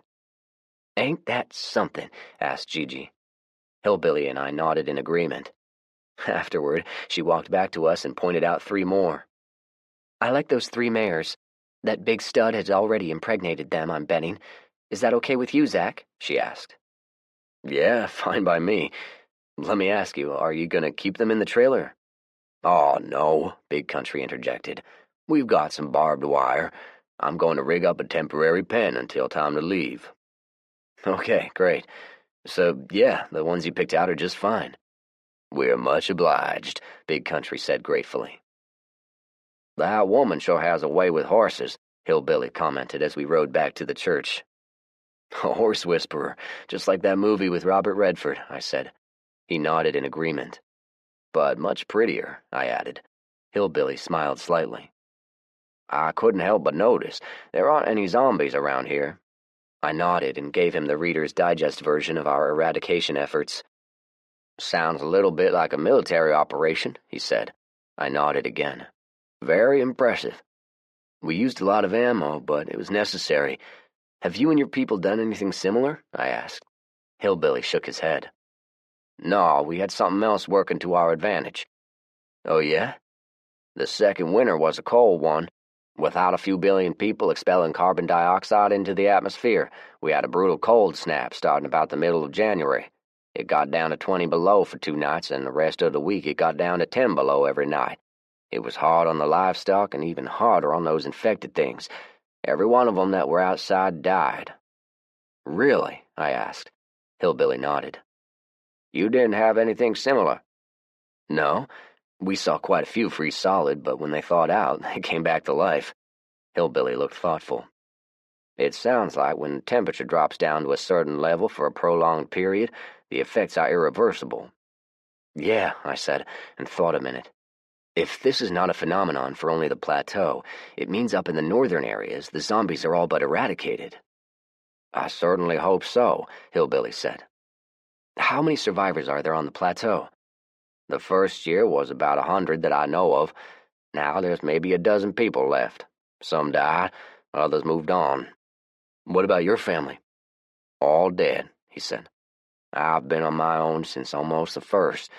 People up on the plateau are friendly folks, but a bit clannish. Once it went bad, people became, shall we say, standoffish." "You know, you're welcome to stay here," I said. "Nobody's related, and there are plenty of vacant houses around here that'd be easy to fix up." I pointed at the horse farm as we drove by it. "You could even live there if you're inclined." "I appreciate that, Zach, I really do. But I'm 50 years old now and pretty set in my ways.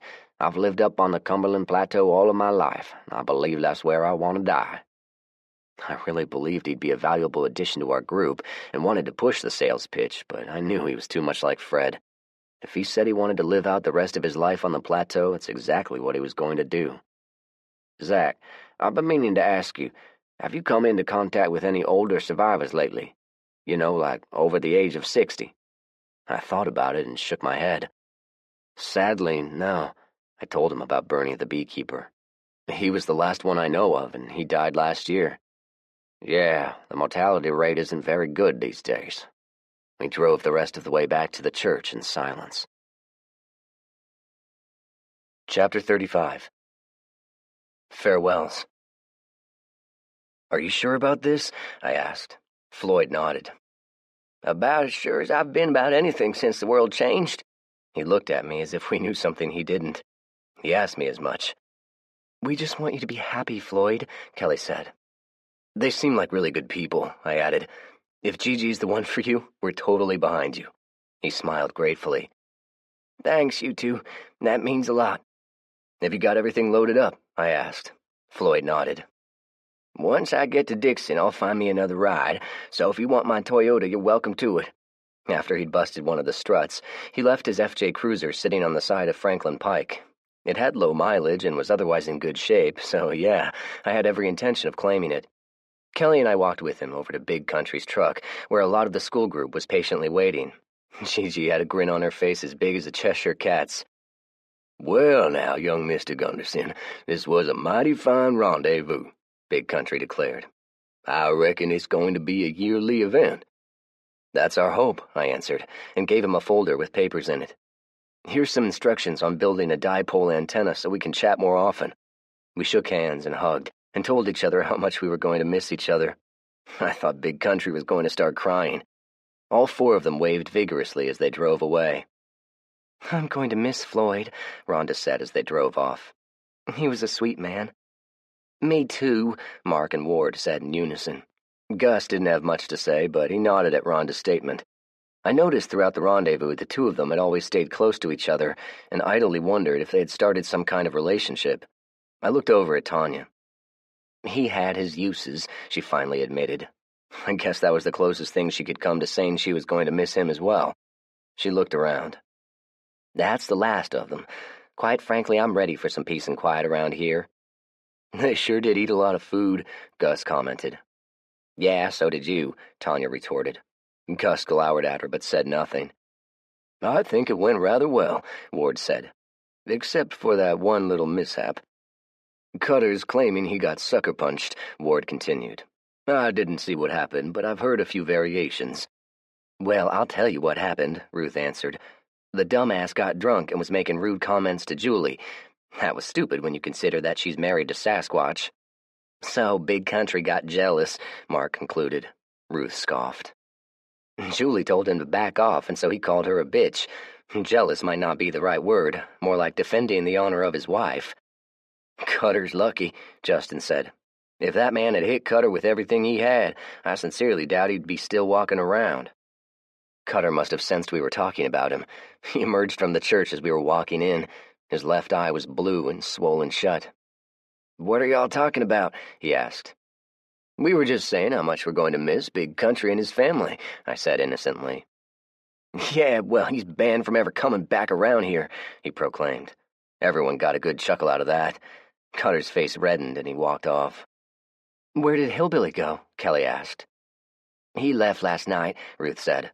He came by before leaving and said he didn't want to say goodbye, and he'll try to get back by here soon. That's odd, Kelly said. He was a little bit aloof the whole time, Mark said. I think the only person he really talked to was Zach. We think the crowd made him a little nervous, Ward added. Mark nodded in agreement. I'd say your assessment is on the money, I said. He said all of his family are dead, and he doesn't have very much contact with other people. He's become somewhat asocial, I'd guess. Will he come back? Kelly asked. Probably so. He just needs some time, Ward said.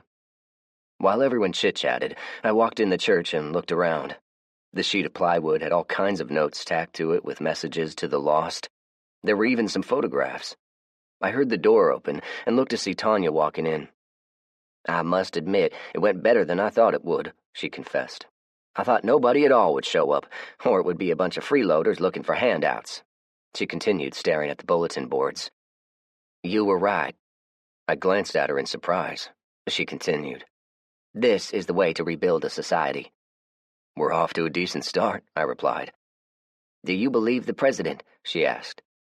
About what? Sending a delegation down here? She nodded. Yeah, I suppose they'll do that at some point, especially now that they know I'm alive. Yeah, they'll come down here and screw everything up, she surmised. I chuckled. Yeah, most likely. So, what's next? She asked. We've got a doctor and 2 nurses living here now. We need a clinic. Where would we put it? Either here at this church or at the school. I'd rather it be here. There's more room, and I'd rather not have outsiders wandering around where I live." "Fine by me," I replied. "Let's make it Grant's project. It'll keep him busy." Chapter 35. Flu. It took a full day to clean up everything from the rendezvous, and almost everyone pitched in, some with more enthusiasm than others. At the end of the day, we found ourselves sitting around discussing the clinic. Someone pulled out a gallon milk jug of moonshine, and someone else, I actually think it was Tanya, pulled out some weed. The only ones who didn't imbibe were Sarah and myself. Even Kelly and Justin had joined in. It got everyone good and loosened up, and there was a lot of smiling and laughing. The bad side of it was, what started out as a thoughtful conversation about the clinic slowly but steadily devolved into a lot of silly arguing. Rachel found a partner in crime with Kelly. They drank some moonshine, smoked some of Tanya's weed, and they soon began mimicking everyone and laughing uncontrollably. Sarah had been sitting quietly across from me, and when she saw me looking, she rolled her eyes. I smiled in agreement. "You're not saying much," she remarked. I closed my notepad and set it down. I was hoping to get some constructive input. Maybe somebody would have thought of something innovative. But in the end, Grant, Mike, and Mary are going to build their clinic however they want it built. Kelly, sitting beside me and giggling and who knew what, suddenly focused on us. "What are you two talking about? Pumping your weights?" she asked and started giggling again. "Naked weightlifting," Rachel added, which caused more giggling from the two of them. The endless opinions about the clinic became background noise, and I amused myself by watching the kids playing with each other. Well, except for Sammy. He was listening attentively to the adults, acting like children. I felt a light pinch on my earlobe, and turned quickly to see one of Rhonda's little girls running away, screaming. "Brittany likes you," Kelly said with a grin. I frowned. Kelly noticed it and began giggling. "He still doesn't know their names," she said to Rachel. Well, I always get them mixed up." Rhonda, who had walked up, heard my response and looked pointedly at me. I shrugged apologetically. "Okay, busted." "The one who is sweet on you is Brittany. The other two are Claire and Emma. Claire is the one in the pink shirt." The kids were running around the cafeteria playing tag or something, with Callahan and Zoe happily joining in. Claire ran up and tagged Frederick, and as I watched, she chose that particular moment to sneeze all over him. Great, I thought. By the time we got home, both kids were fussy and complaining of not feeling well. Kelly was having a hard time keeping her eyes open, and as soon as we got home, she went straight to the bedroom. Janet tended to the kids while I hurried through some of the chores. "They're both running a fever," she said as soon as I walked inside. She'd found the thermometer in our first aid kit. "Both of them are reading 100. "Where's Kelly?" I asked. "Passed out. She drank too much of that moonshine." Damn, I thought. All right, you're a mom. What do you think? "They've definitely come down with something. Let's get them in bed and put some wet rags on their foreheads." I agreed and grabbed a bottle of baby aspirin. "They're expired, but it's all we've got." Janet nodded in agreement and got each child to swallow one with some sips of water. "I'll sit here with them. I think you need to go get Grant." The worry on her face was obvious, and I no doubt looked the same. I nodded. "Good idea." I drove as quickly as I dared over the rough roads. By the time I'd arrived back at the school, all of the kids were showing symptoms. "We're going to quarantine them," Grant said. He had a look of genuine worry, and for a moment it made me forget my disdain for him. "I strongly suggest you do the same." "What is it?" I asked. "Do you know?" He looked at me grimly. "Could be anything. A common cold, a childhood disease one of the visitors was carrying, or it could be worse." I understood what he was implying. "We're going to put them in the radio house," he continued. "Justin and Ruth agreed to stay at the school until it's all over." "Okay," I replied. "We can keep them in their bedroom." "Nobody else should come into contact with them," Grant added. "I myself will be wearing protective gear, but even that may not be enough." I think my face may have paled when he said that last statement. Grant put a sympathetic hand on my shoulder. "We'll try to come by in the morning. That's all I can do for now." I sped back to the house in a somber mood. Once I got the gate secured, I knew what I had to do. Quarantine, I said to Janet, and related my conversation with Grant. We'll keep the kids in the bedroom. I've got respirators and nitrile gloves we can use when we check on them. I think we're going to need to sterilize everything we can. It'll be a precautionary measure, if nothing else. I heard the sound of retching and hurried into the master bathroom. Kelly was bent over the toilet bowl. The next time I take a drink of moonshine, I want you to bend me over and whip my ass. That bad? I asked. Oh, yeah. She straightened slowly, a little unsteadily, and moved to the sink to rinse her mouth. Did Janet say anything? Kelly nodded and then grabbed her mouth again and bent back over the toilet. Grant isn't sure what it is, Kelly asked. I shook my head. Could it be? The plague? It could be. I don't know. Kelly's lower lip started quivering. I didn't know what to say to calm her. You know, it could be something else, like, I don't know, the mumps or something. It didn't help. I'm sorry, Zach, she said weakly. Don't worry, I replied. Why don't you get back in bed? Janet and I will take care of them. Kelly started to argue, but she realized she was worthless at the moment. I got her tucked in and quietly closed the door. It may be a case of drinking too much, or it may be something more, I whispered to Janet. She looked at me steadily and then handed me the thermometer. If she has a temperature. Kelly protested when I woke her back up, and even went back to sleep while the thermometer was still in her mouth, but thankfully she didn't have a temperature. We spent the rest of the day fervidly cleaning everything and worrying over the kids. Janet finally drifted off to sleep around midnight. I couldn't. I checked on them throughout the night, making sure they stayed hydrated, cleaning them up when they soiled themselves, and keeping a cold compress on their foreheads. Their temperatures were up to 102, and by morning their sheets were soaked with sweat. I can't begin to express the torment in my soul, watching my two kids, too exhausted to cry, their bodies being racked with painful sobs. Kelly peeked in the door as the sun was coming up. I waved her off and came out a moment later. Okay, don't come near me, I said when I took off the respirator, headed toward the bathroom and washed up. Kelly watched from a distance. They've gotten worse, I said. No need mincing words. They both have temperatures, and they're having a hard time keeping anything down. How are you feeling? Like shit, she said. I'm sorry, Zach. I shouldn't have gotten drunk. No need to be sorry. We had no way of knowing this was going to happen. You were enjoying yourself, that's all. I sat down and realized I was absolutely exhausted. Kelly began pacing, much like I would do when I was thinking deeply about something. I would have laughed under any other circumstances. When I saw something change in her expression, it didn't register. I think they have the flu, she said. It's possible, I replied. I think I'll try to fix them something to eat, maybe some broth or soup. Good idea, I said, and then my tired brain finally remembered I had a few books on illnesses sitting on the shelf. I took one and began thumbing through it. I walked into the kitchen and plopped down in a chair. This book lists fever, chills, nausea, and diarrhea as some of the symptoms, as if I didn't know that already. You're exhausted. Get some sleep. I'm too keyed up, I said, and watched as Kelly opened the refrigerator for some milk. Shit, she muttered. What? The milk is warm. She stuck her hand in the fridge. It's warm. Shit, I said a little more indignantly as I realized what I'd done. I turned on the water heater and well pump last night and forgot to turn them off. It drained off the batteries, so now we don't have any electricity. I smelled the milk. It was spoiled.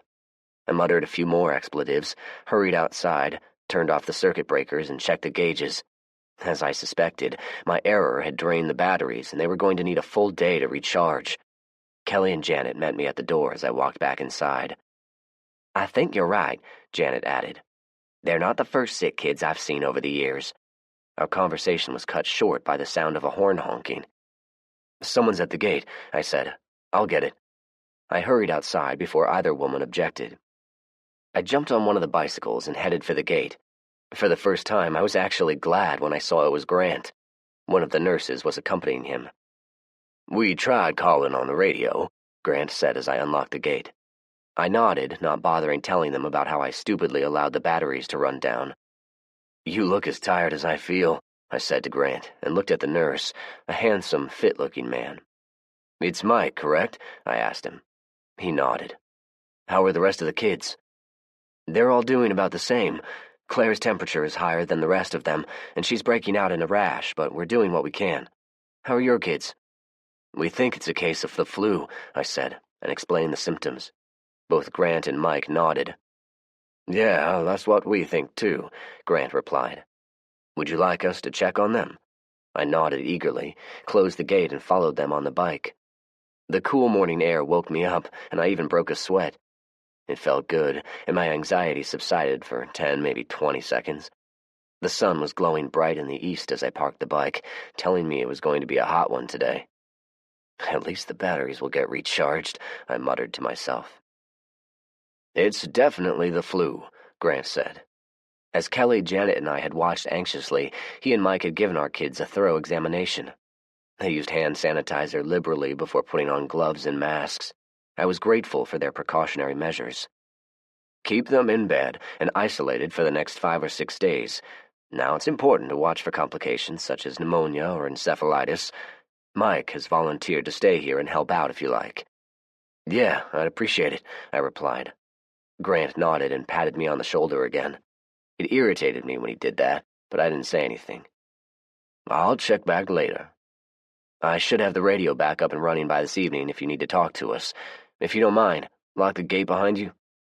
Of course. I'll see you tomorrow. I nodded to him gratefully. He responded with a tired smile before leaving. I've made a decision, I said to them. I'm going to start the generator. It's going to be a hot day, and we've got to have cool air for them. I thought mentally of how much power the air conditioner was going to pull and the fuel it was going to consume. Kelly must have read my thoughts. Are you sure? Kelly asked. That's going to burn a lot of gas. Yes, it will, but that's the least of my worries. I caught a glimpse of Mike's expression. I imagined we all looked like hell, but he was gracious enough not to say anything. Mike, we haven't eaten yet. Would you like to join us? I never turned down a meal, he replied with a friendly smile. We had a late breakfast, but Mike was the only one who had an appetite. After some subdued conversation, I stood. It felt like I was trying to lift a freight train, and I think I actually wobbled a little bit. I'm going to check on them, I told them.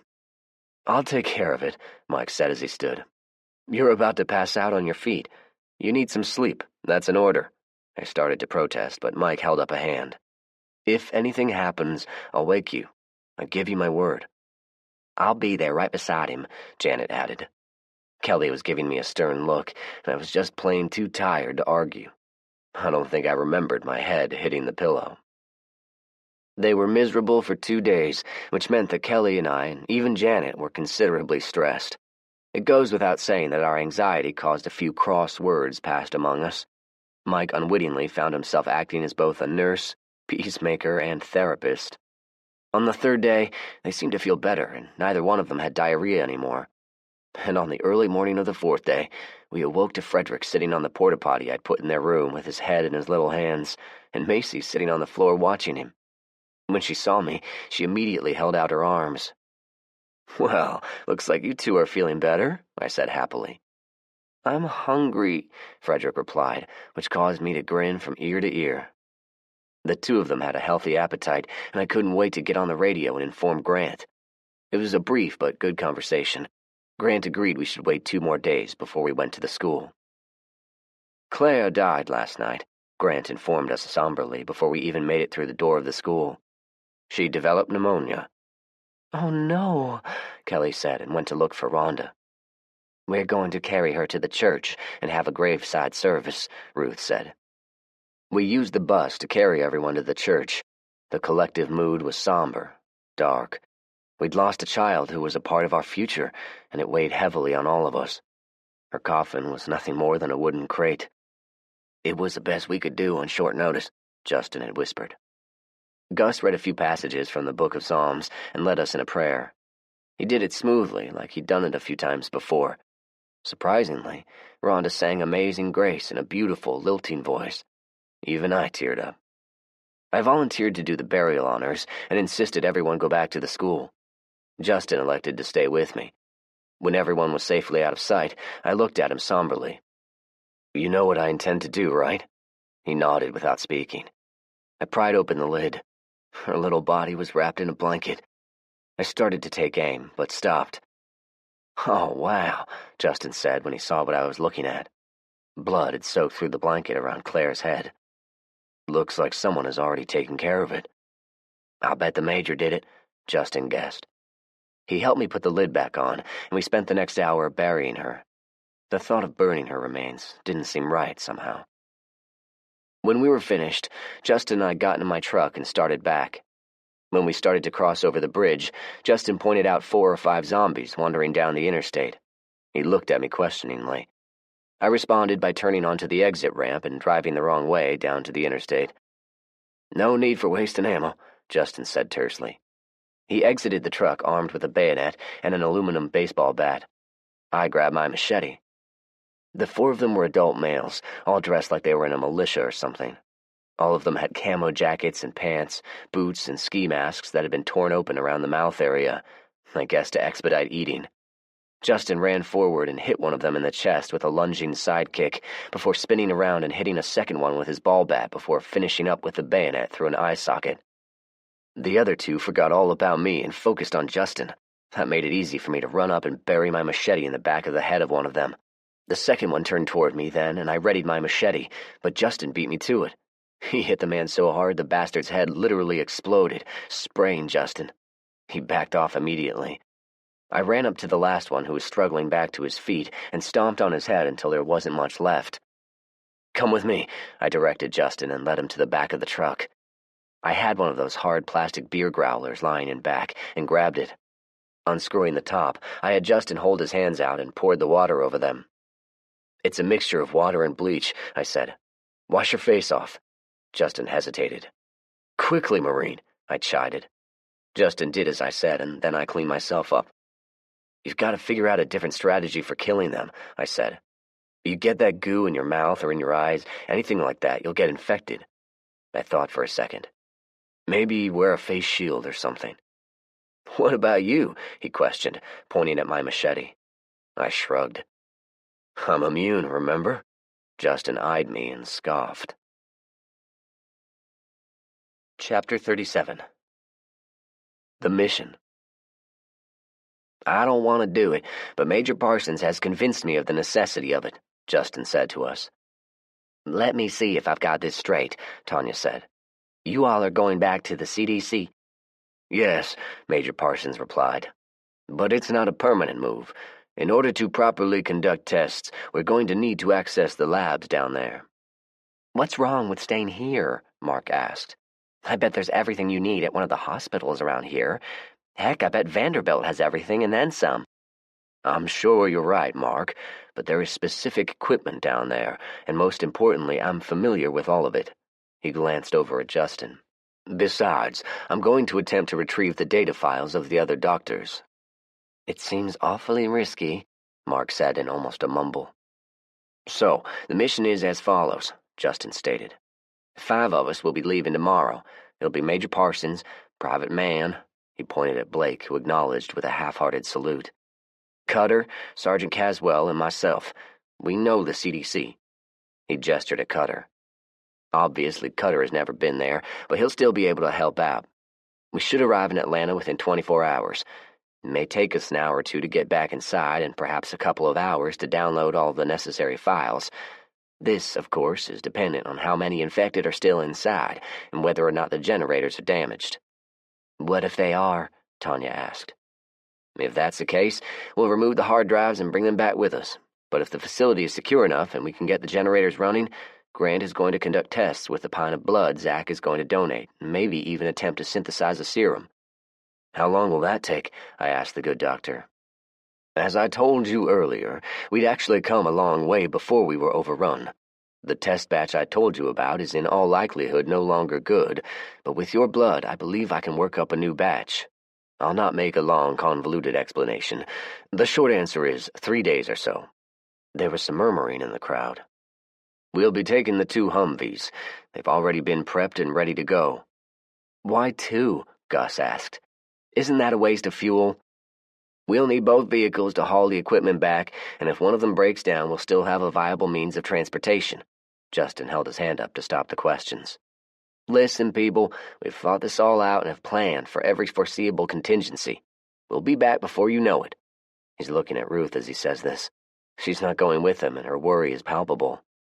It just seems like you're taking an awful lot of gas and ammo with you. Gus wouldn't let it go, even though it wasn't his gas or ammo. Would you like to go with us? Grant asked him. Oh, no, he answered quickly. The other men traded a look. Tanya had walked out of the cafeteria while everyone was talking and had now returned, holding something in her hands. She handed it to Justin. He and Grant looked at it curiously. It's a radiation detection device. You'll be traveling through areas that may or may not have radiation fallout. I'll train you how to use it. Thank you, Justin said. Tanya smirked. Don't thank me. By the time you realize you're in a hot spot, it'll probably already be too late. The technical name for it is an ion chamber survey meter with a beta slide. She pointed at the on-off switch. It's quite simple to operate. Turn it on, it automatically clears the chamber and takes a reading. There's no sound card with this one, so it won't make any noise like those Geiger counters you see on TV. You have to pay attention and read the gauge. It's powered with batteries, so I would suggest having extras on hand. Your only problem is going to be the range. This particular model will only test the immediate area. Drive down the road 100 yards, and you'll need to test again. Justin listened carefully and tried it out. She was right. It was really simple to use. I appreciate it. Try not to break it, she said with a tone in her voice which indicated she believed that's exactly what they do. I sat in one of those child-sized classroom chairs while Grant prepped my arm and inserted the needle. Lacking a tennis ball, Grant found one of those erasers for a dry erase board and had me squeeze it. Do you really think this is a good idea? Going back to the CDC? I asked him. His mouth worked while he formed an answer. We have to try, he finally said. It was just the two of us in the classroom. Everyone else was eating dinner. He leaned closer and lowered his voice. There's something I haven't told anyone but Mike and Mary. Claire was infected. I looked at him in surprise. She didn't have the flu? He shook his head. The presentation of symptoms are very similar. It's possible the flu virus activated it. I don't know. He continued staring at me somberly. So you see, the plague is still active. We must find a cure. I was going to put a bullet in her head after everyone left the church, but you'd already taken care of it. Grant nodded. What did you do? I shoved a scalpel into the base of her brain. Well, I muttered. I had to be certain she wouldn't infect anyone. That's one of your rules, isn't it? Yep, rule number 1. I watched the plastic bag as it slowly filled with my blood. I never read up on viruses. It's a fascinating topic, Grant said. Did you know there are over 100 million known types to exist? And we haven't even come close to discovering them all. He had a gleam in his eye as he continued. They can self-replicate, and if they're attacked by something like an antibiotic, the cells will mutate. That's why there has never been a cure for the common cold, specifically known as rhinovirus. He wagged a finger. This particular virus starts with flu-like symptoms, but it attacks the brain. The infection time varies.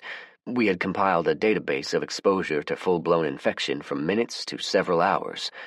At the beginning stages, the infected person becomes highly unstable. So that explains the violent behavior, I said. Correct. The frontal lobe is responsible for morality, multitasking, complex problem-solving. It was easy to observe the damage. The amygdala, which is the portion of the brain which triggers the fear mechanism, is virtually wiped out. Their inability to walk and climb stairs is an indicator of damage to the cerebellum.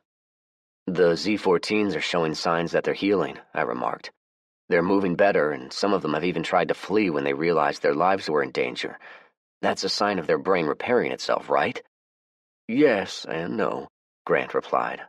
The human brain is remarkable. A part of it can be irrevocably damaged, and another part of the brain can take over the functions. Will mankind ever become resistant to this virus? To an extent, if mankind survives. Grant noticed me frowning. What? All right, I'm no expert in this topic, but it seems to me the survivors, like you for instance, have at least some type of resistance to the infection. Yes, we do, but we're not totally immune. He worked his mouth a moment. Let's compare it to the smallpox epidemic. Are you familiar with it?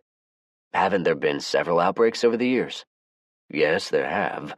There was a big one in 1862, Grant said. It was a worldwide infection. Tens of thousands of people died, perhaps even millions. But it was only a 30 to 35% mortality rate. The mortality rate for this virus is somewhere around 80%. I figured as much, I said. Grant continued speaking while I mentally worked the numbers in my head. That left a worldwide population of roughly 1.6 billion. Figure a mortality rate of the survivors at 25%, and that was a modest estimation. The math left a population of approximately 1.2 billion. Worldwide. I wondered where the highest concentration of the survivors were located, but Grant interrupted my thoughts. And, in addition, new vaccination techniques were tested, Grant said. He paused a moment and chuckled. Did you know, as early as the 14th century, the Chinese would ground up pox scabs from infected people and blow it up the noses of the wealthy elite? I read that online back before, I said, but the article didn't say whether or not it was effective. From all of the known writings on the subject, it was very successful. And there was no antigen or vaccine made for this virus? Grant shook his head. Several attempts were made, but they all failed. That's why we at the CDC believed that if we found someone who is immune, like you, we could create an antigen. It doesn't explain why I got sick when I was exposed. If a sample base of 100 people were to be inoculated with a flu vaccine, a sizable percentage would experience flu-like symptoms after being inoculated. It is entirely possible you were experiencing the same thing. If only we had known this information back when the CDC was operational, he mused. Perhaps we could have found a reason. Coulda, shoulda, woulda, I lamented. Grant chuckled.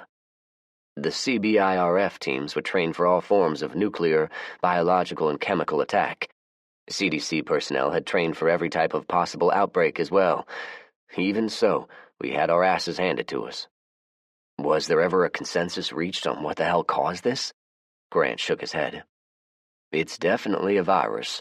The genetic markers indicate it's natural, like chickenpox, herpes, HIV, but that's where the similarity ends. It attacks the brain like meningitis and mutates quickly. All of the autopsies we performed showed portions of the brain, such as the frontal lobe, destroyed, and the rest was... He rubbed his face, attempting to find the right words. The rest of the brain was infected, obviously, but the virus had mutated it somehow. He looked at the IV bag and gave it a gentle squeeze. The answer to your question, no, we had no idea what caused it. If I were to guess, it's one of those undiscovered viruses.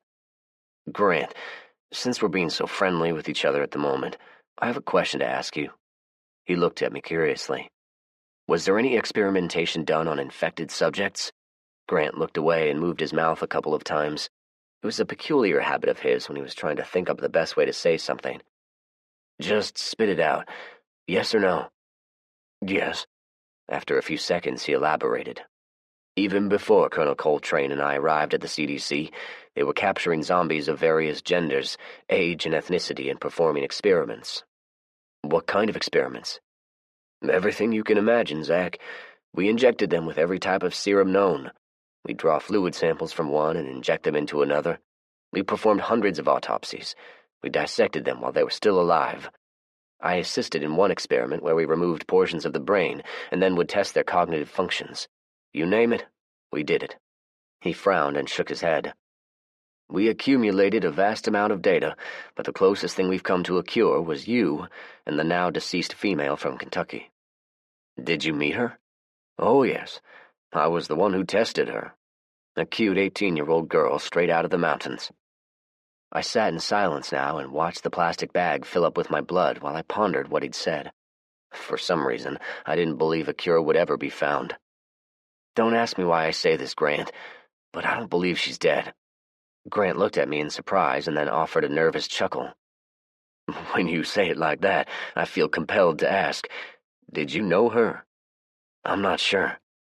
You're not sure if you know her, or you're not sure how you suspect she's still alive.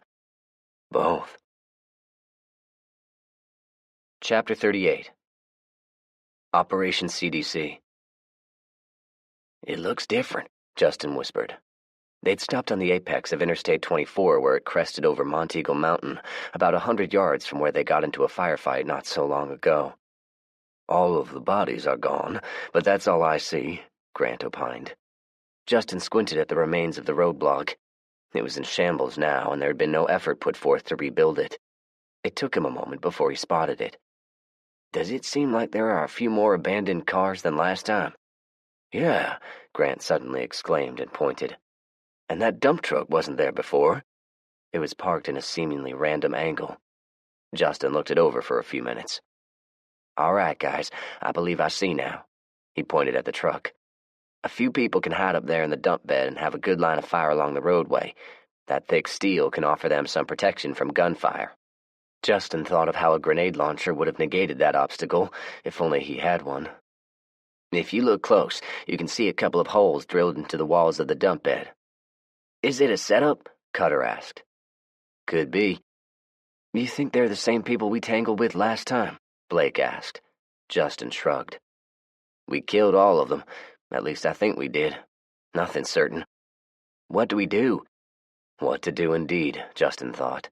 The last thing he wanted was to get into a gunfight with other survivors. Besides, they were going to have to come back this way after they completed the mission. Well, it's a good thing we know Zach, he said with a grunt. Cutter frowned in confusion. He thought we might encounter potentially hostile people, and he came up with a plan, Justin explained, and a couple of minutes later he was walking toward the dump truck holding up a stick with a white rag tied on the end. He was unarmed, at least nobody could see a weapon on him. The loose-fitting camouflage-patterned combat blouse hid the 9mm Glock tucked into his waistband in the small of his back. He didn't see anyone, but still he felt a presence. In for a penny, in for a pound, he thought, and kept walking. The idea was to get as close to the dump truck as possible, out of the kill zone. If it went bad, his only hope was to charge forward where they least expected. Blake was at the back of the truck on the M60, watching closely, and Brandon provided rear security. When Justin got to within 10 feet, he saw movement through one of the roughly sawed-out holes. He stopped and spoke. "Hello." After a long couple of seconds, a man's head slowly appeared over the top of the truck's hood, which, due to the way the truck was parked, was on the far side. "Howdy," he replied with no hint of warmness. "You're the first live people we've spotted in a while. My name's Justin." "I'm Jubal." He was an older man, maybe in his late 60s. His tone and behavior concerned Justin. He was armed with a rifle which he had laid across the hood and made no move to walk around the truck. Justin guessed due to the height of the truck the old man was either very tall or he was standing on something. "I hope we're not intruding," Justin probed, trying for civility. "That depends. What are you fellas doing here?" he asked. Or maybe it was more of a demand, Justin couldn't decide. The man was staring at him quizzically, warily. Justin certainly didn't recognize him, but wondered if the reverse were true. "We're just passing through, heading to Atlanta, but we saw you all and we were hoping maybe you were in a trading mood, so we stopped." There was a spark of interest in his face now. His head dropped out of sight and he stepped around the front of the truck. He was maybe 6 feet tall, slender but seemingly fit, and a full gray beard hanging down several inches from his chin. Even though it was a warm July morning, he was wearing a dirty beige long-sleeved shirt and jeans. The others kept out of sight. "Ain't nothing in Atlanta but dead people and zombies." "I believe you," Justin replied, "but we've got a little bit of unfinished business down there. Hopefully we'll get in and out in one piece." Jubal replied by spitting. There was a long moment of awkward quietness. Justin was about to bid Jubal goodbye when he spoke again. "What kind of trading did you have in mind?" It was what Justin had hoped for. He held up the plastic gallon jug he had carried with him. "I've got a gallon of premium Tennessee moonshine here." Someone in the bed of the dump truck gasped and started whispering, which Justin took as a positive sign until the older man scoffed and spit again. "We're in Grundy County, son. We've been making moonshine ever since our forefathers settled this place." "I got a jug of honey, too," Justin added. The man didn't answer, but Justin could see the man was interested.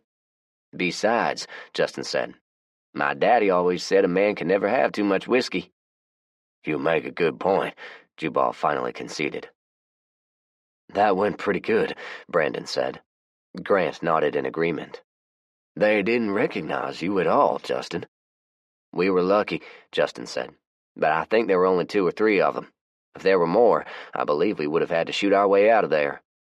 "You gave them that whole jug of shine and the honey, and all we got was a couple of gallons of water and some chewing tobacco. We got screwed," Cutter remarked. "Maybe," Justin said, "but we avoided a shootout, which might have ruined the mission before we even got to Atlanta. I have a feeling we'll need all of the ammunition we have when we get there." Grant nodded somberly in agreement. "All right, man, let's load up and move out. I want to get some distance between us and them before we stop." He didn't have to repeat himself, and they were moving down the backside of the mountain within a minute. Justin watched his mirrors closely, as did Grant. "They don't appear to be following," Grant observed. "You think they might have friends waiting down the road?" "It's possible, but I've got the CB on scan mode, and we haven't heard anything." Justin hoped there wasn't an ambush awaiting them. Although he was sure they had superior firepower with the 2 M60s, he only wanted to get to Atlanta and back home to Ruth unscathed. He chuckled to himself as he realized he was thinking of that small house as his home. Justin caught the flashing of headlights from Blake and stopped. He got out as he saw Brandon and Cutter jump out and begin relieving themselves. He looked over at Grant, who began doing the same thing. "It'll be dark soon," Blake commented. Justin glanced at him and looked around. "Yeah, we should find a spot. Let's get moving." They'd only traveled another couple of miles when he saw a bridge about 100 feet long and pointed it out to Grant. "This looks like a good spot to spend the night." He stuck his arm out of the window and gave the hand signal for them to stop. Standing in the open hatch, he did a slow 360 with the binoculars. Satisfied, he exited the Humvee. "We'll camp here for the night," he declared. "Why here?" Cutter asked. "The bridge gives us protection on 2 sides," he answered. "All we need to do is cover both ends. That'll be easy with the 260s. He looked toward the setting sun.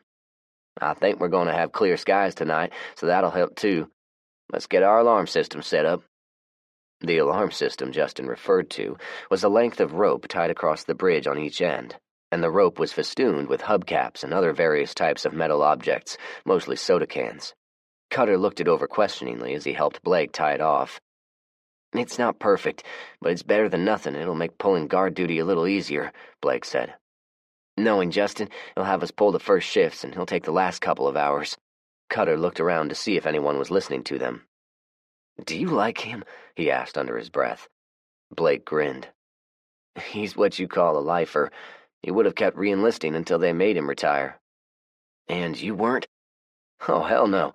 I was going to get out after my hitch and go to college. You know, party, bang college girls, and somewhere in between all of that, get a degree." Blake emitted a short chuckle. "God had other plans, though." "So you don't like him?" Cutter pressed. Blake finished tying off the rope and checked its tautness before responding. "I respect him, if that's what you're asking.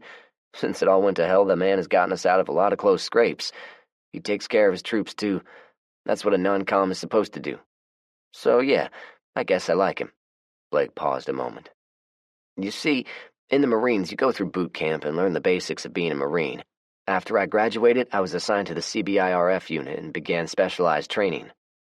"Like what?" Cutter asked. "The unit has a lot of equipment for detecting biological, chemical, and radiological hazards. I was trained to use almost all of them. Now, all that sounds good, but neither I nor the other Marines in my unit knew very much about real soldiering.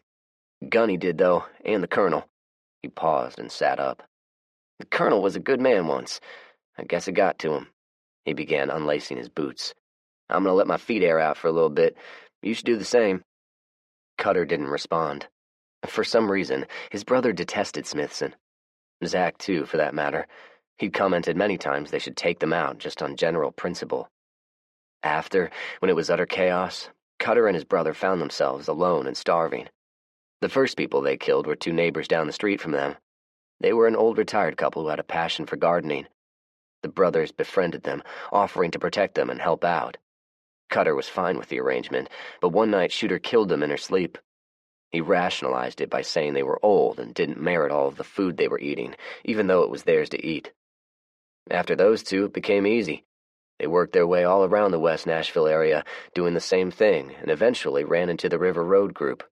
At that time, it was only 3 teenage boys, led by an ex-con nicknamed Kiss. He was mean and vicious, but he took a liking to Simon and Theodore, even gave them their nicknames. Cutter shrugged off those unpleasant memories. A time in his life he was better off not thinking about. His brother always said they did what they had to do. He wondered if his brother thought that way the time they caught a woman and took turns raping her during a drunken spree. "What are you thinking, dude?" Cutter looked up to see Blake staring at him. "Aw, nothing much. When are we going to eat?" Dinner consisted of whatever each man brought for themselves. Each of them had a small gasifier stove made from tin cans and cooked up various food items, supplemented by jerky and hard bread. Cutter looked over to see Blake sipping a can of Coke. He saw him looking and grinned. "I found a six-pack in a car a couple of days ago." Cutter said nothing, but thought about how long it had been since he'd had a soda of any kind. Blake must have sensed it. He reached into his backpack and tossed a can. "You owe me." Cutter nodded his gratitude, popped the tab, and took a sip of the hot, foaming soda. It tasted like nectar of the gods to him. After dinner, the men lay back on their sleeping rolls and chatted. "Cutter, why'd you volunteer to go with us?" Grant asked. Cutter made a face. "Because Tanya's been a real bitch lately. It's like you can't even enjoy breakfast before she's creating work projects and ordering everyone around. You know that? She's been doing the same thing to you." Cutter didn't mention his latest failed attempt with Kyra. He'd made a couple of passes at her over the weeks, and she rebuffed every one of them. This last time she called him creepy. He shook the thoughts off. "I don't need some old bitch telling me what to do all the time." Grant smiled in the growing darkness. "I'm afraid it's all necessary work, my friend." He looked over at Cutter. "Like digging the pit for the septic tank. Wouldn't you agree that it's better to have a functioning septic system rather than burning the turds off every day from the outhouse barrels?" Cutter had no answer. He uttered a profanity under his breath and shifted himself around on his bedroll. "Whatever. I needed to get out of there for a while. I haven't had any time for myself. Besides," he said with a grin and holding up his large Rambo knife, "I'll get to do some zombie killing." Justin grunted. He knew there was indeed going to be some zombie killing. He only hoped Cutter was up to the task. Grant changed the subject. "What did you do before you and your brother ended up at the school?" Cutter shifted again and answered guardedly. "We were living with some other dudes in a place out on the west side of the county. It was a decent setup, a big house out on River Road that used to be a rehab clinic. They had a couple of years' worth of food saved up, and one of the dudes was a pretty good gardener. Everything was okay until the damn river flooded and washed away everything we had." "Oh, yeah?" Justin asked. "How many?" "It started out with 6 of us, but at one time we had 15 people, but there was some trouble." "Trouble?" "Yeah, 4 of them died." "How so?" Brandon asked. "One got infected and attacked the others.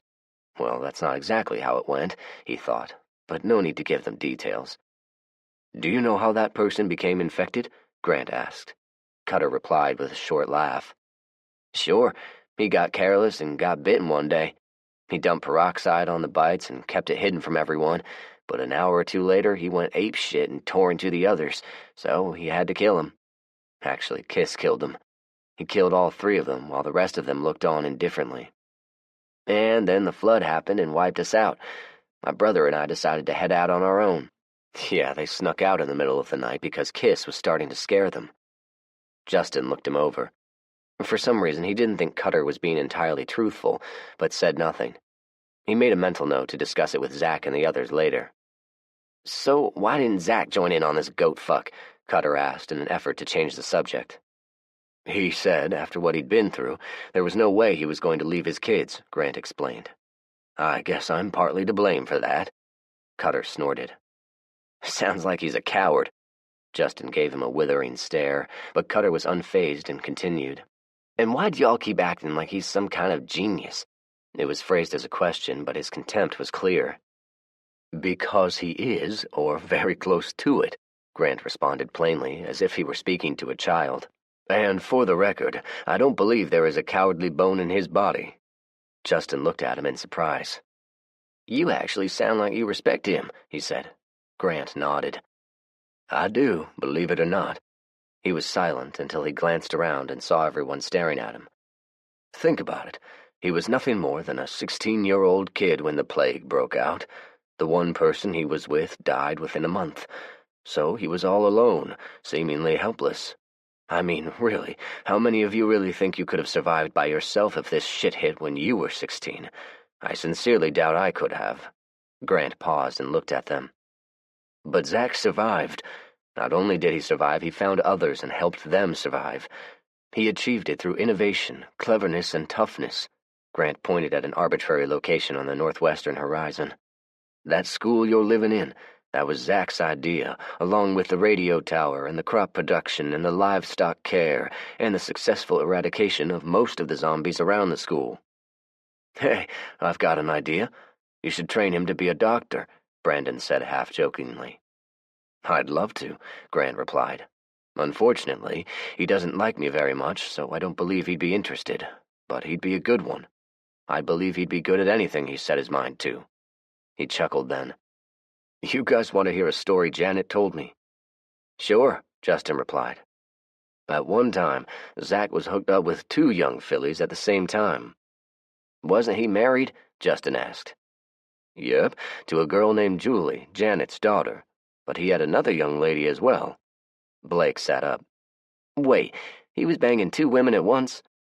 Indeed he was, Grant affirmed. There's a few pictures of them still sitting on the shelf of the old house. They were both very pretty. Sadly, both of them are dead now, but you have to admit, for a while he was probably having the time of his life. That dog, Justin said with a chuckle. What do you mean pictures? Cutter argued. There ain't any places to go get pictures since it all went to hell. Grant turned and looked at Cutter. Haven't you been listening? Not only is Zack intelligent, he's very resourceful, and you'd do well to avoid any confrontation with him. It can be very dangerous. When Major Parsons made that proclamation, Cutter cackled derisively. I'd have to agree, Justin said. There was a fellow Marine by the name of Solinovsky. He made the mistake of tangling with Zack and lost. Tanya told me he's killed others, too. If you keep hitting on Kelly, don't be surprised if one day he gets tired of it and takes a piece out of you. When a minute of silence passed, Cutter spoke up. So, what happened between Zack and that Polak Marine? Cutter asked sarcastically. Justin gave him a look before answering. Saul was a decent Marine, but he was a hothead and always let his emotions get the better of him. He underestimated Zack, and Zack killed him. He paused a moment. He killed him with his own knife, so I guess we should be calling him Cutter instead of you. Brandon and Blake burst out in laughter. Cutter scowled and stood. Well, all of this talk about Zack makes me want to take a shit. He grabbed some napkins out of his pack, walked over to the guardrail, and stuck his ass over the edge. Brandon sighed and stood. All right, I have first watch. You guys try to get some sleep. He looked pointedly at Cutter as he walked back to the rest of them. I hope you washed your hands. They made the outskirts of Atlanta a couple of hours after sunrise. Atlanta was a major metropolitan area back before, and traffic jams were common. Now, the streets were, unsurprisingly, a logjam of abandoned and wrecked vehicles. The big difference being, as they got closer to their destination, there was a marked increase of skeletal remains, as if a large group of people had all been killed en masse. Several buildings had burned at some point, and were now nothing more than shells of blackened concrete and steel I-beams. Justin recognized familiar landmarks as they approached the Arlen Specter building. He maneuvered through and led the 2-vehicle convoy onto Clifton Road without any problems. All right, heads up, gents, Justin said, breaking radio silence. We're almost there. Without the usual Atlanta traffic, they arrived within minutes. But they had to stop several feet away. Brandon stopped the second vehicle beside him. Justin set the brake and stood out of the top hatch with hands on the M60. If not for the stench, it would have been an amazing sight. Thousands of corpses were stacked on top of each other, but that didn't mean there weren't any live zombies left. Oh no. Justin counted at least 30 on the street. They were standing around aimlessly and seemed not to have yet spotted the 5 men. Oh my God, Cutter gasped. Justin pointed. See over there? They made a ramp with their bodies. First to get over the fence and then to get to the 3rd-floor windows. That's over 30 feet high, Cutter said in amazement. I bet you a lot of them on the bottom are still alive, Grant remarked. It was about that time that the wind shifted. Blake gagged, leaned out of a window, and heaved up his breakfast. Brandon searched around in the Humvee, frantically looking for a respirator, but it was too late. The foul odor hit him, and he started retching too. "How are we going to get in the building, Justin?" Grant asked. Justin didn't answer for a long 3 minutes. "Man, try to raise them on the radio," the soldier acknowledged, and tried for several minutes without success. "All right, this is a no-go. We're aborting," he finally said. Grant looked at him in surprise. "What do you mean?" he implored. Justin waved a hand around. "There are too many of them," he explained. "Once they figure out we're here, we'd run out of ammo before we could shoot our way out." "There's got to be some other way," Grant lamented as he retrieved the binoculars. He scanned the windows, all of them, looking for any signs of intelligent human life, perhaps a sign hung in one of the windows, or someone using a mirror to signal them, anything. But there was no sign, there was no signal, nothing. Only zombies. Thousands of them. He suddenly gasped. "Oh, shit," he muttered. "What?" Cutter asked as Justin realized what was happening. The zombies, all of them, seemed to turn toward them simultaneously and began walking. Slowly at first, but the momentum was picking up. "Time to go," Justin said urgently and dropped down into the driver's seat. Blake did the same, and together they started the Humvees. Only Blake's Humvee didn't start. "Shit," he barked as he desperately tried to start the vehicle. "Did you flood it?" Justin asked through the window. "I don't know, maybe." He kept turning the starter, but the engine refused to crank to life. Justin looked at the approaching horde. They were less than 100 yards from them now. He made a command decision. "Grab your gear, the 60 and the ammo, and get in here," he commanded. The 3 men didn't hesitate. "We're going to leave it?" Grant asked. "You got a better idea?" Justin responded. All of them turned to look. The original group of 30 was getting closer. What's more, the numbers were growing. They seemed to be coming from everywhere. 5 grown men in assorted gear made it a tight fit in the Humvee, but nobody was complaining. They took off just as the leading edge of the horde made it to them. The vehicle had plenty of torque, but it'd never win any drag races. It accelerated slowly, and the men watched anxiously as the zombies grabbed at them. "Son of a bitch!" Justin yelled to nobody in particular as 2 of them jumped in front of them. Justin had to slow slightly to run over them, which gave the zombies a slight advantage. "They're throwing themselves under the wheels to slow us down," Brandon shouted in sudden understanding and opened fire. Blake squeezed through the open hatch and joined in the shooting. It gave them just enough of an opening for Justin to accelerate and finally speed away from them. "Shit," Grant muttered. "All right, guys, shoot only if you have to," Justin ordered. He was worried. The 2 soldiers went through a lot of rounds very quickly, and they didn't have a whole lot to begin with. They were back on the interstate when they encountered another horde. "Where did they come from?" Cutter asked nobody in particular. "Hold on," Justin shouted as he swerved right and left in an attempt to avoid them. He understood now. These things were working collectively. If enough of them could get themselves caught up in the undercarriage, they could effectively disable the Humvee. It wasn't a pleasant thought. Brandon started firing again, but at least he was only shooting in 3-round bursts. "It could be worse," Grant said while holding on for dear life. Justin hastened a sideways glance at him. "At least they haven't figured out how to block the road with all of these derelict cars." Justin frowned at him. "Don't give them any ideas." "Are we going to give it another try?" Blake asked. They'd driven 5 miles down the interstate, and after not seeing any zombies anywhere in sight, they stopped. While everyone provided security, Justin crawled under the Humvee to check for any damage. "Damn," he muttered, and quickly crawled back out. "What's wrong?" Grant asked. Justin retrieved his protective mask. "There's pieces of zombie flesh falling out of the undercarriage," he said as he donned his mask. "I feel safe to say our mission is a failure," Justin said from under the Humvee. "So no, we're not going to give it another try." "I don't know, Lieutenant," Grant rejoined. "We've got to do something." Justin saw no damage, crawled out and pulled the respirator off. He looked at his military top in disgust and took it off. Blake found a rag and wet it down before handing it to Justin. "What would you suggest, sir?" Justin queried as he wiped his hands off. "I mean, unless we were looking at totally different things, I don't think there's any way in hell we can get in that building and back out in one piece."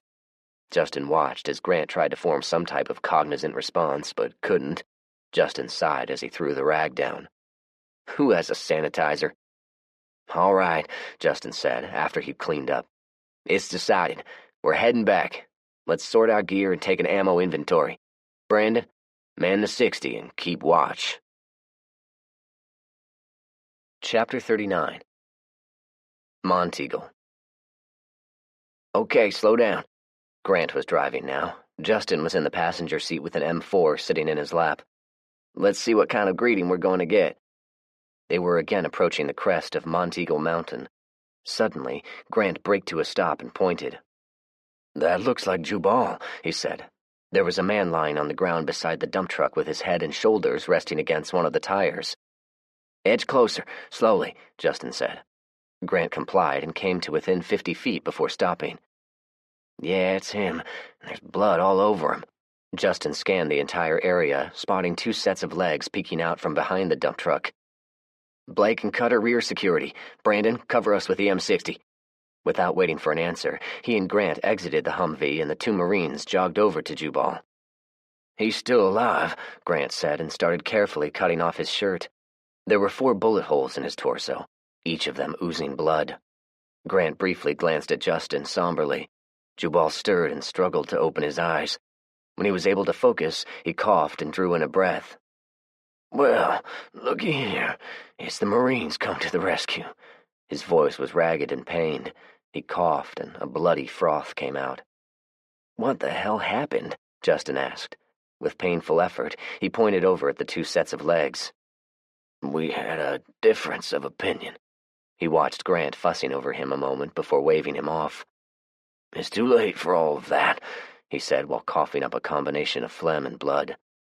"Unless you got one of them life flight helicopters on the way to swoop me up and carry me to a fancy hospital." He reached out with amazing quickness and grabbed Grant's arm. "Marine to Marine, I ain't gonna make it, ain't that right?" "You were a Marine?" Justin asked. "What do you mean, were a Marine, son?" More coughing. "I'll always be a Marine till the day I die, which ain't gonna be too much longer, I'm thinking." Justin gestured at Brandon and hooked a thumb toward the 2 bodies. He nodded and hustled over and disappeared behind the dump truck. He emerged a moment later carrying 2 pistols and a scoped rifle. "They're dead," he said. "Both of them shot in the head. Good shooting, old man." Jubal nodded at the compliment and handed his handgun to Justin. "That's a Colt 1911. I've had it ever since Nam. It's old, but it'll still do the job. Take care of it, please." "I will," Justin replied. "They knew," he said in between coughs. "What?" Justin asked. "Old Banjo over there. It may not have looked like much, but he had country smarts.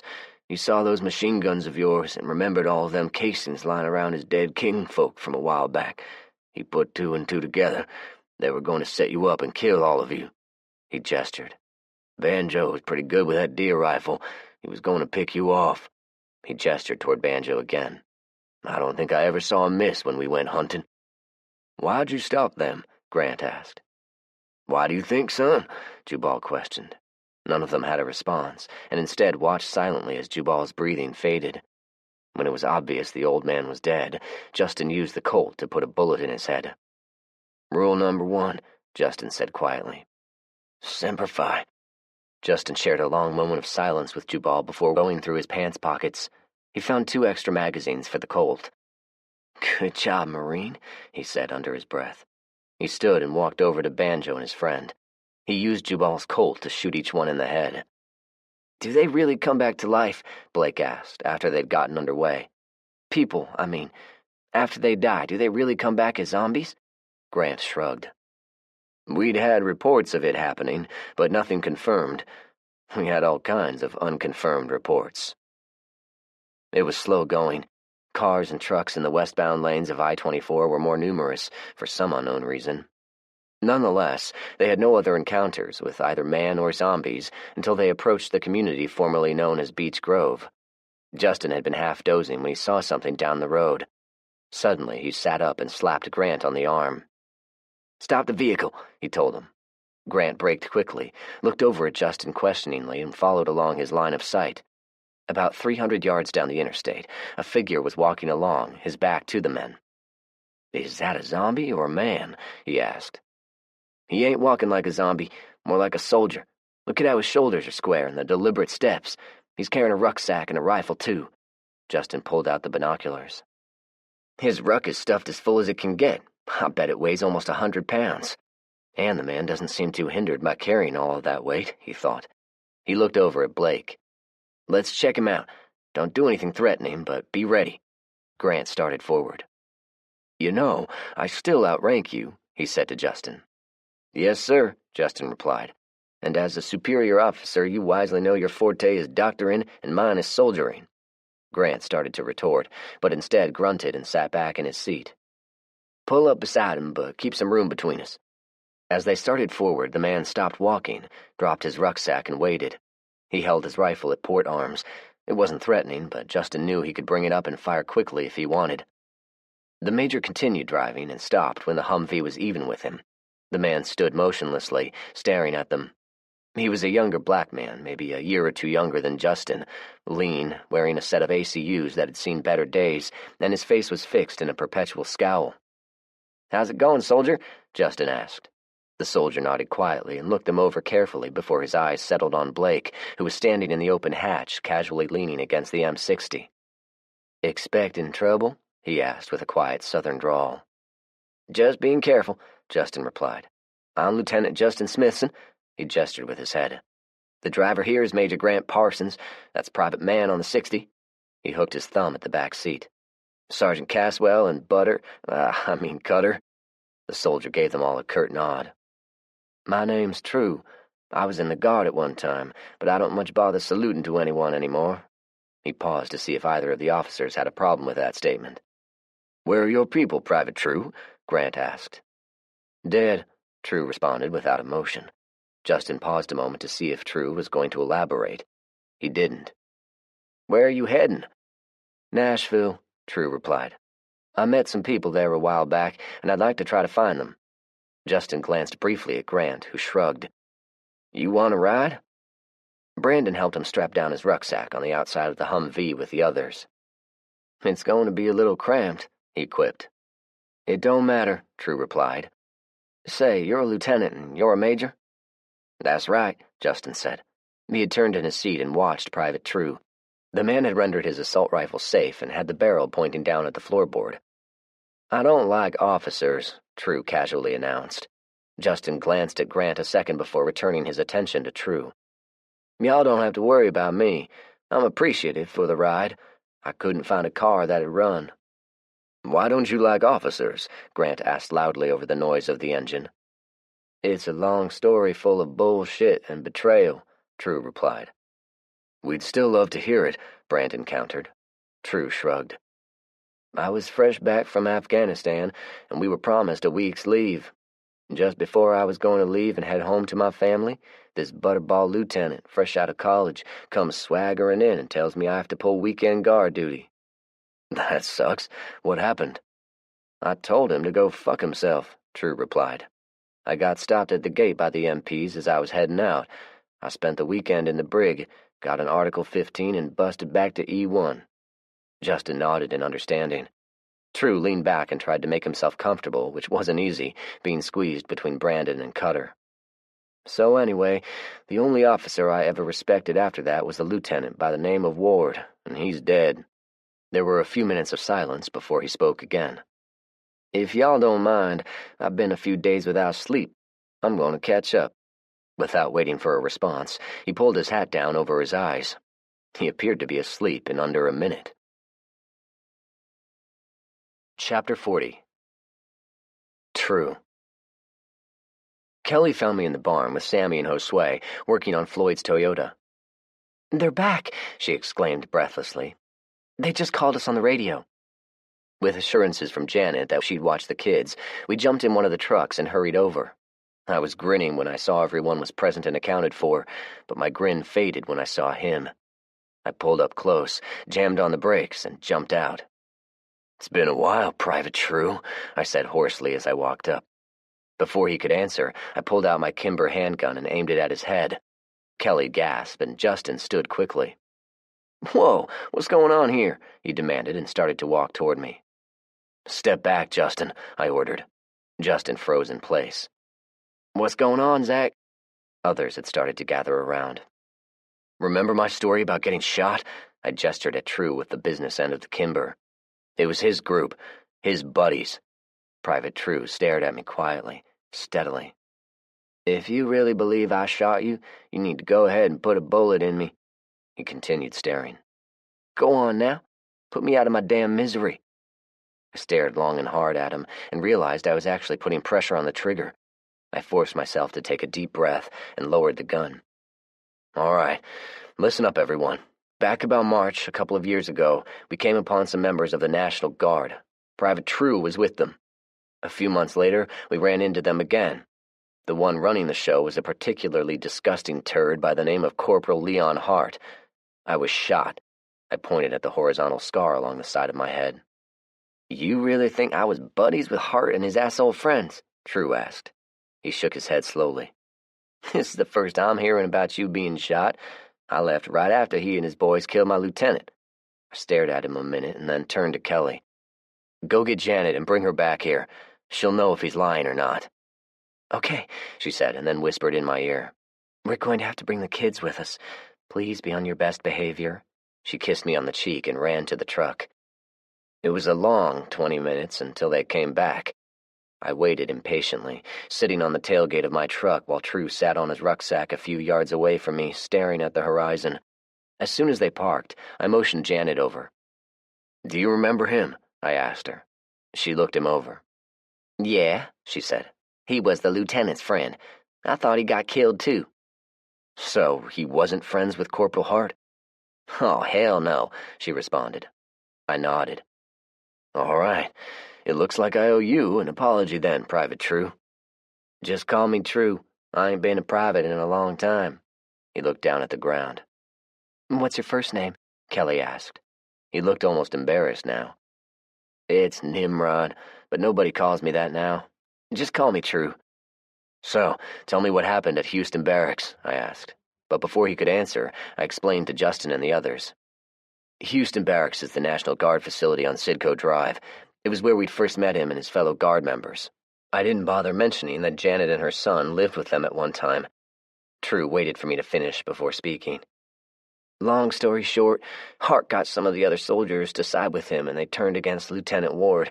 They shot him and a couple of others and took over the place. I hid until it got dark and took off. He stared pointedly at me. I ain't no coward, but they had me outnumbered. Wasn't nothing else I could do. Understandable, Justin said. Where'd you go? I asked. True shrugged. Around. I tried going back to Manchester. That's where I grew up. His face darkened. It didn't work out. I took off, and that's when you men found me. He looked around at everyone staring at him. If I'm not welcome here, just say the word and I'm out. There were a lot of looks passed back and forth.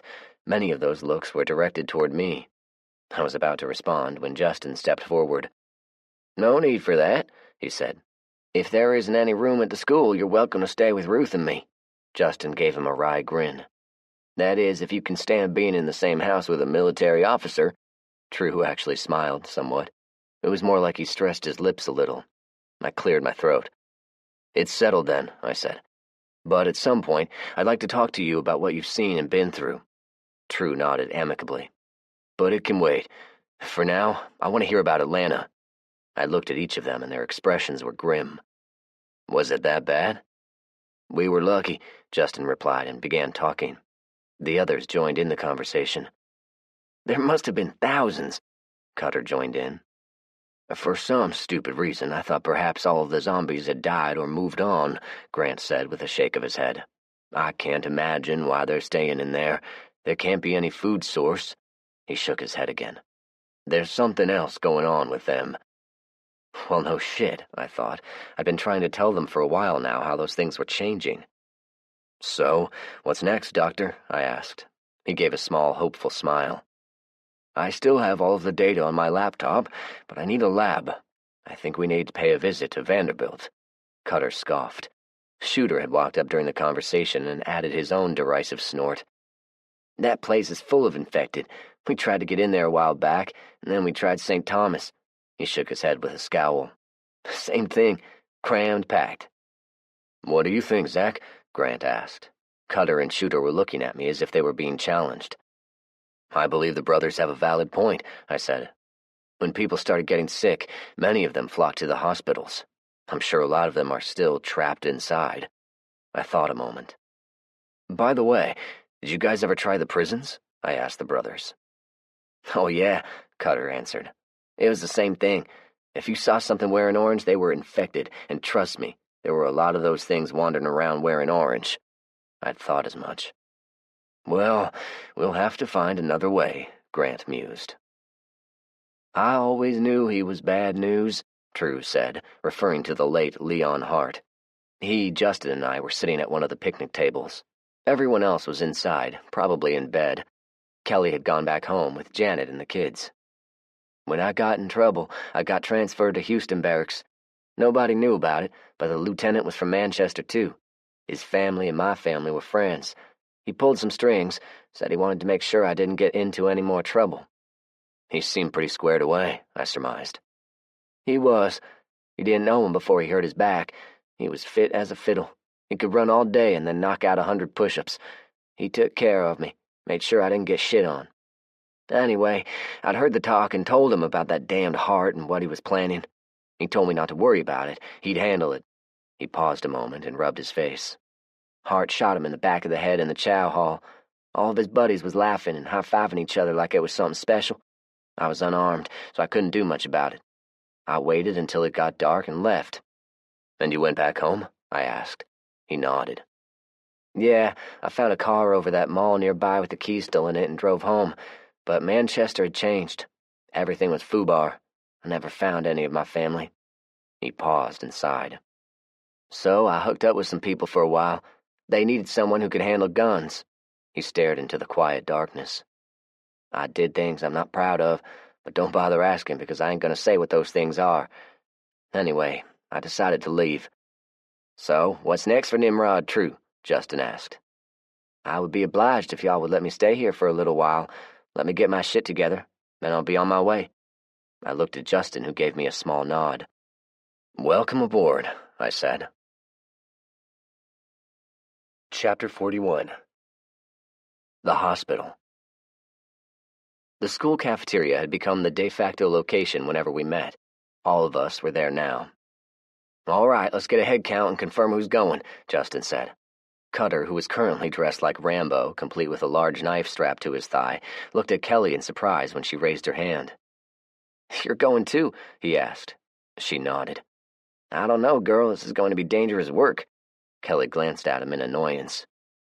Then maybe you shouldn't go, Sarah retorted.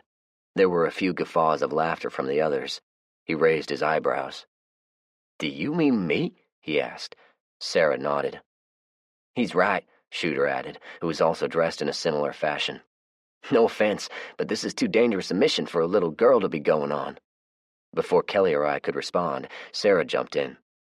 You're an idiot, she proclaimed. Shooter rolled his eyes at her. Nobody asked your opinion. I always value her opinion, I said as I stared at him like he was an annoying fly.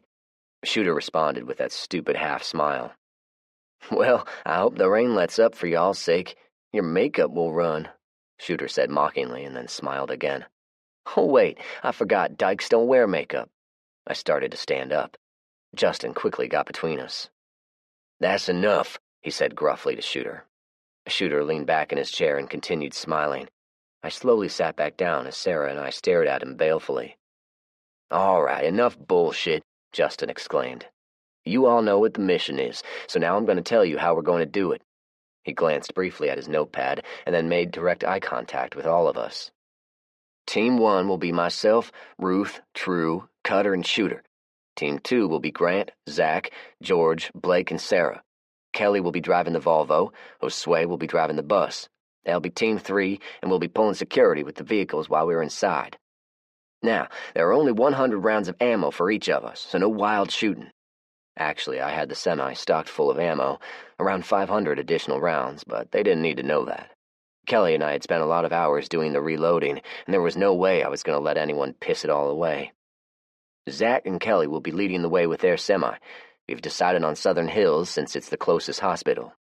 Once we get there, we'll make a threat assessment and decide if it's feasible to make entry. If it is, the two teams will make entry together.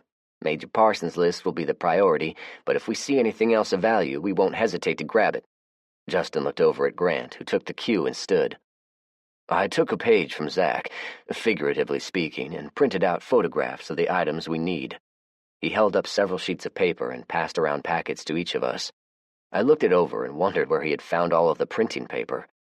Justin continued with the mission briefing, covering the route, passwords, communications, and contingency plans until he had covered everything. Any questions? He looked around and, seeing none, nodded at me. I stood. Okay, Lieutenant Smithson has given you the basic mission. I'm going to go over some other items. I opened a cardboard box and pulled out 5 items.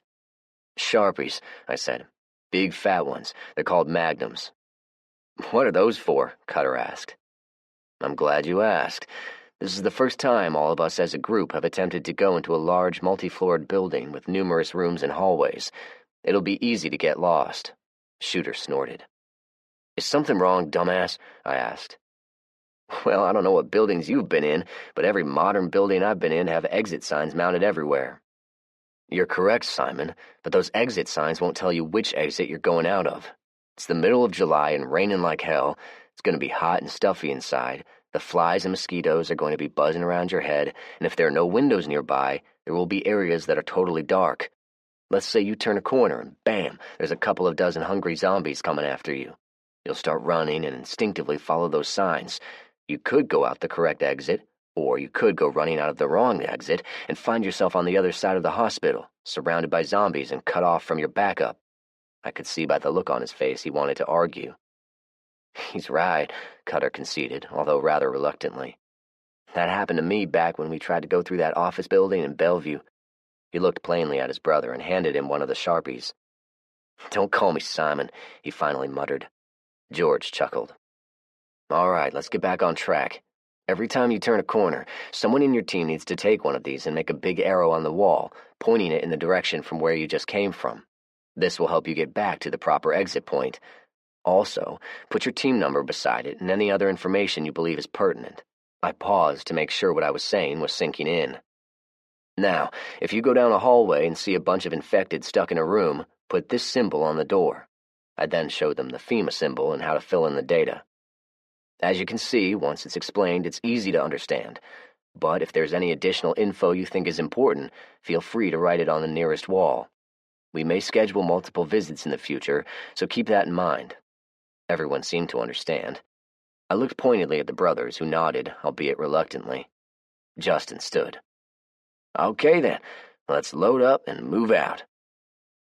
Southern Hills was a mid-size hospital located in South Nashville, a couple of blocks off of Nolensville Pike. Fred and Julie had checked it out once, back when I'd been shot, and they advised it was full of infected, and part of it had burned. Turn right on Wallace Road, I directed, and we soon came to the main drive. I directed us to stop. We could see the hospital from here. I gave it a quick scan. It looks like only part of it burned, I said. I bet the sprinkler system was still working, but that means there's going to be significant water damage. Kelly pointed at a logjam of cars and ambulances blocking the entrance. I can hop the curb and ride through the grass, she suggested. I don't know. It's been raining pretty hard. We might get stuck. I grabbed the microphone. The entrance is blocked, and the ground may be too muddy. We better walk from here. Roger that, Justin replied. Everyone but Team 3 dismount and form up. Once formed up, I led Team 1 up the left sidewalk as Team 2 took the opposite side. There were also a lot of skeletal remains lying around, and more than a few black eyes watching us with the zombie equivalent of anticipation. They're all staring at us, Ruth commented in a whisper with a little bit of tenseness. I pointed at the entrance to the emergency room. Look at that shit. The circular drive was stacked full of ambulances. The crews either abandoned them or became infected themselves. Justin gave the hand signal for the teams to stop, as Grant whispered to him. After a moment, he jogged across the street. The Major says those ambulances could be full of stuff we can use. All right, we can search them afterward. Let's see if we can get inside the ER. It didn't take long to encounter a group of them. There were about a dozen, aimlessly milling about the entrance. I motioned for everyone to halt and take up positions, and then used my Marlin with the subsonic rounds to systematically pick them off. The heavy rainfall muffled what little noise the rifle made, and they never knew what hit them. George stood beside me and watched, handing me a fresh magazine when I needed to reload. "Good shooting, man," he encouraged. "Keep it up." "They're moving slow, not like some I've seen lately." After 10 minutes or so, I had them all neatly dispatched. Grant jogged along the ambulances and made quick peeks in the windows of each one. "Lots of ransacking," he reported, "but the larger equipment is still there. So far, so good." I grunted and was about to respond when something caught my eye. "I keep seeing those," I said, pointing at some strange graffiti. "Shit, man," George said. "Those are gang signs." "Let's hope we don't run into any of them," I said. "I'd hate to waste ammo." We had company awaiting us as soon as we made entry through the broken glass doors. They were everywhere, rotting, smelling, hungry. It was disgusting. The time for being quiet and sneaky was over. We took cover behind the overturned furniture and started firing. They were coming at us steadily. The ER was full of them, but it was also full of scattered medical equipment. There were even gurneys with zombified patients still strapped to them. It created a bottleneck which worked to our advantage. After a couple of minutes, I stopped shooting, opting to save my ammo and watch the others. Everyone fired with discipline and precision, except for the two brothers. Their shots were rushed, and they frequently missed their mark. I caught Sarah glancing at me in between shots. After finishing the last one, Justin called a ceasefire while I made a quick count. 31, I said. Maybe 10 wasted shots, so 40 rounds fired. "I'd hate to think what's waiting for us in the rest of the hospital," Ruth said loudly. I looked and noted she was one of the only ones who took my advice and was using earplugs. I took one of mine out before speaking. "I'm betting it'll be about the same, maybe worse," I said. "What do you think, Major?" "It's very possible the place is full of them, but I really need a water bath and a centrifuge." "What the hell does that mean?" Shooter said with a derisive snort. "Are you into water sports or something?" Cutter chuckled as well, while the rest of us gave him a withering stare. I pointed at a set of double doors down the corridor. We moved forward, stepping over the corpses as we proceeded forward. When we went past the double doors, the corridor dead-ended and branched off on either side. I looked at Justin, who shrugged. I shrugged as well, pulled out my Sharpie and drew some arrows on the wall. We never made it past the first floor. Chapter 42. The gang that couldn't shoot straight. "We've got incoming," Kelly said breathlessly on the radio. "2 SUVs full of people, possibly 6 men. I see at least one long gun." "Team 1, rally at the entrance," I ordered. Justin nodded and gave a hand signal to his team. "Team 2, follow me," he commanded. We'd discussed this possibility and had planned for it. In the event of any contact with humans, my team would make the initial contact while Justin's team provided cover. We hustled out of the ER's doors just as the 2 SUVs hopped the curbs and slid to a stop in the mud. Each of us spread out and took up positions. Kelly and Josue were hidden inside the semi as planned, and this crew had not even seen them as they drove past. There were 6 of them, all men, a mixture of races and ages, and all of them armed with an assortment of weapons. They lined up in front of their SUVs like it was high noon at the OK Corral. Sarah and I walked out into the open and stopped.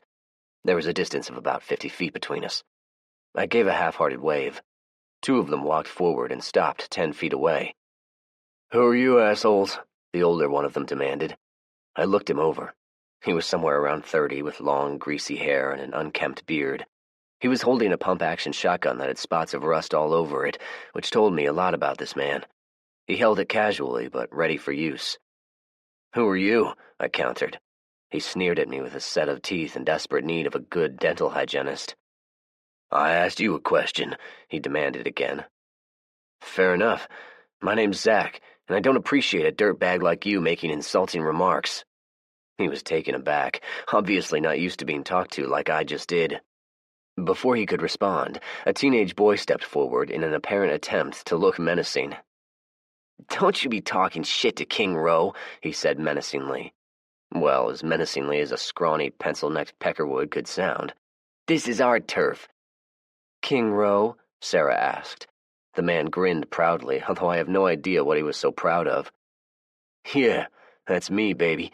I see you looking me over. Like what you see?" The peckerwood chuckled derisively. "You should call yourself King Turd," she replied. "I can smell you from here." His smile turned back to a sneer, and he started to bring his shotgun to bear. I already had my handgun drawn, but King Rowe beat me to the punch, in a manner of speaking. No, it wasn't a good clean shot at Sarah or me. The mighty king violated one of those rules of gun safety Rick had hammered in my brain. Keep your finger off of the trigger until you're on target and ready to shoot.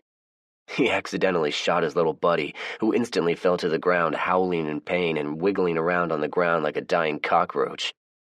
King Rowe stared at his companion a moment and started to rack another round into the chamber, but he was frozen in place when he heard a voice behind them. "Don't any of you move," Kelly shouted, causing the rest of them to jump and look behind them. She and Josue had exited the truck and were now pointing their assault rifles at them. "You people are so stupid, you don't even see the rest of our crew," I said. They looked back at me and I pointed behind me with my thumb. It was only then that Justin and his team revealed themselves. They didn't move, but they were anxious. I could see it in their eyes. "You men are outnumbered," I said sternly as I slowly stepped forward. "Drop your weapons if you want to live. It'd be a shame for all of you to be killed after everything you've been through. Besides," I said and gestured at the kid who was sobbing in pain, "we've got a doctor who can help your friend." "You'll really help Roman?" one of them asked skeptically. He was about my age, and even though he was dirty as hell, he looked pretty tough. I nodded. "You have my word." He looked at me a long moment, and then looked at his friends. King Rowe piped up. "It ain't going to work that way," he said, and continued staring at me menacingly. "Can it, Rowe?" the tough one said. "Your boy needs help." He looked pointedly at his friends. "Do what he says," he told them, and lay his rifle down in the mud gently, as if doing so would prevent it from getting dirty. The others reluctantly followed suit. King Rowe refused and continued staring at me. I knew something needed to be done before he raised that shotgun. I charged forward and struck him in the head with the kimber. He groaned in pain as he fell to the ground, and I quickly took the shotgun away from him. The rest of them remained still. Kelly and Josue gathered up their weapons, while we covered them and then ordered them to have a seat on the muddy ground. Justin's team moved in then, and I watched as Grant jogged quickly over to the bus and retrieved his medical bag before jogging over to the kid. King Rowe was quiet now. He rubbed his face anxiously at the sudden turn of events. I watched him warily. He jumped when Roman emitted a shriek of pain. He looked both scared and worried. It seemed like more worry than normal. I made the connection. "Is he your son?" I asked. King Rowe glared at me, but then nodded. "You shot your own son. What a dumbass," Sarah remarked. His face contorted to a mask of evil. I poked him in the side of the head with the barrel of his own shotgun. "Why did you come at us looking for a confrontation?" "You people are trespassing on our turf," he retorted. "This isn't your turf, dumbass," Sarah rejoined. I gave her a look. "The hell it isn't," one of them, the tough-looking one, piped up and pointed to one of the gang signs spray-painted on the wall of the hospital. "We marked it." I looked at him closely, and it dawned on me that I knew him. "I recognize you. You're Randy Messina. You were a star linebacker for Overton High." "Yeah, well, I don't recognize you," he said suspiciously. "Again, my name's Zach, and I grew up here." I paused and pointed. "And if you people had taken the time to look closely at the intersection over there, you would have seen that I marked this area over a year ago." "You're the one who painted those rules all over the place," he said in realization. I nodded. Grant got my attention. He was crouched down beside the wounded man and waved Justin and I over to him. "He's got a nicked artery," Grant said. I looked down at them. He had cut off the pants leg of the boy and applied a tourniquet. A hunk of meat the size of a child's fist had been gouged out of his thigh just a few inches above the knee. "Am I going to die?" Roman asked. Grant gave him a fatherly look. "No, son, you're going to be fine."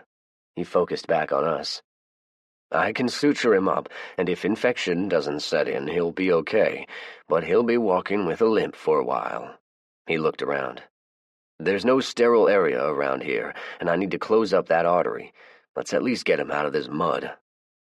"I suppose you should get started, and then—" I was interrupted by the sound of someone being hit and a groan of pain. Turning, I saw Cutter and Shooter standing over King Rowe, putting the boots to him. Justin and I ran toward them, but Sarah intervened first when she screwed the barrel of her assault rifle into Cutter's ear. "What the hell?" he asked indignantly. "What do you two think you're doing?" I growled and glanced at King Rowe's crew. If they weren't angry before, they were certainly angry now. "He deserves it," Shooter retorted. "You hit him, why can't we?" "Back off," I warned them. Justin had walked up and was standing beside me for emphasis. "Sure, no problem," Shooter replied with his dumb smile. He got what was coming to him. I started to say something else, but I stopped when I saw one of the gang slowly stand up. "I recognize you two," he proclaimed as he pointed and turned toward his friends briefly. "Yeah, I know them. Those two are part of that River Road crew."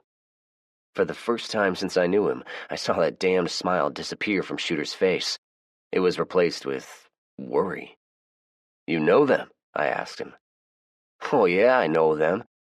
"Well, now, I want to hear all about this," I said, and momentarily glanced at Shooter before looking back at the man. "Let's hear—" Before I could finish my sentence, Shooter quickly brought his rifle up and fired a 3-round burst into him. "Cease fire!" Justin shouted, and grabbed Shooter's rifle out of his hands. Shooter tried to grab it back, but Justin hit him with a devastating right hook. The impact was so hard, Shooter's feet flew up in the air as he hit the ground. If not for the mud, I'm sure his head would have cracked open from the impact. Cutter gasped and started to raise his own rifle, but Sarah kept him from it. "Don't even think about it," she threatened. "What the hell?" I implored, and ran over to the man. He had a 3-round grouping right in the middle of his chest. It was the best shooting I'd ever seen Shooter do. "Talk to me, Cutter. What just happened here?" Cutter looked at me, Justin, Sarah, and his unconscious brother nervously before shaking his head. "I don't know, man." "Bullshit," Randy said. He stood as well. "Y'all just murdered Sparks for no good reason." He then glared at me. "So, this is how it's gonna be?" he asked with contempt. I turned toward Grant. "Major, a little assistance here, please?" Grant hustled over to him and squatted down beside him. Surprisingly, he gasped. "That piece of trash shot me," he said, and coughed up some blood. Grant patted him gently on the shoulder. "Hold fast. I'm going to give you something for pain." There was no response that could be understood now, only a lot of groaning. I crouched down beside him. "Tell me what you know about those two," I asked. He looked at me, but there was nothing but agony in his eyes. Grant gently pushed me aside. I watched as he filled a syringe and injected it into the man's leg. The man gave a long sigh as his eyes lost focus. "I've given him an overdose of morphine," he whispered quietly. "There's nothing I can do for him." "How's Sparks?" Randy asked. Grant looked at him and slowly shook his head. We stood there in silence, one group staring at the other group. The only sound was an occasional moan coming from the kid known as Roman. Any chance we might have had in forming some kind of positive relationship with this crew was ruined. They stared at us with thinly veiled hatred. In spite of their original intentions, I can't say I blamed them. "What are we going to do with them?" Justin whispered. "The safest thing would be to kill them all," I whispered back. "These guys are our enemies now." He looked at me. I guess he was trying to get a read on me. "Is that what you want to do?" he finally asked. If I were the colonel, I'd say yes, absolutely. But I'm not the colonel. I turned and looked at the other 4 men. They were silent, still staring, and yeah, the hatred was as evident as the graffiti they'd painted on the wall. "We'll let them go, then," Justin said with a hint of reservation in his voice. There was a lull, and a minute or two later Grant stood, ripping off his nitrile gloves as he looked at the remaining 5 men. "Would 1 or 2 of you help Roman into one of your cars?" he asked. Randy looked pointedly at me, and I nodded. He motioned to one of his friends, and they carried Roman by his shoulders to one of the SUVs. Grant walked with them, giving them instructions. "Your men will need to take care of your friend and watch him closely. Change the dressing daily and watch close for infection," Grant said, paused and put his hand on Randy's shoulder. "Watch for red squiggly lines emanating from the wound. That'll let you know if infection is set in. If you men don't have a supply of antibiotics, I suggest you search for some." He then lowered his voice. "You should also watch him closely for symptoms of anything else." Randy looked at him a moment before nodding in understanding. They gently loaded Roman up in the back seat of one of the SUVs and shut the door.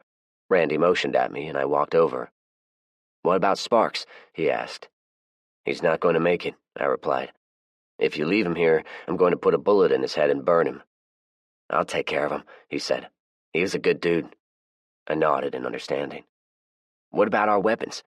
I thought for a moment and pointed at one of the ambulances. We'll put them in there. Wait until we've left before coming back. There was a silence for a moment, and it looked like he was sizing me up. I knew he was only a year older than me, but he was a good-sized man, almost as tall as me, beefy with big muscular legs that looked like tree trunks. Back before, what college would you have played for? I asked, trying to make conversation. I would have liked to have played for Bama, but that's neither here nor there, is it? For what it's worth, I'm sorry it came to this. But not sorry enough to do anything to that piece of shit who killed Sparks, right? He didn't wait for a reply. Instead, he walked over to his friend he called Sparks, picked him up easily, and then carried him to one of the awaiting vehicles. There was some arguing going on amongst them, but they drove away without any further trouble. All right, I said. I think we need to change plans. Everyone looked at me expectantly. We had the element of surprise on them at first, but that won't work again. I don't want to be caught inside that hospital if and when they come back. What do you suggest? Sarah asked. I pointed at the ambulances. Let's salvage whatever we can out of them and call it a day. I looked at my watch. I'd say we have 45 minutes. By then they'll work up the nerve and possibly plan an ambush. Ambulances normally came fully equipped with first responder equipment and medical supplies. Not these. They'd been stripped clean. We discussed it and decided it was worth a risk to get some of the equipment out of the ER. There were some filthy gurneys that were going to need a good scrubbing and a couple of crash carts, which made Grant very happy. These will do nicely in the clinic, he exclaimed. Sometime during this, Shooter had come to and had parked himself in the bus, refusing to speak to anyone. We loaded everything up and gathered together. We made some enemies today, Ruth said. Bad news, True said. Yeah, the next time we encounter them, it may get ugly. Yeah, probably, but that's not what I was referring to. Look, he was pointing at the far end of the hospital. A swarm of zombies were falling out of a busted-out window, clumsily getting back on their feet and making their way toward us. All the noise we made got their attention, Justin surmised. Let's kill them, Cutter said enthusiastically. No, let's not, Justin retorted. We've got a decent haul, and those dudes may be planning on coming back with friends. It's time to call it a day and get the hell out of here. I agree. I looked at Cutter. Besides, we've got an issue that needs resolving. What do you mean? Cutter asked. He means your idiot brother, Sarah said. Maybe when we get back we should go ahead and hang him for murder. His jaw dropped and he stared at all of us. You can't do that, he exclaimed and pointed at Justin. And he had no right to hit him. I disagree, I replied. Your brother jeopardized our mission and any future missions we might conduct in this area of town. We'll all have a nice long talk about it when we get back to the school. True jumped in the Volvo as we prepared to go back home. We should have killed them all, he said in almost a whisper. Or turn that boy over to them. He's gonna come back and haunt us. You know that, right? I glanced at him and nodded as Kelly put the truck in gear. I caught her looking at me out of the corner of her eye. They would have tortured and killed Shooter if we turned him over to them, she said. We couldn't do that, right? They're gonna blame all of us for what that idiot did, he contended. I couldn't disagree. If they get a chance, they're gonna get some payback. Again, I couldn't disagree. Kelly would occasionally look at us both as she drove. Chapter 43. Court. We'd talked long into the night, deciding what to do about Simon, a.k.a. Shooter. What was decided by a majority vote was downright ridiculous. At least I thought so. I said as much to Kelly during our usual nocturnal bed talk. Would you really have killed him outright? She asked. It really wouldn't have solved the problem, I said. The King Row gang would have still blamed us. Besides, if we killed Shooter, we would have needed to go ahead and kill Cutter, too. I continued. The most prudent thing to have done at that point was exactly what True said. Kill King Row and his crew. That was the only sure way to eliminate any possible future threat from them. Kelly and I were spooning, but she turned in the bed and faced me. Are you serious? Yep. She looked at me a moment longer in the dark before repositioning herself. What do you think will happen tomorrow? It could go either way. Hell, I don't even know. Me either, but if he's found guilty, I wonder how Cutter's going to react. So, here we are, I said to Tanya. Instead of taking care of this on my own, or deferring to you in your desire to have some sort of judicial process in place. She looked at me like I'd just farted and asked her to take a whiff. I'm detecting sarcasm. Possibly. I imagine if you had your way, he'd already be dead, she retorted. Nobody would have stopped me, I countered. In fact, I'm pretty sure everyone was expecting me to do just that, and they were fine with it. Well, except for Cutter. She had no response. I continued. Of course, if I chose that course of action, I would have killed Cutter as well. And that was the only reason I didn't kill Shooter outright. In spite of his dumbassity, Cutter wasn't a bad guy. But what the hell, I'm very interested in seeing the Tanya Lee judicial process in action.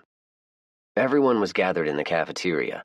Ruth and Justin acted as, well, I don't know what you'd call them, court bailiffs, I suppose, and Tanya acted as the judge. True sat behind Shooter with a sawed-off shotgun, staring a hole in the back of his head with those coal-burning eyes of his. I was the first witness and was directed to sit in a chair positioned in front of the cafeteria tables. I recounted the events, starting with the original mission. After we'd killed the zombies in the main area of the emergency room, we started to go into the rest of the hospital, but we never made it. What happened that stopped you? Gus was acting as the prosecuting attorney. He was freshly shaven, was even wearing a coat and tie. I would have laughed under any other circumstance.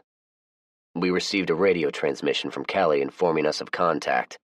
Gus looked at me blankly, so I explained. She advised there were 2 SUVs approaching our location, and the vehicles were occupied by 6 men. What did you do? Team 1, that was the team I was in charge of, went outside to make the initial contact. Team 2 acted as backup and took up positions around the ER. And you were armed? Of course. Please proceed. The gang parked, jumped out of their SUVs, and lined up. They were a filthy-looking bunch, and all of them were armed. The apparent leader demanded to know what we were doing. What did you say? I told him we didn't owe him any kind of explanation. A teenage boy, we later found out his name was Roman, stepped forward and said we shouldn't be disrespecting King Rowe. King Rowe? Yeah, that's what he called himself. And then Sarah said he should call himself King Turd because he smelled so bad. There were a few snickers in the audience. He got pissed. He seemed to think an awful lot of himself. Cutter started to stand, but then seemed to think better of it, sat back down and started taking notes, which surprised me. Up until now, I wasn't even sure he knew how to read. I continued. Like I said, this King Rowe character became angry and he started to raise his shotgun. So, just to clarify, he was armed with a shotgun? Yes, he was. I believe he intended to shoot one of us, and I was about to shoot him, but before I did, he accidentally shot Roman. Please be specific. How did he shoot Roman? Roman was standing to King Rowe's left side, maybe about 3 feet away, and maybe a foot or 2 in front of him. This Rowe idiot accidentally discharged his shotgun, and as a result, he shot Roman in the right leg. What happened next? Gus asked. The kid fell to the ground and started screaming in pain. When King Turd realized what he'd done, he became even angrier. He was in the process of bringing his shotgun to bear on one of us, but I managed to stop him and get his shotgun away from him. And then what happened? Kelly and Josue had snuck up behind them while all this was going on. When they realized they were outgunned, they obeyed when we ordered them to disarm. So they gave up their guns? Yeah, I replied. They didn't want to, but when I told them we had a doctor who'd treat Roman, one of them told his buddies to comply. So, y'all have now disarmed this gang of marauders? Yes. What happened then? Major Parsons began administering first aid to Roman, and I started talking to the rest of them. What specifically were you talking about? I was getting irritated. Gus was asking too many irrelevant questions, but I kept my emotions in check and answered. I asked them to explain why they confronted us and why they were hostile toward us. One of them responded that we were trespassing on their territory. As fate would have it, I recognized him. He's a year older than me and went to Overton. Gus looked at me blankly. It's a high school in South Nashville, I explained. Please continue. While I was talking to him, Shooter and Cutter started assaulting this Rowe character. We stopped them, and at some point one of the men, they called him Sparks, recognized Shooter and Cutter. He said he knew them as being with the River Road group, and he didn't seem very happy to see them. Did he make some kind of threatening statement? No. Was he armed? No. Was Shooter or anyone else in our group in imminent peril? No. What happened then? I told the man I wanted to hear what he had to say, but before he could respond, Shooter shot him. Unprovoked. That would be my opinion, yes. And then what happened? Lieutenant Smithson grabbed the rifle out of Shooter's hands and then knocked him out. Kyra gave a short but loud laugh. Her sister glared at her. And then Cutter acted like he was going to shoot Justin, but Sarah stopped him. That was basically the end of it. Grant went over to check on the man, but there was nothing he could do for him. I talked to the one I knew for a minute, then they left. After they left, we did some scavenging and then left approximately 45 minutes later. Your witness, Gus said with his best imitation of Adam Schiff. Cutter stood quickly. All right, I want to start with what you said first. You said they were all armed and didn't appear friendly, right? Yes, when contact was first made. And then you said there was a confrontation and King Rowe was going to try to shoot one of us, but ended up accidentally shooting a member of his group. Yes. And during this, Kelly and Josue had gained a tactical advantage on this group of thugs. Well, yeah, that's a good way of putting it. And they were ordered to give up their weapons. Yes. And now, nobody from this group was armed, including the man you've identified as Sparks. Yes, that's what I said. How do you know? Because he had no weapons in his hands or on his person. But nobody had physically searched any of them at that time, so how did you know at that point in time when he started standing? How did you know right then he didn't have a weapon? You make a good point, I conceded. The only way I can answer is he had no weapon in his hands at that time, nor was a weapon visible. But he could have been armed. I suppose he may have had a weapon hidden on him, but he didn't have any weapon in his hand when he was shot. So, if my brother was acting on the assumption that this gang member was armed, he was acting in self-defense. Is that a question? I asked. Sure, that's a question. Are you going to try to put some kind of spin on it? Not at all. I will concede at that time none of them had been physically searched. Both Cutter and Shooter smiled at the perceived victory. But he wasn't armed. He started to ask another question, but Tanya cut him off. Let's stop all of this nonsense. I want to know something, Tanya asked me. What do you think about this? I think that man was telling the truth about knowing Shooter and Cutter, and it's my belief this man was about to say some things that maybe Shooter didn't want us to know about. He became scared and shot him. Objection! Cutter shouted as he literally jumped up and down. That's all bullshit speculation. Tanya waved him off and looked over everyone else. Let's save some time here. Is there anyone here whose testimony will contradict what Zach just said? Cutter quickly raised his hand. Tanya grunted. Okay, swap places with Zach. Once Cutter was seated, Gus started to rise, but Tanya waved him off. How did this man know the two of you? She asked. Cutter shrugged. I have no idea. It's possible he'd seen us around. We'd made contact with some people from time to time. People were always coming to our compound trying to get free handouts and shit. Tanya gave him a hard stare, but it wasn't going to work. He'd rehearsed his story and was sticking to it. Whatever the dead guy knew about Cutter and Shooter, it went with him to his grave. It's sounding like your brother may have acted without provocation, Tanya surmised. Cutter shook his head vigorously. Those men were looking for trouble, he insisted and pointed at me. Zach pretty much said so. When that asshole stood up, he was about to charge my brother. I could see it in his eyes, and you heard it from Zach's own mouth. None of them had been physically searched. For all we knew, he could have had a hideout gun. He pointed at me again. Zach has a hideout gun on him right now. Just because he doesn't have it in his hand doesn't mean he can't get to it and shoot someone if he wanted. He was right. I had a compact .380 concealed in my crotch. I never showed it off or mentioned it, so I was wondering how he knew it. Tanya sat quietly for a minute and then looked at Gus. Do you want to cross-examine him? She asked. Gus rubbed his chin before responding. I don't think I'm going to get a truthful answer out of him, so no. She looked back at Cutter. Shooter, are you going to testify? Shooter started to reply, but Cutter cut him off with a raised hand and shook his head emphatically. My client fully recognizes his Fifth Amendment privilege and will not testify. Shooter started to argue, but Cutter stopped him with a harsh look. I had to admit to myself, Cutter was proving to be smarter than I gave him credit for. If Shooter started talking, I think Gus could have gotten him to say all kinds of incriminating things. It would have been interesting, to say the least. All right, Tanya said and looked out at the audience. Mark, Ward, Rachel, Brandon, Mike, Mary, Rhonda, and Maria, all of you are now the jury. I want you to go to another room and deliberate. Oh, and Rhonda, you'll be the foreperson." Brandon raised a hand. Tanya acknowledged him by staring pointedly over her bifocals. "We're deciding whether or not Shooter committed murder, correct?" "That's correct," Tanya replied. The newly appointed jury looked at each other in what could best be described as a reluctant burden, filed out of the room and went to an unused classroom in the back of the school. During all of this, Macy's puppy started circling my feet and whining. "I'm taking Zoe outside," I said to Kelly and stood. "I'm coming with you," she replied. "Me too," Sarah said. When we first got Zoe, I thought it was going to be many weeks of frustration and pissed on floors before properly training her, but I was surprised at how quickly we got her house broken. She scampered down the sidewalk and squatted in the dirt without even being coaxed to do so. When she finished, I praised her and gave her a knotted rope to play with. Her tail wagged in joy. I walked over to the newly constructed guard tower, a square structure made with a mixture of lumber and concrete blocks, sitting a few feet above ground level and surrounded by stacked sandbags. But all that was wasted as the door was propped open by a concrete block. Goober was sitting inside and waved cheerfully as I walked up. "Every time I come around, you're pulling guard duty," I said. He smiled a big, toothy smile. "Shoo, I don't mind.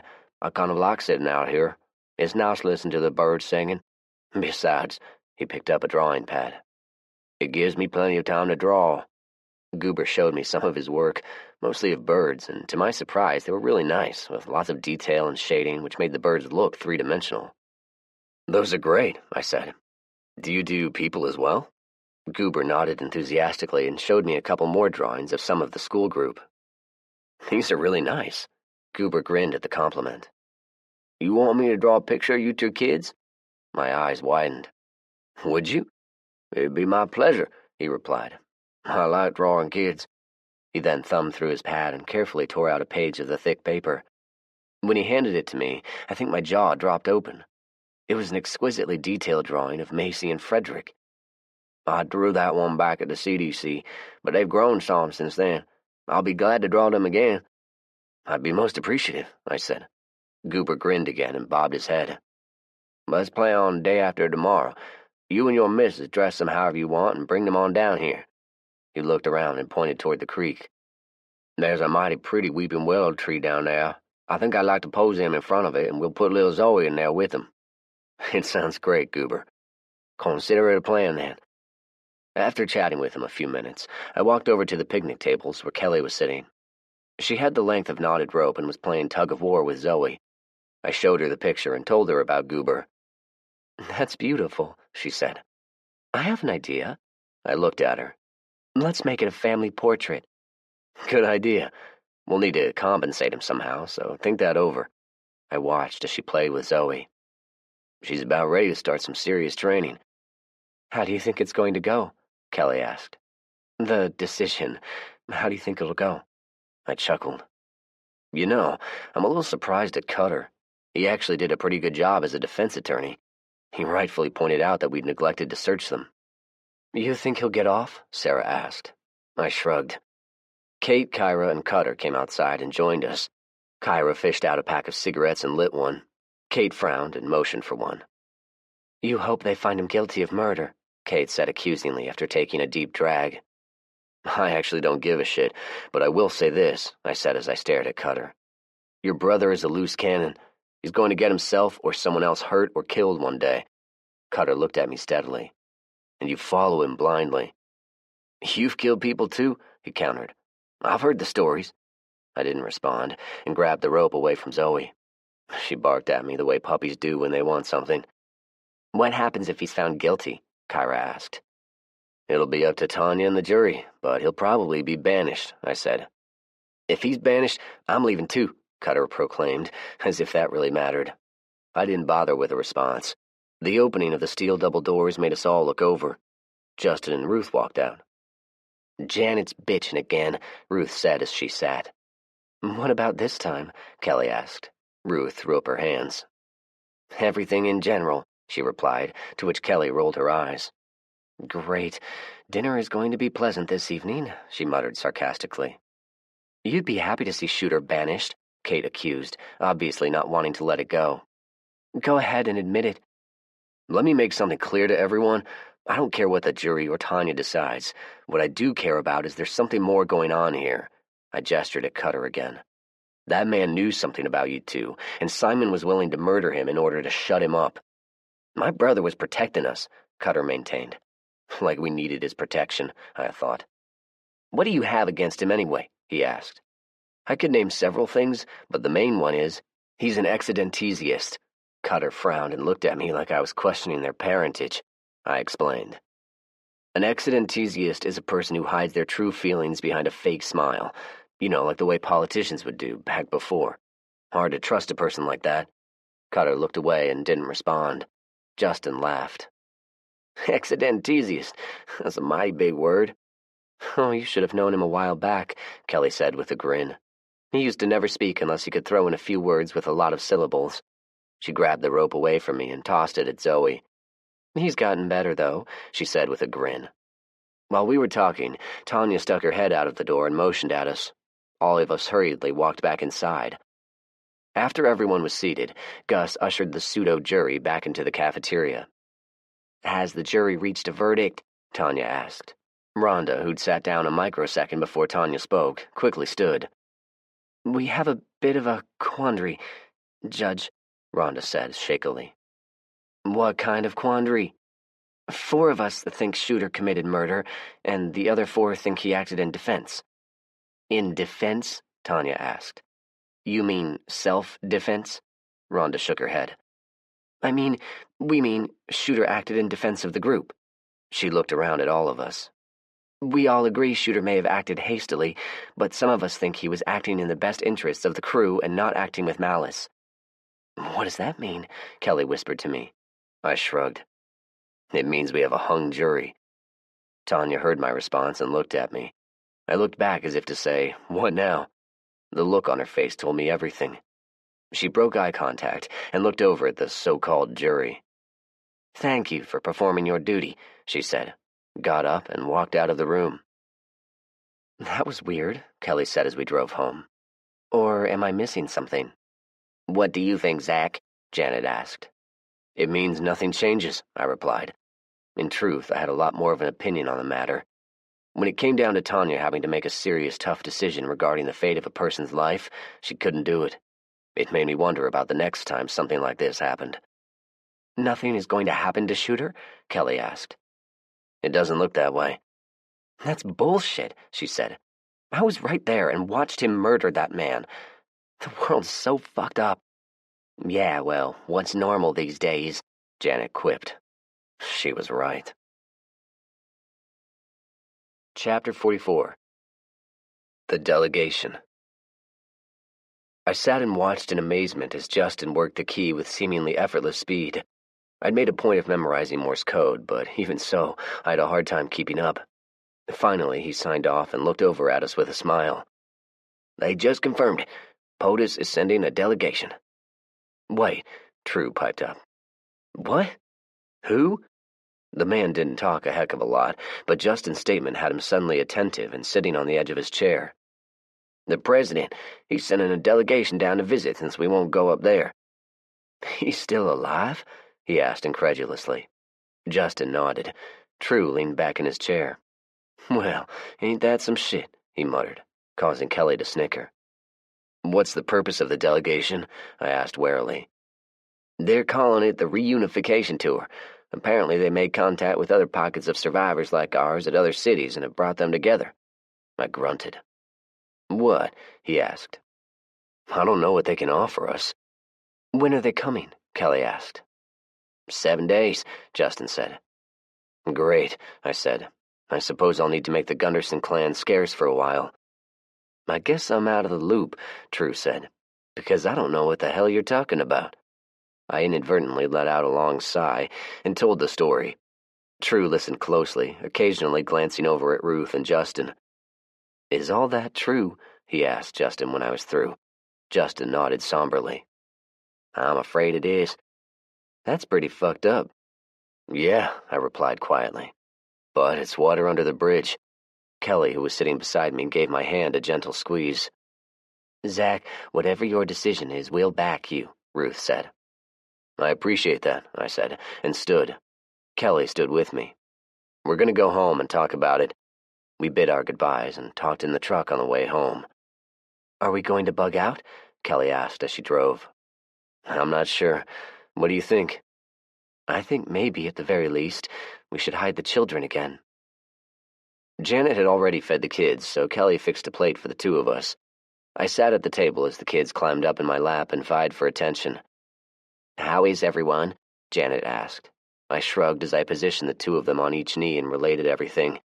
Her expression changed from joyfulness to concern as I filled them in. They'll try me for murder, Zach, Janet said. I almost said it wouldn't happen, but it was possible. For that matter, they might see Solinovsky's death as a murder and put me on trial as well. What are we going to do? I'm going to hide these two urchins, I said as I gave them a playful bounce. I've thought about this. I'm not going to ask Kelly to hide out with them again without knowing what the hell is going on. I'm going to do it. Are you sure? She asked. I mean, I would think they would want to speak to you more than anyone. Sarah was sitting at the table and was listening quietly. I'll be happy to hide the kids, she said. I will too, Janet added. Sarah glanced at her without any outward emotion. I raised a hand to head off any possible argument. Nope, I'm going to take care of it. So you're not going to have anything to do with this delegation? Sarah asked. Doubtful, but we'll see. That's a little vague, she said. But whatever. Kelly and I were lying in bed, talking about the day's events, when there was a soft knock on the door. Kelly and I exchanged frowns, and each of us sat up. Come in. The door opened slowly, and Janet appeared. Kelly instinctively pulled the blankets up over her breasts. I hope I'm not intruding. Are the kids okay? I asked. She nodded. They're both asleep. She stared at us, and I got the impression she was thinking about Kelly and me in bed together, and Julie lying buried in the cold ground. I think you should reconsider my offer. Why? I asked, genuinely perplexed. Because you're the main person who got all of this started. You might have questions for them, and you might be able to extract information from them that nobody else would think about. She paused for a second. You seem to have a knack for that. I looked at Kelly again. Thank you for the compliment, I responded. I want to talk it over with Kelly, and maybe we'll reach a decision tomorrow. Okay. Good night. She closed the door quietly. What do you think? I asked Kelly quietly. They said they'd be here in 7 days. I'm going to be ready and watching for them. Are you going to go out roaming around in your ghillie suit again? She asked, somewhat sarcastically. I grunted. If that's what you want to call it, but I'm not going to be caught with my pants down. As expected, they arrived precisely 1 week later. I had a concealed position and watched them with binoculars, although they were easy to spot as they drove along the state highway. They were in a rugged-looking armored military vehicle equipped with 8 wheels and a large-caliber machine gun mounted on top. 5-gallon jerry cans were lashed down around the vehicle. It looked very formidable. I watched them as they slowly clambered up Bell Road and turned onto Nolensville Pike. From my position, I had a view down Bell Road of over 1,000 meters. There was no other vehicle in sight. As rehearsed, Sarah and Rachel were monitoring the radio. When I called them, they caught up with them before they'd even made the first block. I watched through the rifle scope as Rachel waved them down. They stopped and exited the vehicle. All 4 of them. Chapter 45. Never ending. They were frazzled, maybe even a little shell-shocked. The surviving 4 delegates identified themselves as Raymond Easting, Earl Hunter, Earl's wife Sheila, and Seth Kitchens. All of them were in their late 20s and wearing civilian clothes, identified themselves as congressional aides in their past lives. There were 6 of us originally, Raymond said. He was what you would call an average Joe. Nothing about him particularly stood out. He was skinny, his brown hair was a little oily but freshly combed, and his 3-day beard growth was not particularly thick. His demeanor was pleasant enough, but he spoke with one of those voices that made you think he grew up in a mansion with nannies and butlers, and he only went to the finest private New England schools. We started out 3 days ago. It was pretty slow going, as you can imagine. When we got to Mount Juliet, it was already late in the day, so we decided to stop, rest up, and make a fresh start in the morning. You were on I-40? Justin asked. Yes, that was our route through most of Tennessee. Gerard had shot a deer the day before, so we thought it'd be nice to grill some venison. He looked around at all of us. With the exception of an occasional zombie wandering around, we hadn't seen a soul throughout the entire trip. We thought it was safe. What happened then? Ruth prodded. They came out of nowhere, the one who introduced himself as Seth said. He was calmer than the other three, a lean but muscular build on a 6-foot frame, and he had a smooth yet authoritative tone to his voice. I scribbled furiously as he spoke. I'd estimate the number at around 300, maybe a few more. He paused and waited for me to catch up. Another one of them, Earl, chose the moment to speak. The trip itself was pleasant enough, considering the condition of the roads. He looked to be a couple of years older than the others, a few inches shorter than his companion, even leaner, with wisps of premature gray in his brown hair. The location where we stopped had a scenic view, and there was a nice breeze coming from the east. The venison was on the grill and the aromas were mouth-watering. It started out as a very pleasant afternoon. He sighed heavily, and his wife, a short brunette who appeared to have been sporting a lot of weight at one time, reached out and grabbed his hand. I sure hate to interrupt your reverie, Earl, but I believe they want to hear about the specifics of us getting attacked. Seth looked around. Where was I? Oh, so there were about 300 of them. They swarmed us from the west right at sunset. They were running, Earl interrupted again. We've never seen them run before. Have you guys? Not anything worthy of winning the Olympics, but yeah, we've seen a few of them run. Yeah, these weren't fast, but fast enough. They caught Gerard and Clyde before they could reach the safety of the vehicle. They put up a good fight, and we shot as many as we could, but there were too many. They overwhelmed them and ripped them apart. Raymond shuddered. Don't get me wrong, I'd seen similar things, but it doesn't make it any easier when you witness your friends being killed like that. What'd you do next? I asked. Seth pointed at their military vehicle. Are you familiar with one of these? He asked. I shook my head. It's an armored combat vehicle, commonly called a striker. They're very sturdy, virtually indestructible against small arms fire, and zombies, and things like that. When we first started out, we stayed inside it at all times, and only got out when we had to answer the call of nature. Earl again spoke up. We were very vigilant at first, but we became complacent, I guess you'd say. He looked around at us. Trust me, when you're stuck inside one of those things for hours on end, bumping up against your friends and smelling their body odors, tempers get short. I can imagine, Mark said. Earl looked at him and gave an uncertain smile. Long story short, we started out with 6 good people, and this is all that's left. He focused on a knothole on the picnic table he was sitting at for a moment, and then looked around at all of us again. They took us by surprise, and there were simply too many of them. Did you kill all of them? Justin asked. I believe we killed a sizable number, Seth responded. The other 3 murmured their agreement. But not all of them, Justin pushed. Seth shook his head. As it got dark, the ones left alive kind of faded away and left. He looked pointedly at us. Damned peculiar behavior, if you ask me. We waited until morning before heading out. Cutter snorted. I looked up from my notes and waited for his derisive comment. I hope you didn't lead those damn things to our doorstep, he remarked. I glanced sharply at him and then at Justin. He makes a good point, I conceded. Justin gave the delegation a hard stare. What route did you use to get here after the attack? Justin demanded. Raymond looked a little uneasily now and hastened to glance at his 3 companions. We got turned around once or twice, Sheila replied, but there wasn't anyone or anything following us. Earl nodded in agreement with his wife. Those things aren't that smart, he declared. But you people didn't take any active countermeasures, now did you? Justin rejoined. 3 of them looked pointedly at Seth, but didn't respond. They probably didn't even know what countermeasures were. They're regaining their cognitive processes, I said. You can't underestimate them. True stood suddenly, then thought better of it and sat back down. What is it, True? Justin asked. Maybe ain't my place to say, he said to Justin. But we don't need to be taking any chances. We need to go on a recon patrol ASAP, he said. We've got to find out if them things are close by. Yeah, Justin replied. He stood as well. Goober, Blake, Ruth, gear up. They nodded and hurried off. Cutter and Shooter stood. We're in, Shooter said without being asked. Justin gave him a look before focusing on me. Are you going? He asked. Not if those two are.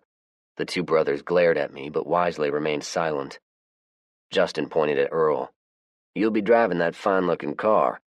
Earl paled as he shook his head nervously. Seth stood and stretched.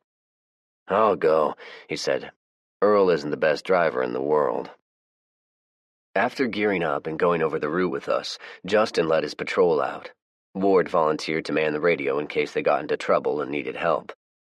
All right, let's get back to the purpose of your visit, I said to the 3 remaining delegates after the patrol had left. Oh, the usual horse hockey, Raymond said nonchalantly. Get a census, establish lines of communications, and try to convince Zach here to come home with us. Why is that? George asked. Here we go, I retorted under my breath. Raymond heard me but was unfazed. I'm sure you all are aware of Zach and his children apparently having an immunity to the zombie virus.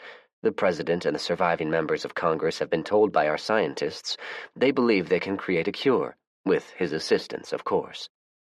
What about the rest of us? She asked. Raymond held his palms out.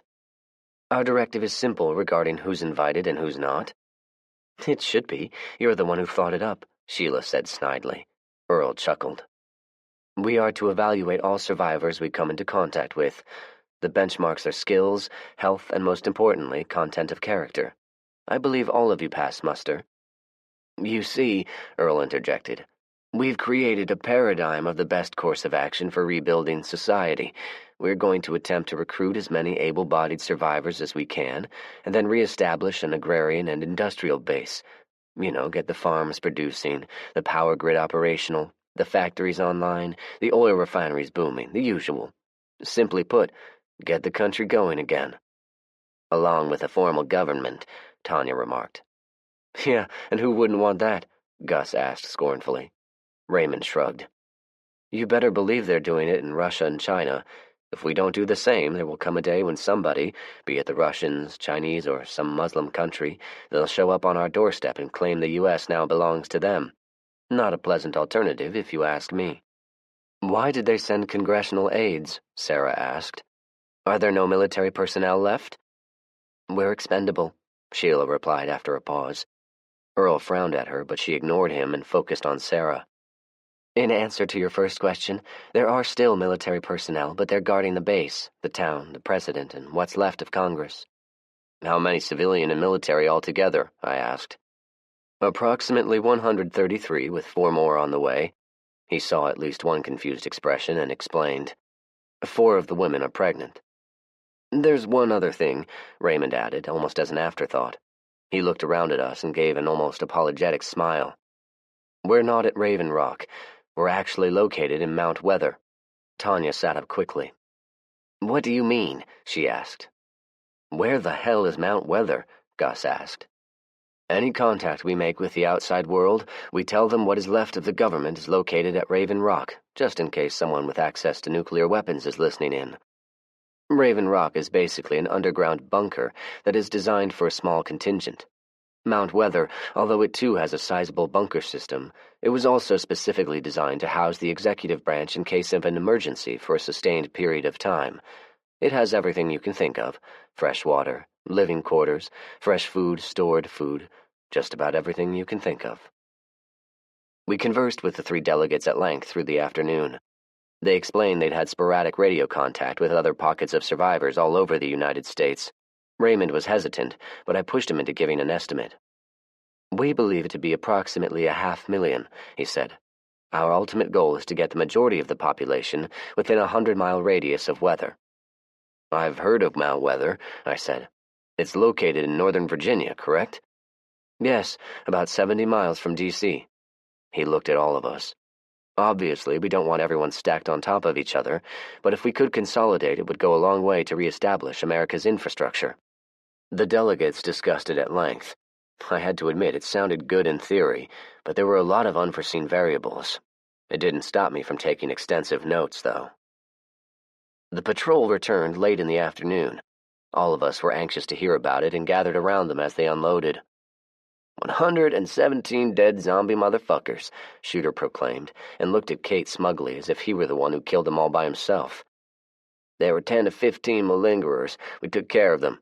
The rest of them had already been killed by these guys, Justin said, pointing at Seth. So, if Seth's count is accurate, there are still a little over 100 of them wandering around the Mount Juliet area, Tanya opined.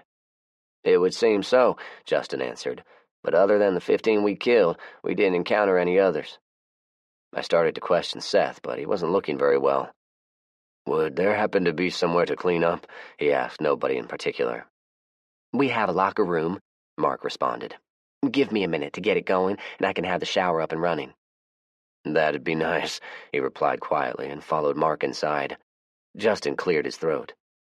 Clyde and Gerard were hardly recognizable, he said somberly. Seth is taking it pretty hard. The three of them were very close, Sheila said. She hurriedly wiped away a tear. Would it be possible for us to shower too? She asked. Of course, Tanya replied, and motioned for the three of them to follow her. We could be wrong, but we're fairly certain none of those other zombies made their way here, Justin said. I think we're going to head over to the tower and get cleaned up as well. He made a small motion with his head before getting in his vehicle with Ruth and True. After making some small talk, Kelly and I loaded up. We're going over to the radio house. Justin wants to talk to us, I said to Kelly as I turned onto Concord Road. The three of them were standing outside, waiting on us. There's something odd going on here, Justin said. What do you mean? Kelly asked. That Seth dude is military, True declared. And he's an officer. I can smell an officer a mile off. You two are smart people, Justin said to Kelly and me. But you've never been in the military. Not everything in the military is written in manuals. If you've noticed, everyone around here calls most people by the first name. In the military, we tend to call everyone by their last names, by their rank or nickname. He pointed at Ruth's name tag.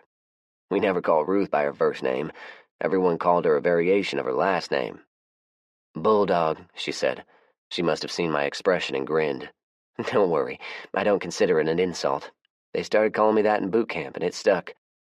Everyone called me Smitty, Justin said. It's a military thing. Everyone had a name tag, and that's what we called each other. We seldom called each other by our first names. Like everyone calling me True, True added. Justin nodded and wagged his finger. He kept calling his friends by their last names, and there were a couple of other things. When we went out on the patrol, I asked Seth to take us back to the place where they were attacked. The first thing he did when he pulled the map out was orient it toward north. How many civilians do you know who does that? Well, I did, but that's how Rick taught me to do it. I see your point, I said. We went to the scene where they were ambushed and found the two dead ones. They were all torn up, True said, but they had put up a hell of a fight. One of them killed 3 or 4 with a knife. Now, he didn't look like no outlaw biker or nothing.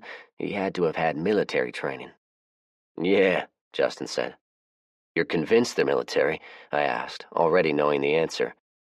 But they said they were all congressional aides, Kelly said. Exactly my point, Justin replied. Why lie? Chapter 46. Q&A. I stretched the kinks out of my neck. Oh, we're gonna need to get to the bottom of this, and I say the sooner the better. No time like the present, Drew said in agreement, and did a press check on his handgun, a Glock Model 17. All right, Ruth said with a nod. We found Seth in the greenhouse with Mark and Ward. He was freshly showered and clean-shaven, wearing a clean pair of jeans with a blue polo shirt. His hair even appeared to have been recently styled. Hell, he looked like he just came back from a day at the spa. This is nice, he commented. We have greenhouses back up in Mount Weather, but I've got to admit you guys have far more varieties of herbs than we do. He inhaled deeply. It smells wonderful in here. When I was a kid, my grandmother had a small greenhouse. She grew orchids. I always loved how it smelled. They've done an outstanding job, I said. The 2 psychologists/gardeners grinned at the compliment. Seth is a little distraught over the death of his 2 friends, Mark said sympathetically. We thought this might be a pleasant respite from the others for a while. They're worried about me, Seth said with a tolerant smile. Grief counseling and gardening, it's what they do, I said with my own smile. Seth chuckled appreciatively. I turned to Ward and Mark. Guys, would you 2 mind if we had a private word with Seth? I asked. We won't be long. Their smiles vanished, but they obliged me and walked out. As planned, Ruth and True followed them out and then guarded the door. When the door shut, I turned to Seth. I wasn't smiling anymore. Seth acted as though he didn't notice our change in demeanor. "What's on your mind, guys?" he asked, with no more tenseness than asking what time was dinner. "What's your rank?" I asked pointedly. "Judging from your age, I'd guess you're perhaps a lieutenant or captain." He frowned as if confused by my question. "I'm an aide to Congressman Weisenstein from New York. I told you guys that." I shook my head. "I'm not buying it. Neither is Justin." "You're military," Justin declared. "We can smell it all over you." Seth didn't respond and simply stared. "You didn't think you could fool us, did you?" Seth continued staring at Justin a moment, realizing the gig was up. "I guess not, but I can assure you there was no ill intent." "So why the subterfuge?" I asked. Seth sighed and reached for a bucket sitting in the corner. He turned it over and sat on it. "The names we gave are legit, but I'm not a congressional aide. I'm a captain in the United States Army. At the time of the outbreak, my duty assignment was with the Joint Chiefs of Staff at the Pentagon."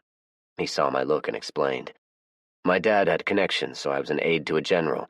He didn't make it." "Your father or the general?" "My father and all of my family." "How many did make it?" I asked. "Very few," he replied matter-of-factly. "When the outbreak started, fewer and fewer people would show up to work. The day of the evacuation, there were only 4 of us.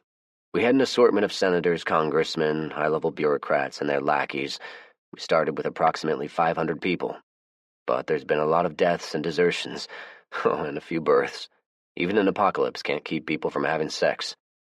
"Your mission," Justin pressed. "Everything we told you people, with the added emphasis of bringing Zach and his children back to Mount Weather." "And how do you intend to accomplish this?"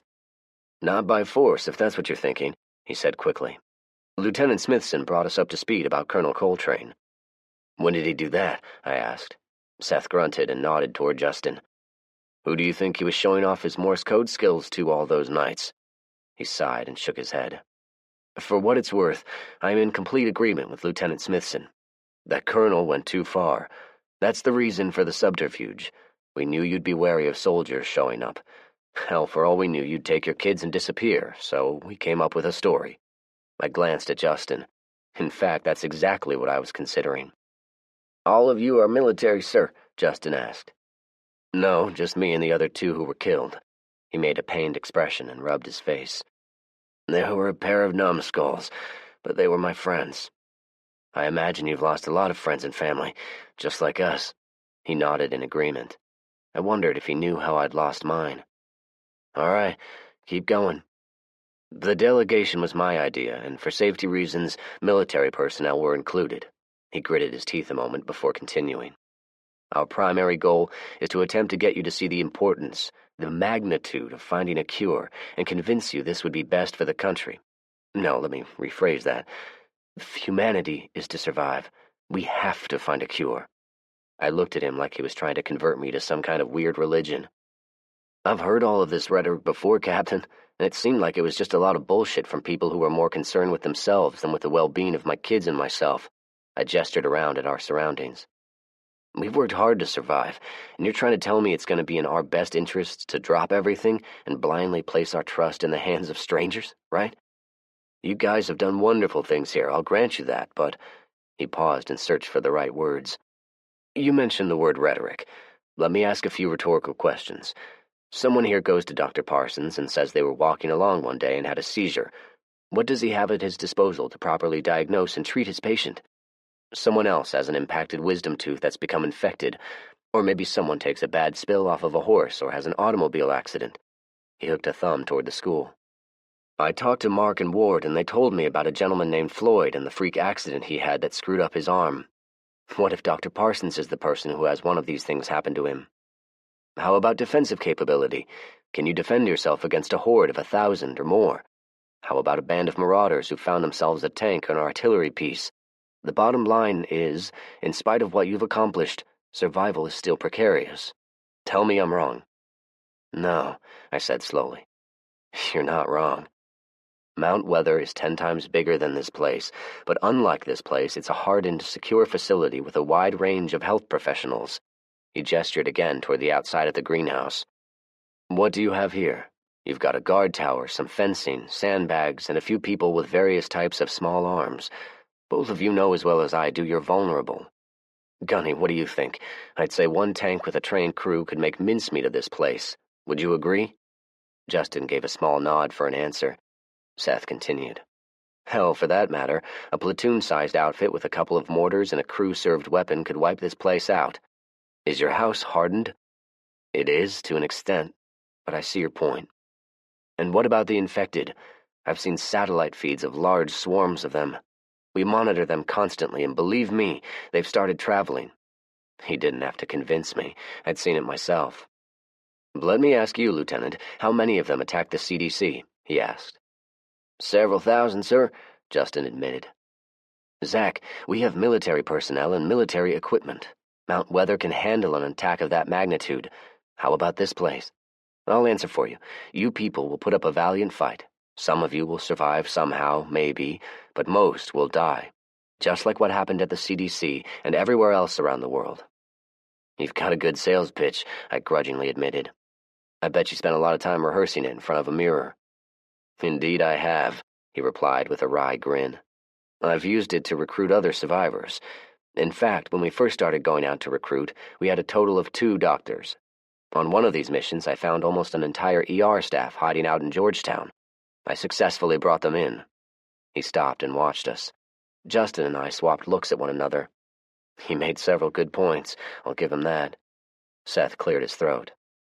"I'm sensing your apprehension, and I understand, but I'm not going to back off. Here's where I go for the gut shot. What about the welfare of your kids?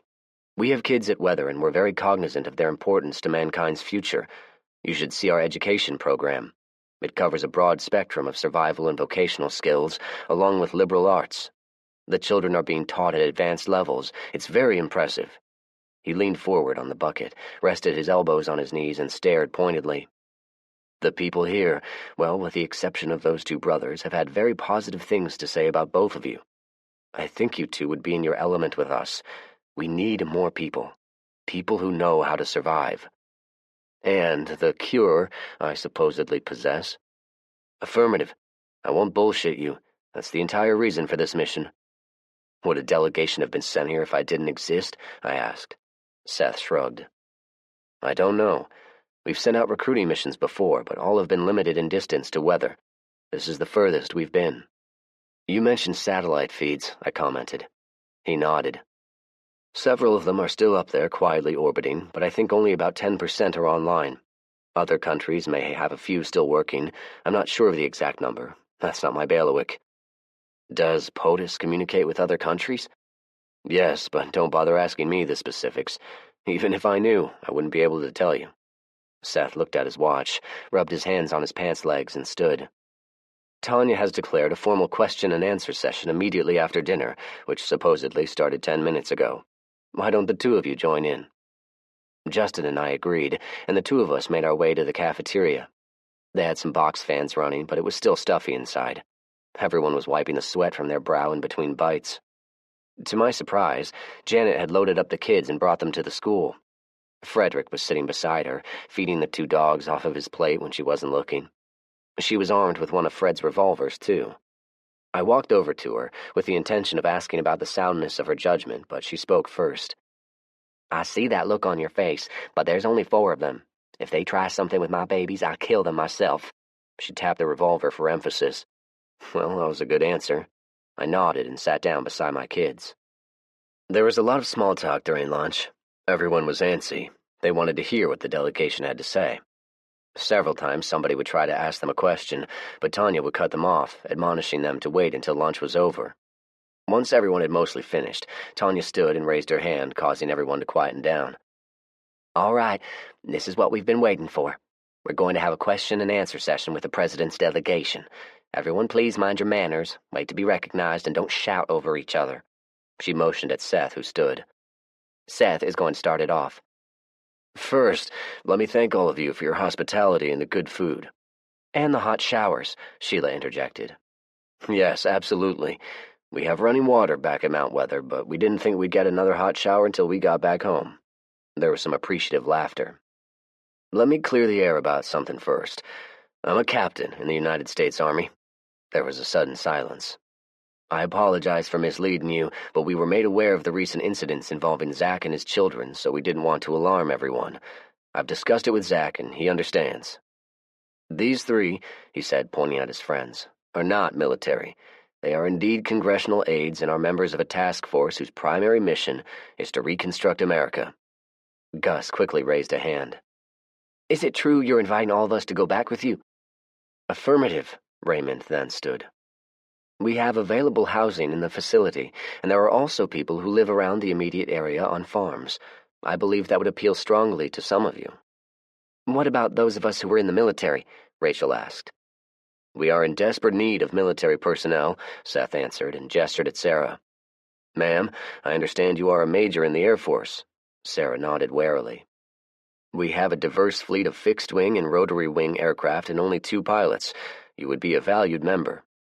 Are they flying? She asked. Seth shook his head. They are currently grounded due to fuel issues, but we're working to rectify that situation. I saw Josue whisper something to Maria, who tentatively raised her hand. Yes, ma'am. I don't mean to be impolite, but how would my family be treated? She asked. We are not exactly American citizens. The status of your citizenship is not an issue, Sheila quickly said. You are all welcome to join us. Will we be required to disarm? I asked. Yes and no. There are certain areas in which firearms are not permitted. All personnel who want to be armed while inside the compound must be able to pass a safety and qualification course.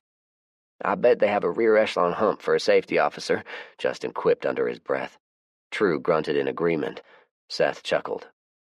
I happen to be that safety officer. I'm also the OIC of the Armory. Sounds like you're wearing a lot of hats, sir, Rachel remarked. Too many, he replied in agreement. How many military personnel you got? Sarah asked. Not nearly enough, ma'am, Seth replied. Approximately 40 of various ranks and services. There's a group of Marines, 2 squads who are currently being supervised by a Navy ensign. Those jarheads don't like it too much. Maybe a Marine lieutenant would be a better fit. I could see Justin liked the sound of it. That captain would have been an excellent used car salesman. Earl, who had been mostly quiet, stood. I took a look at your greenhouse and gardens. They are very impressive. There's plenty of farmland available around the compound. In addition, we have greenhouses and an active livestock operation. If farming is your gig, we have the land and the equipment to help you out. Also, we have a water treatment facility on premises, and our power grid is hardwired directly to a nearby hydroelectric dam. What about single women? George suddenly asked. There were more than a few guffaws directed at him. He grinned sheepishly. There are a number of single people, both male and female, Earl replied, to which his wife arched an eyebrow at him. I had to admit to myself, all of it sounded impressive. My thoughts drifted as Raymond took over answering questions. His oratory was impressive, and he was doing a good job of luring everyone in. When the questions had lulled, he held up his hand. As I've been standing here answering questions, it occurred to me that it may sound like I'm painting a mighty rosy picture, which wouldn't be entirely accurate. Our situation is tough, and we've had setbacks. A typical workday is long. You can expect some days to be 12 hours or more. You'll be expected to work and be a contributing member to our burgeoning society. But in our opinion, it's totally worth it. When the questions had finally stopped, Raymond paused long enough to drink a glass of water before speaking again. I'm sure you people will want to discuss this in private. I've taken the liberty of clearing it with Tanya, and we're going to bed down in that nearby church for the night so that you can talk freely amongst yourselves. Justin and Ruth volunteered to take them to the church and get them settled in. One of the tables was under a shade tree, and I motioned toward it. It's hot in there, Kelly remarked. Not much better out here, Janet quipped. We were in the shade, and there was a gentle breeze, but they were right, it was still hot and humid. In other words, a typical July in Tennessee. We have a month or 2 of hot weather before it starts cooling down, I said. Kelly and Janet nodded in agreement. True ambled up while we watched the kids playing with the dogs. Macy stopped what she was doing and looked up at him in wonder. True responded with a small smile. She don't see many black men, does she? Just you and Mike, I said. What's on your mind? I'd like to know what you think about all of this.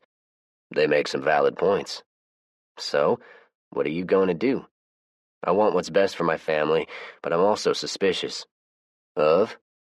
The government? There's a lot of politicians up there. Now, keep in mind, I've had limited exposure to politicians during my lifetime, but I've read a lot of history books. So what do them books tell you? True asked. They tell me that throughout history, politicians have always had a peculiar mindset of what's best for the people. Yeah, that usually means what's best for them, True said. I nodded in agreement. What if you didn't have a family? What would you do? He asked, to which I scoffed. That's a no-brainer. But what would you do? He pressed. Would you stick around here? Good question. I thought for a minute. Do you mean like if I had nobody else? True nodded. I shrugged. I suppose I'd stay right where I am. You've never wanted to get out? See the country? In fact, I had. I'd never been outside of Tennessee, and I'd often wondered what the rest of the world looked like, especially now. Yeah, sure, I suppose. But it'd be dangerous doing something like that by yourself. I'm sure when you were by yourself you had some hairy moments. True looked at me, but he had the best poker face of anyone I knew, with the possible exception of Fred. Why do you ask? At about that time, Brandon walked up. Mind if I join you guys? I gestured toward a chair. Did you tell him? Brandon asked True. I was just getting at it. Tell him what? Kelly asked. Brandon glanced at True again, leaned forward and spoke quietly. Myself, True, and Man have been talking about heading out on our own, he said. Why? Kelly asked. We're done with the military, Brandon replied.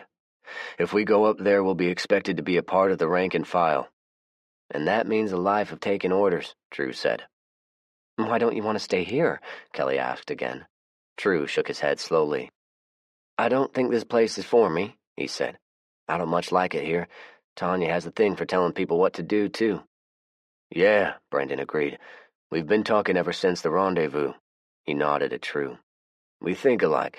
We know we can count on each other, Brandon said, and the two men exchanged a fist bump. True said, Man, too. He then gestured toward Kelly. I'm thinking if you didn't have her and the kids, you'd probably be wanting to go with us instead of hanging around here. Yeah, I had to admit, I probably would have. We've decided we don't need other people giving us orders all the time, deciding what's right for us and what's not, Brandon continued. We know what's best for us. We ain't like those idiot brothers. They exchanged another fist bump. I smiled and nodded in understanding. Sounds like you men have already decided, I responded. When are you leaving? True glanced at Brandon. We're getting things ready right now, Brandon answered. We don't want anyone else to know what we're going to do until then, True said. I understood all too well their reasoning. Kelly started to ask why, but I nudged her. They have their reasons, I said. The military officers may cause a stink if 3 enlisted men decide to end their military obligations. Yep, True said.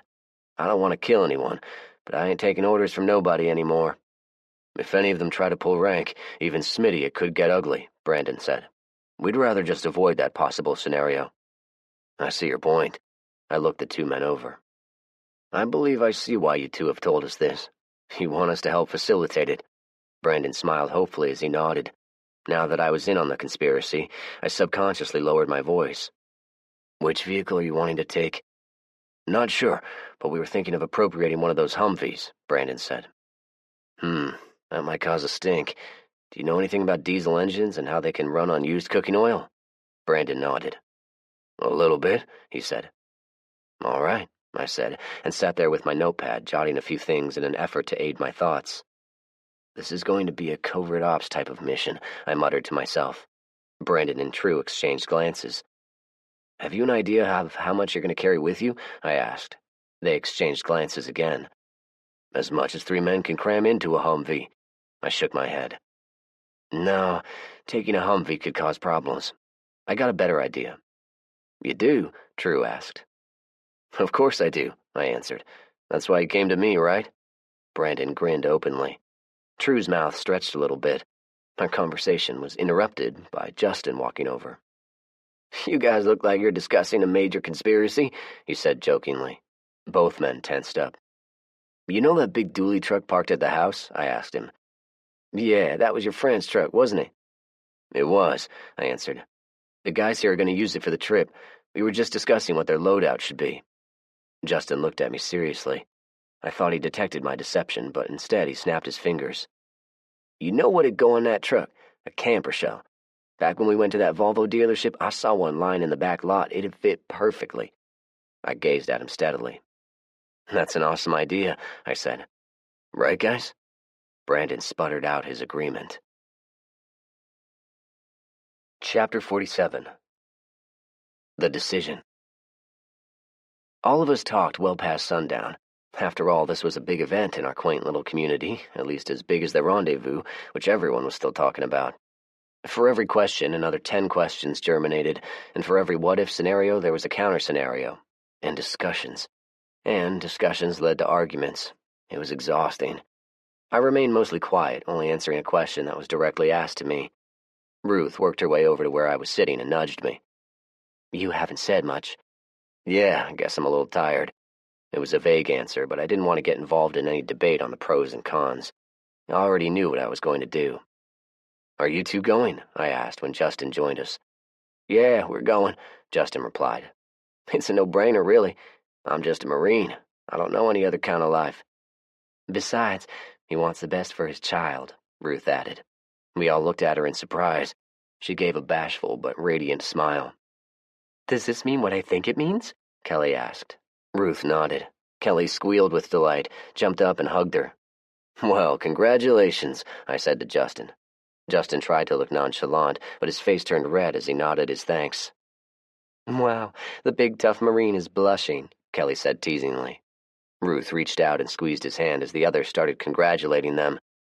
Who else is going? Kelly asked. Sarah spoke up. We're going to go as well, Sarah said. Rachel nodded in agreement. Has anyone else committed? She asked. I'm going wherever my grandbabies are going, Janet declared. I nodded in understanding. I personally was happy with her devotion. Her behavior toward everyone else left a lot to be desired, but she certainly looked after Frederick and Macy. I'm pretty sure the sisters and brothers are going, Kelly said as she glanced over at them. They were huddled together on the far side of the cafeteria, talking about who knew what. Tanya was chatting with her group of people and had not committed one way or another. What about you, True? Ruth asked. His poker face didn't give anything away. Yeah, he answered. They took that as a commitment. Brandon and Blake are with True, I added, hoping to keep them from asking any direct questions. That's good, Justin said. The more soldiers we have, the better. Thankfully, the subject was changed when Mark and Ward walked over. We're going to go get the delegates and invite them to spend the night here, Mark said. We don't want them to feel ostracized, Ward added. Justin stood. Yeah, it's a good idea. I've got more questions of them anyway. I'll go with you guys. I looked over at True. Why don't you ride back with us and pick up the truck? He nodded and stood. We left shortly after, and everyone was home in bed an hour later. I'm tired, I said as I pulled a sheet over us. It was still too warm for a blanket. All of that talking wore me out. Why aren't we going? Kelly asked tiredly. What makes you think that? I asked. Kelly scoffed. Zach, please. I know you better than anyone. Yeah, I suppose she did at that. So, are you going to tell me why? I just don't think it's the right move for us, I answered simply. Kelly was quiet. I half expected an argument, but remembered that was how Julie would respond. Kelly always gave me the silent treatment when she disagreed with me. It was a brilliant tactic, very hard to counter. So, what are your thoughts on all of this? I finally asked. Kelly mumbled something and snuggled closer to me. What was that? I asked. I think we should go, she mumbled sleepily. I asked her why, but she'd already fallen asleep. I had at least 50 reasons for not going that I wanted to tell her, but I guess it was going to have to wait. Sarah and Rachel joined us for breakfast, and the conversation picked up where we left off last night. Everyone had an opinion over the pros and cons of staying or relocating. Even Janet voiced her opinions, most of them negative. As the conversation continued, I sat with Macy on my lap. She was unusually quiet this morning and wouldn't stop staring at me with her big blue eyes. You've been awfully quiet, Zach, Sarah said during a lull in the conversation. I took a deep breath. May as well let them know. I could give a big long speech, but the bottom line is we're staying. Kelly looked at me in a mostly neutral expression, but I could see a tiny sliver of disappointment peeking out. She picked up our plates and put them in the sink before quietly walking outside. The silent treatment. There were no books or military manuals that discussed how to deal with it. Rick sure didn't know, and if Fred did, he didn't share his wisdom on the subject. After a few minutes, I excused myself and went outside. I found her sitting in one of the swings we'd recently erected for the kids and sat in the one beside her. "I'm sorry. I know you want to go, but I don't see it the same way as you." I gestured toward the field where some cows were contentedly grazing. "I like it here. In spite of the setbacks we've had, we've made a good home for ourselves." "But what about all of the things they can offer us?" "Sure, they can offer things that aren't currently available to us, but is the grass really greener up there in Virginia?" I paused, searching for the words. "I'm not sure what to say. Everyone else may decide to pack up and go. If that happens, I totally understand if you went with them. Of course, that'll mean I'll be stuck with Janet." Kelly gave me a look. "You know I'm staying with you no matter what." She held up her hand, showing the ring. "It's hell being married to a shithead." I laughed, even though the joke was at my expense. "If you consider us married, I guess I need to start acting like a dutiful husband." We held hands and watched the morning come to life. "It's going to be a hot one today," Kelly remarked as we watched the morning dew being converted to shimmering vapors. "Let's go to the school and give them the news, then we'll go horseback riding, just the two of us. Janet won't mind babysitting."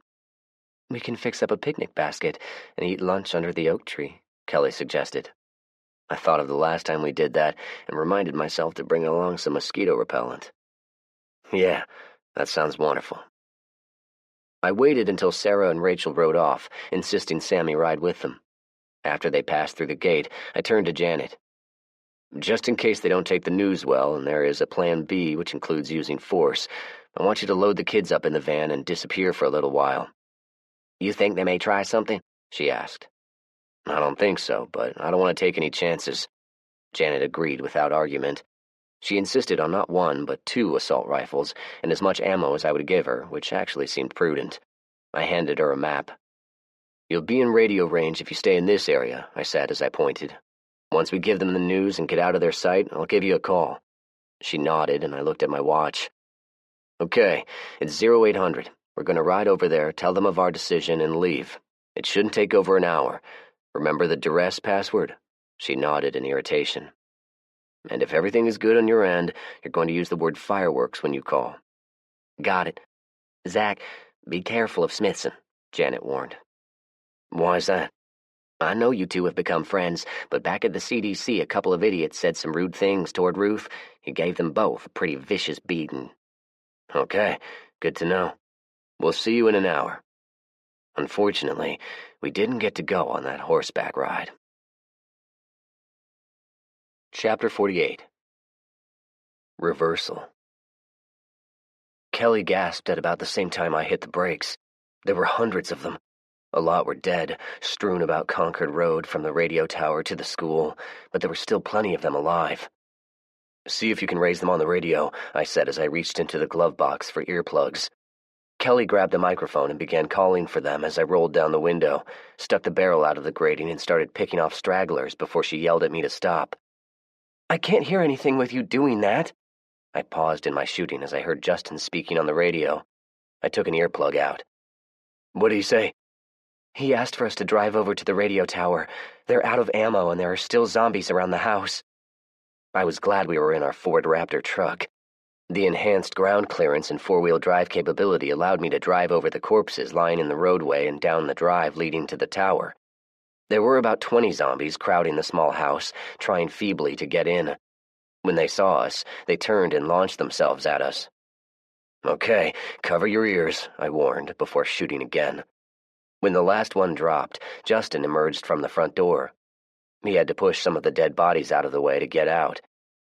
"Those sons of bitches attacked in the middle of the night," he said. "I didn't think they could see at night. Just goes to show you what I know. We ran out of ammo about an hour ago." I gestured toward the back. "I've got 100 rounds in here, all 5.56. The 3 of them, Justin, Ruth, and True, hastily loaded their magazines before inserting them into their rifles. "We tried calling you on the radio," Ruth lamented. I looked at Kelly. She shook her head. "We never heard anything," I said, and wondered if someone had turned it off. "We've had contact with the school.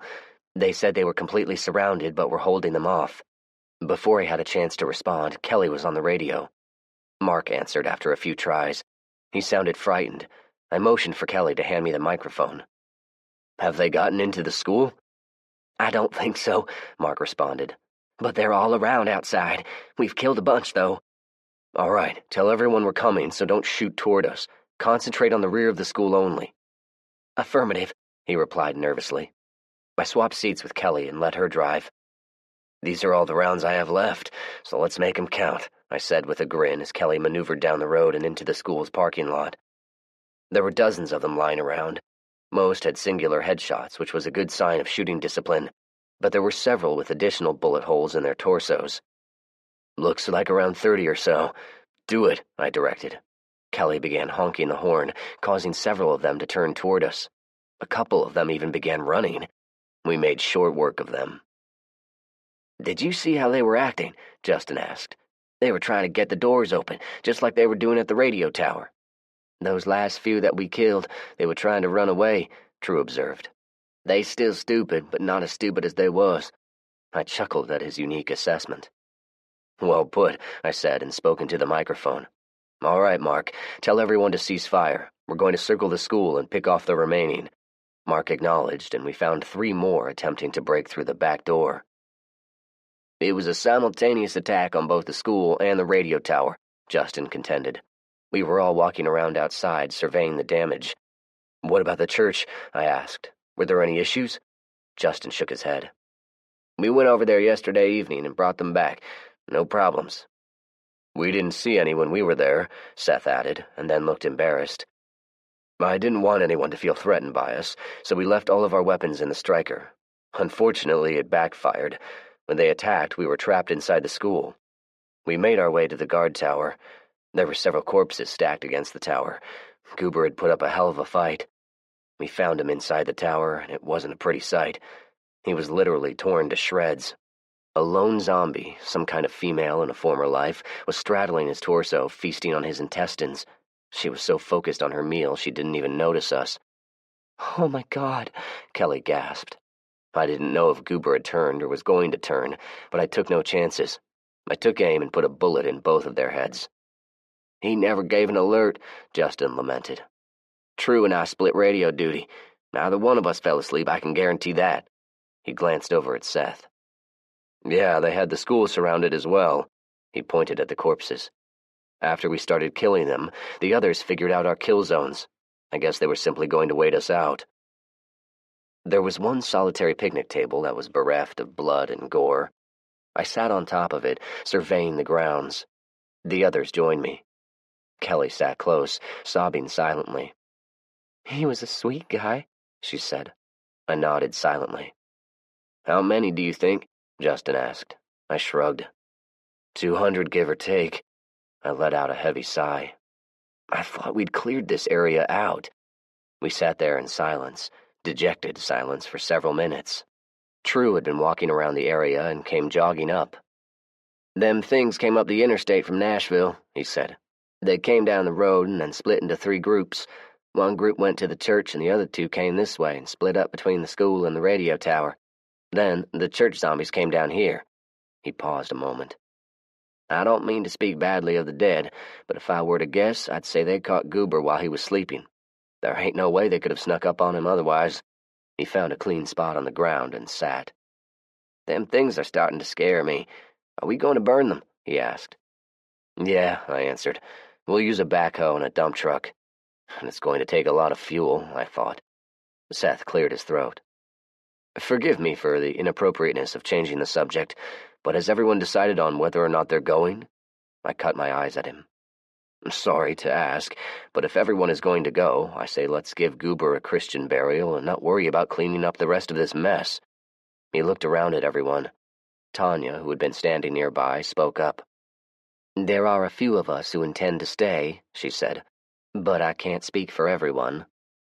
What have you decided, Zach? Raymond asked tentatively. Kelly raised her head off of my shoulder and looked at me. It hurt me to see her sad. I squeezed her hand, didn't answer, and changed the subject. We've got a hell of a mess to clean up, but first, we need to bury Goober. I called Janet on the CB, and after having to give her the proper password twice, I convinced her everything was okay.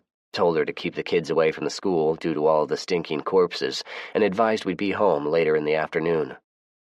Don't worry about damaging the bodies, I told Sheila, who had volunteered to run the backhoe. Just scoop 'em up and dump 'em in the truck. Oh, and if you have any kind of respirator mask, I'd strongly recommend using it. The soldiers provided security while the rest of us hauled off the bodies. We'd done this before, but I don't think you ever got used to it. The stench was nauseating, and looking at those things and knowing they were humans once made it depressing. We settled on the rock quarry on the side of Nolensville Pike to dump and burn them. Everyone helped out, although there was some grumbling and complaining.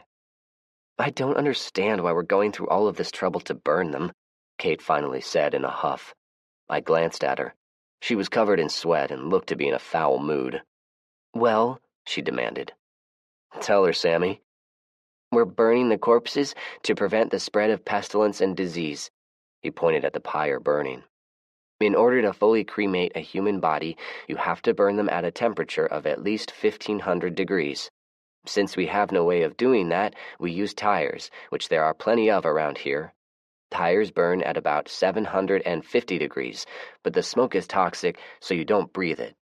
Kate didn't like the answer. You're starting to sound just like him, she quipped. Thanks, Aunt Kate, Sam replied proudly. I gave him a wink. We really appreciate it, Ward said as we watched the pyre burn. If we were left with this mess to clean up, it'd take us a month or more. You two are really going to stay? Kelly asked. Ward and Mark nodded in unison. We see no need to relocate, Ward said. Even after this? Kelly pressed. They nodded again. It's our home, Mark said simply. I understood how he felt. At least we'll have company, Kelly said as we lay in bed. Yeah, we've got a lot of work to do, but the good news is we'll have a lot less mouths to feed. I guess we can do this, she said. It won't be easy, but nothing ever is, I guess. She snuggled up closer and was asleep within a minute. I woke up with a start to the sound of a child's laughter. Thinking the Munchkins had somehow gotten out of their bedroom and were now getting into who knew what, I sleepily wandered into the den. When my brain registered what I was seeing, the hair on the back of my neck stood straight up. Hi, she said quietly, almost a whisper. Julie was sitting on the couch.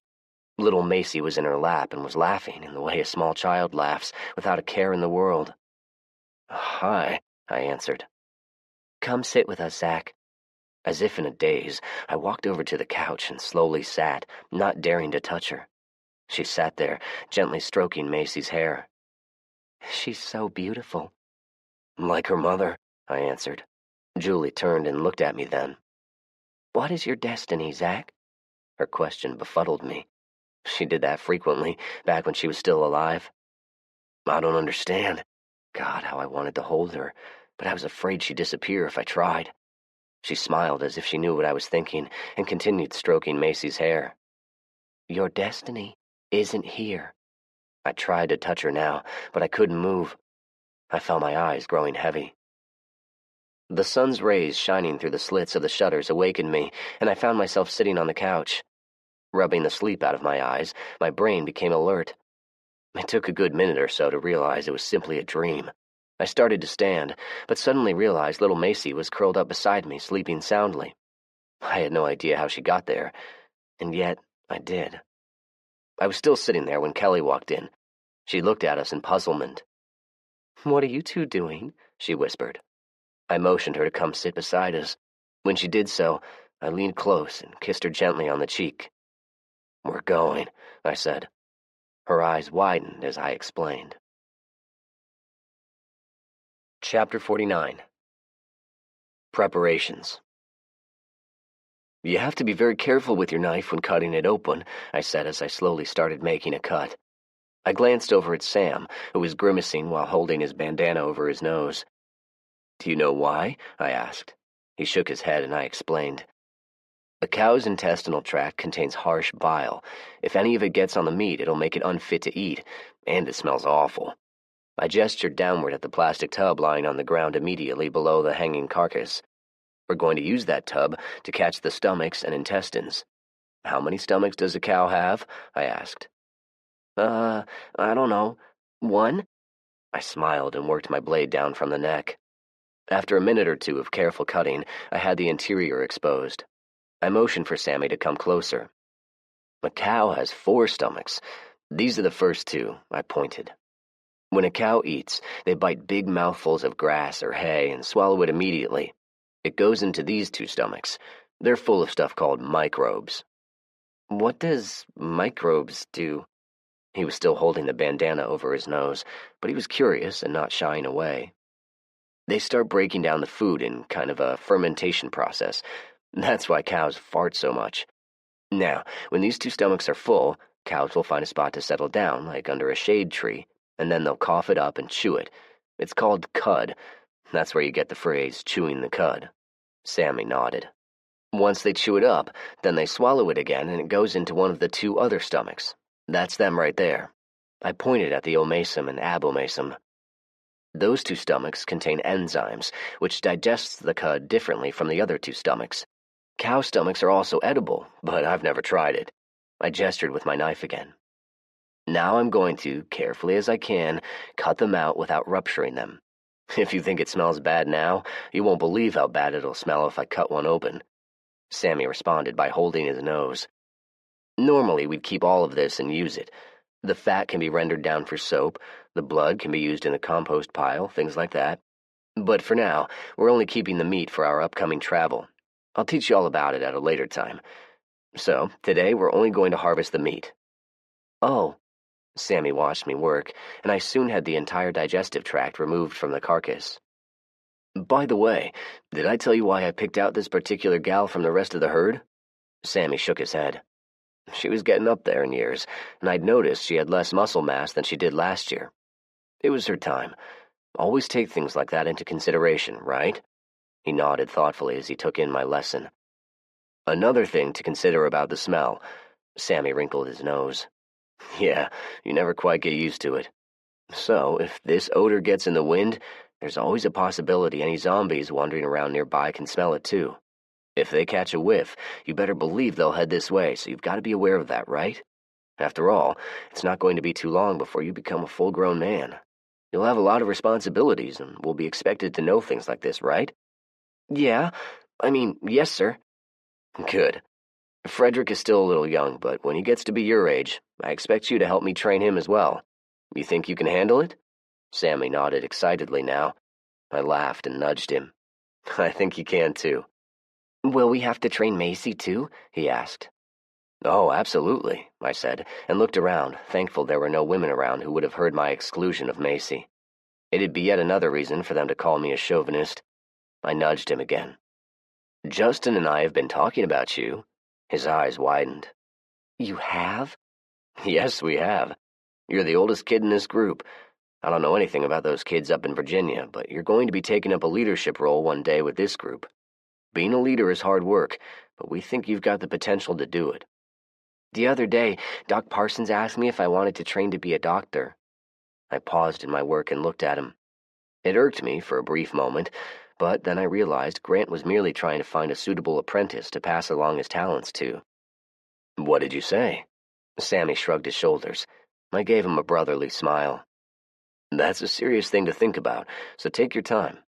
If being a doctor is something that would interest you, I'm sure you'd be a good one. Zach? Yeah, bub. Are we really going to move? I stopped working and motioned for Sammy to walk outside with me. There were a couple of stools sitting nearby, and I motioned him to sit. Immediately, one of the goats trotted up, expecting a treat. Yes, we are. Why? It's hard to explain, but back when I was your age, the world was moving along at a fairly rapid pace. Now, we're slowly but surely regressing backwards. If it were just me and Kelly and a few of the other adults, that wouldn't be very important. But it's extremely important for you kids that it doesn't happen. Why? When you start back to school, they'll explain it a lot better than I can, hopefully. When do we leave? 3 days. Our conversation was interrupted by a loud slamming of the back door. I walked to the entrance of the barn and saw Kelly making a beeline toward us with Maria following close behind. I groaned to myself. Sammy, when you get older, you'll find yourself having to deal with adult things that are rather unpleasant. Sammy started to ask me what the heck I was talking about, but I quickly motioned for him to be quiet. "Your mother-in-law is being an insufferable bitch," she growled between clenched teeth. I gave Sammy a knowing look and winked. "You'd think she was the only person who ever cooked a meal, the way she's bossing Maria and me around." It wasn't the first time Janet had angered Kelly, and I always invariably suffered. Before I could say anything, Rachel and Sarah stormed out of the house, spotted us, and made a beeline in our direction. This time I groaned aloud. "My mother and I argued all the time," Kelly continued. "But she was a saint compared to that woman." "My mother was never that bad," Maria added, and then she saw the tub of cow guts. Holding her hand over her mouth, she ran over to the fence rail and retched. "You need to take that bitch on a long drive and dump her somewhere," Rachel grumbled angrily. I took my butcher's apron off and handed it to Kelly. "All right, why don't y'all help Sammy finish butchering the cow? I'll see what I can do." "Those little girls could use a lesson or two in the kitchen," Janet declaimed as soon as I walked in. I nudged a chair out from the table with my foot and sat down, careful not to touch anything with my dirty hands. "You know, Janet, this seems to be an ongoing problem. You're going to have to be nicer to people, especially Kelly." Janet acted like she didn't hear me and stirred a pot of vegetables. "I'm serious. We've had this discussion before. We've all got to get along, and you need to start making a conscious effort to be nice." "Fine," she finally said. "But she needs to learn how to cook." I started to retort. Kelly knew how to cook just fine, and Janet knew it. I suspected it had to do more with Janet feeling the need to have some control. I placed my hands on my knees and let out a long sigh. Janet glared at me. "Is there something else you feel the need to lecture me about?" "Are you aware in just a few months it'll be 4 years?" She stopped stirring for a moment until she realized what I was talking about. "Of course I am," she snapped and started stirring again. "And you and I are the only two left out of the original group." She didn't answer this time. "You're the grandmother of my children. That makes you family. But Kelly is family too, and for the life of me, I don't understand why you act the way you